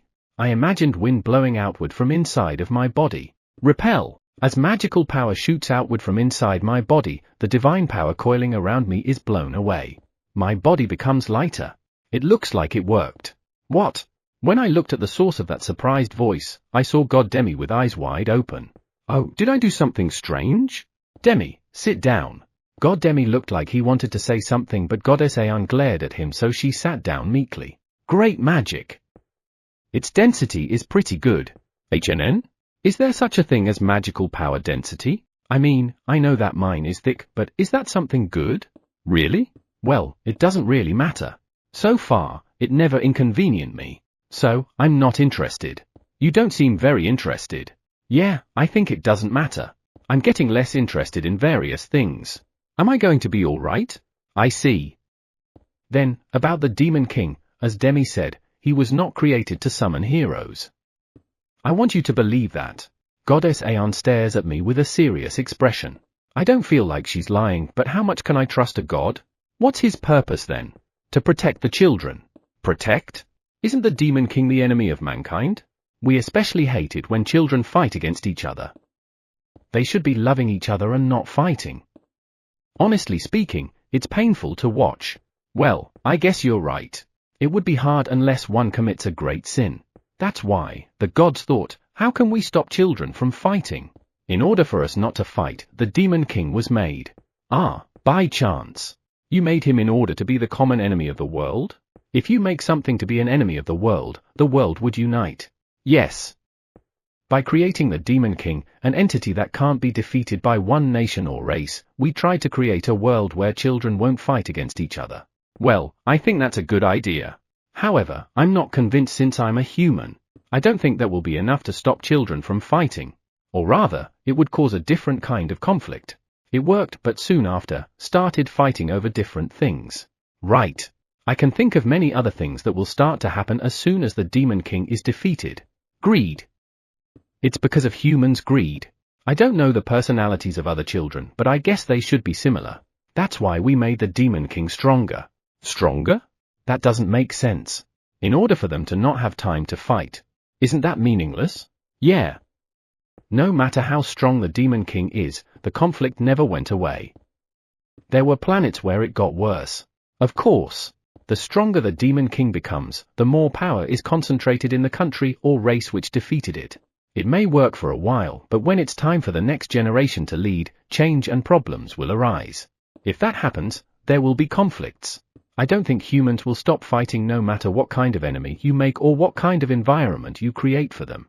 I don't know about the other races though. You're right. You really know them. I'm human after all. Are you? Let me ask you this. Why can't children stop fighting? Why do such meaningless acts? At the words of God Demi, even Goddess Aeon stares at me. Starting me that much made me uncomfortable. Why can't we stop fighting? I wonder. Is it because one wants to lead over the other? Is it because of money? Is it because of power? Because we want a better life compared to others? Eh? What do you mean? What do you mean? What do I mean? That's exactly it. We want to live a richer life compared to our neighbors. Perhaps it is the most common cause of conflict. There were also those things. There are also religious differences, and even skin color causes conflict. Simply put, there's a tendency of excluding those who are different from us. Why? Demi looked at me with confusion. Even if you ask me, because we are different. Isn't that the norm? No one is the same. Well, that's true. Yeah, it's kind of disturbing if someone thinks differently from me. Is that so? Maybe. I'm just a normal human. Moreover, I was born and have lived in a war-free Japan. How do you expect me to understand the cause of wars? I don't get it. How about you, Demi? I don't get it either. Neither Goddess Aeon nor God Demi seemed to understand my explanation. As expected, I didn't know what I wanted to say either. Goddess Aeon's brows wrinkled after hearing me. Even if you look at me like that, how can I make you understand something I don't really understand? Is there any battle between gods? We? None. That was an immediate answer, but is it true? As in never? Yeah, there's no reason to fight. No reason to fight? No, there are. How about those who are against and those who are in favor of hero summoning? Is there any conflict between those two factions? Time will eventually solve it. Time? You just have to wait and you'll eventually see the results. All we need to do is wait. Result? Does that stop children from fighting, or does that stop the hero summoning? I guess not, since if that's the case, there should already be a result. What kind of result do you want and how long do you wait? We'll wait until the result comes in. As for the result, it doesn't even have to be decided. I can only hold my head after hearing Goddess Aeon's answer. The result doesn't even have to be decided? You're just going to wait for that kind of result? Normally, you should wait until the result has been decided. We can just decide on the result anytime. This is nonsense. The way we do things is so different compared to each other. Or is that the downside of having unlimited time? Chapter 74, Impossible to understand each other. Doesn't matter. I thought we could understand each other if we talk about certain things, but it seems impossible. The fundamental differences are too great for us to understand each other. Talking is just a waste of time. Sigh, this is not a pleasant experience. What's wrong? Nothing. Let's ask something else. What should I ask? Come to think of it, he said I'm no longer human, but do you know what I became? God Demi said something like that before when he went to this planet. He said I'm no longer considered a human. You are the first ever one to be like that, so we still don't know what you have become. God thinks about precedents too? I mean, I guess they should, since it will be a good reference. Unfortunately, I'm the first case. Don't tell me I'm an unknown entity? Exactly. Ha ha ha, I'm an unknown entity. So I guess there's no point in asking any more questions. Somehow, I feel like this conversation has become parallel. Perhaps later. Aren't you surprised? Goddess Aeon asked me. What does she want to know? No, I'm surprised. I see. My bad. How could I not be surprised? However, something inside me is telling me it can't be helped, suppressing my shock. I wonder if this is an effect of a gift. But then again, maybe it's suppressing me from asking if I'm an experiment of the gods now. No way. By the way, what's going to happen to this planet? Yeah, I'd like you to stabilize this planet. I was worried when Rope said that it was unstable. I'm going to manage this planet for now, so I'd like to ask you a favor. A favor? What is it? I want you to let me take control of this planet. Eh? Aren't you a god? Why do you even need to ask me that kind of thing? Please, do so. Good. Can you remove the barrier? I tried to remove it with my power, but I couldn't. Barrier? What are you talking about? Besides, isn't Rope the one in charge? Isn't it funny to ask me that, since Rope's the one who's controlling this world? Rope? R.A.? You don't know? Didn't you get the help of the god that can control time? I thought you already knew. The way you name others is simply interesting. Arg, I didn't mean to. Please don't mention it. I mean, please don't look so disappointed. If I could, I would have changed its name too. However, they liked it and don't want another name, so I can only give up. Well, I know Boss-san and Fluffballer. I know I don't have a good naming sense. It's all my fault for just giving them those names, taking advantage of the fact that they don't know Japanese. If anyone complains, I will sincerely apologize. So, where is Rope? I don't know. I haven't asked its whereabouts yet. You don't know? Who is this Rope? So, who is this Rope? I don't know. You don't know? We can only communicate via voices. As for what is Rope, it looks like a big stone. I never got any information on how Rope looks aside from the video that Flying Lizard showed me. I don't even know how many Shimenawa are there in this world. I don't even remember how I made it unconsciously. R.A.? It seems like I did not imagine Shimenawa just once. I'm certain that I imagined it twice. Well, okay. A big stone? Yeah. By the way, I can always hear Rope first, but can I communicate with him first? Let's see. I imagined a big stone wrapped around by a Shimenawa and imagined my voice reaching it. Rope, can you hear me? What are you doing? I did it without telling her anything, so Goddess Aeon stared at me curiously. I should have explained it to her before I did this. How embarrassing. It's not good to do things immediately as soon as I think of them. I'm a different person compared to who I used to be, so I guess this is an effect of the gifts. Your lordship, did you call for me? You've never contacted me first before. A voice suddenly rings out from the air. I was the one who called out, but to be honest, I'm scared. I was hoping to get at least some warning. Sorry, are you free? If your lordship needs me, I'm always free. Thanks. HNN? The gods are quiet. When I look at the two of them, they are both stunned. What's wrong? This presents a magic stone of fortune. Magic stone of fortune? Magic? You mean that kind of magic? What about the character fortune? Is it luck? Yield? I don't understand. At least I know a stone is. Magic stone of luck? Magic stone of fortune? No way. Seriously? That was Flying Lizard. He seems to know about it. Do you know what it is? It is said that if you offer the blood of the child of heaven and the blood of the child of hell to the magic stone of fortune, it will give you new powers. Blood of the child of heaven? Are you talking about the angels? Blood of the child of hell. The egg. And if you offer their blood to the magic stone of fortune, it will give you new powers? Rope, are you a magic stone of fortune? Ah, that's what they called us. However, it's already in the past. Now, I'm a sacred tree that protects his lordship. Sacred tree? No, I think you're not. Are you remembering it wrong? Should I correct it? However, let's ask them what the character coup fortune means first. Row, what is happening? How can the magic stone of fortune have its own will? I guess it's not time for me to ask, huh? Your lordship, who are you with? I can't see them and they're giving me a very bad feeling. HNN? You mean Rope can see us? Your lordship? Rope's voice lowers a little. It is as if it is being vigilant about something. Ah, sorry. I'm with Goddess Aeon and God Demi. HNN? Could it be that Rope didn't hear me? Rope? Your lordship, don't trust gods. They only care about themselves. Rope's atmosphere suddenly changed. His voice sounds cold. Do you have something against gods? Are you insulting gods? God Demi raises his voice. This god has a bit of a temper. I guess he was very patient last time. It's not an insult. I'm just telling his lordship the truth. What the hell? You're mad because the truth hurts, right?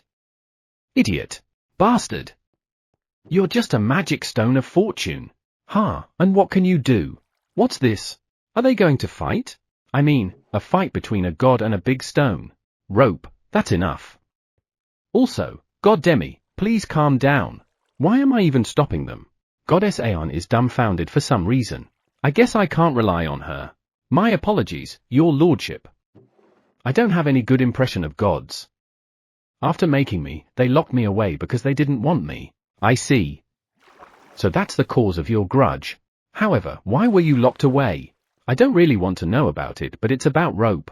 I think Goddess Aeon can give me a more decent answer compared to Rope or God Demi. Goddess Aeon, it's about time for you to come back to your senses. And, can you please explain it to me? Goddess Aeon turned her gaze to me. After opening and closing her mouth a few times, she shut it tightly. It looks like she can't talk about it. Your lordship, I am a magic stone of fortune, a stone of power created by the gods. It looks like it will be Rope's duty to explain. Goddess Aeon looks a little scared, but, well, why is she like that? And? 5 magic stones of fortune were made including me. However, the gods only certified one as successful. By the way, I'm one of those failures. A failure. However, that's only at the gods' point of view and not how we see it. What's the difference? According to us, 4 of us were successful and 1 is a failure. No, that can't be. There should only be 1 success. Goddess Aeon hurriedly corrects Rope. This is going to be something complicated. I mean, I don't even see the part where this has something to do with me. Chapter 75, on the sidelines. Ridiculous. I don't lie. I'm not like gods. The 4 of us are the successful ones. But, from what I heard, the truth may be different from what you've heard. But still, what's the difference between failure and success? I'm sure you just believe what you heard and no one even researched to find out what's really going on. You gods are always like that. You can do anything but don't do anything. You're treating everything as if it is someone else's problem. I'm sure they can indeed do anything, but they're not doing it. Or rather, it looks like they're not interested in doing anything. Perhaps they have lived for too long and lost interest, or maybe they don't care about anything else aside from watching over children. Goddess Aeon is still doing her job, but God Demi is probably acting like that already. If that is the case, why don't they just quit being a god? Can they even quit? Well, they have the power to do anything, so if they try to do something, they should be able to do it. Probably. However, I feel that God Demi is already tired of being a god, but he's still sticking to his existence as a god. It's more like he's clinging to it. No, that's not true. It was a greater god of considerable power and trust who announced it. God Demi yells into the air. His voice is tinged with anger. That god must have lied. He would never lie. A god seemed to have lied, but we shouldn't think that was his intention. However, we have Rope here claiming that they were the successful magic stones of fortune. Well, if you ask me if what Rope is saying is true, I'll say I don't know. I forgot to ask them, what does the character Ku Fortune means? Even so, this is a strange situation. Two gods are yelling at a voice only, invisible entity. No, God Demi is the only one who's yelling. Goddess Aeon is still calm. Aren't you something created by gods? Why are you defying gods? That's a disgusting thing to say. It gives the impression of, since I made you, you should do what I say. God Demi's reputation has dropped to the bottom. Come to think of it, Goddess Aeon said that gods don't fight, but that should be a lie, right? Looking at God Demi, I want to ask, there's definitely conflict, right? He's too easy to heat up and too easy to lose temper. No matter how you think about it, he's the type who takes the initiative to start a conflict. Defying? It was you gods who betrayed us in the first place. What? When we were made, we were for gods. We will never question the use of our power for gods. However, when a god noticed our power, he suddenly shouted, "You are trying to harm gods," and locked us in deep darkness even though we didn't know what was going on. If that had been all, it would have been forgivable. However, he used our power. HNN? Locked and used power? I've heard something like that before. Ha ha ha, no wonder. It's exactly this planet. I see. So, the apprentices learned that from that god. I see. It is often said that children grow up by watching their parents. Although they are not parents and children. But I think they are similar. However, what is Rope's power anyway? What is the power that gods fear? It's a bad idea to harm your creators. God Demi's getting more and more unreasonable. But still, harm. Why do they fear being harmed if they can't die? Flying Lizard said it will give you new powers, as I recall. So, what's the problem with that power? The power to harm a god? Harm? Isn't that the power you asked for? What? Gods can't die, so they made us in order for them to die. We don't harm them, it's exactly the power you asked for. I see. They couldn't die, so they tried to die using Rope's power. If that's true, then Rope is not at fault at all. Or rather, he's a victim. Is he a he? Well, it's a stone, so, a damaged stone. So, is it okay for me to think about it so carefreely? Things are getting worse and worse. So, can you give death to gods too? Goddess Aeon looks surprised. The 4 successful ones can. The last one can't. What's this? The 4 pieces that can do it are treated as failures by the gods, and the one that can't is the success. Perhaps they didn't originally intend to make it, or didn't think they would succeed. Come to think of it, someone on the TV said if you had the power, it would be something you would want to try. If gods are the same, they should have tried and seen what their powers could do. Yeah, they just wanted to try. And yet, they completed the stone. And there are even 4 of them. So, they panicked and sealed it as a failure and pretended it wasn't there. In the face of death, they freaked out and hid them. This is way too pathetic. And here I thought gods are noble beings. That's why I was wondering what I should do if they were enemies. I had worried so much, but it was all in vain. The more I listen to this, the more I can't shake the feeling that I'm involved in something ridiculous. Your lordship, I agree. Flying Lizard responds to what I said. We looked at each other and gave out a long sigh. Master, do you need some more tea? The one eye who was serving us asked that when it noticed my tiredness. That's soothing. Thank you. Do you have any sweets that I could eat? When you're tired, there's nothing better than eating sweets. There are some. Would you like some? Yes, get them. How about Flying Lizard? Oh, my share too. The sweets they make are delicious. I can't tell from Flying Lizard's expression, but his voice sounds happy. I understand. Ano, Godsama. The one eye turned its gaze to the 2 gods. I don't think they need them right now, so don't bother. I think both God Demi and Goddess Aeon forgot what they came here for in the first place. I mean, it's true that it was me who called Rope since they want us to give them the control of this planet. However, with Rope being like that, I think that's impossible. Now, what should I do? Flying Lizard, will it be bad for you to fight against gods? We're here so there shouldn't be a problem. I was a little surprised by Flying Lizard's answer. I thought he would absolutely oppose it. Aren't dragons messengers of gods? We are not messengers of gods. A light impact hit the back of my head. Looking at it, it looks like Light Blue in his small form jumped to my side. Is that so? Yes, so we don't have any problem fighting against them. Unlike in other places, the dragons on this planet are good friends. It's nice that they're getting along, but unlike other planets, are dragons outside hostile against each other? According to our knowledge, dragons fight against each other. Before we met your lordship, we were like that too. Ah, is that so? I thought they were close the moment we met. Why were they fighting? I don't know, but we feel like others' existence is annoying. No, it's probably more of disgust against each other. Annoying? Disgust? It's funny that you don't know why. How about now? They are good guys. They even teach me how to use my power. Boss-san is also amusing. Boss-san is amusing? Let's talk about that later.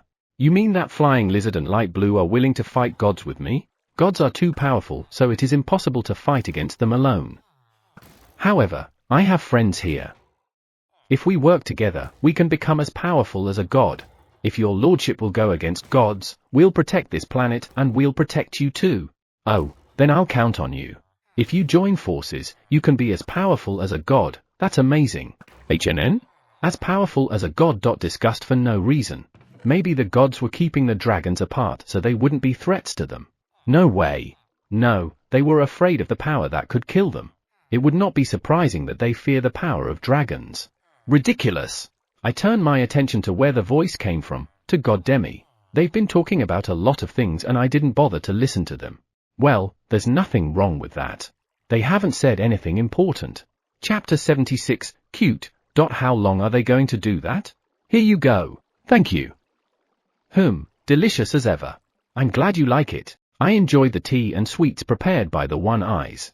It seems that the dragons are given sweets that are about 10 times bigger than mine. I thought they were still small considering their body size, but Flying Lizard and Light Blue immediately transformed into a smaller form that I had never seen before. As I watched in amazement, I realized that they were probably less than 1 meter. I'm surprised that you can transform as little as less than 1 meter. I've never seen you like that before.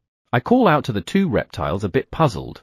If we are this big, it will feel like we've eaten a lot. The two are floating shyly in front of the sweets. What the you guys are super cute. That will surely give you a little more satisfaction.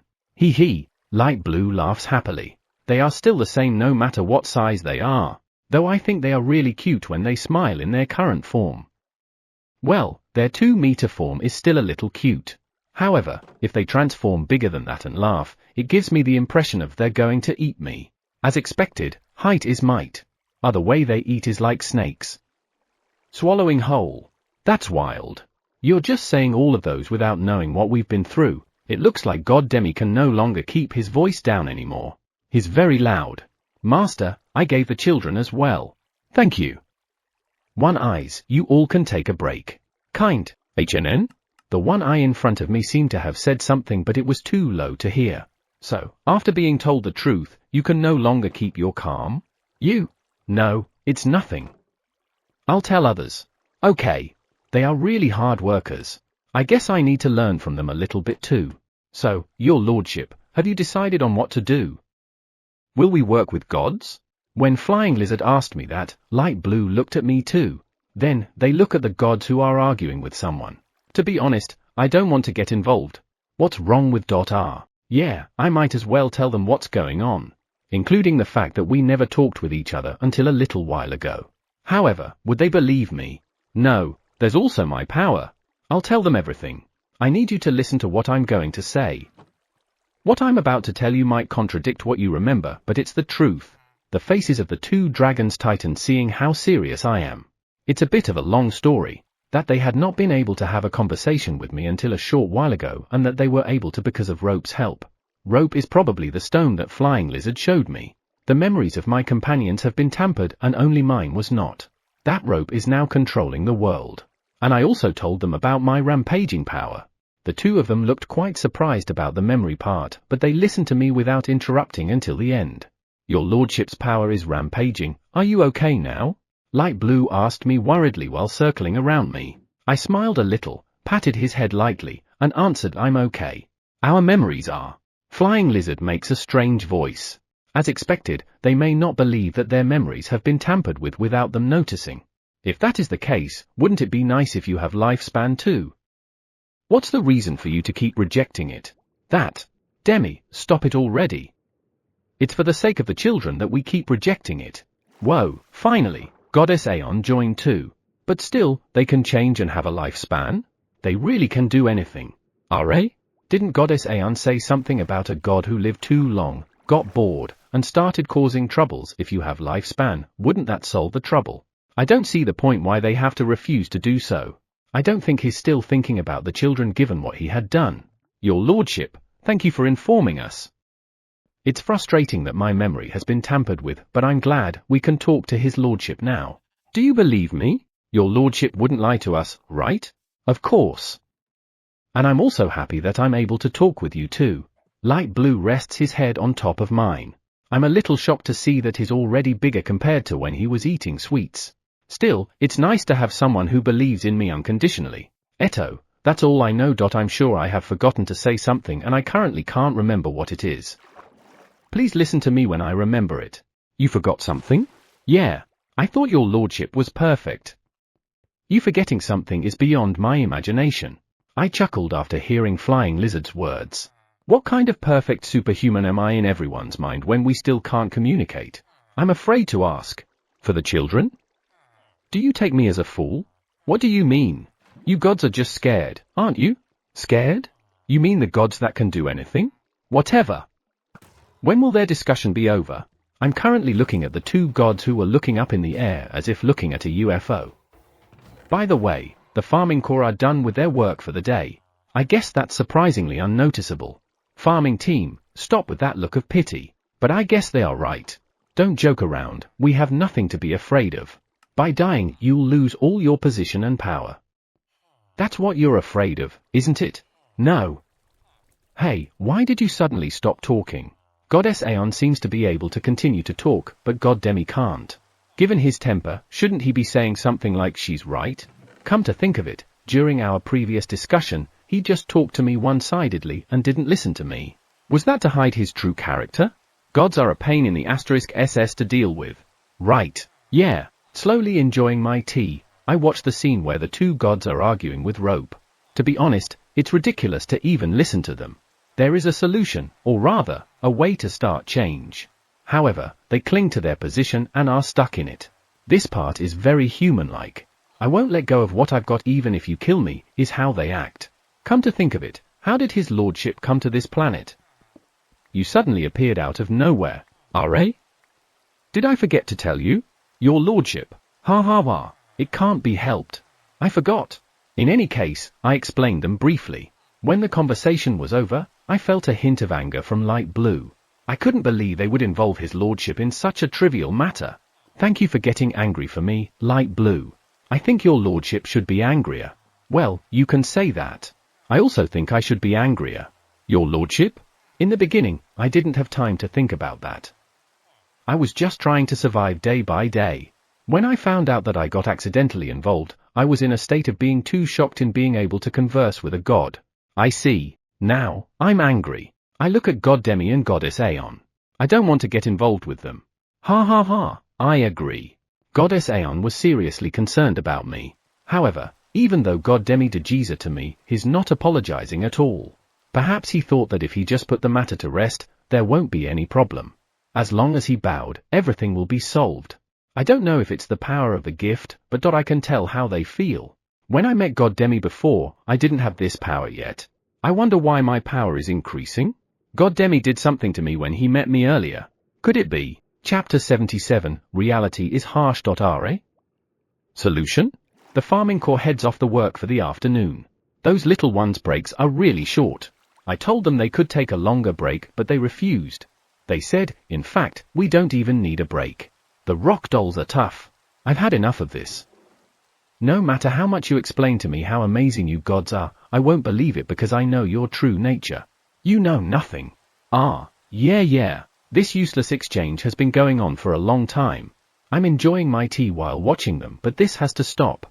However, how do I do that? Bastard, you're really... You're irritating. Rope has snapped again. How many times has it been? 7th time? No, it's the 8th. Flying lizard keeps me company as I talk to myself. So, rope has snapped for the 8th time. I'm amazed he can keep up. Yeah. Your lordship, someone's coming. HNN? I turned my gaze to the sky where Flying Lizard was looking at. I saw Goddess Aeon coming. What does she want? Can I help you? Goddess Aeon smiles bitterly at my words. Why is she like that? I'm starting to feel kind of silly. Do you mind if we continue? I don't mind. Do you mean now? I was surprised. I'm really sorry. I didn't know that things would go this way. I guess it was a mistake to bring Demi here. I had no idea he had developed that personality. You didn't know? Yeah. I've only seen him earlier after a few decades. He used to be a little more flexible. I see. You must have been surprised to see him like that after all these years. I'm also surprised at how different his personality is compared to when I met him last time. Plus, I'm a little scared. That's too much of a change. Why is he so obsessed with being a god? I heard a lot of crazy things from God Demi. It doesn't make sense. How can he push one-sidedly the awesomeness of gods and he doesn't take criticism? No matter how awesome he is, those who'll hear him will be repulsive. He became like that before I know it. Before you know it. No reason? What's the reason why you don't want to have lifespan? What's the reason why you only give lifespan to children? Lifespan? Why do you look so terrible? I just learned that gods can have lifespan too. Eh? Didn't you just tell me that only children can have lifespan? All I can say is that I didn't know. It's all because of those stupid gods. Stupid gods. How come you didn't know? Probably because the more who knows it, the more will support it. I guess those who knew did their best to keep it from my ears. What can I say? The gods are definitely going in the wrong direction after living for so long, aren't they? I've only explained it briefly earlier, but do you have anything you'd like to ask me about gifts? No, nothing really. I see. You truly are a wonder. For some reason, Goddess Aeon stares at me. What is it? No, this is the first time I've met someone who managed to protect his ego after receiving the gifts from the hero summoning. I rush to help people like you several times, but I'm almost always too late. To think Goddess Aeon has been doing things like this. This time around, what happened during the hero summoning was worse than before, so I tried to stop it once and for all, but the opposition was too strong. They are a bunch of fools. Gods are really stupid. Living too long causes them problems, but they won't ever let go of their power. They created us, humans. And they are acting just like us. Hannah will be sad if she finds out that gods are like this. That girl loves fantasy novels. R.A.? I came to this planet because of hero summoning, right? Although it failed, I was summoned. Isn't this Hannah's favorite development? As I recall, she likes reincarnation, summoning, and transmigration stuff. And according to those am I the main character? Ha. Impossible, impossible. And the gifts given to the heroes are too realistic and scary. The harsh reality of your character being destroyed in a fantasy world. Right, Anne. Then, I'll give you a lifespan. Your lordship, I need your help. Ah, that's surprising. Rope's yell suddenly rang out through the air. Your lordship? Ah, you mean power. Okay, but don't overuse it. Of course. Then, let me borrow. R.A.? Why is Rope going to borrow my power again? If I heard it right, it should be something related to lifespan. Is that okay? Whoa. My body stiffens at the sensation of an enormous amount of power being extracted from my body. Eto, do you really need that much? It's safe, right? Rope? When I tried to check on Rope, the power that should have been extracted from me suddenly returned. R.A.? And I felt a sensation that it was being extracted again. Will my power come in and out infinitely before I know it? No, that wouldn't happen, wouldn't it? I'm denying it, but the extracted power suddenly returned again. When I was thinking about what was happening, Goddess Aeon, who was sitting on a nearby chair, shone for a moment. In the distance, I also saw God Demi shining. Oh? Goddess Aeon curiously looks at her hands. Unsure of what has happened, I only quietly look at her with flying lizard and light blue. I don't want to get involved.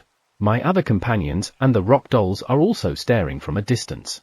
Something moved. Is this lifespan? Heh, you can sense the movement of your own lifespan. As expected of a goddess. Still, I think it's strange to feel your own lifespan and look so happy. What have you done? What's this? It looks like God Demi is in turmoil. Rope.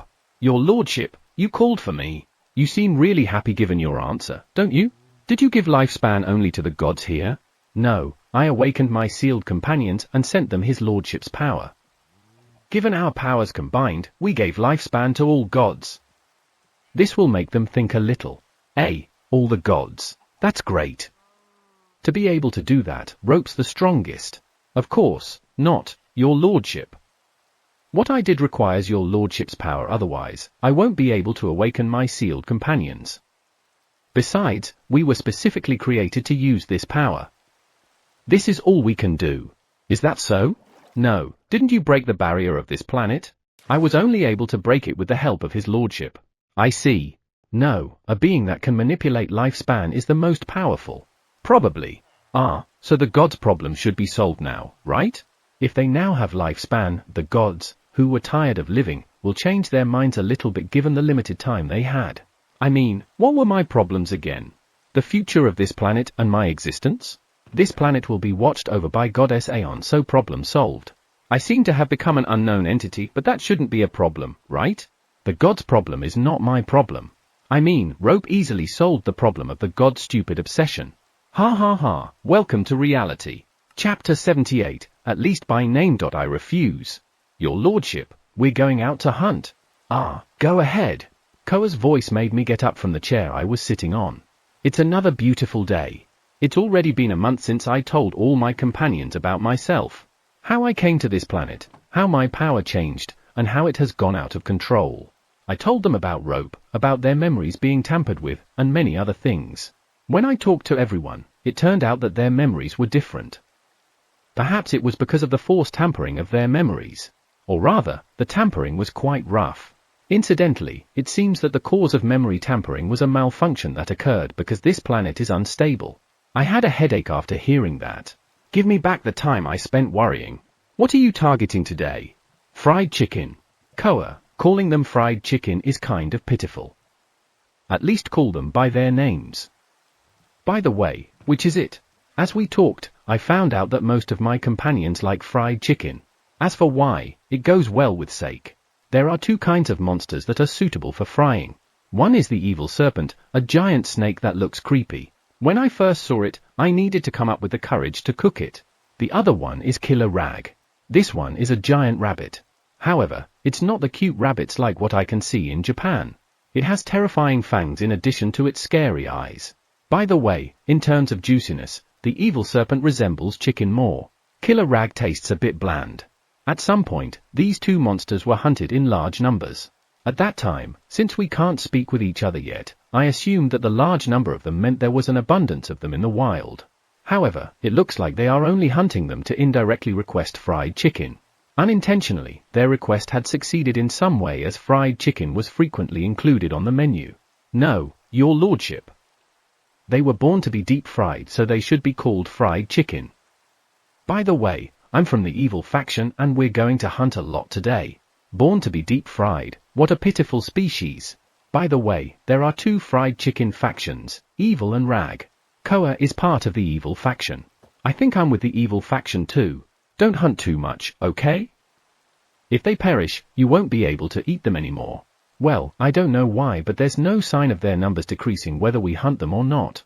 No one knows why it is like that. I'll ask Goddess Aeon next time she visits. Speaking of which, have things calmed down a bit?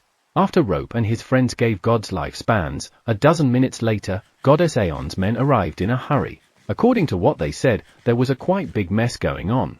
Hearing that, God Demi yelled at Rope again, but after thinking for a moment, Goddess Aeon punched God Demi to shut him up and dragged him back home. Flying Lizard and Light Blue were surprised to see that. A few days later, Goddess Aeon came again. For some reason, she seemed to be in a very bad mood. That made me feel a bit defensive. When I asked her about it, it seemed that the gods who were against lifespan were hiding various things from the gods who were in favor of it. Surprisingly, a lot of gods were in favor. In addition, it looks like there have been small conflicts that had happened that made the planets the gods should have been protecting destroyed. There's conflict after all. I'm a little impressed with how they were able to hide it. You look like you're not interested. When Goddess Aeon said that, an irritated light blue hits her head with his tail. I immediately asked her, "Are you all right?" But Goddess Aeon only smiled wryly. Afterwards, she apologized to Light Blue. Light Blue and the other dragons were victims of God's leisure time. I can understand why he's angry. Even so, it's great that the goddess doesn't mind even if she was smacked by a dragon. That's so scary no matter what you think. That day, she said a lot of things that were kept hidden until now and left. A few days later, "Are you that free?" I thought she would be busy. She came again unexpectedly, and this time, she started laughing hysterically. And for some reason, Rope laughed with her. It was kind of eerie hearing something invisible laughing like that. After calming down, I asked her why she was like that, and she told me that the opposition was being pushed into a very tight corner. She said it had something to do with the activation of the magic that Rope had imposed. Rope and his friends, out of spite for what they have done to them until now, have imposed a magic that shortens lifespan of gods if they damage their planets or the children. It was intended for the future, but when it included the past. As a result, the lifespan of the leading figures of the opposition was shortened by hundreds of years. What in the world did they do have their lifespan shortened that much? Rope was the one who answered my question. They were gods who proselytized believers through the use of demon kings. How many children were harmed to make those believers worship them? It's too many to ascertain. Also, the gods, who were bored, started competing with each other to see who can make a stronger demon king. As a result, it became impossible for a hero to defeat him, and multiple heroes were summoned at the same time. When I accidentally got involved, there were 4. To successfully defeat the demon king, the hero must bear too many gifts, making it almost impossible for a hero to bear them. The surviving heroes weren't even well that there was a need to retrieve them. However, those gods didn't pick those heroes back. So they died as they were. The number of children who were extinguished is also unknown because there were too many. I stopped Rope from telling more. I think I heard enough. In other words, there were gods who love themselves too much and gods that have too much time in their hands. You can say that. Goddess Aeon smiles bitterly. By the way, Goddess Aeon's lifespan has not been shortened. Even if her lifespan was shortened, I think it's okay. That only means there are consequences for her actions. Scene change. We have caught a lot, your lordship. Chai, you should learn to hold back. If you keep hunting this much, the evil serpent will be extinct. I look at the large pile of evil serpents in front of me. I don't mind you hunting them from time to time. However, there are too many. Don't worry, your lordship. There are a large number of these monsters out there. When I looked at where Chai's paw was pointing, I saw a large number of monsters a short distance from us. All of them look like evil serpents. That large number of giant snakes stand up and wiggle wiggle wiggle. I pretended to not see them. Seeing a lot of them this close is kind of scary. Some of them even have their eyes open as if they're ready to curse you. Really? I'm cool with it. You probably didn't look at them that much. Or maybe there's something wrong with Chai's eyes. Look at their friends in the forest, they are hissing their tongues out. Scary. My companions returned one after another while bringing evil serpents by magically levitating them in the air. A huge procession of dead giant snakes. They are moving silently through the forest. To be honest, this is something you'll only see in a horror movie. Ah, you're back. Welcome back. That's an eerie scene to see. When I returned home, I found Goddess Aeon.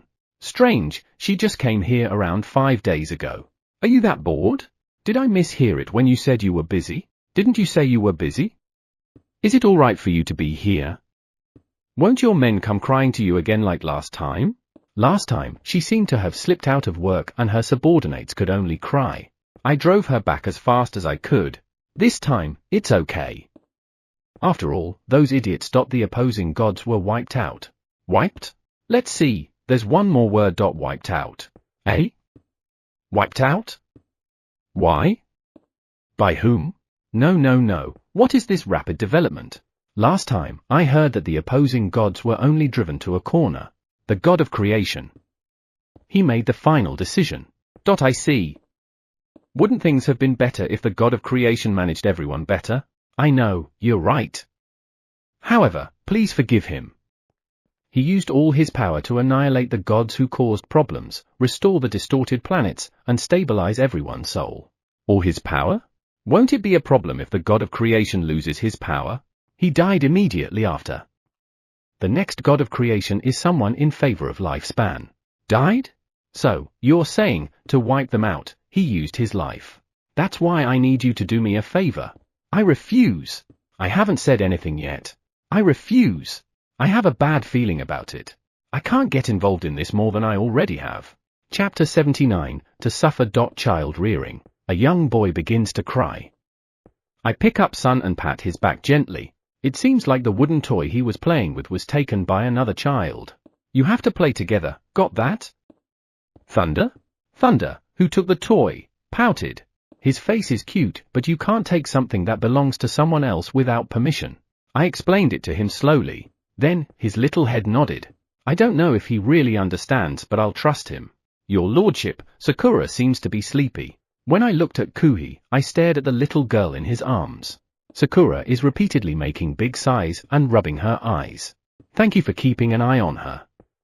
The one-eye's made a bed for her, so why don't you take her there? Okay. By the way, you haven't had your lunch yet, right? You don't have to wait for me. Just eat with USA. Okay. Good and thanks. I gently pat Kuhi's head and he smiles happily. These days, the two of them have helped me take care of the little ones that made them endure a lot. USA and Kuhi are children too, and they are the type who don't talk about their feelings very often. I'll ask Ari later if these two are getting tired. Ai's race is especially fond of Kuhi and USA. I'm sure they have been looking out for the two of them. But we really got hit. That day, the day when Goddess Aeon came. She asked me to do her a favor, but I refused, because I thought there was absolutely no merit in doing so. However, she persisted for about an hour, asking me to at least listen to what she had to say. She looked depressed and I made a mistake when she said, I just want you to listen. There's no way I could ignore it after hearing what she had to say. I heard that magic circles malfunction because they have piled up gifts one after the other. Some gods summoned heroes without thinking much about it, and several people like you were summoned. What? People like me? Are they alive? They were dying, so I took care of them. I see. So, I need you to do me a favor. Honestly speaking, I wanted to say no. However, that means they are unknown creatures like me. I was worried if there was a place for an unknown creature like me. What is it? I want you to accept them on this planet. I guess that means there's no place for them either. Shouldn't this be handed over to the god of creation? Ah, there's no god of creation. The next god of creation has already been decided. However, even the god of creation can't decide what to do with them. If it goes like this, since you have said that much, there's no way I can ignore it. This is my loss. So, how many are they? Are you sure? There are 7 of them. 7? That's a lot. Well, it wouldn't be much of a problem to accept that much here. All right, I'll take care of them. Thanks.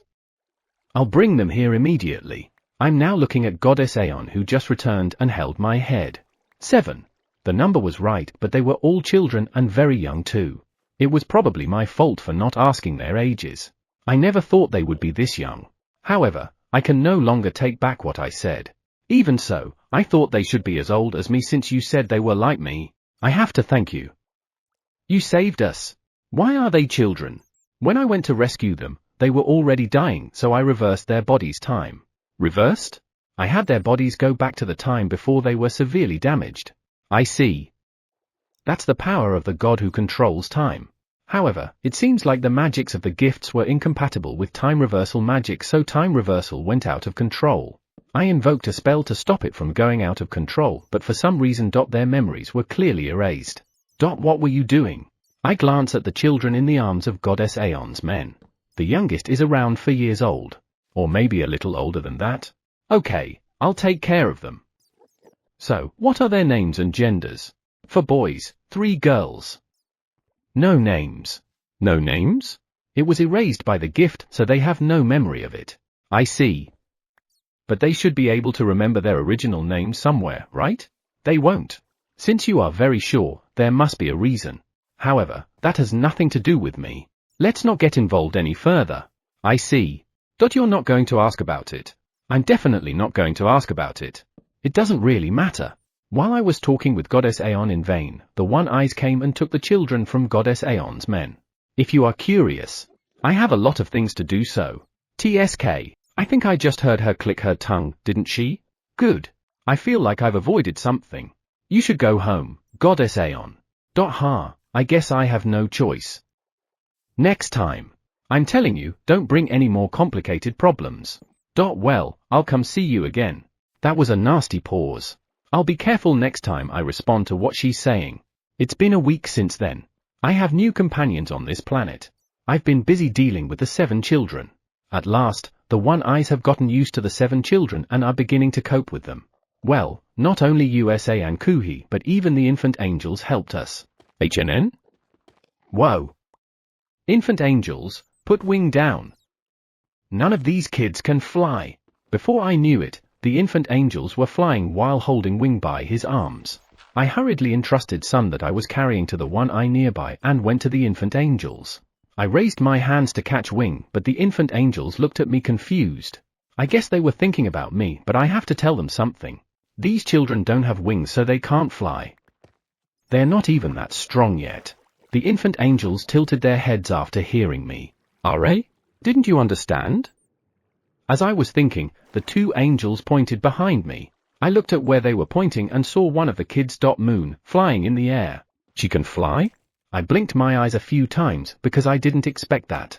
However, it seems real. She's special. The other kids can't fly yet. There's a chance that all of them can fly. Let's not assert it. The infant angels went to the floating moon. Holding hands, they flew out. Don't do anything dangerous. Infant angels, I'll leave her to you. When I said that, the 2 angels flew happily and faster. No, don't be too fast. Moon might not like it. No, Moon is enjoying it quite a bit. It is impossible to stop them. I guess I'll just give up. Nevertheless, there are 4 boys, Thunder Rai, Sun Taiyu, Winged Tsubasa, and Wind Footer. The 3 girls are Sakura, Moon Tsuki, and Autumn Leaf Koyo. I never thought I would be raising 7 kids at once. You never know what you will get in this life. Whose words were those? In any case, shall I go to the Crying Wind? Volume 2 ends here. Volume 2 Extra, totally deserve it. Today is the weekly wine day, also known as Frenzy Drunk Meeting. Compared to the beginning, everyone's drinking was calmer. There are only a few fire pillars rising and several thunderbolt potholes on the ground. Sometimes, a lot of water is poured down by the amoebas. That's about it. Yes, things have calmed down that much. Lately, I've been getting more and more requests to make the Frenzy Drunk Meeting twice a week. Of course, I kept refusing. One day, Marshmallow came to me with a serious look on his face and said that he had a favor to ask. When I asked him what, he said he wanted to increase the frequency of the Frenzy Drunk Meeting. If we're going to do it twice a week, we need to expand the vineyard. The farming corps are not only looking after the vineyard but also the other crops, the fruit and vegetable field. If we expand more, their workload will increase.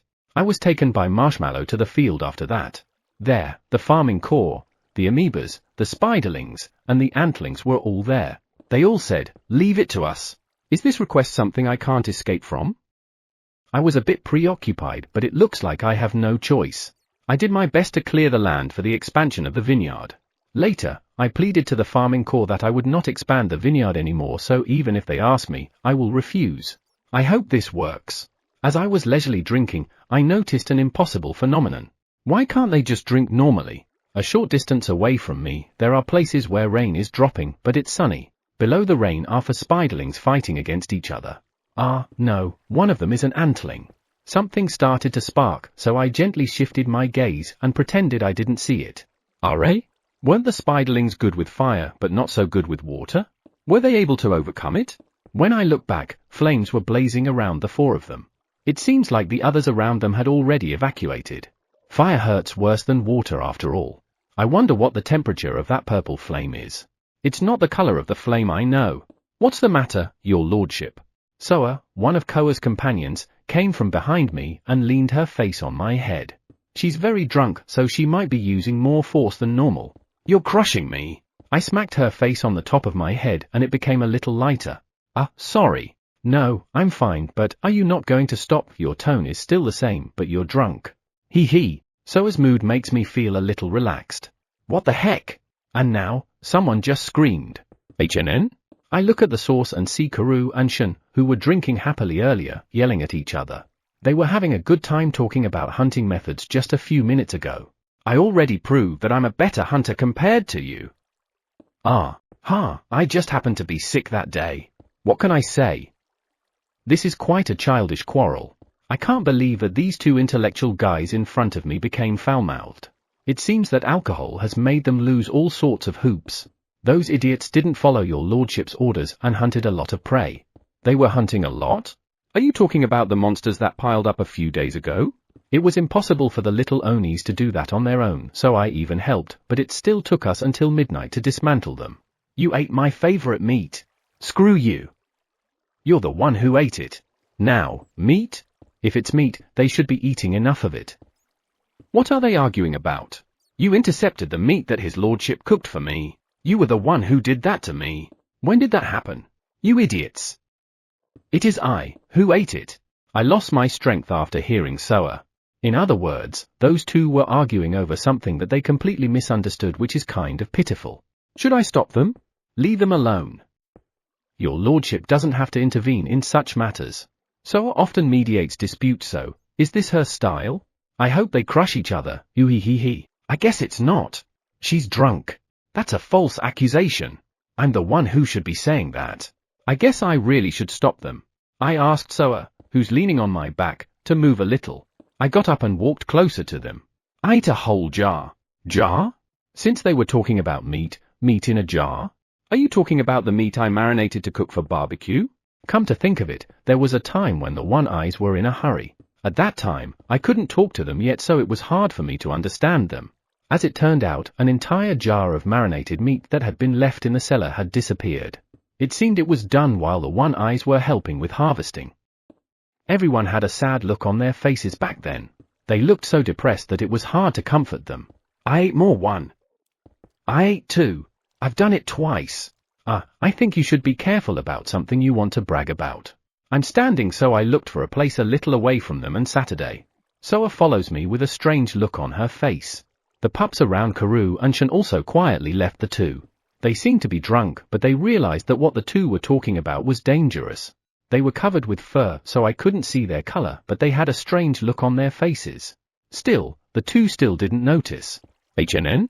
I turned my head to the side as fast as I could as soon as I felt something's presence. The One-Eyes are staring at Karu and Shun. I should have stopped them earlier. But, well, stealing food is a bad thing. The monsters have come. I smacked Soa's head after she said that. She'll get hurt if I smack her hard. Don't say anything bad about them. The One-Eyes won't eat them. I mean, what can you see when you look at those eyes? Hearing Soa say that, I gently look at the One-Eyes, who are lined up in front of me. Cold sweat runs down my back after seeing their expressions. No matter how you look at them, you can see that they're really pissed off. Yes, extremely pissed off. Then, this time, I think Shun has noticed. His eyes widened exaggeratedly. What a charming face he has. Wondering why he suddenly stopped talking, Karu looked in the direction where Shun was looking and froze. Yeah, apologize immediately. Apologize as fast as you can. If you do that, you might still live. HNN? What am I saying? Am I drunk too? Hi. They let out a small sound, stood up, and their fur raised.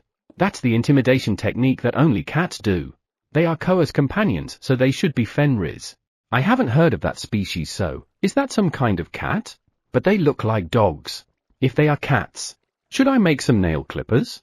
Your lordship, what's a nail clippers?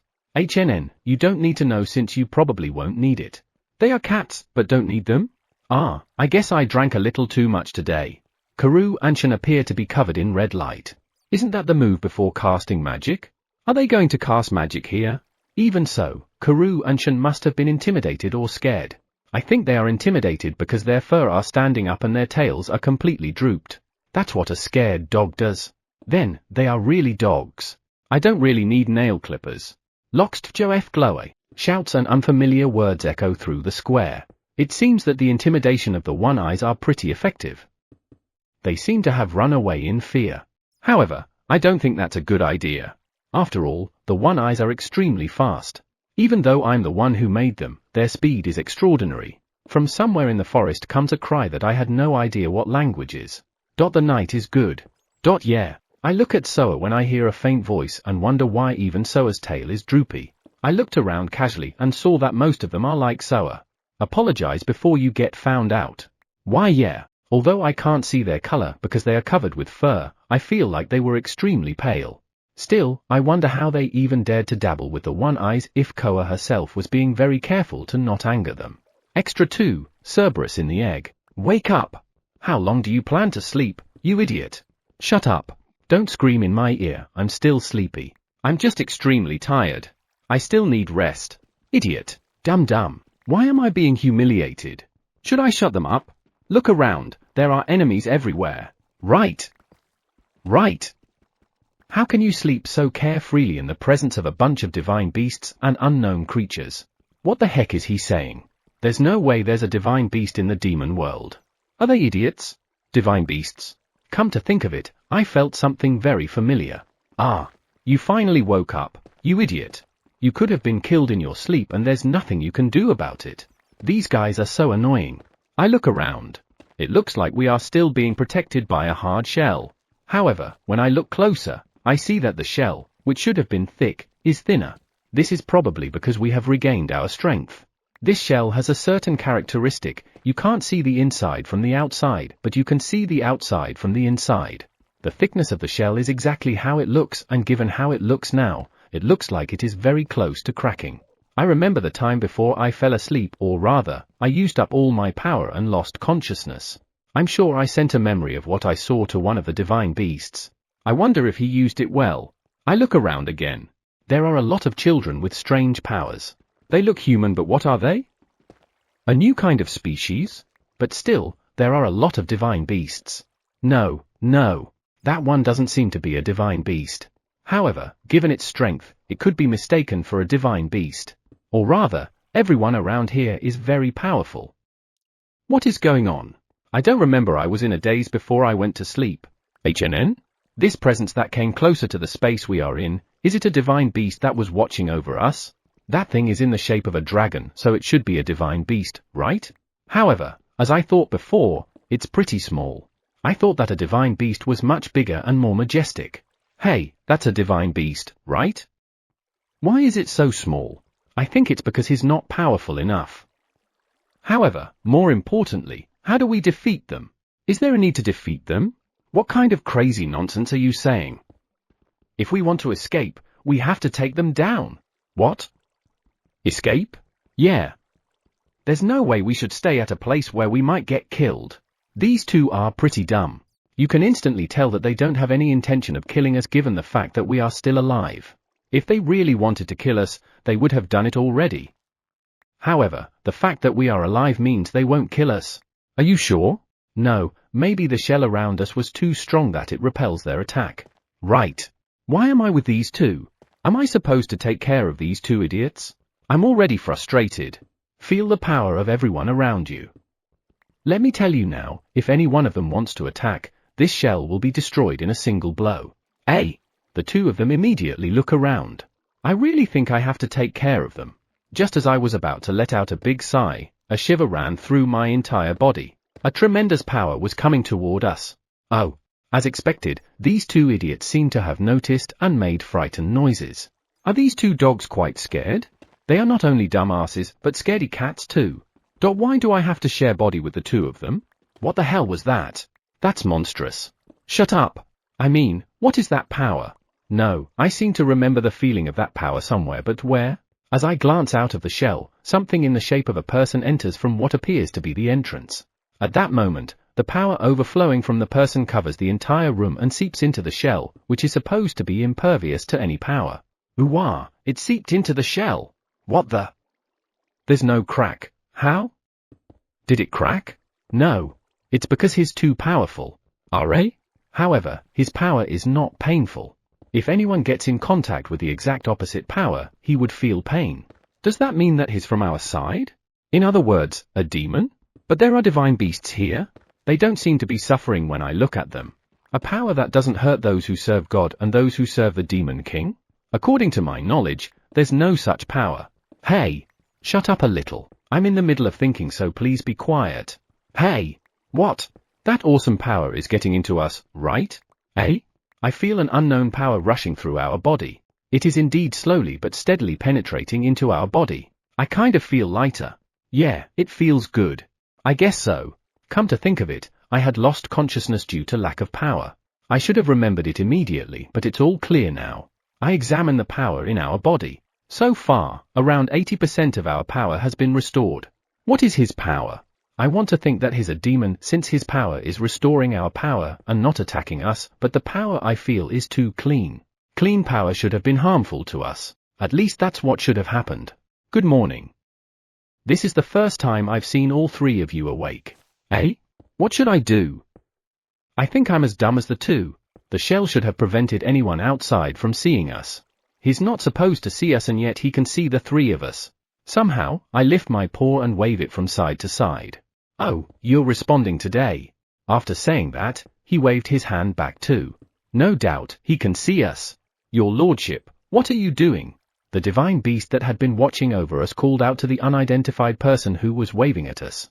He is called his lordship? Should we call him his lordship too? I think we must. The three of them are all awake. Plus, they waved their paw at me. They're cute. Cute. Is this guy blind?